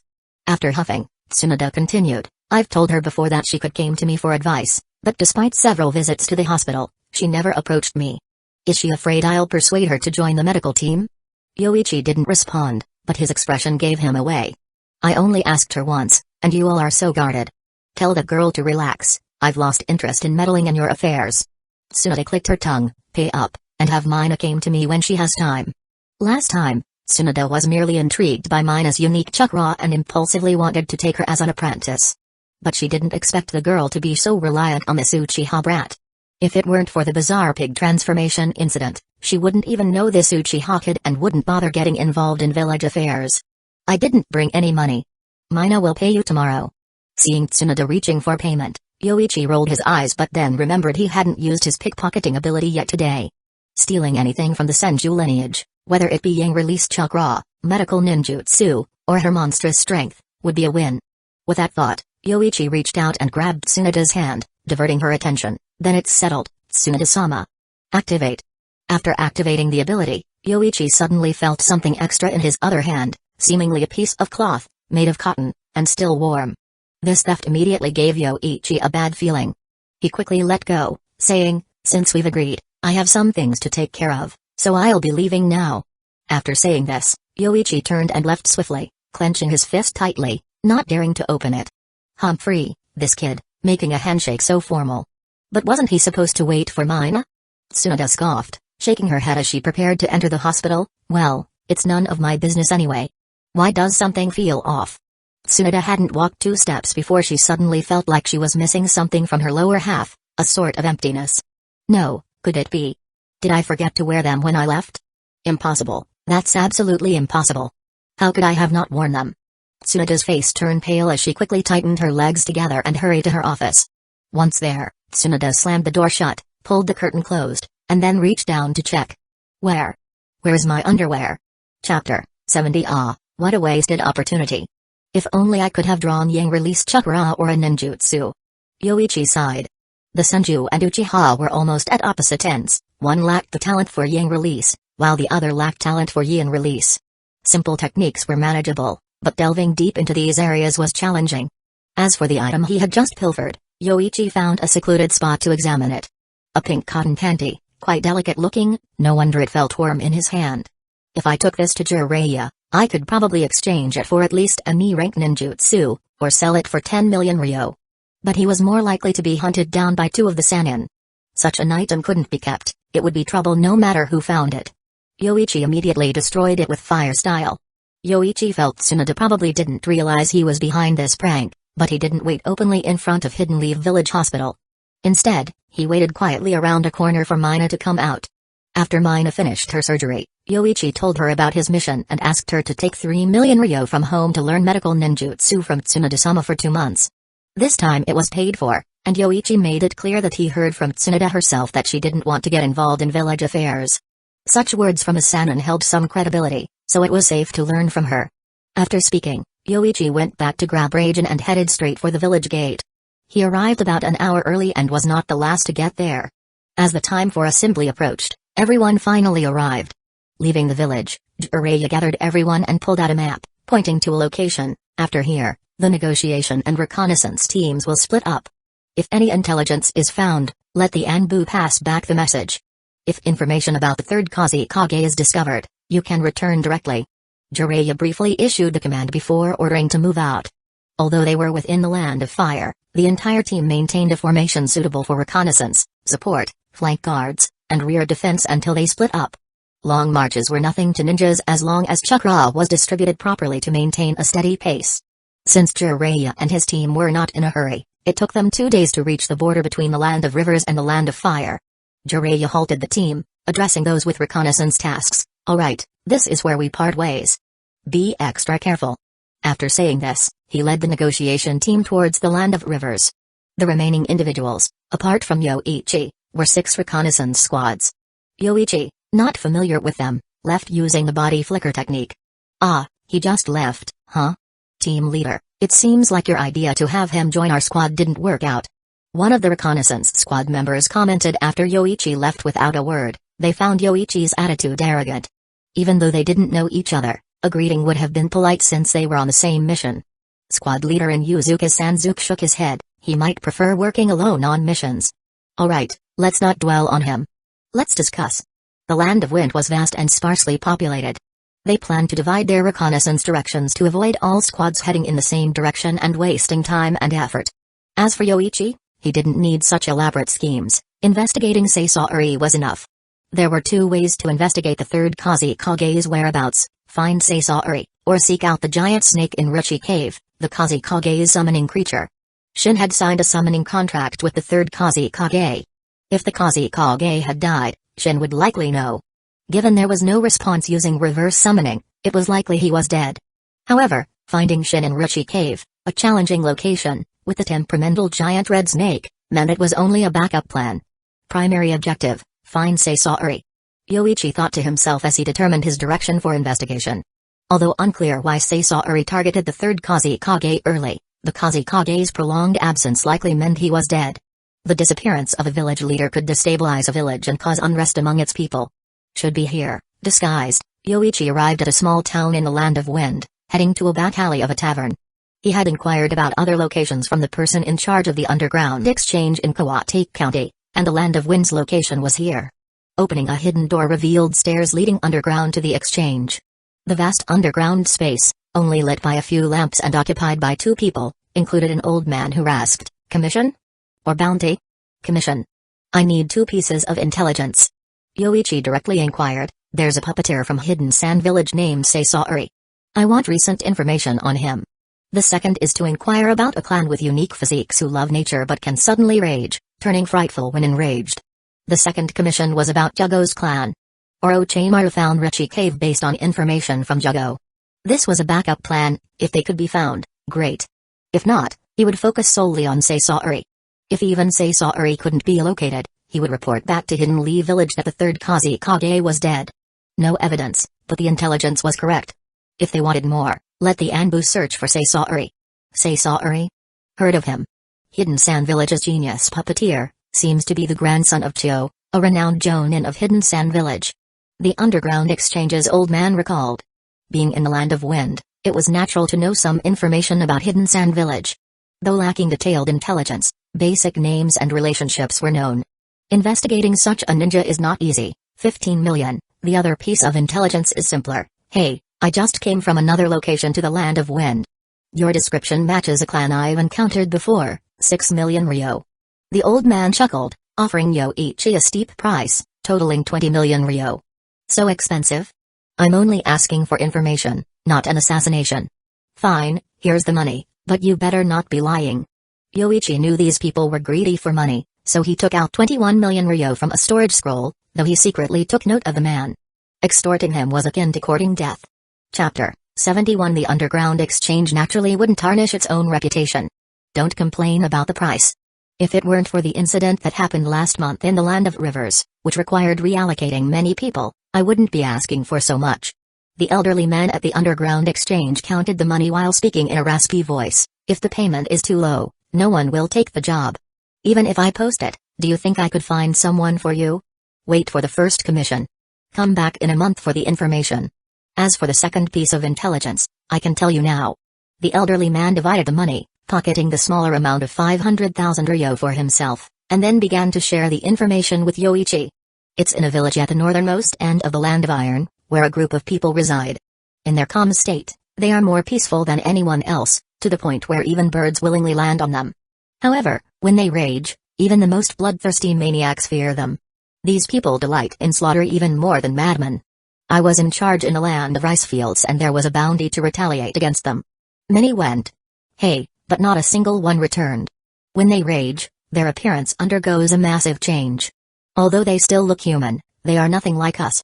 Hearing this, Yoichi could almost confirm the elderly man was talking about Jugo's clan. But why in the land of iron?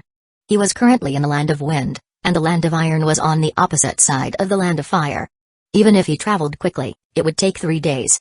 However, finding Rechi Cave would mean more than just locating Shin. Rechi Cave was one of the few places in the shinobi world rich in natural energy, making Shin secondary. I'll come back for the information in a month.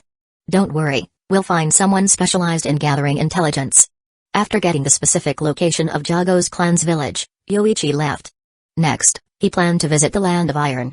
Although the journey would take 3 days, it was much better than aimlessly scouring the land of wind for information, and it was safer.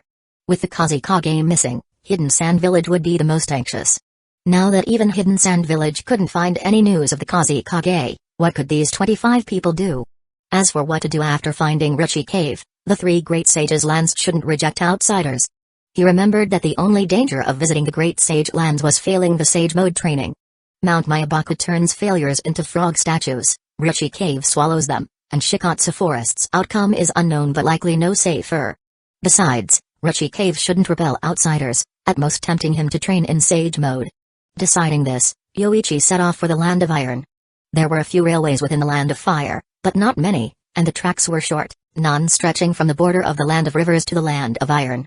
Yoichi felt the development of technology in the shinobi world was distorted due to the existence of ninjas. Where technology could replace what a ninja could do, it wasn't much developed, for example, communication between ninjas.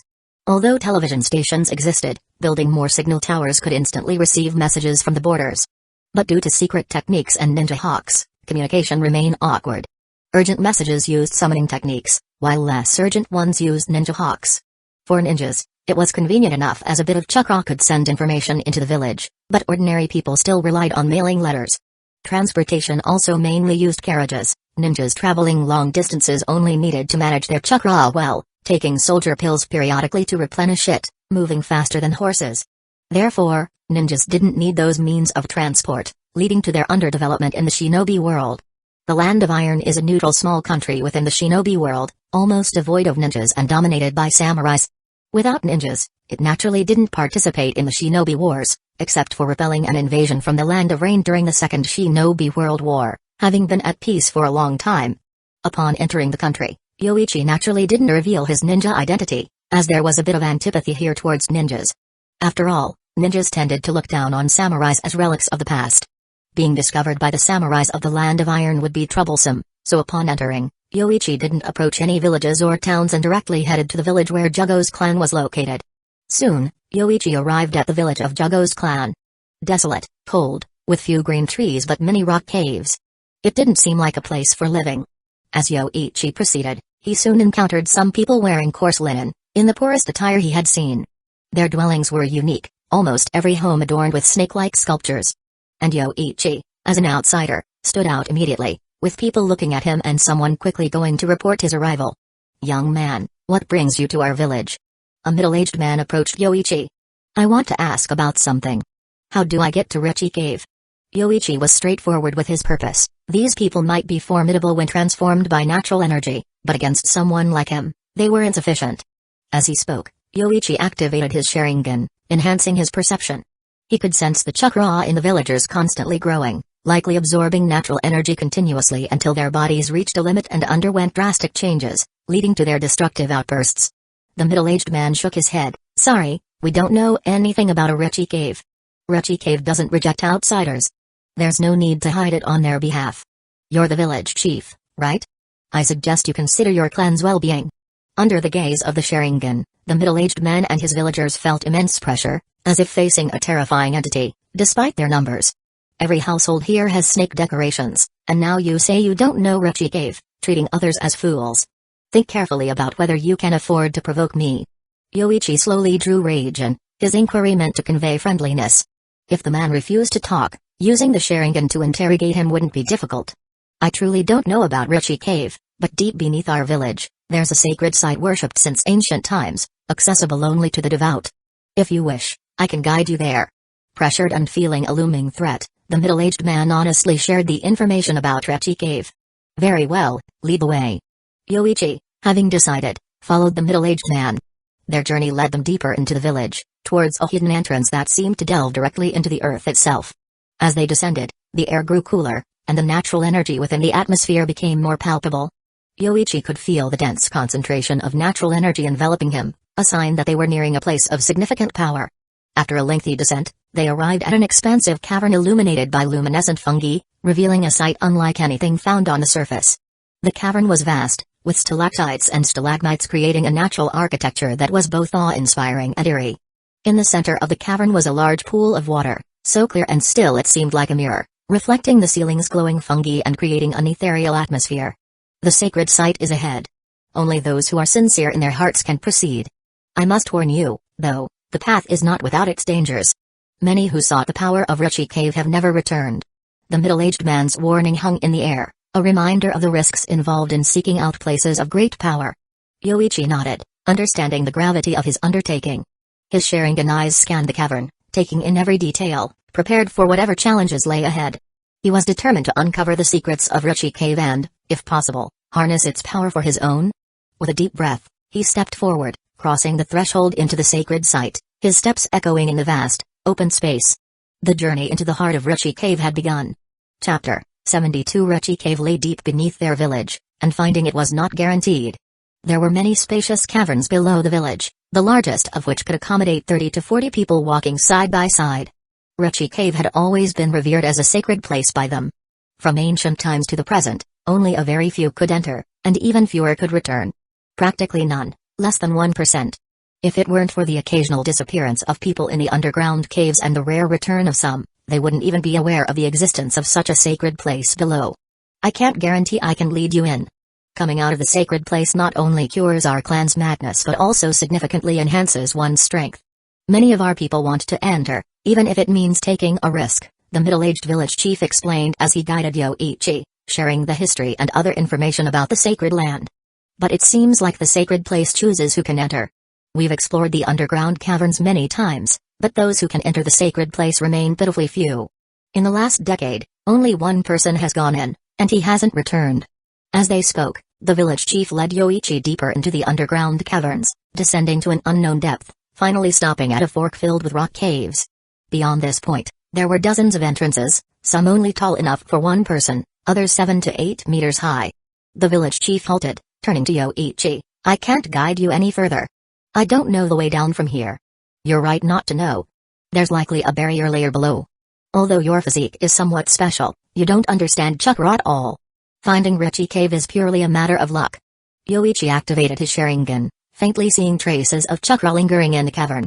Richie Cave's location does not change. That some can enter while others cannot, besides an alternate dimension, only a barrier could explain this phenomenon. "That's far enough, village chief. You may return," Yoichi said, patting the village chief's shoulder and discreetly using his pickpocket ability. The next moment, a miraculous sensation coursed through him. Yoichi suddenly felt more attuned to his surroundings, sensing the infinite natural energy in the air. "Then, I'll head back first," the village chief shivered slightly, not understanding what had happened but left upon Yoichi's instruction. However, the village chief felt a great weight lifted from him as he walked away. Ability activated successfully, absorption of natural energy physique acquired. Absorption of natural energy physique? No wonder. It seems I can absorb natural energy with each breath. Yoichi surmised that one of the village's ancestors successfully practiced Sage Mode, inadvertently altering their bloodline, passing down their current unique physique through generations. However, the villagers clearly inherited an incomplete version, only able to absorb until saturation and then expelling the energy through bouts of madness. It wasn't until Jago voluntarily approached Orochimaru that their clan's ability was researched and developed into the Cursed Seal. "I wonder if I'll go mad like them after acquiring this natural energy absorption physique?" Yoichi Uchiha was somewhat concerned about this potential side effect. After pondering for a moment, he decided to set aside his worries and proceed to Richie Cave, planning to seek answers there. With his new ability to absorb natural energy, Yoichi found himself more adapted to the environment, more sensitive to the flow of natural energy. Coupled with the Sharingan's insight into chakra, he quickly found the path to Richie Cave. After walking for an hour or two, Yoichi encountered a barrier shrouded in mist. Crossing through, he sensed something amiss but continued onward. Beyond the mist, the scenery suddenly shifted, revealing a magnificent palace.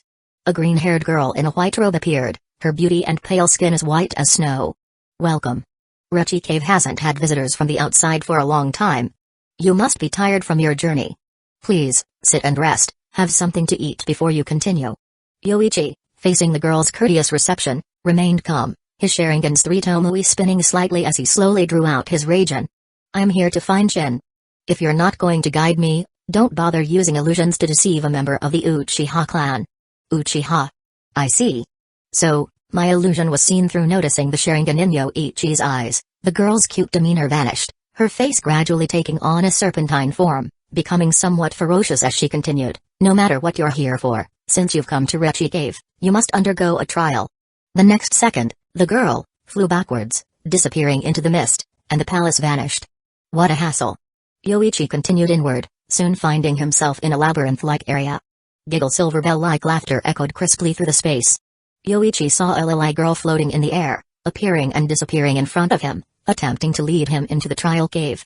Had it not been for the consideration of the 3 snake princesses' venerable ages and formidable strengths, Yoichi would have already placed Raijin against their necks, forcing them to guide him to Shin. Boom. As Yoichi entered a cave, a rock door behind him suddenly fell. Let's play a game. If you pass this game, you can move on to the next stage. Taijutsuime suddenly appeared, floating in the air with her slender, snow-white legs, continuing, I'm Taijutsuime. If you fill the door's holes with stones from the cave, you win, and I'll let you leave. I don't need your permission to leave, nor will I play such a foolish game. This is a stone door, and I have lightning style. With that, Yoichi's body surged with lightning, his Raijin wrapped in dense electricity as he swiftly slashed at the stone door. Boom. The intense explosion sound followed, and the stone wall, less than half a meter thick, was shattered by Yoichi's slash. You're cheating. I'll eat you. Taijutsuime's angry face showed signs of turning into a snake the next second. Seeing this, Yoichi's blood-red eyes with the 3 Tomoe spinning rapidly, his hands quickly forming several hand signs, fire style, great fireball technique. Wait a moment. Suddenly, Taegrahime appeared between Taijutsuime and Yoichi, halting their impending clash, and spoke to Yoichi, you've passed the test. I'll take you to the White Snake Sage. What about your third test? Yoichi asked. Also, I'm looking for Shin. Taegrahime replied, illusions have little effect on the Sharingan, so our tests were essentially futile against you. As for Shin, once you meet the White Snake Sage, you'll be able to search for him. Very well, lead the way. Following Taegrahime, Yoichi was led through the labyrinthine cave system, each step taking him deeper into the heart of Richie Cave. The air grew denser with natural energy, a sign that they were approaching a place of significant power. Eventually, they arrived at a vast chamber, at the center of which sat an ancient and imposing figure, the White Snake Sage. Its eyes, wise and penetrating, focused on Yoichi as he entered. Welcome, Yoichi. I have been expecting you, the sage's voice echoed throughout the chamber, deep and resonant. Yoichi bowed slightly, I've come seeking knowledge and power. I wish to find Shin, and I'm told you can guide me. The sage nodded, your journey has been long and fraught with challenges. You seek power not for domination but for protection and strength. This is a noble path. However, before I can guide you to Shin, you must prove your worth. The path of sage mode is not one to be taken lightly. It requires balance, discipline, and a deep connection to nature. Yoichi's eyes sharpened, I understand the risks. I'm prepared to face whatever trials you deem necessary. Very well, the sage replied. The trial will not be easy. It will test your resolve, your strength, and your ability to harmonize with natural energy. Succeed, and you will gain the power you seek. Fail, and the consequences may be dire. Yoichi nodded, ready to face whatever came next. The quest for power was never without risk, but he was determined to succeed. As the White Snake Sage began to outline the trial, Yoichi listened intently, his mind focused on the path ahead. The road to mastering sage mode and finding Shin was about to begin, and he was ready to take the first step. Chapter 73. With 3 trials, 2 of which involved illusions, the Uchiha clan was indeed most suited to tackle them. If the opponent didn't intend to engage directly, Yoichi wouldn't go out of his way to cause trouble. However, Akikishimahime was not satisfied with this but eventually stood down upon hearing it was the White Snake Sage's command. Still, she kept glaring at Yoichi, even as he left to meet the White Snake Sage, her gaze never wavering. The White Snake Sage usually presented itself as a kindly old woman, often seen holding a smoking pipe. Upon meeting Yoichi, its first words were, "You can absorb natural energy? You have the same physique as that clan outside Rechi Cave, making you highly suitable for sage mode training. I am here to find Shin, White Snake Sage." Yoichi quickly steered the conversation, asking, "But what's this physique you mentioned? Am I going to end up like those outside, absorbing too much natural energy and going mad?" 600 years ago, one of their ancestors accidentally entered Rechi Cave. After passing through 3 trials, he was given the chance to train in sage mode. He was almost naturally suited for it, absorbing and controlling natural energy with ease. Those outside are his descendants. However, they haven't inherited his physique perfectly. While they can absorb natural energy, they can't control it perfectly. But thanks to their physique, the natural energy won't take their lives, the White Snake Sage explained in an old woman's voice, which sounded quite strange to Yoichi. Does that mean the more perfect the physique, the higher the chance of successfully training in sage mode? Of course. If you were like the person from 600 years ago, you could master sage mode in a day. Yoichi nodded, then said to the White Snake Sage, "Understood. Now, could you tell me where Shin is?" The White Snake Sage paused, then asked doubtfully, "Uchiha, don't you want to train in sage mode? I'm intrigued, but let's talk about it in a few days. I'll increase my chances a bit more before trying." Since a more perfect physique increased the success rate, there was no rush. With 3 more uses of his pickpocket ability, he might steal another useful trait, making sage mode training even easier. Shin is in the southernmost cave, but it's hard for outsiders to find in Rechi Cave. Let Taijutsu guide you. After the White Snake Sage finished speaking, Akikishima was the first to volunteer. "Let me take him." "Whatever," the sage said dismissively, and Akikishima slowly floated in front of Yoichi, saying, "Follow me." Yoichi wasn't worried about Akikishima causing trouble and followed her out. After walking in Rechi Cave for a while, Akikishima suddenly spoke, "Shin is the most temperamental snake in Rechi Cave. If you're thinking of making it your summon beast, I'd advise against it." "No problem. I have a bad temper too. We'll see if I can't handle it," Yoichi said, not intimidated by the prospect of betrayal by the third Kazekage or by Shin's fierce temper. After all, wasn't it all about power in the end? After navigating through the cave's twists and turns. Clang. Yoichi unsheathed Raijin, the blade faintly wrapped in lightning. "There's no need for these petty tricks to test my patience. I really don't have much." "Humphrey, very well, follow me." Seeing Yoichi's resolve, Akikishima huffed but, having vented some of her frustration by leading him in circles, decided to stop wandering aimlessly around Rechi Cave. They arrived at a large cave entrance, where Akikishima crossed her arms and said, "This is where Shin resides. A final word of advice, if you want to communicate with it properly, find its reverse scale." With that, Akikishima floated away and quickly disappeared. Inside, the cave opened up into a huge pit with the sky visible above. A strikingly red snake lay within, presumably Shin. "I don't have the patience for diplomacy with Shin. It seems I'll have to subdue it first, then take its reverse scale before taming it." Yoichi gathered chakra, then, biting his finger, summoned forth his technique. Boom. A loud sound accompanied by a large cloud of smoke woke the sleeping Shin. Who dares disturb Shin's sleep? As the smoke cleared, Shin saw a bear and a human in its cave, infuriatingly shouting, "Humans dare to bring a stinking bear to Shin's territory, seeking death." Roar. Gates roared, but it was more of a question to Yoichi behind it, wondering why it was suddenly summoned. "Subdue it first, Gates. Once I tame it as a summon beast, you can return." Roar. Gates roared again, quickly growing to nearly 20 meters tall, its golden fur more pronounced, and with a bear's roar, nearly causing the cave to collapse. Gravity technique. A dull yellow light spread from Gates, enveloping Shin in its influence. Under 10 times the gravity, Shin was forced to the ground. "Damn it, cursed bear, I'll eat you." Shin gathered strength to rise, but Gates leaped and heavily crashed down on Shin, the impact causing Shin's body to convulse.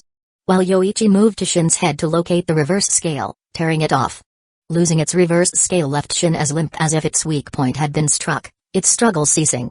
Chapter 74. Once the reverse scale was torn off, Shin quieted down immediately, and Yoichi also instructed Gates to stop.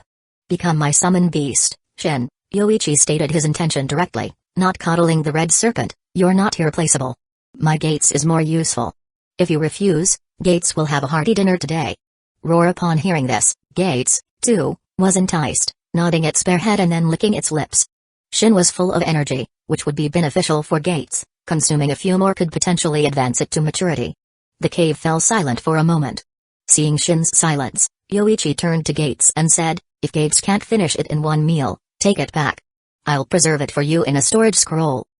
Gates roared happily, then was about to bite down.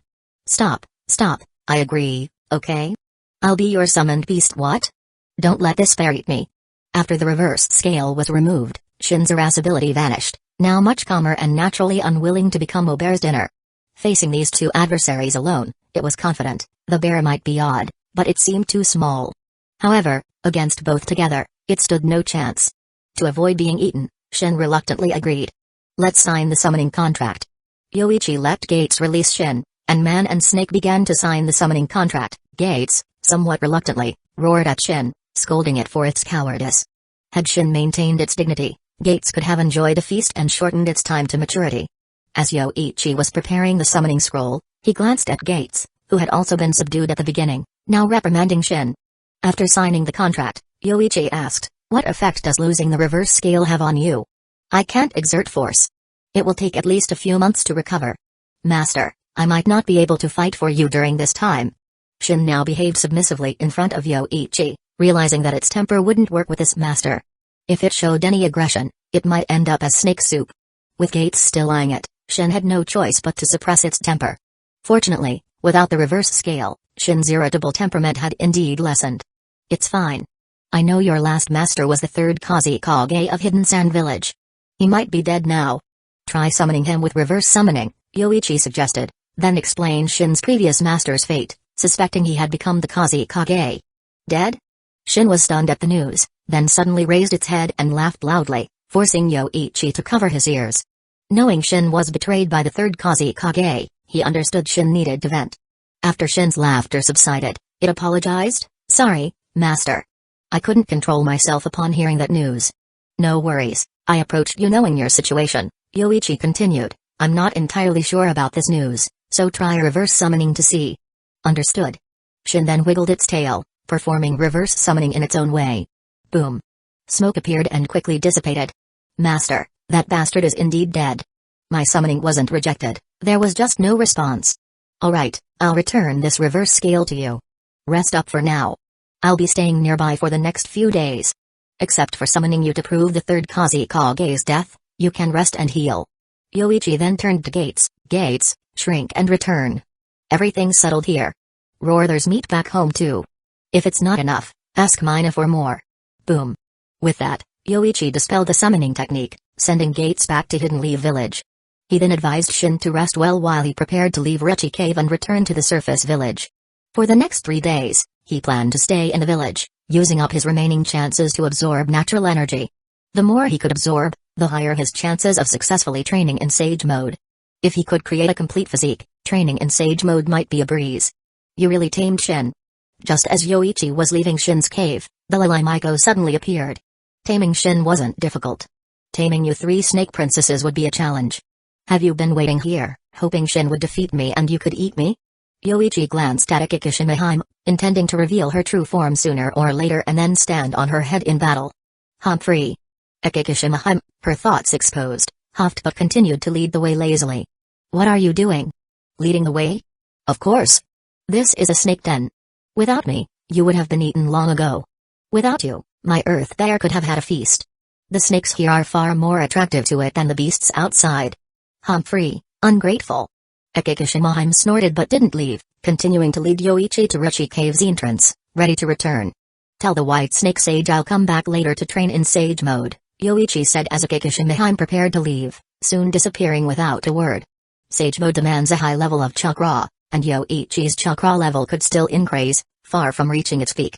Unless he acquires more physiques capable of absorbing natural energy or significantly increases his chakra, he plans to postpone training in Sage Mode. After leaving Rechi Cave, the middle-aged village chief asked Yoichi curiously, "Sir, did you find the sacred land?" "I did, but I plan to stay here for 3 days before leaving," Yoichi informed the village chief. Seeing the chief's hesitance, he added, "Don't even think about going in, chief. Without the ability to cultivate chakra, joining a ninja village is your best bet to cure your madness. There are 2 ways to solve their madness: learn Sage Mode or increase one's chakra to suppress the natural energy. Without these, entering Richi Cave would be futile, likely ending in being eaten. Yoichi plans to use up his remaining chances in the next 3 days in the village, absorbing as much natural energy as possible. A more complete physique would make Sage Mode training much easier. Chapter 75. 3 days later, as soon as his ability refreshed, Yoichi left the village. His luck was relatively good. Out of 3 attempts with the pickpocket ability, he managed to steal the ability to absorb natural energy twice, with the unlucky draw being a smelly sock just once. The enhancement from the 2 physiques significantly improved Yoichi's perception, absorption, and control over natural energy. The first time he absorbed natural energy, Yoichi felt its overwhelming force constantly trying to erode his body. Only by balancing it with his chakra could he avoid being consumed by the natural energy. However, after successively stealing the ability to absorb natural energy twice more, Yoichi's control over and affinity with natural energy significantly increased. He could now freely control the absorption of natural energy. He speculated that if he managed to steal the ability to absorb natural energy 5 times, he could perfectly control natural energy, just like the ancestor of that clan from 600 years ago. As for this month's refreshed ability, Yoichi was somewhat looking forward to it. Lucky Scratch Off, can randomly get an item every day. The ability's description was brief, suggesting it worked similarly to a random lottery. After leaving the village, Yoichi tried out the Lucky Scratch Off ability. Ability activated successfully. Congratulations on winning a salmon meal set. Would you like to retrieve it? Alright, this is what you give me, huh? Yoichi's lips twitched. He should have known better. The ability's upper limit was infinite, and so was its lower limit. It could draw something as valuable as a 2-dimensional foil weapon, or something as worthless as a pile of dung. With no limit on the items, what one could draw depended entirely on luck. A salmon meal set was, at least, better than dung. In the following period, Yoichi didn't rush back to the Land of Rivers but took a detour to the Uchiha pharmaceutical factory while passing through the Land of Fire. The factory had signed contracts with 13 merchants supplying medicinal herbs, allowing the Uchiha clan to permit price increases every 3 years, provided the herbs were supplied to the Uchiha first. This 30-year contract essentially monopolized the future business of medicinal herb merchants in the Land of Fire and surrounding countries. Seeing a long-term stable business deal, the merchants were naturally willing to sign. Once the trading contract was signed, these people would have to think twice before reneging, lest their heads become harder than the Uchiha clan's shuriken. Yoichi-kun, we have enough medicinal herb stock to keep the factory running for 4 months. And in 3 months, they'll deliver another batch. If we produce too much and can't sell it all. Don't worry, it will definitely sell, Junshu-kun. Yoichi was not concerned about this, assuring Junshu, this comes recommended by Tsunade. When you advertise, focus on a few key points. The top medical sage in the ninja world spent 5 years, pouring her heart and soul into these health products. Whose recommendation is this? The medical sage, the first in medical skills in the ninja world. Hearing this, wouldn't you be tempted? Junshu thought for a moment. Just Tsunade's name alone was very persuasive, plus the mention of 5 years and heartfelt effort. He indeed felt tempted. I might actually buy it, just for Lady Tsunade's reputation, to give it a try. Merchants, nobles, and officials all think like you. After all, Tsunade has stopped taking surgeries for the past 2 years. You can also release news that the medical sage Tsunade has devoted all her effort to researching these 3 medicines. Yoichi taught Junshu a few tricks, essentially to fully leverage Tsunade's reputation. After all, even rival villages admired her medical skills. Tsunade was unlikely to see the ads, and these products weren't meant for ninjas anyway. They'd avoid targeting ninjas when releasing them. Yoichi stayed at the pharmaceutical factory for nearly 20 days, relaxing and watching the time. Only when it was about time did he head to the underground exchange in the Land of Wind. As for the items drawn in the past 10 days, Yoichi was somewhat at a loss for words. Senzu bins, Yixing teapot, a half-smoked cigarette discarded, Master Roshi's sunglasses, 300 pounds of Sea King beast belly meat, 3 pounds of sunflower seeds, a manual for making Saiyan battle armor, 3 pounds of carp, an empty turtle shell. Among the items drawn in the past 20 days, only Senzu bins and a manual for making Saiyan battle armor were considered lucky breaks. 300 pounds of Sea King beast belly meat was also not bad. He could try cooking it when he got back. After retrieving these 3 items, Yoichi carefully stored them away, considering the rest to disappear with the next ability refresh as they held no value. Yoichi didn't hold out much hope. Getting a senzu bin was rare enough. Just one could bring someone back to full health as if given a second life, provided they hadn't died. He wasn't in a hurry while traveling. Having confirmed the third Kazekage's death, finding Sasori's whereabouts would be a bonus, But not finding him wouldn't be an issue. The other 6 reconnaissance squads spent a month on a fruitless endeavor. They should have realized that information about a village leader wouldn't be easy to obtain. 4 days later, Yoichi arrived at the underground exchange in the Land of Wind, right on the monthly mark. Seeing Yoichi, the old man at the exchange fetched a scroll, placing it on the table with a hey laugh. "Your timing is perfect? Just as you wanted, we found information on that genius puppeteer who posted a request with us. Half a month ago, he was seen in the Land of Craftsmen. We can't be sure where he is now, but this is what we've gathered and speculated about his whereabouts over the last half-month." Yoichi took the scroll and asked, "What kind of request did he post?" "We don't disclose our clients' information. All I can tell you is that the genius puppeteer was looking for someone." After speaking, the old man at the exchange sized up Yoichi and then asked, "Interested in becoming a bounty hunter? There's a high-value bounty recently, worth 80 million ryo, attracting quite a few hunters." 80 million ryo was roughly equivalent to 2 elite jonin renowned across the ninja world. Yoichi, curious, asked, "What's the bounty for?" "It's quite high. It's for a bounty hunter, but that bastard, I don't know what got into his head, he killed the client. Now, our top priority is to find him and take him out to salvage our reputation." "I don't have time, find someone else." Chapter 76. After obtaining information on Sasaori from the underground exchange, Yoichi learned of his appearances only in the Land of Hot Water and the Land of Craftsmen. Although the Sand Village was also searching for the missing Sasaori, compared to the third Kusagakure, this genius puppeteer wasn't considered as crucial. With the information in hand, Yoichi set off towards the Land of Rivers, where negotiations were reaching their conclusion.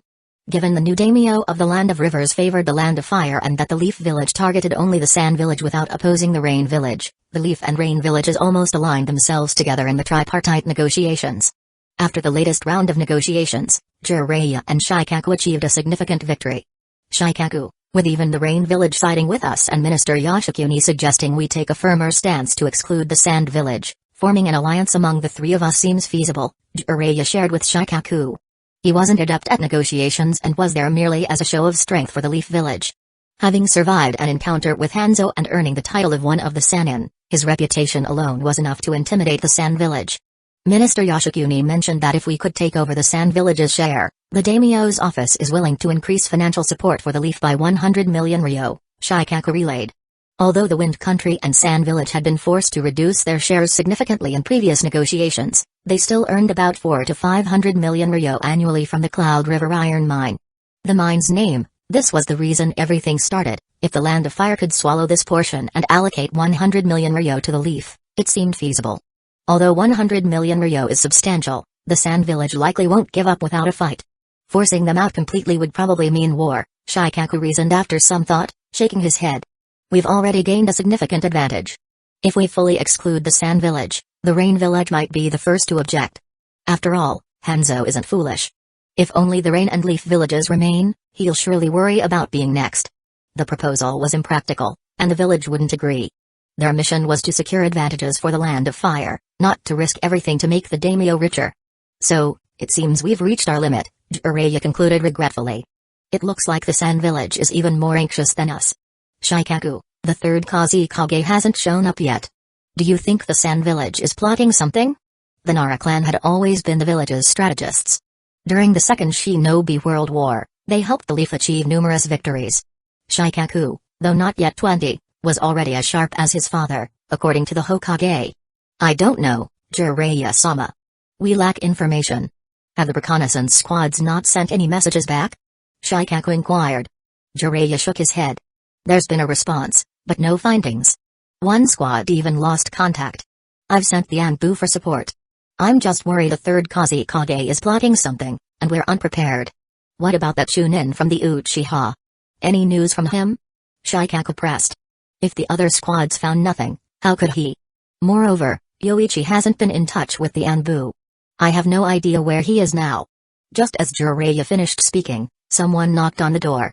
Upon entering with permission, the ninja immediately reported to Jiraiya, "Lord Jiraiya, Chunin Yoichi Uchiha has returned. He says he has completed his mission." "What?" Both Shikaku and Jiraiya were astonished, finding it hard to believe that Yoichi had completed a mission they had little hope for. "Let's see." They promptly left to meet Yoichi.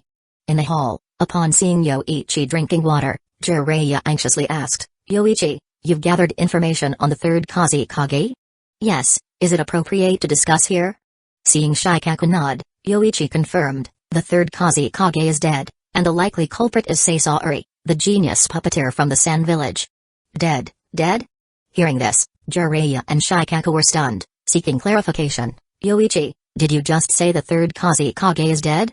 Yes, he's already dead. And the culprit? Is Sasaori from the Sand Village? Yoichi shook his head, it's just a possibility. Sasaori likely has defected. This is my speculation, but the third Kusagakure's death is certain. Jiraiya frowned, how did you gather this information? How can you be sure the third Kusagakure is truly dead? The third Kusagakure once had a red serpent summon named Shin from Richi Cave. After being betrayed and used by the third Kusagakure for false achievements, Shin disappeared. Though betrayed, their summoning contract wasn't annulled. I located Richi Cave and had Shin attempt to summon the third Kusagakure using the reverse summoning technique before I tamed it, but there was no response. No response meant the summoner was dead, as the reverse summoning technique is generally irrefutable. Even if the summon could refuse, the summoner would be aware, something Jiraiya understood well. Now that you mention it, he did have a serpent summon before becoming the third Kusagakure, but I'm not sure if it was from Richi Cave. So, Uchiha, you spent a month in Richi Cave? Jiraiya inquired, stroking his chin. Yoichi presented a scroll, not only that, but I also investigated Sasaori's whereabouts. The Sand Village is searching for him too. Compared to the third Kusagakure, though Sasaori is a genius puppeteer and Chio's grandson, he's somewhat insignificant. I see, Jiraiya took the scroll, seriously telling Yoichi, I'll confirm with the village. If needed, your summon might need to appear. Once the information is verified, you'll have made a significant contribution. Chapter 77. After submitting their report to the village, they quickly received information from the Anbu. The third Kusagakure indeed possessed a summoning snake with a striking red hue, capable of human speech. It was frequently summoned for battles in the past, but it ceased to be used just before his tenure as the Kusagakure began. Regarding the existence of Shin, Hiruzen had Orochimaru inquire with Manda.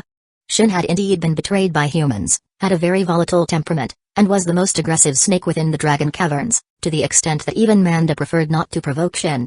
Manda merely enjoyed consuming humans, but Shin would go into a frenzy and attack anyone on sight. Upon receiving this communication from the Anbu, Jiraiya started to believe the intelligence Yoichi had gathered. Nevertheless, he, along with Shikaku and Yoichi, proceeded to the outskirts. They asked Yoichi to summon Shin, and carefully inquired about a third Kusagakure. Shin didn't know much, but what he did know included the third Kusagakure's real name and the summoning snake scales he left behind. These pieces of evidence, combined with the response from Hidden Sand Village and Sasaori's defection, led Shikaku to ponder and speculate repeatedly, finding no conclusion more fitting than the death of the third Kusagakure. This Sand Ninja Village's third Kusagakure, hailed as the strongest, might truly be dead. Lord Jiraiya, this intelligence is highly advantageous for us. If used wisely, it's enough to incite internal strife within Hidden Sand Village. However, we need to consult with Lord Hokage about this matter, Shikaku said. He also noted that if misused, it could potentially lead to war. Jiraiya nodded, understanding that this was not a decision they could make unilaterally. He told Shikaku, Shikaku, write down your thoughts. I'll have the Anbu deliver them to the old man, and meanwhile, recall all external reconnaissance teams. To think, such a challenging mission was accomplished by Yoichi. He's a genius, just like Minato. Shikaku glanced at Jiraiya, seemingly having more to say. However, noticing Shikaku's hesitance, Jiraiya asked, what's the matter, Shikaku? Lord Jiraiya, it seems the third Hokage is reluctant to promote Yoichi to Jonin. A Jonin at 14 could be a strong contender for Hokage if nothing goes awry. The Inoshikacho and Sarutobi clans have been allies for generations, their friendship dating back to the Warring States period. As Jiraiya was Hiruzen's student, such conversations were possible between the two. With a Hokage around 50 years old and nearing a decade in his position, he would soon reach 60, beyond his prime. At that time, it would be essential to choose a young and vigorous Hokage to rejuvenate the village, and in a few years, it would be the prime time for the Sannin. Do you aspire to be Hokage, Lord Jiraiya? Shikaku tentatively asked, knowing the benefits the position held. For both public and personal reasons, they naturally hoped the next Hokage would be someone familiar.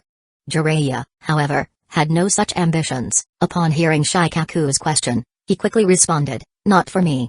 I'm not suited for Hokage. Expecting me to take up the role is less realistic than betting on my student Minato, who has a much stronger sense of responsibility. Minato, huh? Shikaku thought for a moment before silently shaking his head.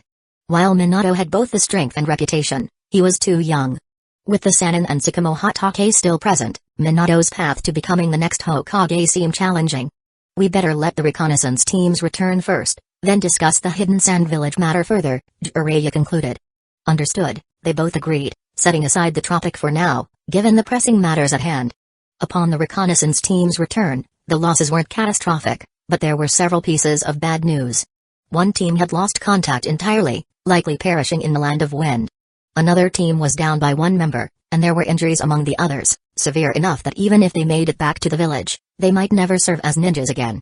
This underscored the risk of venturing into the Land of Wind to gather intelligence on the third Kusagakure. Even with their specialized skills and jutsu for detecting enemies, they weren't safe in enemy territory.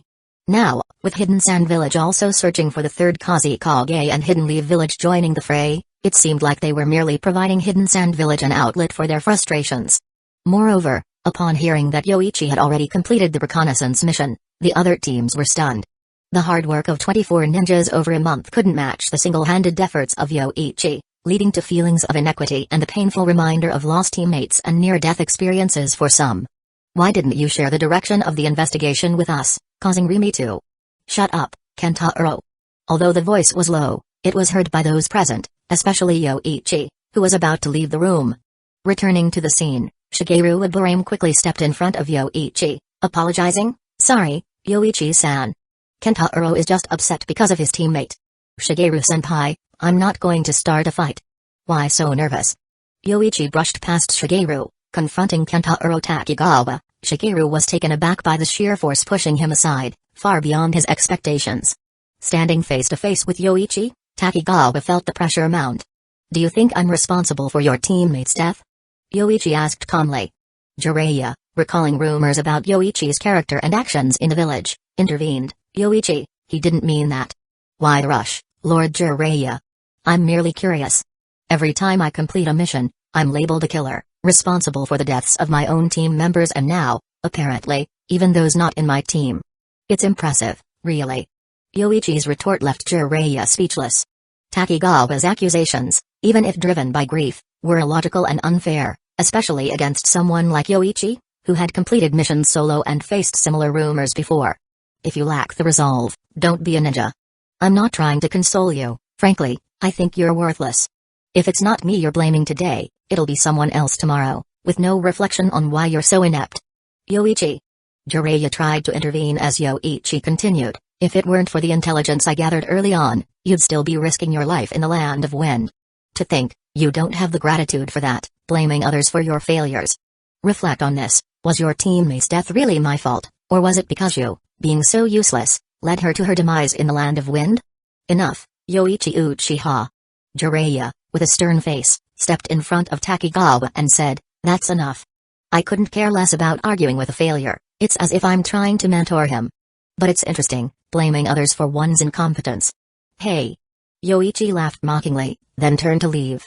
As he was about to exit, he turned back to a nearly breaking down Takigawa and added, maybe you should just stay in the village and be protected instead of being a ninja and risking others' lives, then conveniently blaming others. After Yoichi had completely left, Takigawa collapsed to the ground, overwhelmed by emotions, and began to cry loudly. Chapter 78 Takigawa could no longer serve as a ninja. After stabilizing his emotions, his complexion remained ashen, planning to submit a retirement application upon returning to the village. Shigeru tried to persuade him twice, but to no avail. Takigawa was considered talented, especially in barrier techniques, capable of creating barriers that concealed traces and scents. This skill alone was what allowed him entry into Shigeru's team. Even if he had left the reconnaissance team, he could have applied to join the barrier team. However, now that Takigawa had no desire to be a ninja at all, joining the barrier team was out of the question. The Uchiha clan truly is difficult to get along with. Those words were a bit too harsh, Jiraiya commented during a casual conversation with Shikaku. He acknowledged Takigawa's talent in barrier jutsu but noted that a few words from Yoichi had dissuaded him from being a ninja entirely. Being criticized like that, especially by a prodigy like Yoichi, it's understandable he couldn't bear it, Shikaku remarked. Back in Hidden Leaf Village, this kid seemed to have had a similar incident at the Hokage's office, attacking a peer. Although his talent is undeniable, His temper is not. Jiraiya thought of his pupil, believing Minato would have handled the situation better. Shikaku sighed, acknowledging the pity of Takigawa's situation but also recognizing his mistake, especially towards Yoichi, who completed the mission. Completing an S-rank mission alone within a month, and considering its difficulty, granted them a significant advantage in negotiations with Hidden Sand Village. Calling Yoichi a hero of Hidden Leaf Village was not an exaggeration. Blaming Yoichi for a teammate's death, even out of grief, was unacceptable. Allowing such accusations would enable future misuse of this excuse to attack others. Shikaku felt Takigawa was more at fault, yet people often sympathize with the weaker party, overlooking the true right or wrong. Lord Jiraiya, let's discuss our negotiations with Hidden Sand Village. Though we can't completely remove them from the river country, we can still seize a share of their missions. Shikaku shifted the topic back to negotiations, their main mission. Takigawa's issue was just a minor interruption. The two then discussed negotiations with Hidden Sand Village. Messages from Hidden Leaf Village suggested using the third Kazekage's intelligence to pressure Hidden Sand Village. Hidden Leaf Village's higher-ups believed the Kazekage's disappearance would weaken Hidden Sand Village not just in strength but also in morale, especially since the assassination was an inside job, potentially leading to internal conflict. Under such circumstances, stabilizing their own village would be Hidden Sand Village's priority, leaving them no room to provoke Hidden Leaf Village. The third round of negotiations began with Jiraiya and Shikaku feeling confident. However, this had little to do with Yoichi, who wasn't part of the negotiation team. After completing his mission, he just needed to wait for Jiraiya and Shikaku to finish and return to Hidden Leaf Village with them. Yoichi spent his days scratching off lottery tickets and training lightly, careful not to exhaust himself. Being in the river country, he needed to remain combat ready, although the likelihood of Hidden Sand Village turning hostile was slim. Over several days, he scratched off 5 tickets, 4 of which were useless items. The 5th, however, gave Yoichi a huge surprise. Passport of Satan, limited to 3 uses. This item induces a mental hypnosis on anyone other than the user, forgiving any misdeeds committed by the user. P.S. The affected will come to their senses before death. Yoichi remembered this item well from Naruto. No matter the deed, presenting this passport would ensure forgiveness. He decided to save this item, planning to steal the sealing book once he returned to the village. It was a pity it could only be used 3 times, otherwise, Yoichi could potentially rule the world. Everyone, the mission is over. We can start our journey back to the village the day after tomorrow. Jiraiya announced cheerfully to those involved in the mission, his expression hinting at their success despite not sharing specifics. Shikaku added, although the mission is complete, we must not lower our guard. Until the replacement team arrives the day after tomorrow, everyone must remain vigilant and continue with the patrol duties as previously arranged. After nodding in understanding, the team received a few more reminders from Jiraiya and Shikaku before being dismissed. One team left early to escort the Fire Country's Minister of Finance out of the river country. The new daimyo of the river country, unlike his father, was not fixated on his own ninja village but was concerned for his safety, thus hiring an elite ninja team from Hidden Leaf Village to protect the daimyo's residence. He also extended a similar request to the Rain Village but overlooked Hidden Sand Village, given the rumors of the previous daimyo's death at Hidden Sand Village's hands. Despite Hidden Sand Village's denials, the river country's daimyo and his aunt maintained these claims, leading to distrust towards Hidden Sand Village. 2 days later, with a border outpost established and the team for the river country daimyo in place, Yoichi and the troops finally returned to Hidden Leaf Village. This Jonin exam mission wasn't particularly challenging for Yoichi, who knew of the third Kazekage's likely demise. If tasked with gathering intelligence on the third Raikage alone, even Uchiha would have declared the mission a failure. Upon returning, Yoichi, along with Jiraiya and others, first reported to the Hokage building about the mission. He wasn't privy to the negotiation details, only Jiraiya and Shikaku reported those. After waiting for hours, the third Hokage invited Yoichi and 7 others in. Besides Yoichi, the remaining 6 were reconnaissance team leaders. The third Hokage, smiling, praised them. I've heard the details from Jiraiya.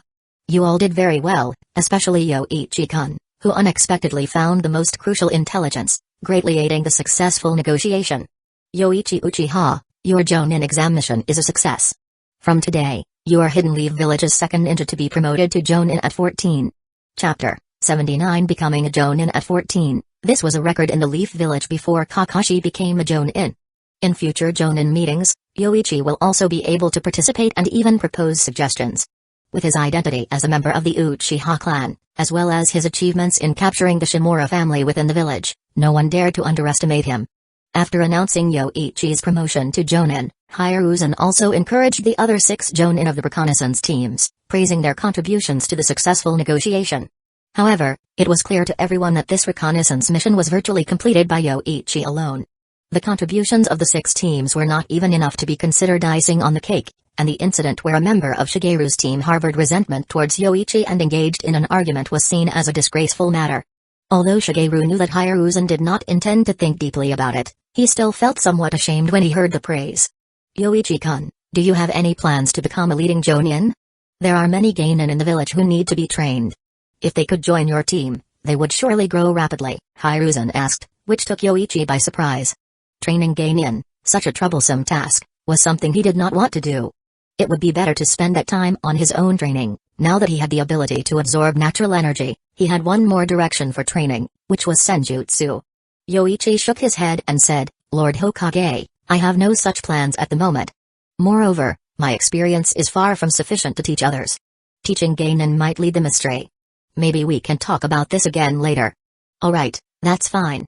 If you ever want to form your own mission team, just let me know after you have gathered your members. Hiruzen did not press further. It was indeed a bit much to ask someone who had just become a jonin to start teaching, especially since all the newly graduated genin had already been assigned, and those who were left were older than Yoichi, making it awkward for them to be his students. However, Hiruzen had not given up on the idea. The tradition of jonin instructors nurturing students was a method of passing on the will of fire. After leaving the Hokage building, Yoichi planned to visit again at night, thinking it should be easy to find the sealing book given the limited number of rooms. Upon returning to the Uchiha district, Yoichi decided to pay a visit to the second elder's house. Now, he had a very good relationship with the second elder, even better than with Fugaku, his own patriarch. However, as he was about to visit the second elder, Yoichi encountered Mikoto, Fugaku's wife, returning from grocery shopping. It had been a while since he last saw her, and her belly had visibly grown. Mikoto-san, it must be hard doing grocery shopping by yourself while pregnant, Yoichi remarked, noticing the bulging belly which, unfortunately, contained a future troublemaker with the mindset of a 5-year-old. If Yoichi were a ninja from another village, he would wish for Hidden Leaf Village to have more ninjas with the mindset of a 5-year-old. Ideally, each clan should have one, with 2 from the Hyuga branch family. Fugaku is busy with clan and village affairs. Such minor matters naturally do not require his presence, Mikoto said, biting her lip slightly. Despite being younger, standing in front of him made her feel a strange pressure. Yoichi, well done. Kenji did not skimp on praise for the young man in front of him. Although he was unaware of how Yoichi came to know about the third Kazekage's summoning beast, the fact that he thought to investigate the Kazekage through the summoning beast proved he was no ordinary person. Saratobe has miscalculated this time. Such a difficult task was completed by you, leaving him no excuses to prevent your promotion to jonin. I happened to hear this information outside and then went to the underground exchange to inquire further, Yoichi said, taking out a purple clay teapot from his bag and placing it on the table. This teapot caught my eye on my way back. Elder Kenji, you might find it suitable for brewing tea. The shape is very exquisite, but are there no teacups? No, it's meant to be drunk directly from the spout, Yoichi shook his head, explaining the absence of cups. Even without cups, the unique and refined design of the purple clay teapot was enough to make Kenji take a few more glances and grow fond of it. The teapot was small enough to fit perfectly in one hand. Yoichi, this is something from Junshu about the pharmaceutical factory. I don't understand it well, but Junshu said the situation looks promising and we could soon make a significant profit, Kenji said, taking out a stack of documents and newspapers. The front page of the newspaper featured a half-body image of Tsunade, next to the Uchiha engineered medicine, with recommended by the medical sanin written at the top. Besides the newspaper, there were also several recent orders signed by the pharmaceutical factory. After Yoichi left, advertising began, attracting shrewd businessmen to their doorstep within days. Just these few orders alone amounted to over 200 million ryo, and that was just the beginning, without even fully expanding throughout the Fire Country. The pharmaceutical factory is set to make a large profit. Elder Kenji, it seems in 2 years, we could propose establishing the Uchiha welfare system, Yoichi suggested, anticipating the establishment during the upcoming conflicts between countries as an opportunity to solidify clan loyalty and contrast with the Hokage's limited support for families of fallen ninjas. Chapter 80 In the vast and vibrant world of Naruto, where the prowess of a shinobi is both revered and feared, there exists an Uchiha unlike any other. Yoichi Uchiha, a name that would forever echo through the annals of Hidden Leaf Village's history, not for his Sharingan's might, nor for his bravery in battle, but for a power so bizarre, It left even the most stoic of ninja in stitches. It all began on what seemed to be an ordinary day, with Yoichi training in the forest, honing his skills and mastering new jutsu. Little did he know, a peculiar squirrel, with fur as white as snow and eyes gleaming with mischief, was about to change his life forever. As Yoichi locked eyes with the creature, he felt a surge of chakra unlike any other, and in the blink of an eye, he vanished, only to reappear atop the Hokage monument, startling a flock of birds, and the third Hokage, who was enjoying his morning tea. Word of Yoichi's inexplicable power spread like wildfire, and soon, the whole village was abuzz. The Uchiha prodigy had gained the ability to teleport randomly every time he laid eyes on an animal. While some saw it as a formidable ability, Yoichi found it to be more of a curse than a blessing.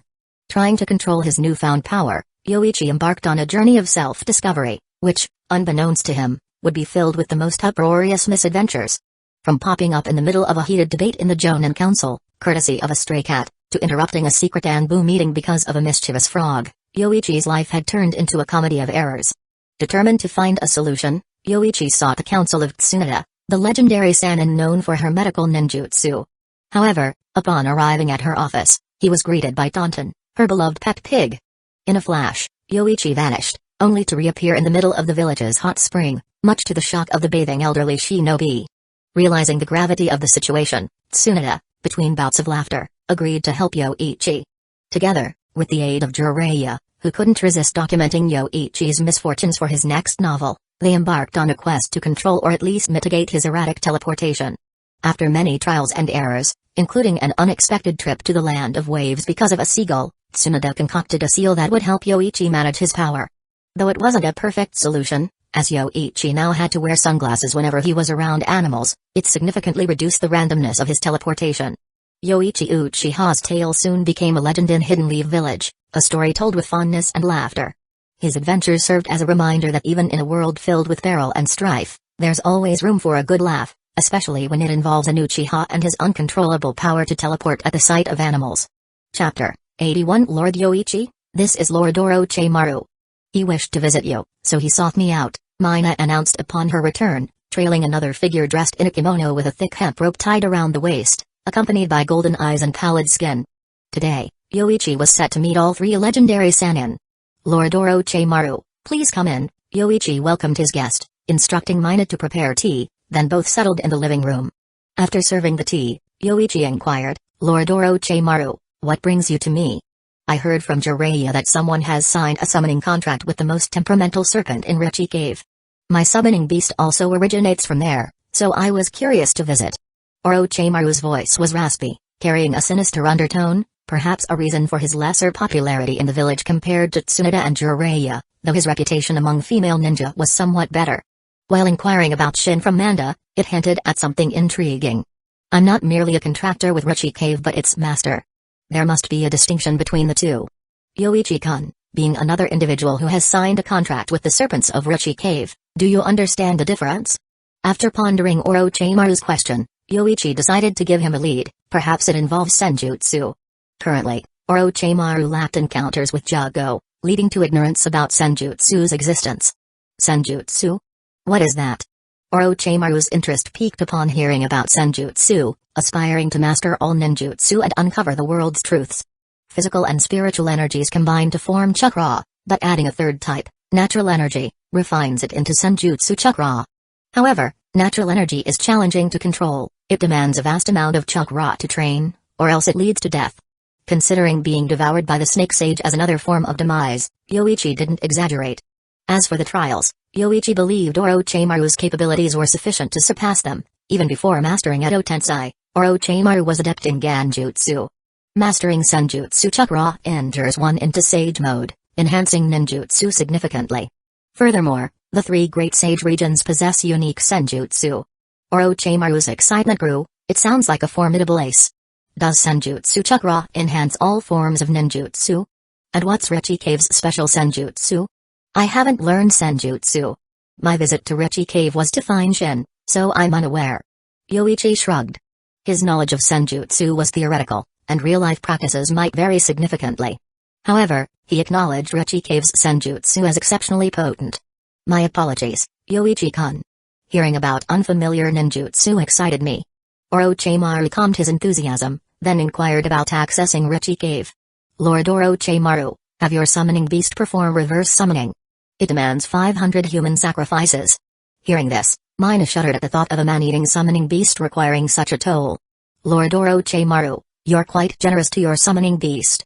Subduing Shin required a fierce battle. Yoichi shared the location of Richie Cave. It's in a village at the northernmost point of the Land of Iron. Their ancestors achieved perfect sage mode through training in Richie Cave, granting their descendants the ability to absorb natural energy. Find the village chief, and he'll guide you to the underground caverns. From there, it's up to you to find the barrier to Richie Cave. Thank you, Yoichi-kun. Grateful, Orochimaru acknowledged Yoichi's assistance, sparing him the search for 500 sacrifices for Manda. Post-discussion, Orochimaru prepared to leave. Yoichi-kun, thank you for today. You've earned a favor. Should you need help, seek me out.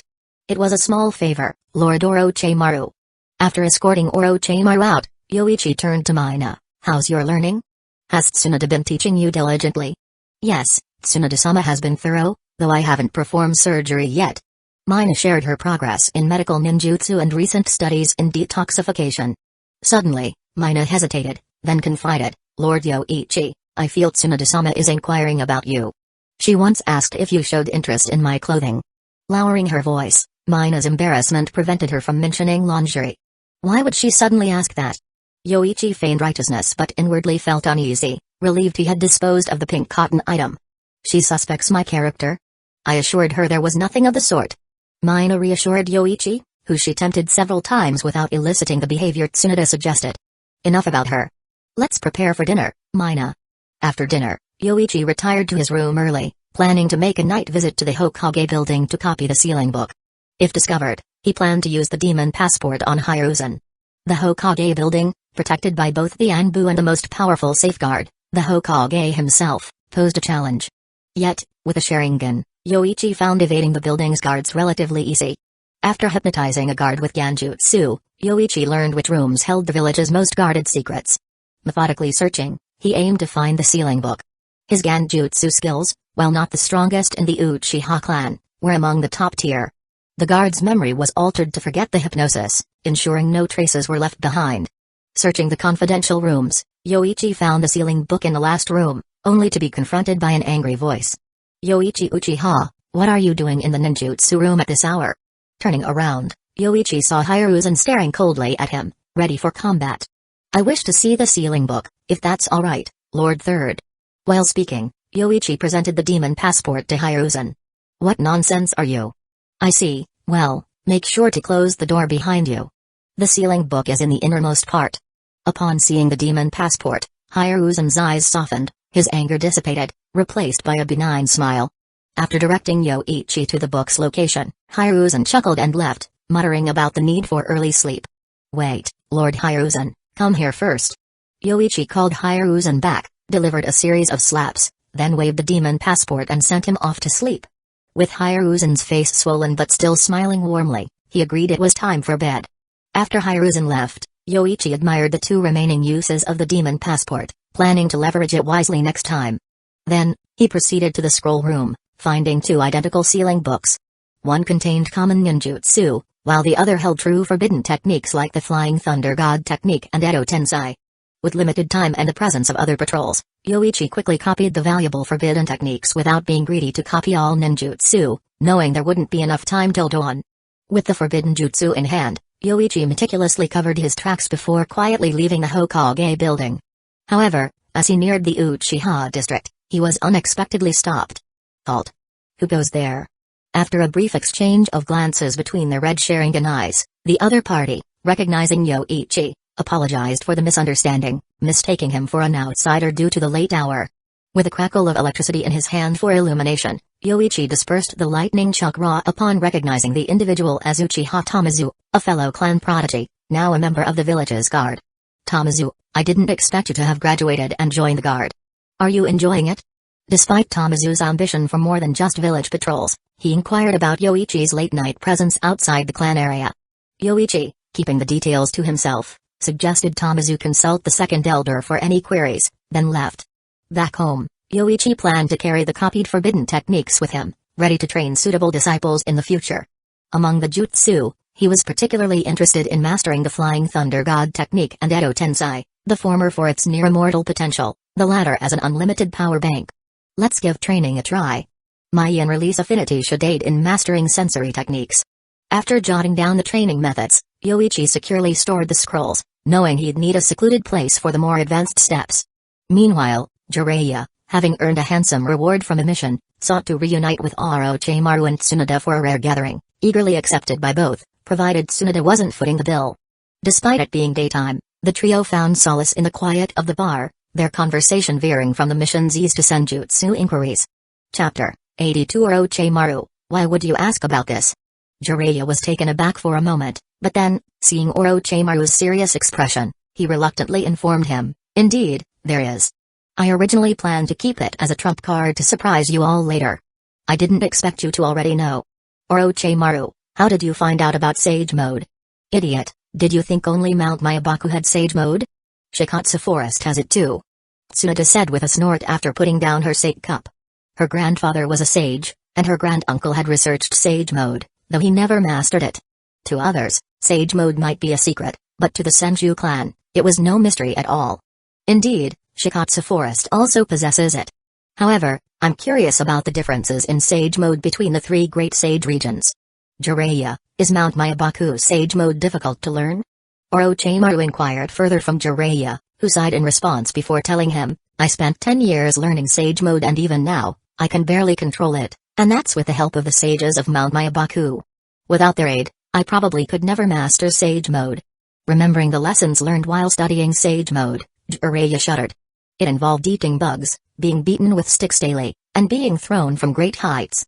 Even now, he could barely maintain Sage Mode on his own, as enemies wouldn't wait for him to gather Sage Chakra for several minutes. Only with the help of the two great sages could he quickly enter Sage Mode. Orochimaru, are you interested in learning Sage Mode? The Sage Mode of Ruchi Cave is also challenging.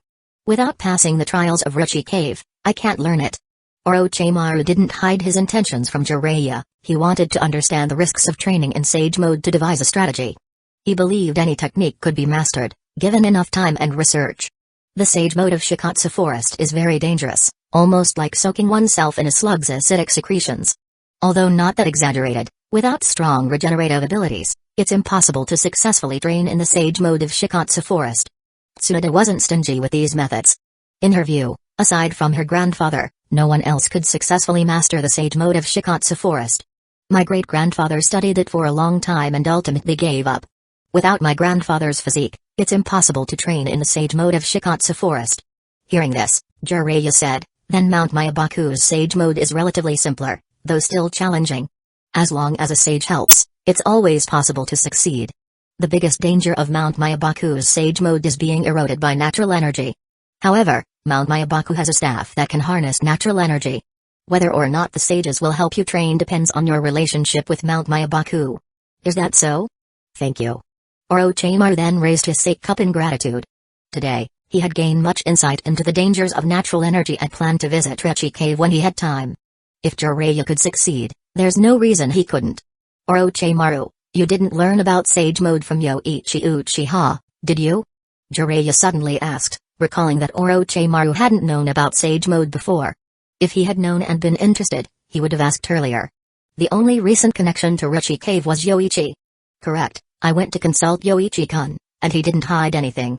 And he revealed many risks associated with Ruchi Cave's Sage Mode, equating it to a knee-rank forbidden jutsu. Jiraiya took a drink and sighed, that kid, always not easy to get along with, and has quite the temper. How so? Tsunade inquired. During the last mission Jiraiya then shared the events of the mission with Tsunade and Orochimaru. However, Orochimaru shook his head and said, if I were leading the team, I would have him brought back to the village for interrogation. Jiraiya was surprised, isn't that a bit much, Orochimaru? He's just unpleasant to talk to. Humphrey, Tsunade snorted disdainfully and then reproachfully said to Jiraiya, are you an idiot? That ninja Orochimaru mentioned, harboring resentment towards the Uchiha kid, why would you keep someone like that around? To resent a hero? Although the Uchiha kid might not be likable, he at least completes missions successfully. What has the other person done? Saying something like causing a comrade's death? Although Tsunade sometimes wanted to hit that Uchiha kid, facing someone who resented their teammate, she wouldn't let it slide, seeing both of his companions opposed him. Jiraiya had no choice but to concede. Alright, let's talk about something else. Hidden Leaf Village and the Land of Fire reaped a bountiful harvest in the Land of Rivers, but the Sand Village and the Land of Wind suffered heavy losses. They had hoped to secure more profits, but not only did they fail to achieve their goal, they also couldn't even secure their original share, and were subtly accused of assassinating the daimyo of the Land of Rivers. Now, the daimyo of the Land of Wind was not only angry but also distrustful of the Sand Village, believing they dared to assassinate a country's daimyo without the Sand daimyo's orders. Even if it was a minor country's daimyo, it was unacceptable. However, these concerns were secondary for the Sand Village. What mattered most was the disappearance of their third Kusagakure, and a vague information from Leaf Ninja suggested that the third Kusagakure might have been killed by their own village's ninja. It sounded like a ridiculous joke, but with the entire village's effort unable to locate the third Kusagakure, and with Sasauri's sudden disappearance, they couldn't help but doubt. During a high-level meeting in the Sand Village, Chio's expression was grim. She looked around at the attending high-ranking officials, none of whom spoke. You don't really believe the Leaf Ninja's divisive words, do you? My grandson is only a teenager. How could he possibly kill the third Kusagakure? Her last words were almost a shout, as Chio would not allow her only grandson to be slandered. Moreover, the Leaf saying this is for the sake of the Land of Rivers. We should be targeting the Leaf, not falling for their divisiveness. Chio-sama. Suddenly, a Sand Village high-ranking official spoke up, interrupting Chio, and after a moment of silence in the meeting room, continued, "Where is Sasauri? Why did he suddenly leave the village?" This question was unavoidable. Why would he leave the village for so long without reason? This was considered desertion. Another Sand Village high-ranking official also spoke. Sasauri might be young, but his strength as a jonin is unquestioned by anyone. Moreover, it's said that the poison Sasauri creates is unbreakable by anyone in the village, even by you, Chio-sama. Is that true? Chio's expression darkened as she said, "What are you all trying to say? Enough, let's not fight amongst ourselves anymore. Let's focus on the village's affairs." Raza spoke up to quell the argument. He was the disciple of the third Kusagakure and the only ninja in the Sand Village who could use magnet style. Let's decide on the important matters. I also don't believe the Leaf Ninja's words. We should continue searching for the third Kusagakure-sama, and in the meantime, select someone to command the village. You should take on that role, Raza. As soon as Raza finished speaking, Ebizo almost simultaneously spoke up. You are already a candidate for Kusagakure. With the third not here, it's most suitable for you to manage the village. There was no opposition among the Sand Village high-ranking officials, so Raza assumed the role of acting Kusagakure. Raza had competitors in the Sand Village, with the Sand Hero, Pakura, putting considerable pressure on him. If not for his magnet style and being the disciple of the third Kusagakure, competing with Yoshimaru would have been challenging. The Sand Village and the Hidden Mist Village were old enemies, but Pakura had been unbeaten in wars against the Mist, earning the title of Sand Hero from her frequent victories. Moreover, Pakura possessed the Scorch-style Kekkai Genji, making her quite powerful. Fortunately, Raza managed to assume the position of Kusagakure during the Sand Village high-level meeting, although only as acting Kusagakure. Without the third's return, he would effectively be the fourth Kusagakure. As for finding the third Kusagakure, the Sand Village high-ranking officials already believed he had met with misfortune and died. If there was no trouble, a village's Kage disappearing for months without contact would be absurd. Raza's ascension to Kusagakure was not easy, as he inherited a multitude of problems from the Sand Village. The reduction in missions from the Land of Rivers, decreased mission assignments from the Land of Wind, reduced external profits, and constant trouble from the Hidden Mist meant that without change, the Sand Village would decline within a few years. After much thought, Raza soon convened another high-level meeting of the Sand Village and expressed his idea: prepare for war. We must win against the Leaf to regain our lost profits.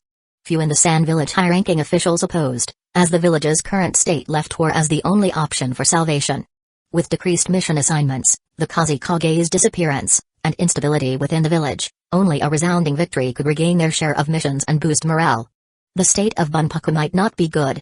If we're going to war, we need to prepare a replacement for the Jinchuriki. The Sand Village high-ranking official responsible for the Jinchuriki spoke. After the war, Bunpaku's life might reach its limit. If we don't prepare a new Jinchuriki in advance, we'll have to wait several years to capture Shukaku again. Do we have suitable candidates in the village? The third mentioned at once, but no selections were made. Raza said, let's quickly choose suitable candidates. Although Bunpaku should last a while longer, we won't use the Jinchuriki at the start of the war. Anyway, prepare for war as soon as possible. Understood. After giving the order, the Sand Village sprang into action. including Chio. Although worried about her grandson possibly killing the third Kazekage, with the Sand Village preparing for war, Chio had to focus on village affairs. As a puppeteer and medical ninja skilled in poison, Chio was responsible for medical care and supplying poison to the front line during external wars. The Sand Village was notorious for its use of poison in the previous Great Ninja War. Aside from Tsunade of the Leaf, other villages had no answer for the Sand's poison. Divine Tongue. Your tongue is bestowed with divine power. Massaging someone with your tongue can make them feel as if they're in a heavenly realm, causing anyone massaged by your tongue to speak their innermost thoughts within 3 seconds. Yoichi was full of question marks upon seeing his new ability. He initially thought it would be the divine tongue from Shokuchiki no Soma, but what was this massaging with the tongue? Although making someone speak their inner thoughts with a tongue massage might be useful, how practical was it? How many female ninja would let him interrogate them? I'd like to use it, but on whom? Yoichi decided to ignore this ability, having already gained significantly from previous abilities. He didn't expect his luck to continue indefinitely and decided to wait a month to see what the next ability refresh would bring. Suddenly, the sound of a chain rattling came from behind. Yoichi instinctively dodged, then quickly grabbed the chain near his face with lightning in his hand. However, the chain glowed gold, and the lightning in Yoichi's hand disappeared upon contact. The gold chain wrapped tightly around his hand. Mina, have you awakened the adamantine sealing chains? Yoichi was surprised to see the chain wrapped around his hand and asked in astonishment. The Uzumaki clan's inherited sealing techniques were indeed formidable. He felt the flow of chakra in his arm nearly stop, becoming sluggish and difficult to control. If the adamantine sealing chains were wrapped around him, Yoichi might be reduced to an ordinary person. I just awakened it today, Yoichi-sama. Mina happily approached, then unwrapped the adamantine chain from Yoichi's hand. After consulting Kushina, she shared some techniques with me, and I managed to use it. I thought I couldn't awaken this ability. Mina then stood beside Yoichi, slightly bowing her head. It took nearly 10 seconds for Yoichi to react, then he praised her by patting her red hair. Well done, Mina. Once you're proficient with this ability, ordinary Jonin won't be able to harm you. The adamantine sealing chains could also create an adamantine barrier. Even Hiruzen found the barrier created by a weakened Kushina troublesome. Mina looked forward eagerly. Yoichi-sama, can I accompany you on missions now? After considering, Yoichi realized it was a good idea to take more missions recently to make a name in the ninja world. Bringing Mina along seemed like a good choice. With medical jutsu, sensory abilities, adamantine sealing chains, and summoning gates, Mina's self-defense was not weak, and she could also heal injuries, making her a valuable ally. Okay, tell Tsunade tomorrow, and we'll take on a mission the day after. Yoichi had been planning to make a name for himself in the ninja world through missions for a long time. Although a full mission squad required 4 members, Yoichi could ask the second elder to assign 2 clan members in name only to the squad without participating in missions, leaving only him and Mina to execute them. Yoichi had made progress in sensing chakra with the Flying Thunder God technique. For a ninja specializing in yin release, learning such techniques was relatively easy, but this was just the beginning. There was still a long way to go before he could proficiently use the Flying Thunder God technique in combat. Chapter 83 Yoichi-san, you're back. Yes, thank you for guarding the gate, Naoki-kun. It's no trouble, Yoichi-san. Due to frequently entering and leaving the village over the past year, Yoichi and the ninja guarding Hidden Leaf Village's gate had become acquainted. After greeting each other, he, along with Mina, headed into the village. It is now the 46th year of Hidden Leaf Village, a year since Yoichi copied the sealing technique scroll from the Hokage building. Over this year, aside from a brief period of training, Yoichi spent most of his time on high-difficulty missions, earning a significant reputation in the ninja world. His 2-person squad with Mina has become well known throughout the ninja world. Hidden Leaf Village's Lightning Fang. Swift as a flash of lightning, his blades edge faster than a bolt of lightning. This is the moniker Yoichi made for himself in the ninja world, and it wasn't self-proclaimed but given by other ninja villages.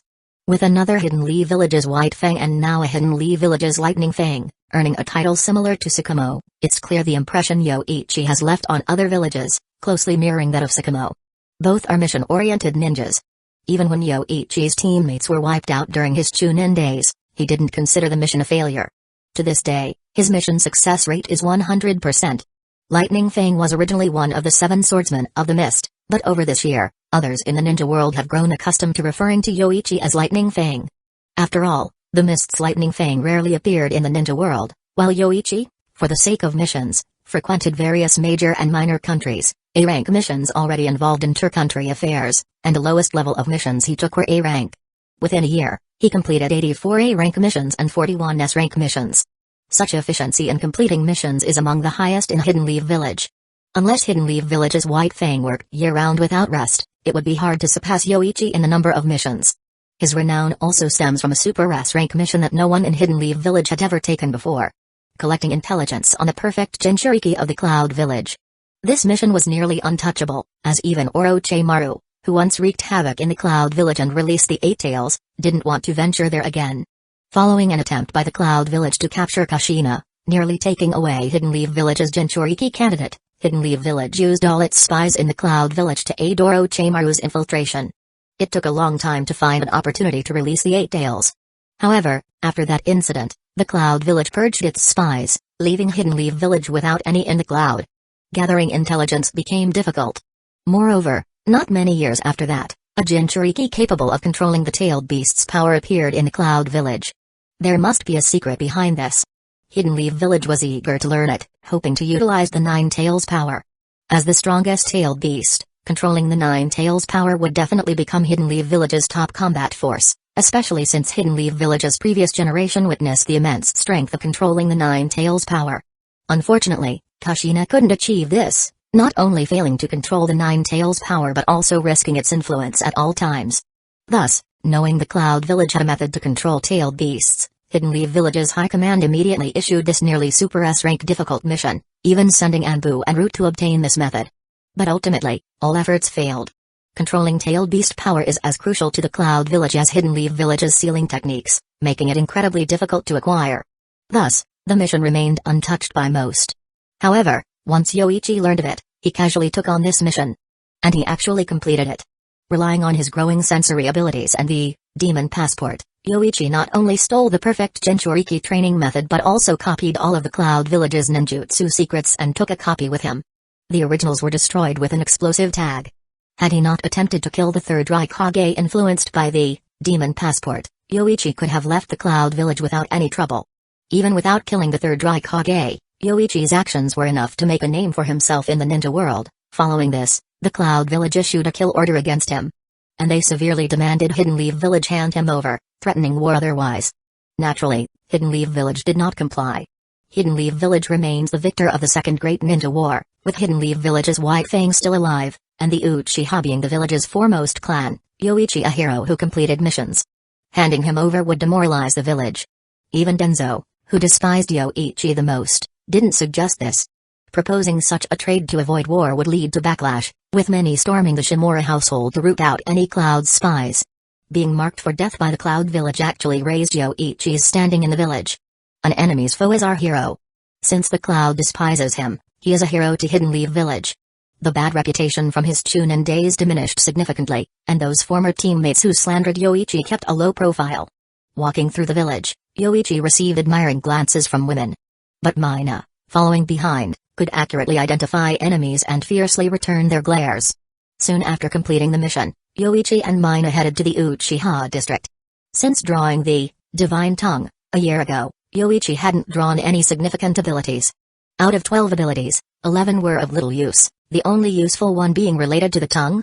Divine Alchemist, after tasting, one can quickly and accurately analyze the composition and preparation process of any poison and medicine. Yoichi used this ability to help Mina control the composition of dozens of poisons, at the cost of numbing his tongue for a long time. Even a quick taste followed by spitting and rinsing sometimes resulted in poison burns. The poisons of the ninja world are unusual, some specifically targeting chakra. But this skill was not useless, at least enhancing Mina's detoxification ability significantly. Knowing the poison's composition clarifies its effects, allowing for targeted treatment and rapid extraction of the poison. Frankly, Mina's healing ability now surpasses even Tsunoda's, capable of healing internal organ damage. However, after that one, Yoichi's luck dwindled. His current ability is God of Cooking, allowing him to perfectly bring out the flavor of ingredients, even turning wilted vegetables into the freshest dishes through his hands. He also mastered top-level culinary skills instinctively, making delicious dishes even when pouring a bottle of soy sauce into the pan by accident. Unfortunately, the ability only lasts a month, and during this time, Yoichi has been cooking, pleased even with his own creations. Regarding Forbidden Jutsu, although there's some progress with the Flying Thunder God technique, Yoichi can only manage large-scale teleportation. With multiple flying thunder god marks within 100 square meters, sensing might not be precise. Sensing point A might result in teleporting to point B. With such a small range and numerous marks, it's easy to make mistakes. However, Yoichi's training time hasn't been long, focusing on completing missions over the past year, with little time for training, also splitting his attention to research the reanimation jutsu. Mina, you go ahead. I need to discuss something with the second elder. Understood, Yoichi-sama. Mina nodded, then, as Yoichi prepared to leave, she hesitantly grabbed his sleeve and asked, Yoichi-sama, will you cook tonight? Sure, buy whatever you like, and I'll handle it tonight. Yoichi casually replied, with only 2 days left of his ability and little effort needed to create a delicious meal. Thank you, Yoichi-sama. Mina smiled and then headed towards the village shops. Yoichi then went to the second elder's home, presented a gift, and entered. Yoichi, I expected you'd be back soon. Take a seat. Kenji looked at the young man before him, increasingly satisfied. This was the hope for the Uchiha clan's resurgence, surpassing any Uchiha he had seen, and understanding how to develop the clan even more than the former clan leader, Madara. How long do you plan to stay in the clan this time? Yoichi sat down and said, I'm not taking those high-level missions for now. After running around for a year, it's time to improve my own strength. However, the third has asked me to lead a team, and Mina to join the medical team. I've agreed, so the appointment will likely come in a few days. Leading a team? Hopefully, he assigns you some promising youngsters. Otherwise, no amount of effort will make up for lack of talent. Kenji shook his head, but leading a team can cultivate ninjas friendly towards the Uchiha. By the way, didn't a clan member also graduate this year? Did the third mention having you lead them? I'm not sure. If their talent is mediocre, I'll just use a shadow clone to lead the team. Yoichi mentioned, as leading a team in the early stages is relatively easy, requiring only to accumulate mission experience for the gain-in. By the way, Elder Kenji, how's the clan doing? Chapter 84. The clan is doing well, though Fugaku has been quite influential. With you not around much this year, he's managed to sway many clan members to his side. Kenji mentioned with a smile. Despite bringing up something unfavorable, his smile indicated it wasn't a major concern. There's a genius in the clan a few years younger than you who has already become a Chunin and advanced his Sharingan to 2 Tomoe, almost like you 2 years ago. Unfortunately, he's a descendant of Kagami, inheriting not only Kagami's talents but also his ideology. Are you talking about Shisui? Yes, he suddenly left the police force a year ago and then joined a mission team arranged by the third, now having advanced to Chunin.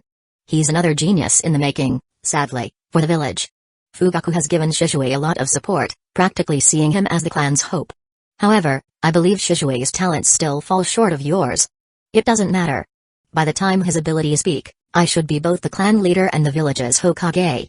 Since he is Kagami's descendant, he won't consider betraying the village. No matter how powerful, he will have to obey. Yoichi spoke nonchalantly. There's a way to deal with both the honorable and the deceitful. It will take a while for Shisui Uchiha to reach the pinnacle of a ninja. By then, why should Yoichi be any less capable than someone younger? Handling someone like Shisui is easy if they are loyal to the rules, you just use the rules against them. The pharmaceutical factory's savings are also increasing. Even after opening another combat uniform research facility, we still have a surplus of 600 million ryo this year. Once the ninja game launches next year, it should start making money. Kenji shared the earnings from the past year, barely containing his smile. He was surprised by how much money the pharmaceuticals had made. Despite continuous spending, they still managed to save over 600 million ryo.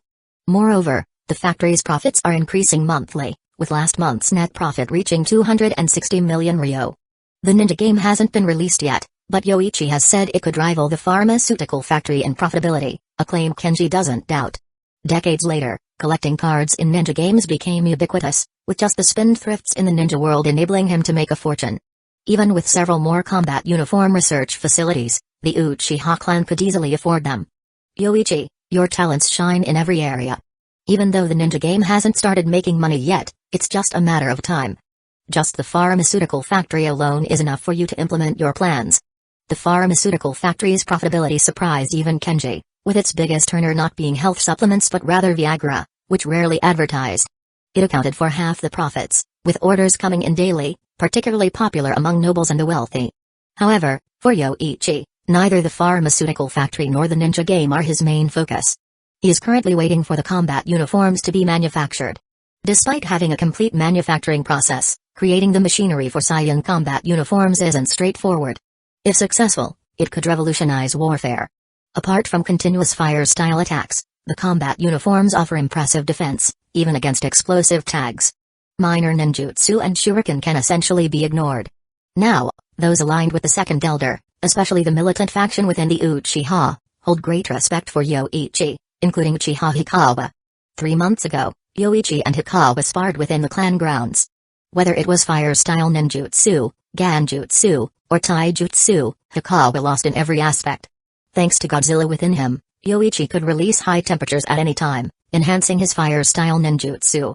The Battle of Ganjutsu boiled down to control over the Sharingan. Yoichi had stolen mental energy several times, in addition to constantly practicing sensory ninjutsu. His mastery over yin release chakra had improved, giving him an edge in Ganjutsu battles. As for the final hand-to-hand combat, it was essentially sparing Hikawa's feelings. If Yoichi had been serious from the start, Hikawa wouldn't have lasted 3 minutes. Since then, Hikawa has believed Yoichi will undoubtedly become the clan leader, willingly following his command. Currently, Yoichi holds no official position. If he were the captain of the police force, he would immediately attract a group of militant clan members. Let's wait for the next clan meeting then, Elder Kenji. Isn't it scheduled in a few days? Correct, someone will notify you. After finishing the conversation, Kenji thought of Fugaku, who was confident in leading the Uchiha to glory upon becoming clan leader, but unfortunately lacked the capability. Yoichi, if Fugaku knows his limits, try to leave him some dignity. He's worked hard for the clan. Don't worry, Elder Kenji. After all, he's the clan leader. He deserves to maintain his dignity. After chatting a bit more, Yoichi took his leave. What Yoichi plans to do next is all related to enhancing his strength. Waiting for new abilities to refresh, attempting to train in Sage mode, and using the power from the Star Stone to evolve Godzilla. The last use of the Demon Passport was in the Star Village. At the time, Yoichi was on a mission in the Land of Rain, with the Star Village in the neighboring Land of Bears, making it a convenient detour. He infiltrated the village, getting close to the Star Stone, but was tricked by the cunning Star Ninja into finding a fake. Eventually, Yoichi directly used the Demon Passport, grabbing the third Star Ninja by the neck, and forced him to hand over the Star Stone. Yet, Yoichi hasn't utilized the Star Stone's power for training, concerned about potential risks. Hence, he ordered a body observation device, allowing Mina to monitor his training state while using the Star Stone. Once the device arrives, Yoichi will begin training with the Star Stone. Upon returning home, Yoichi hears 2 familiar voices inside. Removing his shoes and entering, he's surprised to find Tsunade. Lady Tsunade, what brings you here? It's rare for a senju to visit the Uchiha district, making this her second visit. Mina sheepishly explained, sorry, Yoichi-sama. Lady Tsunade is leaving the day after tomorrow, so I wanted to thank her for her past care by inviting her to dinner. I didn't have a chance to tell you. It's fine. But, Lady Tsunade, you're leaving. Hidden Leaf Village? Yoichi waved off the concern, then turned to Tsunade. He remembered Tsunade participating in the Third Great Ninja War and leaving the village with Shizu only after she became a Chunin. Yes, I want to experience more casinos and travel the world. Staying in the village is too boring. Tsunade clenched her fist, presenting it as a grand ideal, though Yoichi knew it was a lie. I had promised the old man I'd stay longer, but with Mina joining the medical team, the village doesn't need me anymore. If I can leave earlier, why stay? How could that be? Lady Tsunade, your presence alone unites people's hearts in the village. As Yoichi spoke, his gaze unintentionally drifted towards Tsunade's cleavage, not deliberately, but it seemed to attract attention like a magnet. Noticing this, Mina glanced at Tsunade's voluptuous figure, then down at her own, puffing her cheeks in frustration. She was determined to extract recipes and secret techniques from Tsunade before her departure. Tsunade shook her head. Eventually, it's up to you young ones to uphold the village. I'd better retire early. With Mina in the medical team, I can travel with peace of mind. This likely wasn't her true sentiment. After developing hemophobia, unable to perform surgeries, Tsunade's greatest contribution to the village might be as a morale-boosting mascot, an intolerable situation for her. With Mina joining the medical team, her medical skills, while not as advanced as Tsunade's, surpassed hers due to her physical constitution. Knowing this, Tsunade naturally didn't want to stay in the village as a mere figurehead. Then, I'll start cooking. Yoichi said and headed to the kitchen, where Mina had bought plenty of ingredients. But no amount of ingredients could challenge him. While cooking, Yoichi faintly heard Mina pleading with Tsunade. Lady Tsunade. Please teach me, it's very important to me. Teacher Tsunade. Mina, I've told you, it's all about talent. You're lying. You were flat as a board when you were young? Yoichi thought to himself but didn't intend to expose Tsunade's lie, focusing instead on cooking. Yoichi-san, the Hokage has ordered you to gather at the Hokage building. A ninja arrived at Yoichi's usual training ground with this message, then departed. Since returning and completing his mission, 2 days had passed, likely concerning the assignment of Genin to his squad, coinciding with the Ninja Academy graduation day. Yoichi prepared himself and headed to the Hokage building. Upon arrival, he found 8 people already present, all jonin from the village. One particularly stood out with his golden hair, the increasingly famous Golden Flash, Minato. He successfully learned and modified the second Hokage's Flying Thunder God technique into a space-time ninjutsu suited for himself. In recent years, his missions have also been flawless, with no escape once marked by the Flying Thunder God seal. Now that you're here, let's discuss the ninja teams. This was initiated by the second Hokage Hiruzen started discussing the Jonin instructors, including a lot of talk about the Will of Fire, making Yoichi want to tune out. Due to a change in numbers, we're adding Kakashi to this batch of graduates. Minato, Kakashi will be under your charge. Yes, Lord Hokage. Minato immediately agreed, though he and others likely had questions. It would seem more logical for Kakashi to join Yoichi's squad, given their better relationship, but he was assigned to Minato.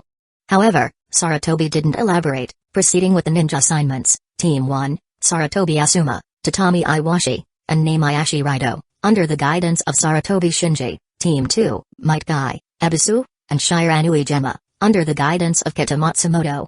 Team 7, Kakashi Hatake, Obito Uchiha, and Nohara Rin, under the guidance of Minato Namikaze. Team 8, Yui Kurenai, Hugurumi, and Tsushima Kazuto under the guidance of Yoichi Uchiha.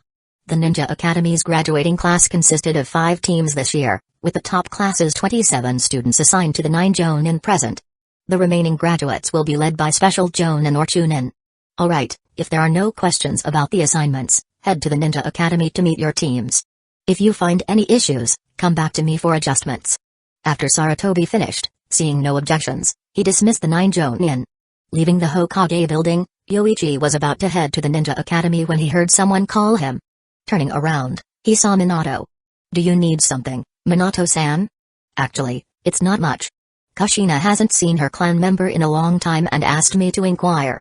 Minato smiled awkwardly, then added, and about Kakashi, Yoichi-san, do you have any advice for him? No particular advice. Kakashi is a genius, just ensure he doesn't die.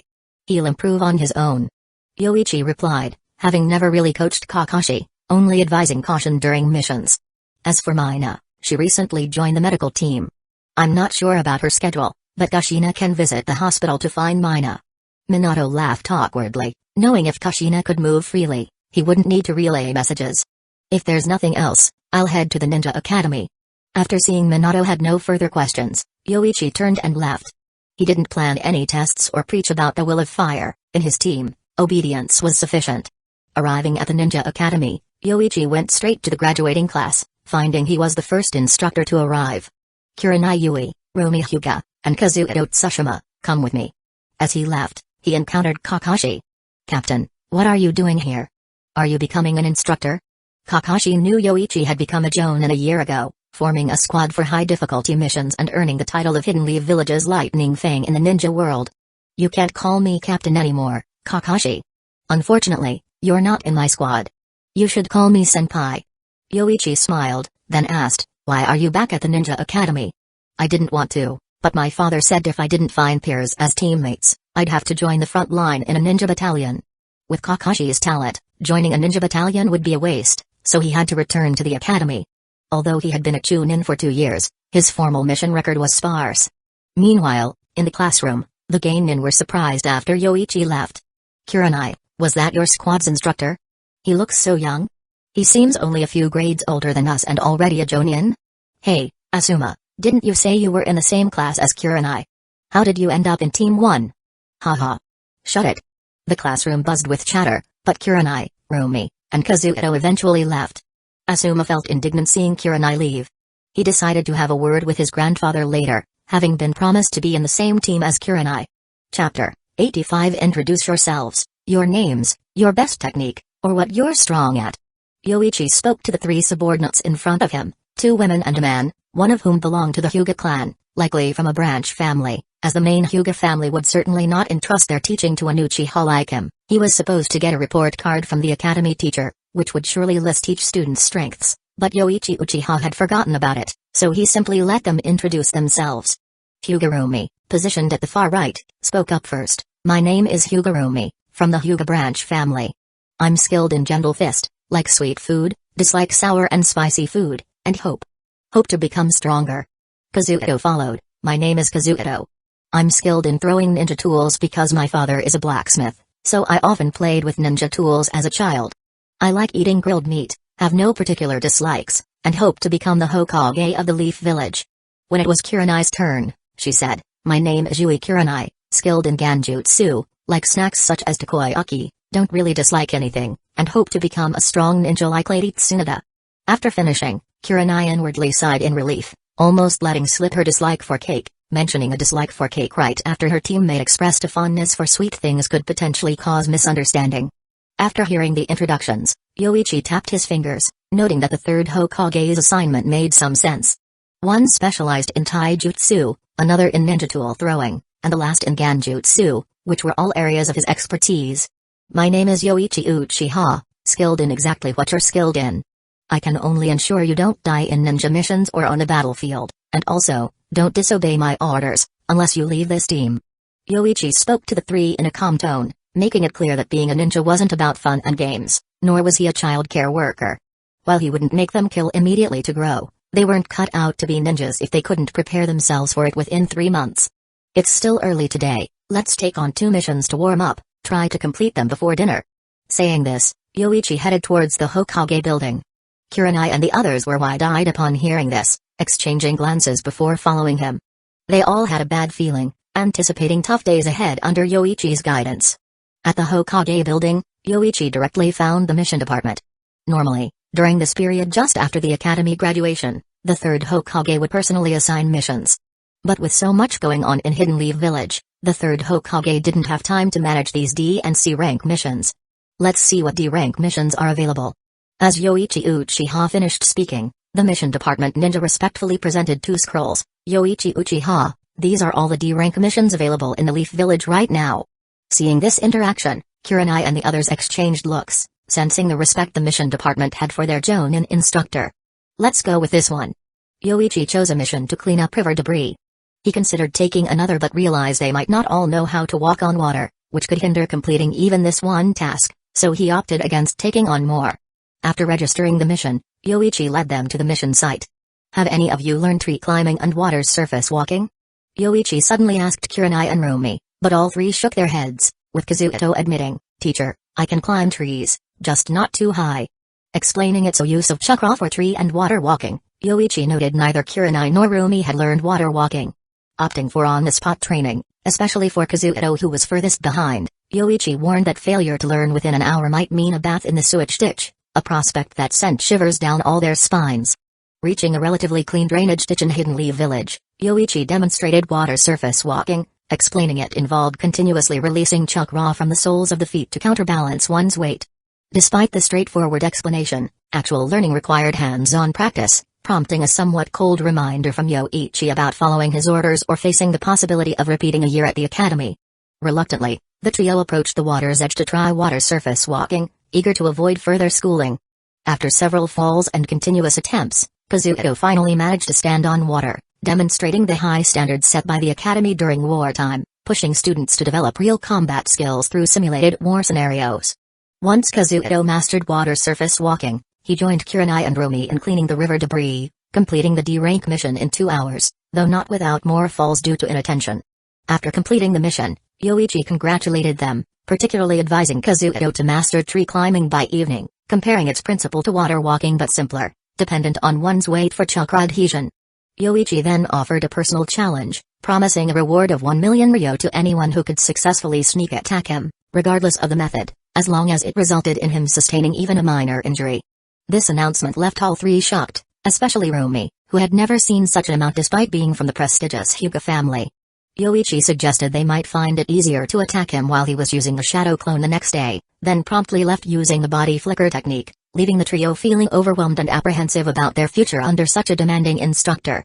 Reflecting on the day's events, they dreaded the challenging times ahead but also recognized Yoichi's intent to foster their growth, albeit through a rigorous and exhausting process. After submitting the mission report and receiving the team's compensation at the Hokage building, Yoichi, unconcerned with the modest reward, planned to distribute it among them the following day. On his way back, he encountered the newly formed team Minato exiting a ramen shop and briefly interacted with them, maintaining his distance and leaving them somewhat puzzled by his solitary nature. That evening, every newly graduated genin returned home, grateful for not being sent back to the academy, a testament to the village's urgent need for ninjas due to the ongoing war, ensuring even those who might not meet their Jonin instructors' expectations were given a chance to grow within the ninja corps instead. Back at the Yui residence, Kurenai's father, a single parent and adept home cook, prepared dinner, surprised by his daughter's immediate need to shower upon returning home.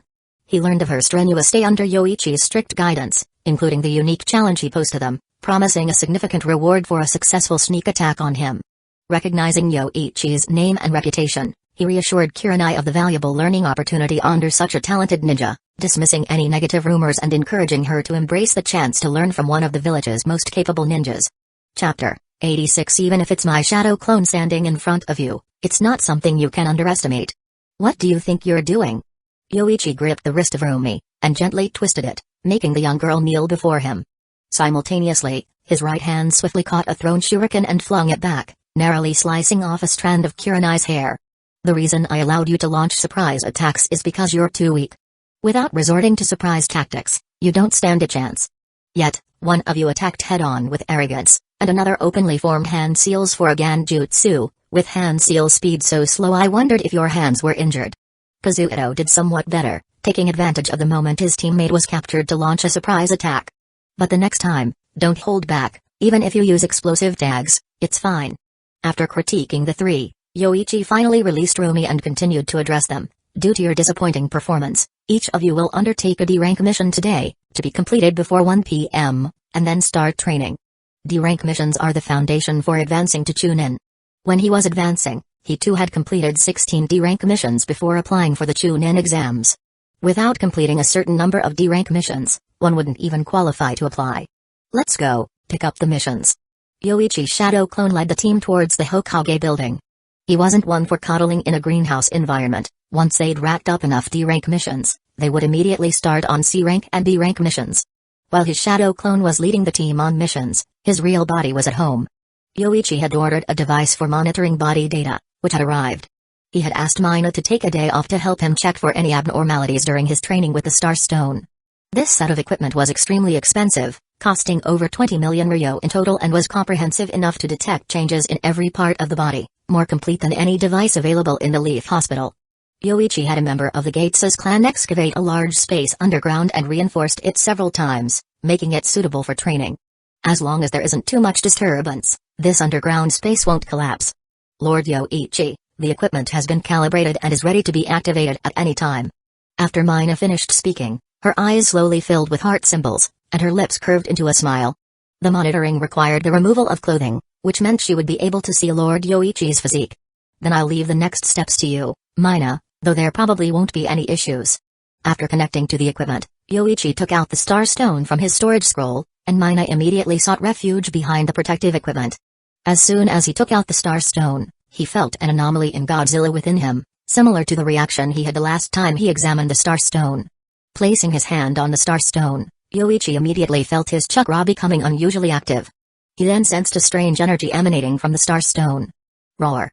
In the ceiling space within him, Godzilla woke up from its slumber, shaking its gigantic body and charging at the seal, causing the four-symbol seal formula to appear on Yoichi's abdomen. Thankfully, Yoichi reacted promptly, absorbing the strange energy emitted by the Star Stone, which gradually calmed Godzilla down. Unknowingly, Yoichi slowly activated his Sharingan, with the three tomoe in his pupils slowly rotating and even starting to converge towards the center. However, the speed at which the three tomoe moved towards the center was very slow. At this rate, it would take at least a month for the three tomoe to converge at the center of the pupil. Your body temperature is rising. 40 degrees. 50 degrees. 60 degrees. Your brain activity is also exceptionally high. Lord Yoichi, are you feeling okay? Mina observed as the data showed abnormalities far beyond human limits, but Yoichi's face showed no sign of pain, leaving her unsure of how to proceed. Bang! Suddenly, the shadow clone leading the mission team dissolved, sending back chakra and memories to Uchiha, instantly waking him. What's this? Awakened by the dissolution of the shadow clone, Yoichi realized his body temperature was excessively high, breathing out hot air through his nostrils as if his lungs were about to catch fire. He quickly sealed the starstone away and jumped into a pre-prepared tub of water to cool down his body. Hiss! Hiss! Instantly, a large amount of steam rose, and as his body temperature gradually decreased, Yoichi started to feel better. Lord Yoichi, it was my fault. Your body just exhibited extremes beyond all human limits, and you didn't respond when I called you. Next time, I'll terminate the experiment earlier. It's not your fault, Mina. I was a bit dazed just now. We'll be more careful next time. Yoichi reassured her, theorizing that the power of the Starstone might resonate with the Sharingan, which could explain why he lost consciousness. Fortunately, the chakra disturbance in his body also affected his shadow clone, and the chakra and memories returned from the dissolved clone helped him regain consciousness. The power of the Starstone seems to enhance Jujutsu, resonating with the Sharingan. Could the power of the Starstone originate from the Ten Tails? Yoichi pondered, feeling an enhancement in his Sharingan's power. If he were to repeat this process several times, his Sharingan's power would increase significantly, potentially even awakening the Mangekyo Sharingan. Turning his head, Yoichi looked towards Mina, who was slowly approaching him. Lord Yoichi, is something wrong? Mina straightened up and asked when she noticed Yoichi looking at her. It's nothing. Deciding to set aside thoughts of the Mangekyo Sharingan for now, Yoichi prioritized Mina over his Jujutsu. After all, the power of a pair of eyes wasn't as important, especially now that the Starstone seemed to enhance the power of the Sharingan, potentially allowing for natural evolution to the Mangekyo Sharingan.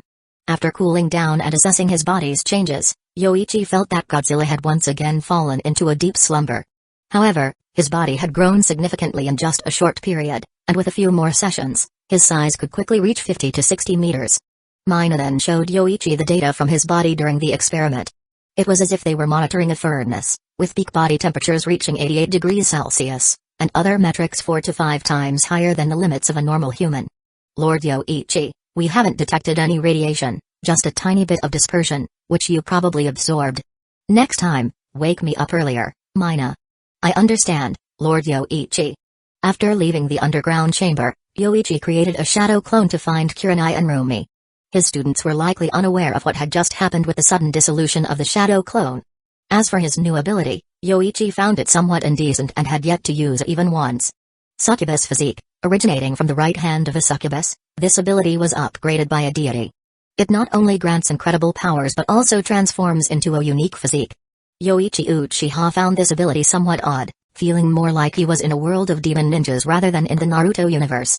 Time in, research at your own risk, however, it could be useful against female enemies, allowing them to die happily on their way to the afterlife, which might be the true purpose of this power. Lord Yoichi, is your hand injured? Ah. Mina, stop. Mina thought Yoichi was examining an injury on his hand from the training and attempted to use medical ninjutsu to help. As soon as she touched Yoichi's right hand, Mina suddenly sat down, trembling slightly. Mina, are you alright? Yoichi hurried to help her, but upon touching Mina with his right hand, he remembered his new ability. Ah! Mina's cheeks flushed with embarrassment, and tears welled up in her eyes, but it somewhat brought her back to her senses. Don't look, Lord Yoichi, please don't look.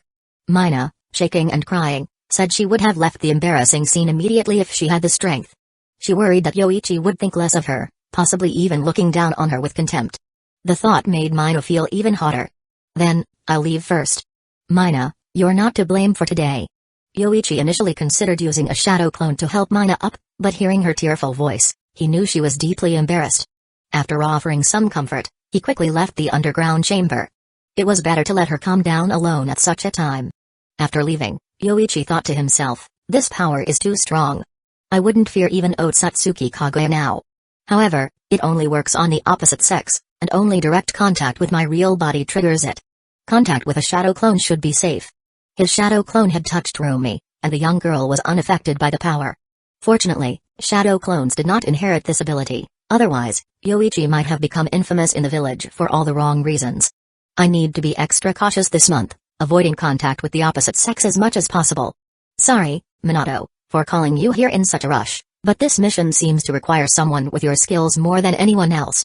The third Hokage extinguished his smoking pipe, then spoke with a somewhat solemn expression to Minato. This mission may take you to a place called Reborn. Only Kakashi seems suitable from your squad to accompany you on this mission, so I'll temporarily suspend your squad's duties and assign 2 new members to assist you. Why? Lord Hokage, Rin and I are also qualified ninjas now. Why can Kakashi participate but not us? Obito protested, feeling it was unfair. If it was just their teacher Minato going, that would be one thing, but if Kakashi could go and he and Rin couldn't, that seemed unjust. Obito, Kakashi has already experienced similar missions, but you and Rin have not. The third Hokage tried to console him, recognizing Obito as a young ninja full of the will of fire, and patiently explained the situation. Lord Hokage, I would like to know more about the mission first. If it's not too dangerous, I'd like to take them along for the experience. After all, we're a team. Minato intervened, preferring to keep the team together if possible, unless the mission was exceedingly dangerous, in which case he would leave Kakashi, Rin, and Obito in the village. Understood. This is an A-rank mission, but it's unlikely to involve combat with other ninjas. The third Hokage explained, at the northern border of the Land of Wind lies a small country named Reborn. The Anbu came across it while gathering intelligence on the hidden sand village. A minister there seems to harbor great ambition, and the country is rumored to be teeming with puppets, which could potentially threaten the world. Threaten the ninja world? That sounds serious. Obito clenched his fist, excited at the prospect of playing the hero. Idiot. Kakashi rolled his eyes, warning Obito not to interrupt the Hokage. Rin also tugged at Obito, who sheepishly apologized after realizing his mistake. The third Hokage continued, though the idea of threatening the world is a bit far-fetched, Reborn is too small to pose such a threat, it doesn't even have its own ninja village. The Anbu intended to investigate any connections between Reborn and the Sand Village, but they found no sand ninjas there. Instead, there's an abundance of puppets. It's believed that Reborn guards a power known as Dragon Veins, and these puppets are somehow linked to it. Lord Hokage, do you mean? Go and investigate the Dragon Veins. If they truly pose a threat to the world, then deal with it. The third Hokage revealed his true intentions, noting that the village's seal experts were few and far between. Aside from Kushina, Minato was among the best, making him the prime candidate for this mission. He then relit his pipe, adding, given that Reborn doesn't have its own ninja force, the only challenge is crossing the Land of Wind and dealing with the inter-country aspects, which is why I've classified this as an E-rank mission. Minato, your thoughts? I have no objections, Lord Hokage. After pondering for a moment, Minato placed his hands on Kakashi and Obito's shoulders, smiling confidently, leave it to our team. Chapter 87. Although it was an A-rank mission, Minato thought it through carefully and concluded that it did not involve any ninja battles. The only thing to be cautious about was the journey there, needing to avoid the ninja from the Sand Village. However, Hiruzen had already considered this and assigned 2 reconnaissance ninjas to Minato's team. As long as they avoided the Sand Village ninja, the mission could be completed smoothly. After Kakashi and the other 2 left, Hiruzen entrusted Minato with a deeper mission, which was to investigate whether Reborn was supporting the Sand Village. If the minister of Reborn harbored great ambitions, it was likely that he would participate in the war. If he showed such inclinations, they were to eliminate him and completely seal off the power of the Dragon Veins. Hiruzen was not sure if the Sand Village knew about the Dragon Veins of Reborn, but if they knew its power could manipulate puppets, the Sand Village would definitely be interested. Another A-rank mission was assigned specifically to Minato, which was to scout information about the Sand Village en route. If Yoichi and Mina were to continue their mission, Hiruzen considered assigning this task to them. However, after weighing the options, Minato, who could use the Flying Thunder God technique, was deemed more suitable. As long as he wasn't caught by a large number of ninja, his safety was assured. After accepting the mission, Minato bid farewell to Hiruzen, but just as he was about to leave, he stopped, scratching his head and asked Hiruzen, Lord Hokage, there's one more thing I need to report. Hiruzen kindly said, Minato, go ahead. It's about Kushina. Last time, Lord Hokage, you gave Kushina the method to perfectly control the Jinchuriki's power, which gave her a lot of inspiration. Recently, she has been trying to control the tailed beast's chakra and has made significant progress. Minato talked at length about how hard Kushina had worked and the significant progress she had made. Hiruzen sighed internally, he knew very well how far Kushina had progressed in her training, as she was accompanied by several Anbu members every day. Finally, Minato changed the topic, Lord Hokage, I will be leaving the village for a long-term mission, and Kushina might feel lonely. Could you allow her to visit her clan members at the Hidden Leaf Village Hospital? Is that so? It was my oversight, neglecting Kushina's feelings. Hiruzen said embarrassedly. Seeing this, Minato quickly waved his hand and said, No, it has nothing to do with Lord Hokage. Previously, it was also for the sake of the people in the village. However, now that Kushina has made significant progress in controlling the tailed beast's chakra, the previous situations should not reoccur. I will talk to the Anbu, allowing Kushina's activities to extend within the village. However, she still cannot go to places like the Forest of Death, as Kushina's safety is very important.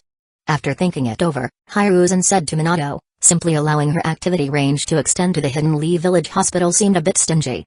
It's better to let her move around the village, and just assign a couple more Anbu members if needed. Kushina has indeed made progress, gradually becoming proficient in the tailed beast cloak. Although she can only maintain consciousness with one tail so far, it is much better than before, at least showing hope for a Jinchuriki to control the tailed beast transformation.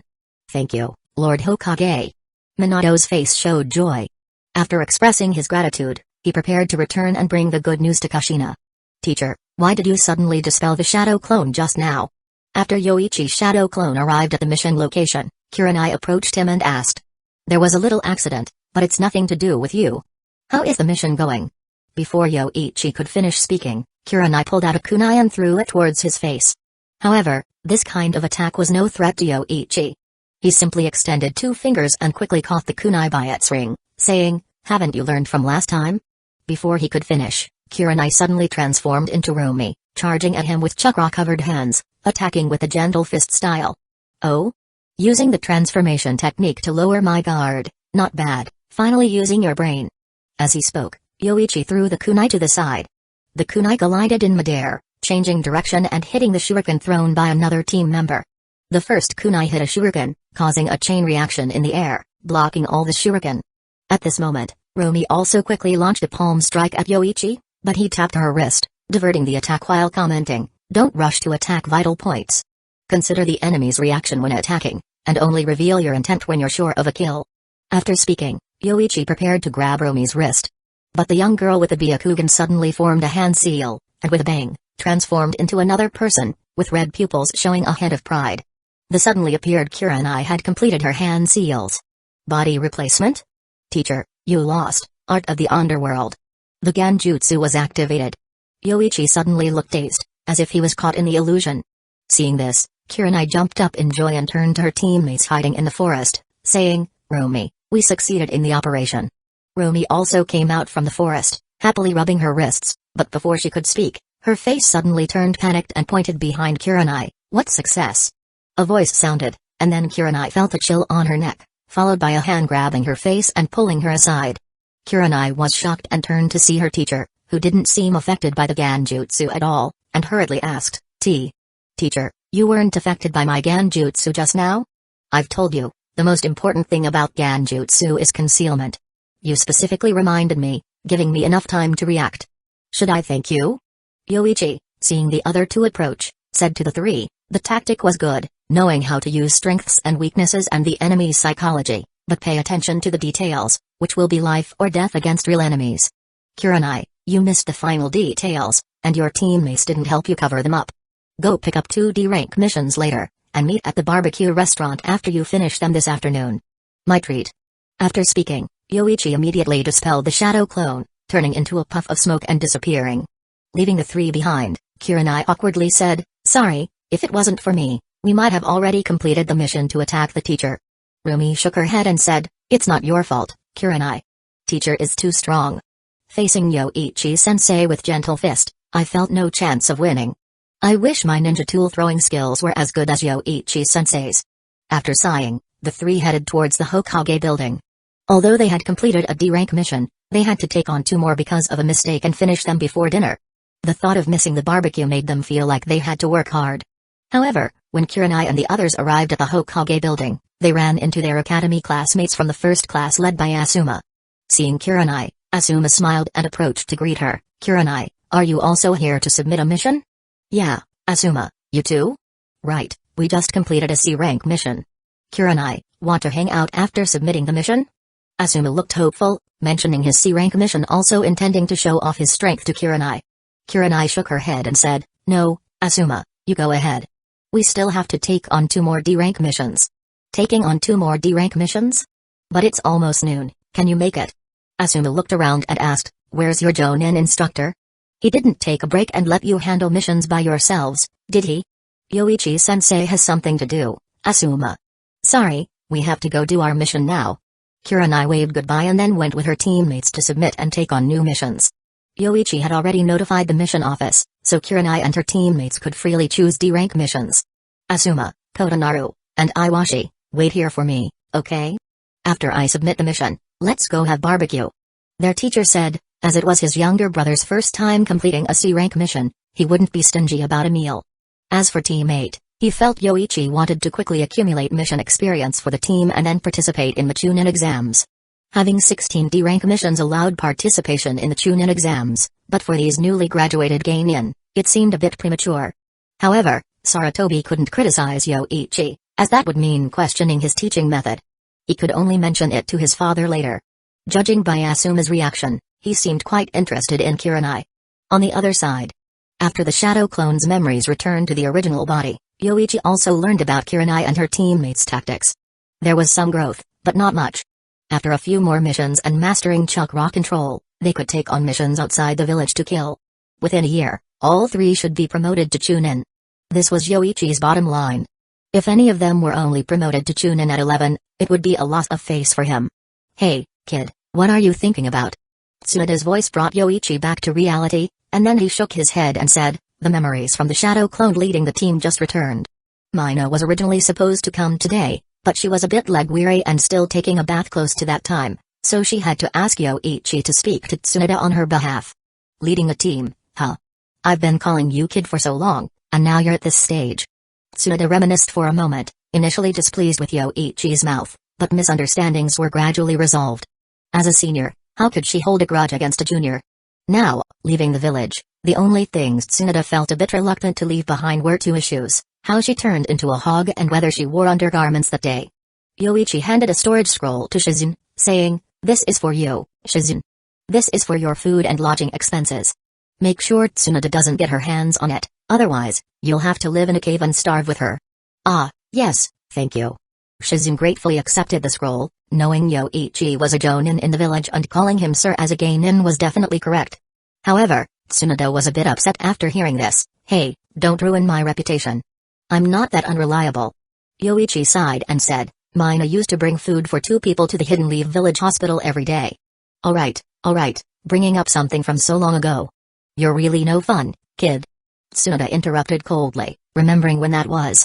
It was just a time when she was a bit short on cash. The future of the village now depends on your generation. Before leaving the village, Tsunada still felt a bit emotional, then suddenly inspired, as if passing the baton, she patted Yoichi Uchiha on the shoulder. "From now on, the village will Kai-ah." Tsunada very ladylike sat on the ground with her legs inward. "Tsunada, hold on. Hold on. You can't lose face." Tsunada's remaining reason kept warning herself, taking a few deep breaths, and after an unknown amount of time, she gradually calmed down. However, her face was still flushed, like a ripe fruit, making her already attractive face even more appealing. "Tsunada-sama, are you okay?" Shizune cautiously asked, as Tsunada suddenly sat down in front of her, gasping for breath, as if sick. I'm fine." Tsunada took a few more deep breaths, trying to calm herself down. "Shizune, where's that kid?" Tsunada looked around, realizing Yoichi had already disappeared, confirming that her embarrassing state was definitely related to him. If he didn't do it, why would he run? "You mean Yoichi?" He said he had an out-of-village mission and left immediately using the body flicker technique. Shizune pointed towards the village gate, as Yoichi had left very quickly, disappearing in an instant after speaking. Okay. Tsunada gritted her teeth, remembering this incident and definitely not forgetting it. Chapter 88. On his way back, Yoichi made sure to use a shadow clone and sensory techniques to check if Tsunada wasn't following him before daring to return home. Otherwise, he feared the first thing he would encounter upon entering would be Tsunada's fist. Mina wasn't at home, seemingly having gone to the medical department. She had taken the day off, probably too embarrassed to face anyone after what happened in the morning. This succubus body is just too overpowered, especially against females. Even Tsunada couldn't withstand it. How many in the ninja world could surpass Tsunada? Perhaps only Kaguya would be in the running. It's uncertain if it would be effective against non-human females. If it worked, Yoichi's first choice would definitely be the Lily Snake from Richie Cave. But there's no rush, the ability should last around a month. Is Yoichi-kun there? While Yoichi was pondering, Someone suddenly knocked on the door and called out. It was a member of the Uchiha police force under Masato Uchiha, seemingly named Uchiha Renjin. Upon seeing Yoichi, Renjin respectfully said, "Yoichi-kun, the second elder has asked me to inform you that there's a clan meeting at the Naka Shrine at 9 o'clock tonight. Many people will attend this meeting, including squad leaders of the police force. The elder also asked you to prepare." "I understand, thank you for the effort, Renjin-senpai." Yoichi nodded, understanding he needed to prepare to present the Uchiha welfare system at tonight's clan meeting. After Kenji informed him about the Uchiha clan's population and ninja count, Yoichi devised a welfare system. After several discussions with Kenji, they finalized the Uchiha welfare system.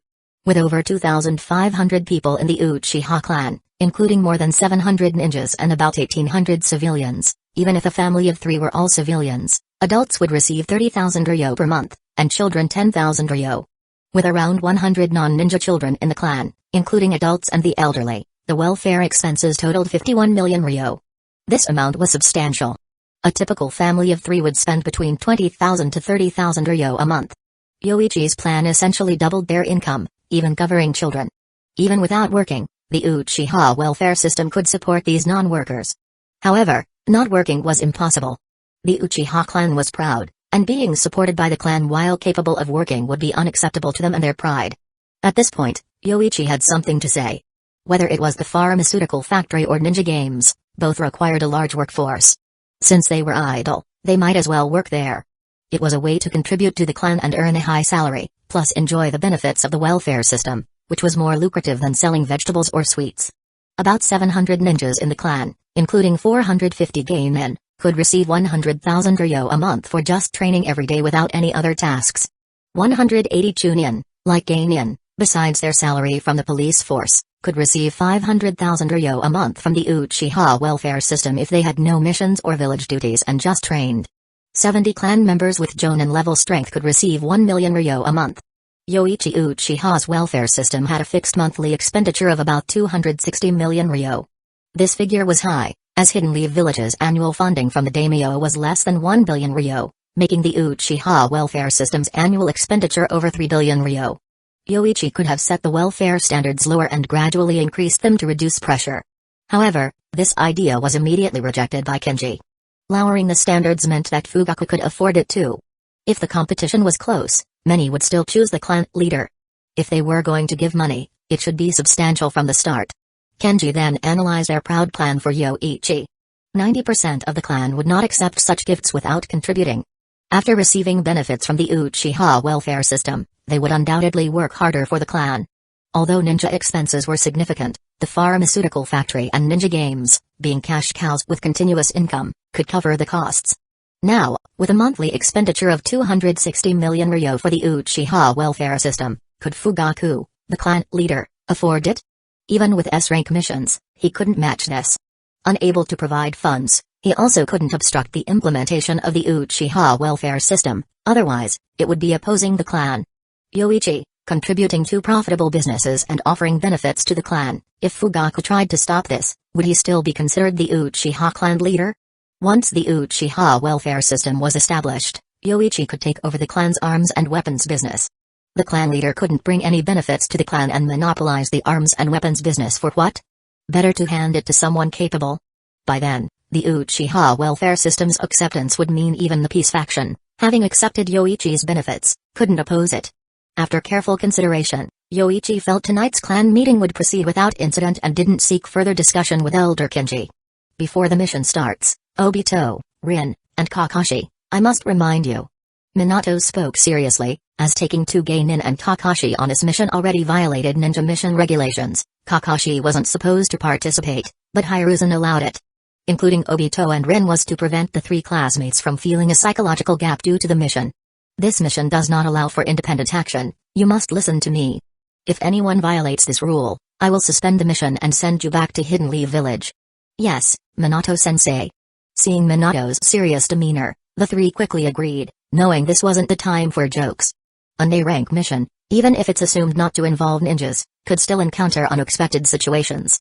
Thanks to Yoichi info, several missions had escalated in rank, leading other ninjas to suspect the mission department of misclassifying A or S rank missions as B rank. Let's depart. Since the Land of Wind is too dangerous, we will take a detour through the Land of Rain. Due to the longer route, we need to cut down on rest to reach our destination on time." Minato pulled out a map. Arahi, Jiraiya, and Inyuzu Katsum had agreed on in advance. Even with 2 reconnaissance ninjas, they couldn't guarantee not being discovered by the Sand Village while passing through the Land of Wind. The best approach was to detour through the Land of Rain, then along the border of the Land of Wind, significantly reducing the chance of detection. If there are no issues, let's depart. Follow the formation we discussed earlier and let me know in advance if you need to rest. After surveying the group, Minato gave the order to move out. Team 7 might be the only new team assigned an A-rank mission, as other teams, even if they wish to quickly enhance the new gain in strength, would at most undertake C-rank missions. Yoichi's teammate was still taking on D-rank missions. Kurenai and her teammates took on 2 D-rank missions in the afternoon. The first, finding a pet cat, was relatively simple and already completed. The second was more challenging. They needed to clean a section of the wall. Normally, using tools, the 3 could have finished the task before dinner. However, Yoichi, having nothing better to do, came to check on them. After learning about their task, Yoichi took away the rope tools they were going to use, forcing them to clean the walls by walking on them. He also gave each of them a 20-pound weight backpack. Pay attention to your chakra. It's best to refine and release chakra simultaneously. You can also grab the wall with your hands, so remember to catch the wall if you're about to fall. Kurenai, hearing Yoichi constantly speaking, complained, "Yoichi-sensei, this will distract us from focusing." Before she could finish, Kurenai's chakra faltered under her feet, and she fell without reacting in time. Plop. Kurenai didn't hit the ground as she expected but was caught by Yoichi's shadow clone.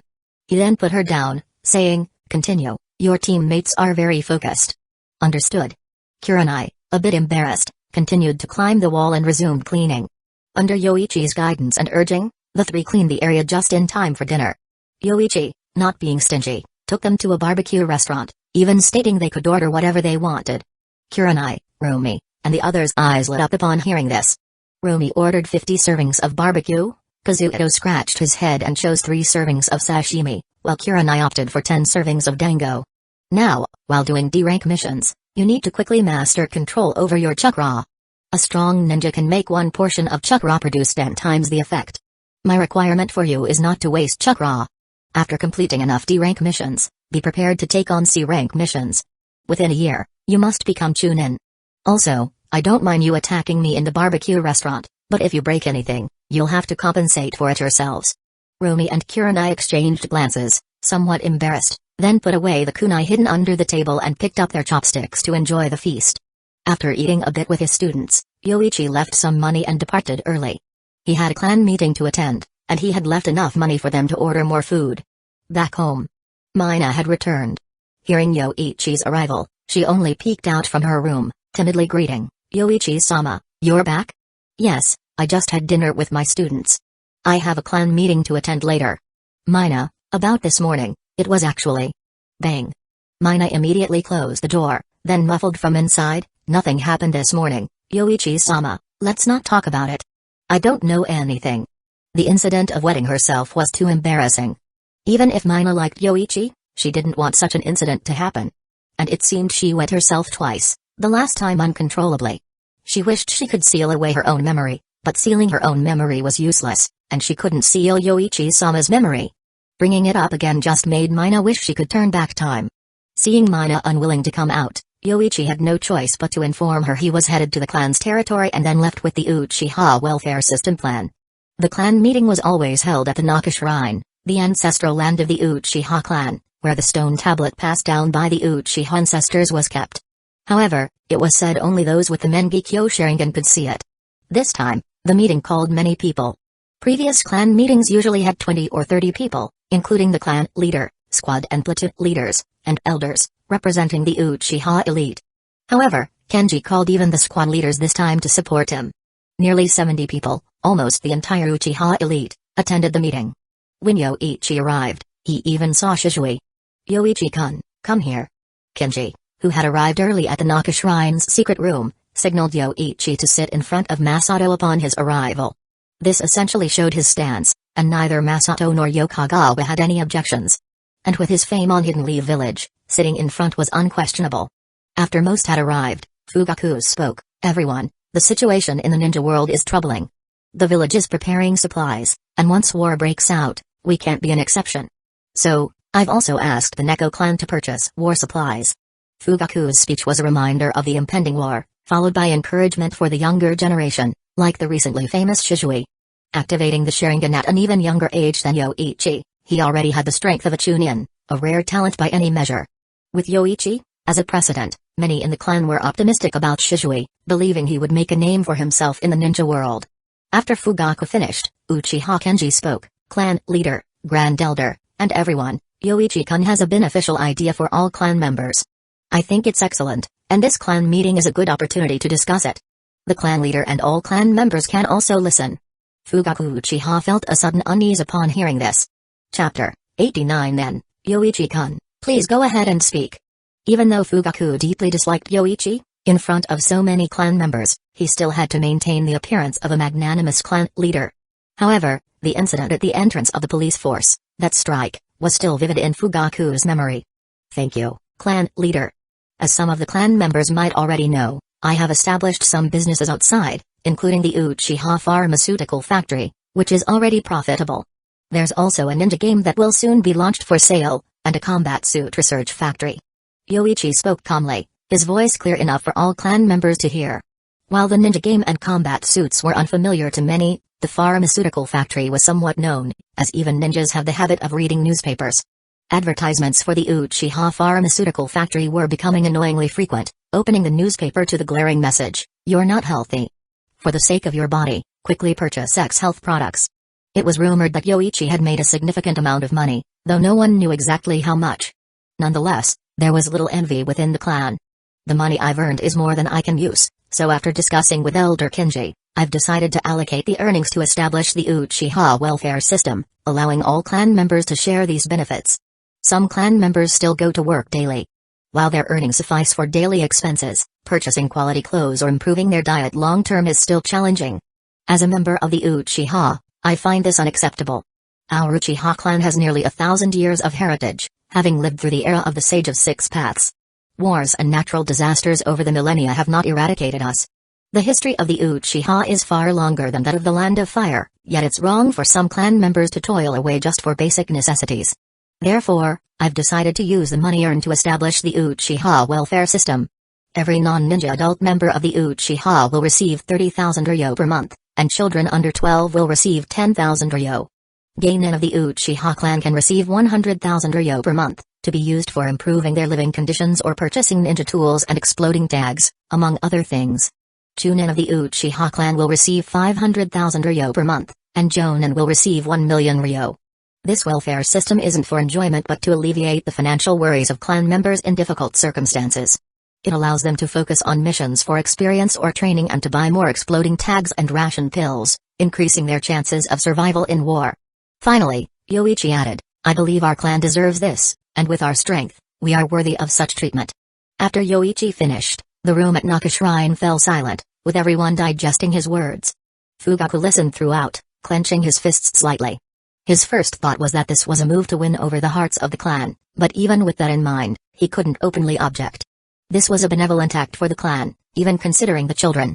How could he, as the clan leader, argue against it? The ninja world's 3 prohibitions?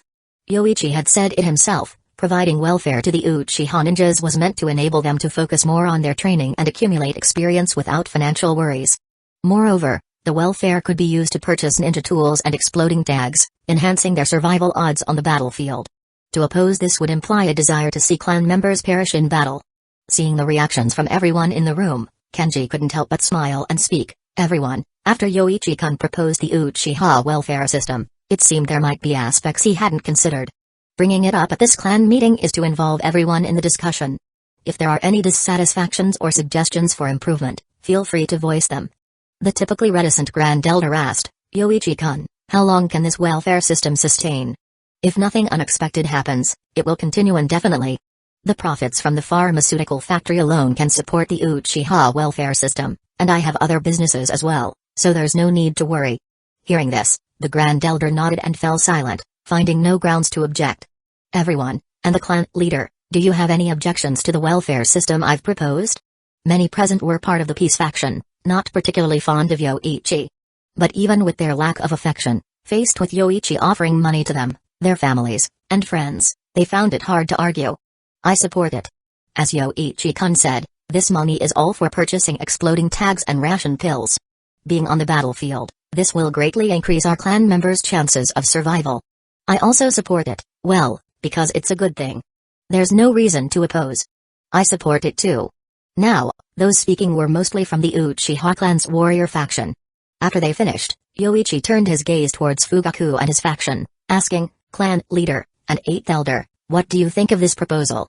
Fugaku, feeling everyone's eyes on him, slowly unclenched his fists and said, "I have no objections. Your proposal is beneficial for the clan." Seeing Fugaku relent, knowing this matter couldn't be stopped, the 8th elder after some thought said, "It might not be easy managing so many people, Yoichi-kun. Perhaps this should be overseen by the clan leader." "Sorry, 8th elder, but I have plans for the surplus from the pharmaceutical factory. My summoning creatures have quite the appetite, and there are other expenses." Yoichi interrupted, almost saying outright that the money was his to manage. What need was there to involve the clan leader? If the 8th elder worries about oversight, having the clan leader supervise is fine, but with the clan leader's busy schedule, there might be conflicts. Suddenly, an idea struck Fugaku, who then said, "There's no need for supervision. I trust Yoichi-kun has the clan's best interests at heart. However, since this involves all clan members, including many women, why not let my wife assist? This way, we can better implement the initiative." The 8th elder clearly wanted to involve himself, but knowing Yoichi's character, it was unlikely he'd allow it. Thus, involving his wife under the guise of representing the women in the clan could, in a sense, represent him as the clan leader.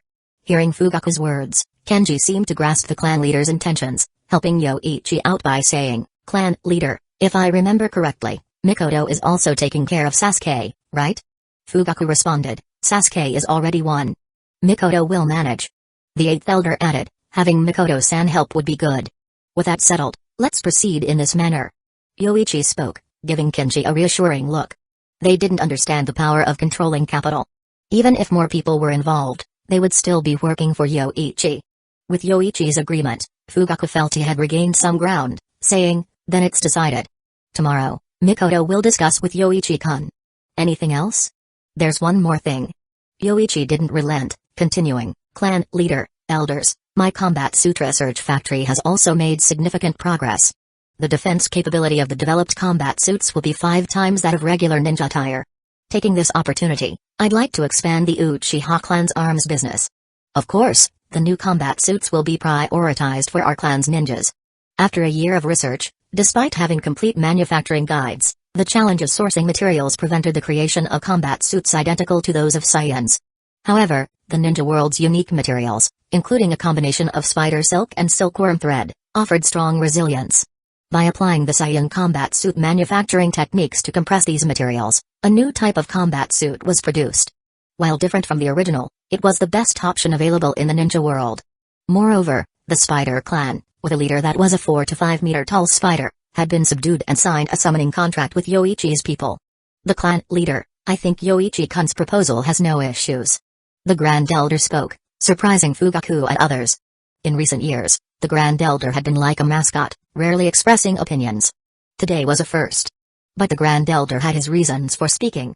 With Yoichi contributing 260 million ryo a month and involving the clan leader's wife, now moving into the arms business was also for the clan's benefit. Although the combat suits were unknown, since they were mentioned, they must be significant. Opposing now would seem unreasonable, even to the peace faction members, making the clan leader appear excessive. Fugaku, still trying to grasp the situation but seeing the 8th elder nodding, said, "Alright, Yoichi-kun, you'll be in charge of the clan's arms and weapons from now on." After settling this matter, Fugaku mentioned the need to strengthen patrols by the police force to guard against spies from outside the village. Seeing Yoichi no longer speaking, he concluded the clan meeting. After the meeting, Kenji caught up with Yoichi, and in a secluded spot, couldn't help asking, "Yoichi, why let Fugaku's wife get involved?" "Kenji-senpai, I'm well aware of what the clan leader is thinking, but they misunderstood from the start. The Uchiha welfare system was my idea, and I'm funding it. Even if they put 10 clan leaders' wives in, it won't make a difference. Mikoto is just there to help." Solving this issue was simple. When distributing the money, just attach his name to it, indicating a gift from Yoichi Uchiha. Over time, all clan members would see Mikoto as a mere assistant. If you're confident, then there's no problem. But what about the arms business? Let Tokugawa take over the business for now. After that, it's about stockpiling and expansion. War is approaching, and the preparations made so far are far from sufficient. Uchiha Tokugawa was in charge of the combat suit research factory, and he found and signed the contract with the summoning spider. If that's the case, then the future matters are in your hands. If you need help, come find me. After speaking, Kenji patted his waist, smiling wistfully. I'm getting old. To think I'd feel tired after a clan meeting. The future of the Uchiha lies with you young people. How could that be? The clan will still need you, Kenji-senpai. Yoichi replied with a smile, and as it was getting late, they parted ways and went home. Chapter 90 Minato-sensei, haven't we reached our destination yet? Obito, visibly tired, sat on the ground. Despite being fatigued from the days of travel, seeing no Harurin struggling to keep up, he took it upon himself to ask on her behalf. Don't worry, we're almost there. Minato glanced at his students. Due to a significantly detoured route, they had been on a forced march for quite a while, except for Kakashi, who was still holding up. Rin was nearly at her limit. Let's rest for a bit to replenish our strength, and then we can continue on our way. After surveying the area and seeing no signs of anyone around, Minato allowed the team to take a break. After a brief rest and replenishment of food and water, the 6 of them resumed their journey. Upon arrival in Rurin, both Obito and Rin were surprised to find such a thriving city in the middle of the desert, rarer even than an oasis. First, we gather information. If you encounter any puppets, try to avoid them. Obito, Rin, stay close to me. After setting up their plan, Minato dispersed the team. Although Kakashi was of the same age as Obito, his rank as a Chunin and his experience in several challenging missions made gathering intelligence less difficult for him.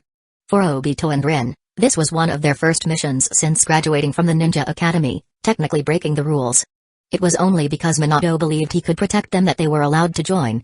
Gathering intelligence was straightforward.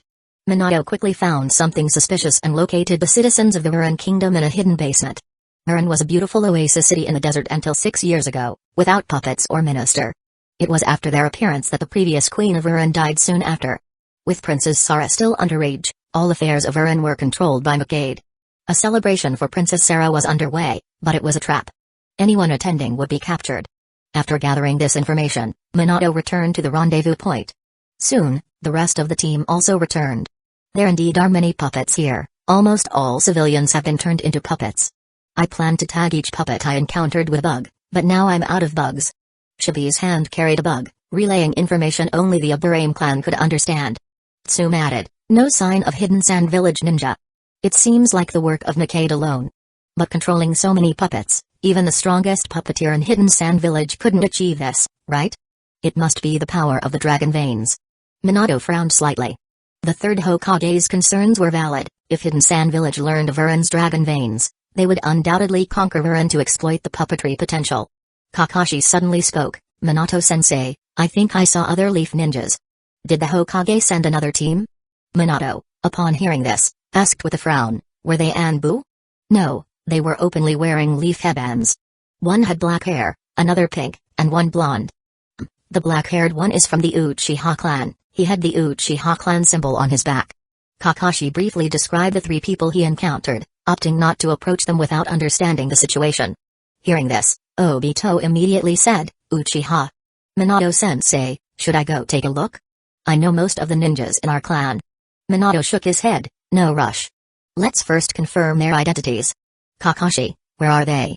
After thinking for a moment, Kakashi said, near the palace. They seemed ready to infiltrate where Queen Sarah resides. Observing the terrain around that area, they might act soon. Upon hearing this, Minato decided, let's head there. If we encounter them, don't engage immediately. Follow my lead. The other 5, upon receiving the order, promptly followed Minato towards the palace vicinity. The next day, Yoichi was preparing for his second absorption of the Starstone's power. He initially planned to operate the machinery himself, but Mina, upon seeing him heading to the basement, followed after asking about his activities. Yoichi-sama, you lose consciousness when absorbing the Starstone's power. I need to be there to wake you. Mina said, lowering her head, then followed him to the basement to start the device. Alright, then I'm counting on you. But this time, use the adamantine sealing chains to wake me, don't physically touch me. Yoichi cautioned, fearing Mina might wet herself for the 3rd time in the same place due to embarrassment, so he warned her in advance. The Star Stone's power seemed also to enhance the chakra of the Sharingan. Although Yoichi was delirious during the last absorption, his brain activity was unusually high, and he felt his Dujutsu strengthened afterward. This made Yoichi highly suspect the Star Stone's power originated from the Ten Tails. Only the Ten Tails' power could affect the Sharingan because the Sharingan descends from the God Tree. After connecting to the machinery, Mina closely monitored the devices, setting a threshold beyond which she would immediately awaken Yoichi. Preparations were also made for ice water in the room. Once everything was ready, Yoichi again took out the Star Stone, placed his hands on it, and began absorbing the energy emanating from it. As before, the Godzilla within him was awakened by the Star Stone's power, radiating intense heat throughout his body. The Sharingan manifested automatically, with its 3 Tomoe slowly rotating within the blood-red iris. At the same time, the chakra in his brain, influenced by the Star Stone, became highly active. Hiss. Hiss. The temperature in the basement rose, and Mina suddenly heard an unusual heartbeat coming from Yoichi's body, not resembling a human's, and growing louder. Not just the sound, but Yoichi's body seemed to glow with a purple light, starting from his limbs and moving towards his heart, flickering on and off. Like sequentially lit and then extinguished street lamps, the purple light from his body, following the strange heartbeat, converged towards his heart. The body temperature is getting too high, it's time to wake up. Seeing the values approaching the threshold, Mina quickly formed hand seals. In the next instant, 4 adamantine chains emerged from behind her, 2 binding Yoichi and placing him into the ice water, while the other 2 put the Star Stone back into its box, waiting for Yoichi to store it in a scroll. As steam rose in large quantities, Yoichi, placed in the ice water, regained consciousness. I lost consciousness again. Yoichi frowned slightly. Just enhancing the chakra of the Sharingan shouldn't have caused him to lose consciousness. It must have been the influence of the Godzilla within him. During rapid growth, if there's a tendency to evolve, it will emit a lot of heat and nearly cease all activity. If the Godzilla within him matures, this issue should resolve. Once his body temperature cooled down, Yoichi stepped out of the ice water, which had turned warm from his continuous release of heat. Yoichi-sama, you exhibited new conditions just now, even your heartbeat changed. Could this be dangerous if it continues? Noticing unknown changes, Mina put aside her previous embarrassment and showed Yoichi the footage she captured. After watching, Yoichi was also surprised. The eerie purple light and buzzing sound spreading from his limbs to his heart, if he were to don a Godzilla suit, it would appear as if the reactor was gathering energy. But now, his heart had returned to normal, as if he had been temporarily possessed by Godzilla's power. It should be fine, Mina. After thinking it over, Yoichi continued, still, let's be more cautious and reinforce the seal. With the Godzilla's assimilation effects becoming more pronounced in just 2 years, it was better to be safe. Then, should I apply another 4-symbol seal? 2 4-symbol seals can form the 8-trigram seal, strengthening the sealing force enough to restrain even a tailed beast. Okay, then I'll leave it to you, Mina. As Mina approached, thinking to apply the seal immediately, Yoichi waved her off, suggesting, let's wait until next month. This month he had the succubus body ability, which would cause Mina to lose control upon touching him, making the seal unsuccessful.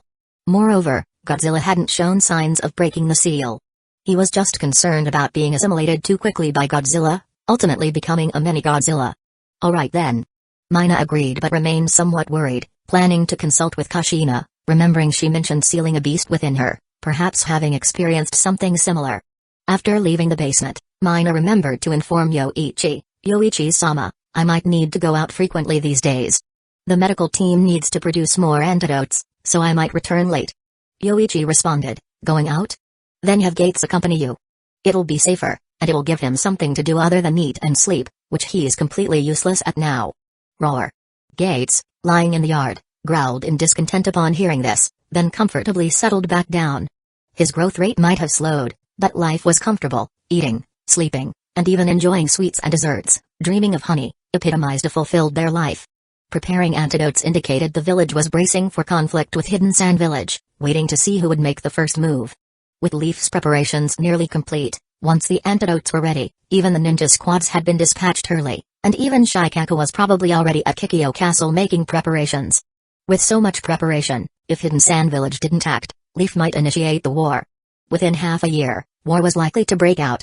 Before then, Yoichi had nothing urgent, managing students with shadow clones, absorbing the Star Stone's power, establishing the Uchiha welfare system, and finding time for Sage Mode training in Richie Cave. Although not yet at his peak, Having absorbed natural energy for a year, Yoichi had slowly adapted to mixing it with his chakra. His chakra, akin to a low-quality sage mode, was ready for attempting the Richie Cave's sage techniques. Relying on stolen puppetry techniques, thinking hiding in this era would realize your petty reptilian dreams, causing us so much trouble, Sasuke calmly unsheathed the lightning blade, aiming directly at Macade's head. Macade, terror-stricken, tried to crawl away, pleading, spare my life. Wait, Sasuke. Hold on. Despite the calls to stop, the lightning blade descended, its blade wrapped in lightning, cauterizing the wound to prevent blood splatter.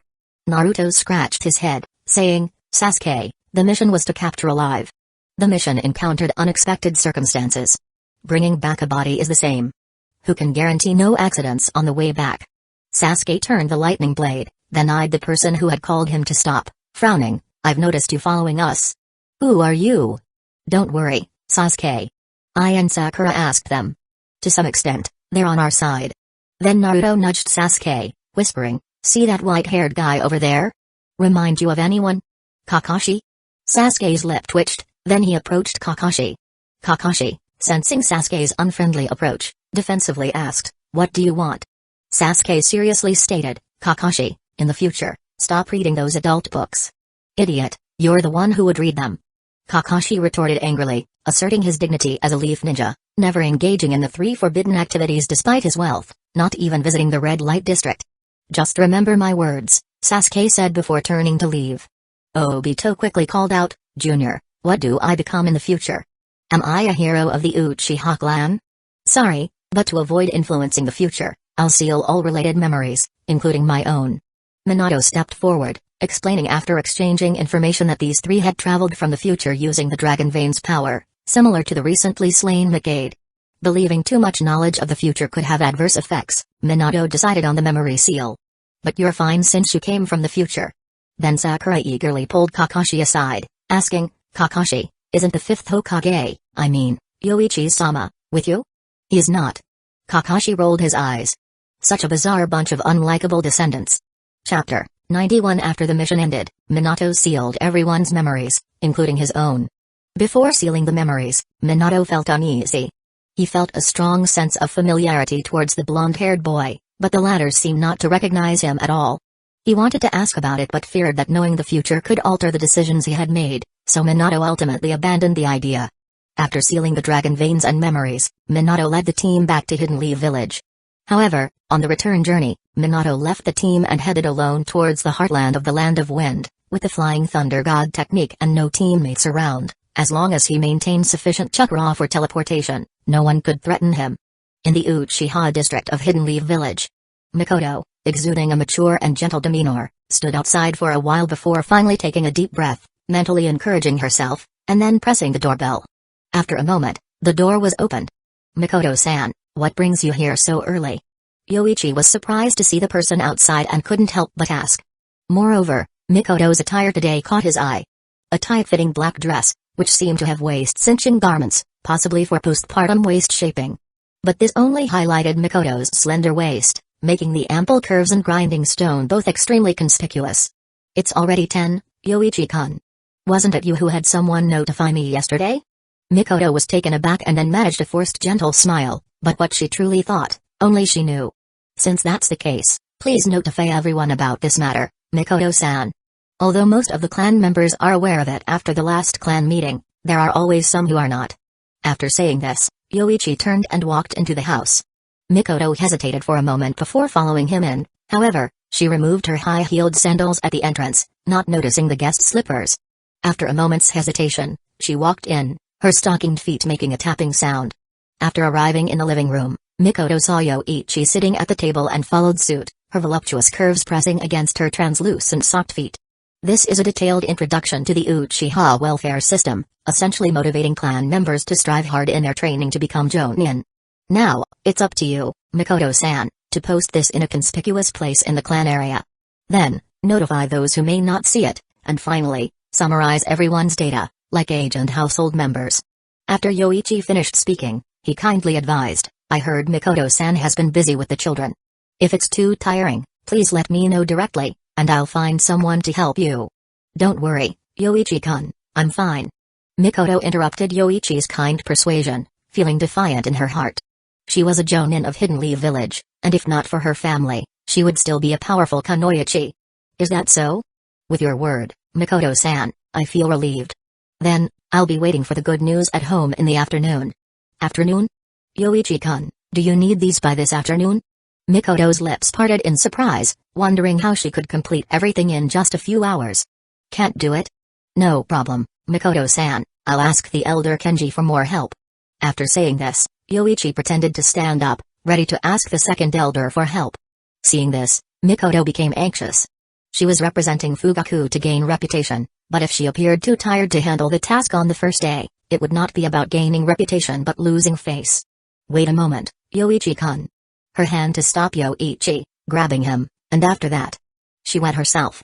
Even though she was overwhelmed by shame, Mikoto knew she couldn't just lie there like an ostrich. The longer she waited, the more embarrassed she would become.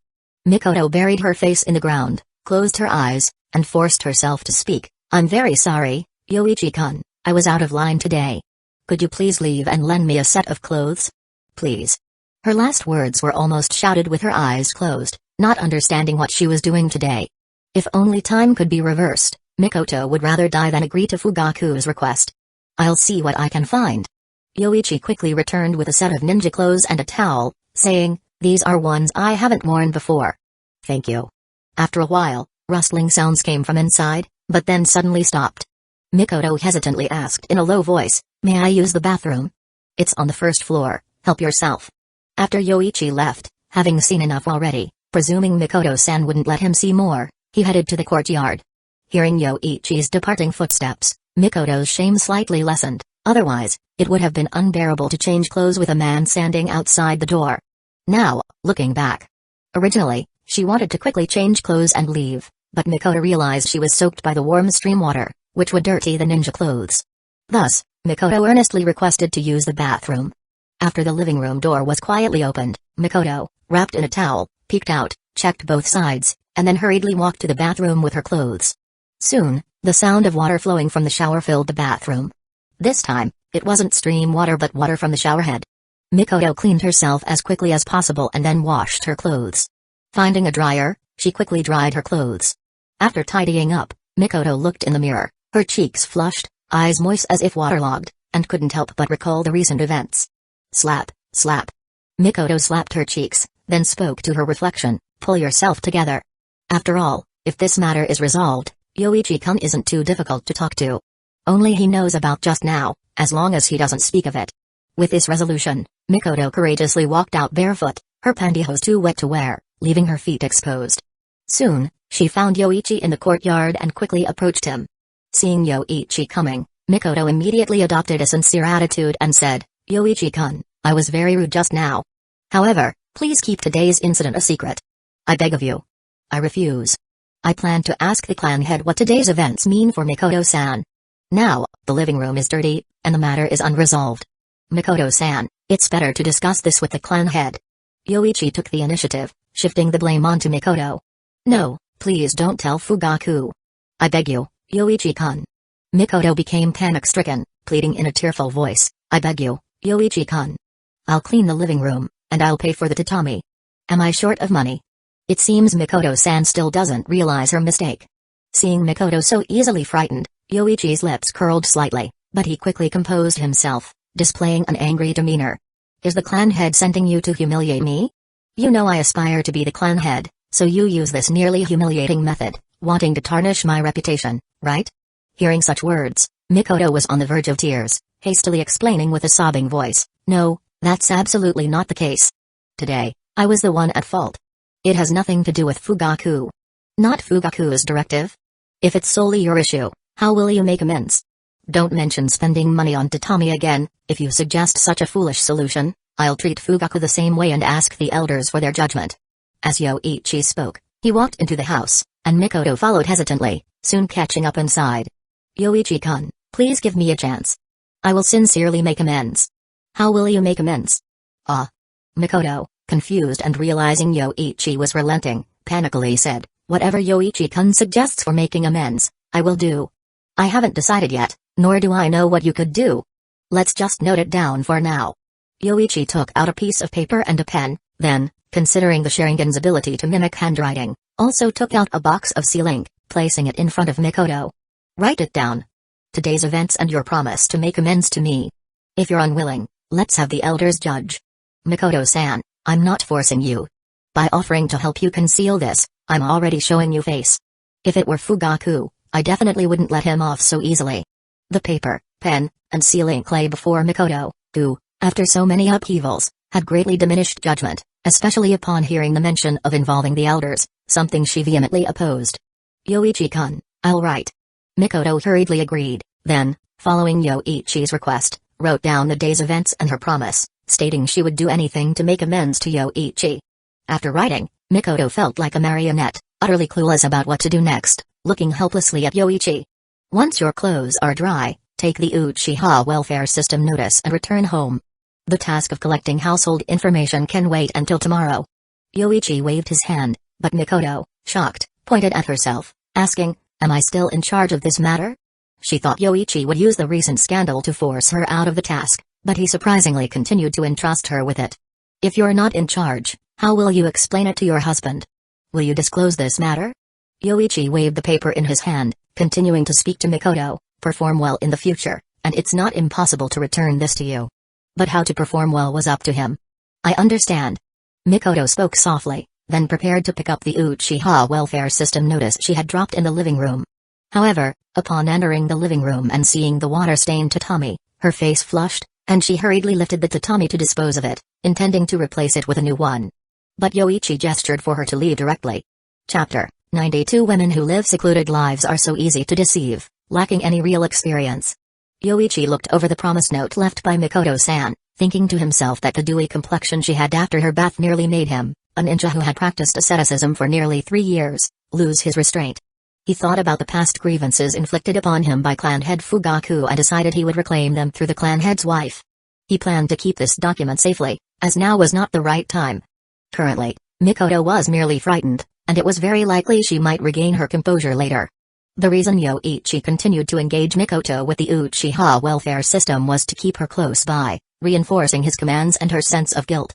He did indeed need someone to run errands for him, as Elder Kenji had introduced many clan members who were skilled in business and interpersonal interactions, but Yoichi had sent them all away. After the last clan meeting, 2 more people were introduced and were also sent by Yoichi to take over the management of the clan's military arms business. Now, Yoichi had no one to run errands by his side. He needed a mediator. As for having Mikoto play this role, would Fugaku be willing? If Mikoto showed the slightest unwillingness, it's estimated that Fugaku would humbly request Mikoto to assist Yoichi. It would also help him gather some intelligence. Given Mikoto's character, if Fugaku were to ask, she would surely tell him everything she knew, but that would be the extent of it, as knowing more would leave them with no recourse. Besides knowing how much money Yoichi could make and how much he spent each month to bribe clan members, Fugaku had no other means. Mikoto, despite having first-hand data and news, couldn't draw a single penny. The top and bottom were all controlled by Elder Kenji and his appointees. The more they knew, the more despair Fugaku might feel, as apart from the title of clan head and the support of the peace faction, he couldn't do anything else. Even the families of those peace faction ninjas were taking money from Yoichi. If they were to speak ill of Yoichi upon returning home, it would first cause discord within the family. Family and beliefs, these people always have to choose one. After contemplating in his heart, Yoichi became even more determined to have Mikoto, the clan head's wife, act as his errand assistant. If it weren't for the clan head mentioning it in the clan meeting, he wouldn't have thought of this. Boom. Explosions suddenly erupted in the night, followed by soaring flames. It's the Hidden Leaf Village ninja, that ninjutsu. He's Hidden Leaf Village's yellow flash. The Sand Ninja's rapid march identified the enemy through the raw Sengon-like ninjutsu and blonde appearance, immediately recognizing who the enemy was. Although Minato was renowned in the ninja world, he had not yet reached the point where the Rock Ninja Village ordered, upon seeing the yellow flash, abandon the mission and retreat immediately. Minato was only just beginning to make a name for himself in the ninja world. Moreover, this was the Sand Ninja's rapid march, with 500 Sand Ninja and many powerful fighters among them. They would dare to confront even Hidden Leaf Village's White Fang. Kill him, don't let him bring the message back. Upon the command, instantly, more than a dozen Sand Ninja followed, daring to confront after hearing the name of the Yellow Flash, confident in their own strength. A sensory ninja immediately used ninjutsu and then loudly stated, "I've locked onto him, he can't escape." Chase. Seeing Minato escaping with the body flicker technique, The Sand Ninja also pursued with the body flicker technique. Their team's intelligence absolutely could not be leaked, so they must capture the yellow flash today. After a continuous chase for some distance, Minato sensed the number of people pursuing him from behind and then stopped, pulling out 8 Flying Thunder God kunai. He calmly stated, "Let's settle this first." Throwing the kunai, the approaching Sand Ninja, upon seeing the kunai, first reacted with caution, but seeing the way Minato threw them awkwardly, they couldn't help but feel a bit scornful. One of the kunai even landed on the ground at their feet, prompting a sand puppeteer to mockingly say, "The yellow flash is nothing but this." Before he could finish his sentence, he saw Minato instantly appear in front of him, his expression cold as he swiftly slashed his neck with a kunai. "Sorry, this is war." Before the words fell, Minato used the Flying Thunder God technique to teleport to the next kunai, the blue chakra rapidly condensing into a Rasengan in his hand, directly destroying the opponent's weapon, then pressed it fiercely against the abdomen. Another kill. With the Flying Thunder God technique, Minato appeared behind the third person, the kunai stabbing into the heart of the Sand Ninja in front of him, teleporting away before the blood could spray. The fourth teleport, the kunai pierced through the eye into the brain. The fifth teleport, the Rasengan struck the heart position. In the dark night, Minato was like the Reaper of Lives, using the Flying Thunder God technique to shuttle in front of the enemies time and again. His casually thrown kunai and Rasengan completely took the lives of the Sand Ninja before they could react. In just 3 seconds, 6 elite Sand Ninja were killed by Minato's hands. The Sand Ninja could only see his yellow hair, and then those facing him were already dead. The seventh. This time there was a mistake. Minato's expression sharpened. He didn't make a mistake. It was the Sand Ninja who was suddenly dragged behind by golden sand appearing under his feet, causing his kunai to only leave a wound on the opponent's shoulder. Yellow flash. Raza arrived, seeing the loss of so many villagers in such a short time, filled with rage. And he also keenly noticed that Minato's nearly invisible body flicker technique was done through teleporting to kunai, and he happened to possess magnet style. Magnet style, gold dust funeral. Raza clapped his hands together, intense chakra bursting from him, and suddenly golden sand erupted from the ground within 100 meters, covering all of Minato Namikage's Flying Thunder God kunai. Is this the third Kusagakure's magnet style? Minato, seeing the situation unfold before him, was shocked. His Flying Thunder God technique, if it had one fear, it might be magnet style that manipulates metal. The Flying Thunder God kunai he had thrown were now gathered together by the golden sand, losing their purpose for teleportation. With a swift action, Minato threw 3 Flying Thunder God kunai towards Raza, but Raza, seeing this, waved his hand, directly using magnet style to freeze the Flying Thunder God kunai in midair. As expected. Minato inwardly exclaimed, although he could plant Flying Thunder God seals anywhere, he needed to approach the opponent with the Flying Thunder God kunai, and now this place had become the opponent's territory. Hand of gold dust. The sea of gold dust on the ground suddenly stretched out huge sand palms. Minato jumped away 3 times, but the last time he was still caught by a giant gold dust hand. However, fortunately, he immediately used the Rasengan, breaking the gold dust giant hand. Magnet style, gold dust, you must be the third Kusagakure's disciple, Raza. Minato looked at Raza with a serious expression, this person putting considerable pressure on him. The cohesion of the gold dust was strong, and the Rasengan had difficulty breaking it. Moreover, his Flying Thunder God kunai were seen through. He had no way to approach and plant a seal before close combat. You appearing here, it seems you Sand Ninja have great ambitions? Do you wish to start a war? Go to the underworld and ask. Gold dust burial. Raza, looking at Minato as if he were already a dead man, clapped his hands together, summoning a nearly 100-meter-tall wave of gold dust from the ground, like a real tsunami, rushing towards Minato. And Raza also erected sand walls around. He could control the Flying Thunder God kunai at the first instance. Today he must kill Hidden Leaf Village's yellow flash. Indeed formidable. Minato's expression was serious. If he didn't escape, he would only be able to summon Gamabunta to fight, but there was no need for that. Raza's strength and intelligence were already somewhat tested. There was no need for a desperate fight. With a swift movement, Minato suddenly disappeared, causing Raza to frown. He had gathered all those teleporting kunai together, and he hadn't seen any left behind just now. Tomasu, where is he? Kusagakure-sama, I can no longer sense him. The yellow flash instantly broke free from my sensory lock just now. Tomasu, the sensory ninja, quickly explained. Theoretically, a sensory lock within 2 kilometers should be able to catch up with the enemy, but just now he suddenly lost sensory of Minato. This meant only one possibility. The opponent had teleported away using that ninjutsu, exceeding 2 kilometers. Raza grimly stated, he left a kunai for escape beforehand. Huh. Bring back the bodies of our comrades, Continue marching. The large force being discovered by the opponent, this matter will likely soon reach Hidden Leaf Village. He could not delay any longer. After returning to the troop, Raza immediately called for a messenger ninja, instructing them to send a message to the village, move Shukaku to the front line. Originally, according to the plan, Shukaku was supposed to appear on the battlefield in the form of the one-tail only in the middle or later stages of the war, but now an accident occurred, and their march was known to a Hidden Leaf Village ninja. Abandoning the war was absolutely impossible. Raza needed this victory to establish his position as the fourth Kazekage. He intended to use a surprise attack of absolute strength to gain an advantageous position in the war against Hidden Leaf Village. Elsewhere, Minato's figure appeared in a place littered with rocks. Teleporting such a long distance directly caused him to use up 30 to 40% of his chakra. His complexion was somewhat pale. Quickly taking out soldier pills and consuming them, Minato then quietly waited for his chakra to recover. While recovering his chakra, Minato also took out a map to see. Shibi-san and the others should have reached here by now, so I can meet up with them here. Then we must hurry back to the village. Then Minato closed his eyes to recall. The direction of the Sand Ninja's large force was clearly towards the Land of Rivers, and recently, the Sand Village had been collecting military supplies. They want to start a war. After confirming this, Minato didn't wait for his chakra to fully recover. He started moving ahead to meet up with Shibi-san, aiming to report this information to the village as soon as possible. Not bad. The three of you have completed a total of 20 D-rank missions, and your control over chakra is about right now. It's time for the next trial.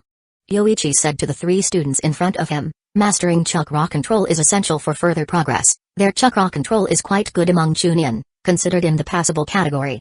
Yoichi-sensei, what kind of trial are you planning for us? Kurenai asked cheerfully. Their time together had also let the three of them understand Yoichi's personality. Follow the teacher's commands during missions and training. Besides that, Yoichi-sensei's temper is quite good, only a few years older than them, and he would generously treat them to meals, not minding the expense at all. Killing. Yoichi said flatly. Next, I'll select C-rank missions specifically for assassination. You must quickly adapt to killing the enemy in the shortest time possible. If anyone hesitates, giving the enemy a chance to kill you. Of course, I will save your lives, but whether you end up disabled, I cannot guarantee. Understood, Yoichi-sensei. The three responded seriously. Becoming a ninja means facing this. Without the resolve to kill, one can only harm oneself. Although Kurenai and the others said this, whether they could actually do it would be seen at the time. Kurenai suddenly raised her hand and asked, Yoichi-sensei, since we're going to undertake C-rank missions, could you teach us some ninjutsu? Ninjutsu. Yoichi glanced at the three students. It seemed they had discussed this in advance, all looking at him with hopeful eyes. Let me give you some guidance today, but rather than teaching you ninjutsu that doesn't suit you, strengthening your strengths is what's most needed now. Yoichi-san created 2 shadow clones, and after separating the 3 students, he began to give individual guidance. He taught Kurenai illusion techniques, to release illusions in a more covert manner for unexpected effects.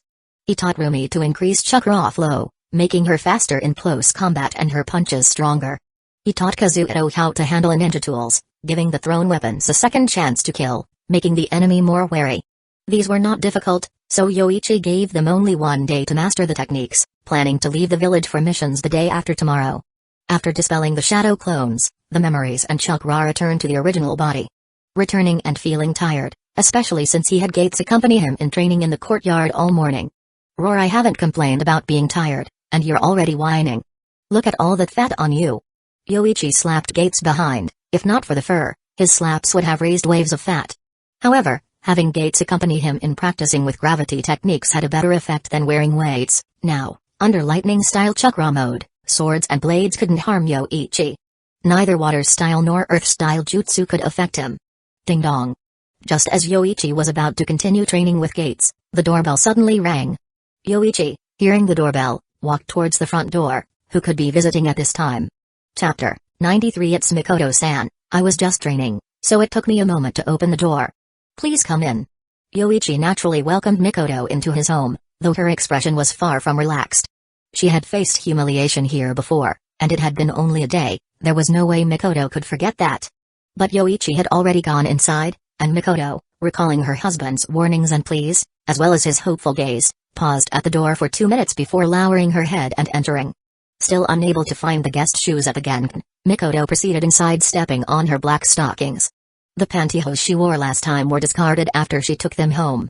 Upon entering, Mikoto saw Yoichi wiping off sweat with a towel, revealing a robust upper body and perfectly streamlined muscles. Having trained in the lightning-style chakra mode for 2 years, Yoichi's physical condition was undoubtedly the strongest in the Uchiha clan. The combined training of gravity control and weighted clothing made Yoichi feel he was not far from achieving a body like the third Raikage, who could withstand even S-rank wind-style jutsu.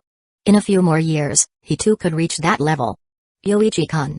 After taking a second glance, Mikoto suddenly snapped back to reality. She was a married woman who had given birth. How could she stare at a junior's body like that? Thus, she quickly averted her gaze, calling out Yoichi's name while picking up the clan member information booklet she had brought with her. Wait a moment, Mikoto-san. Please go to the living room first.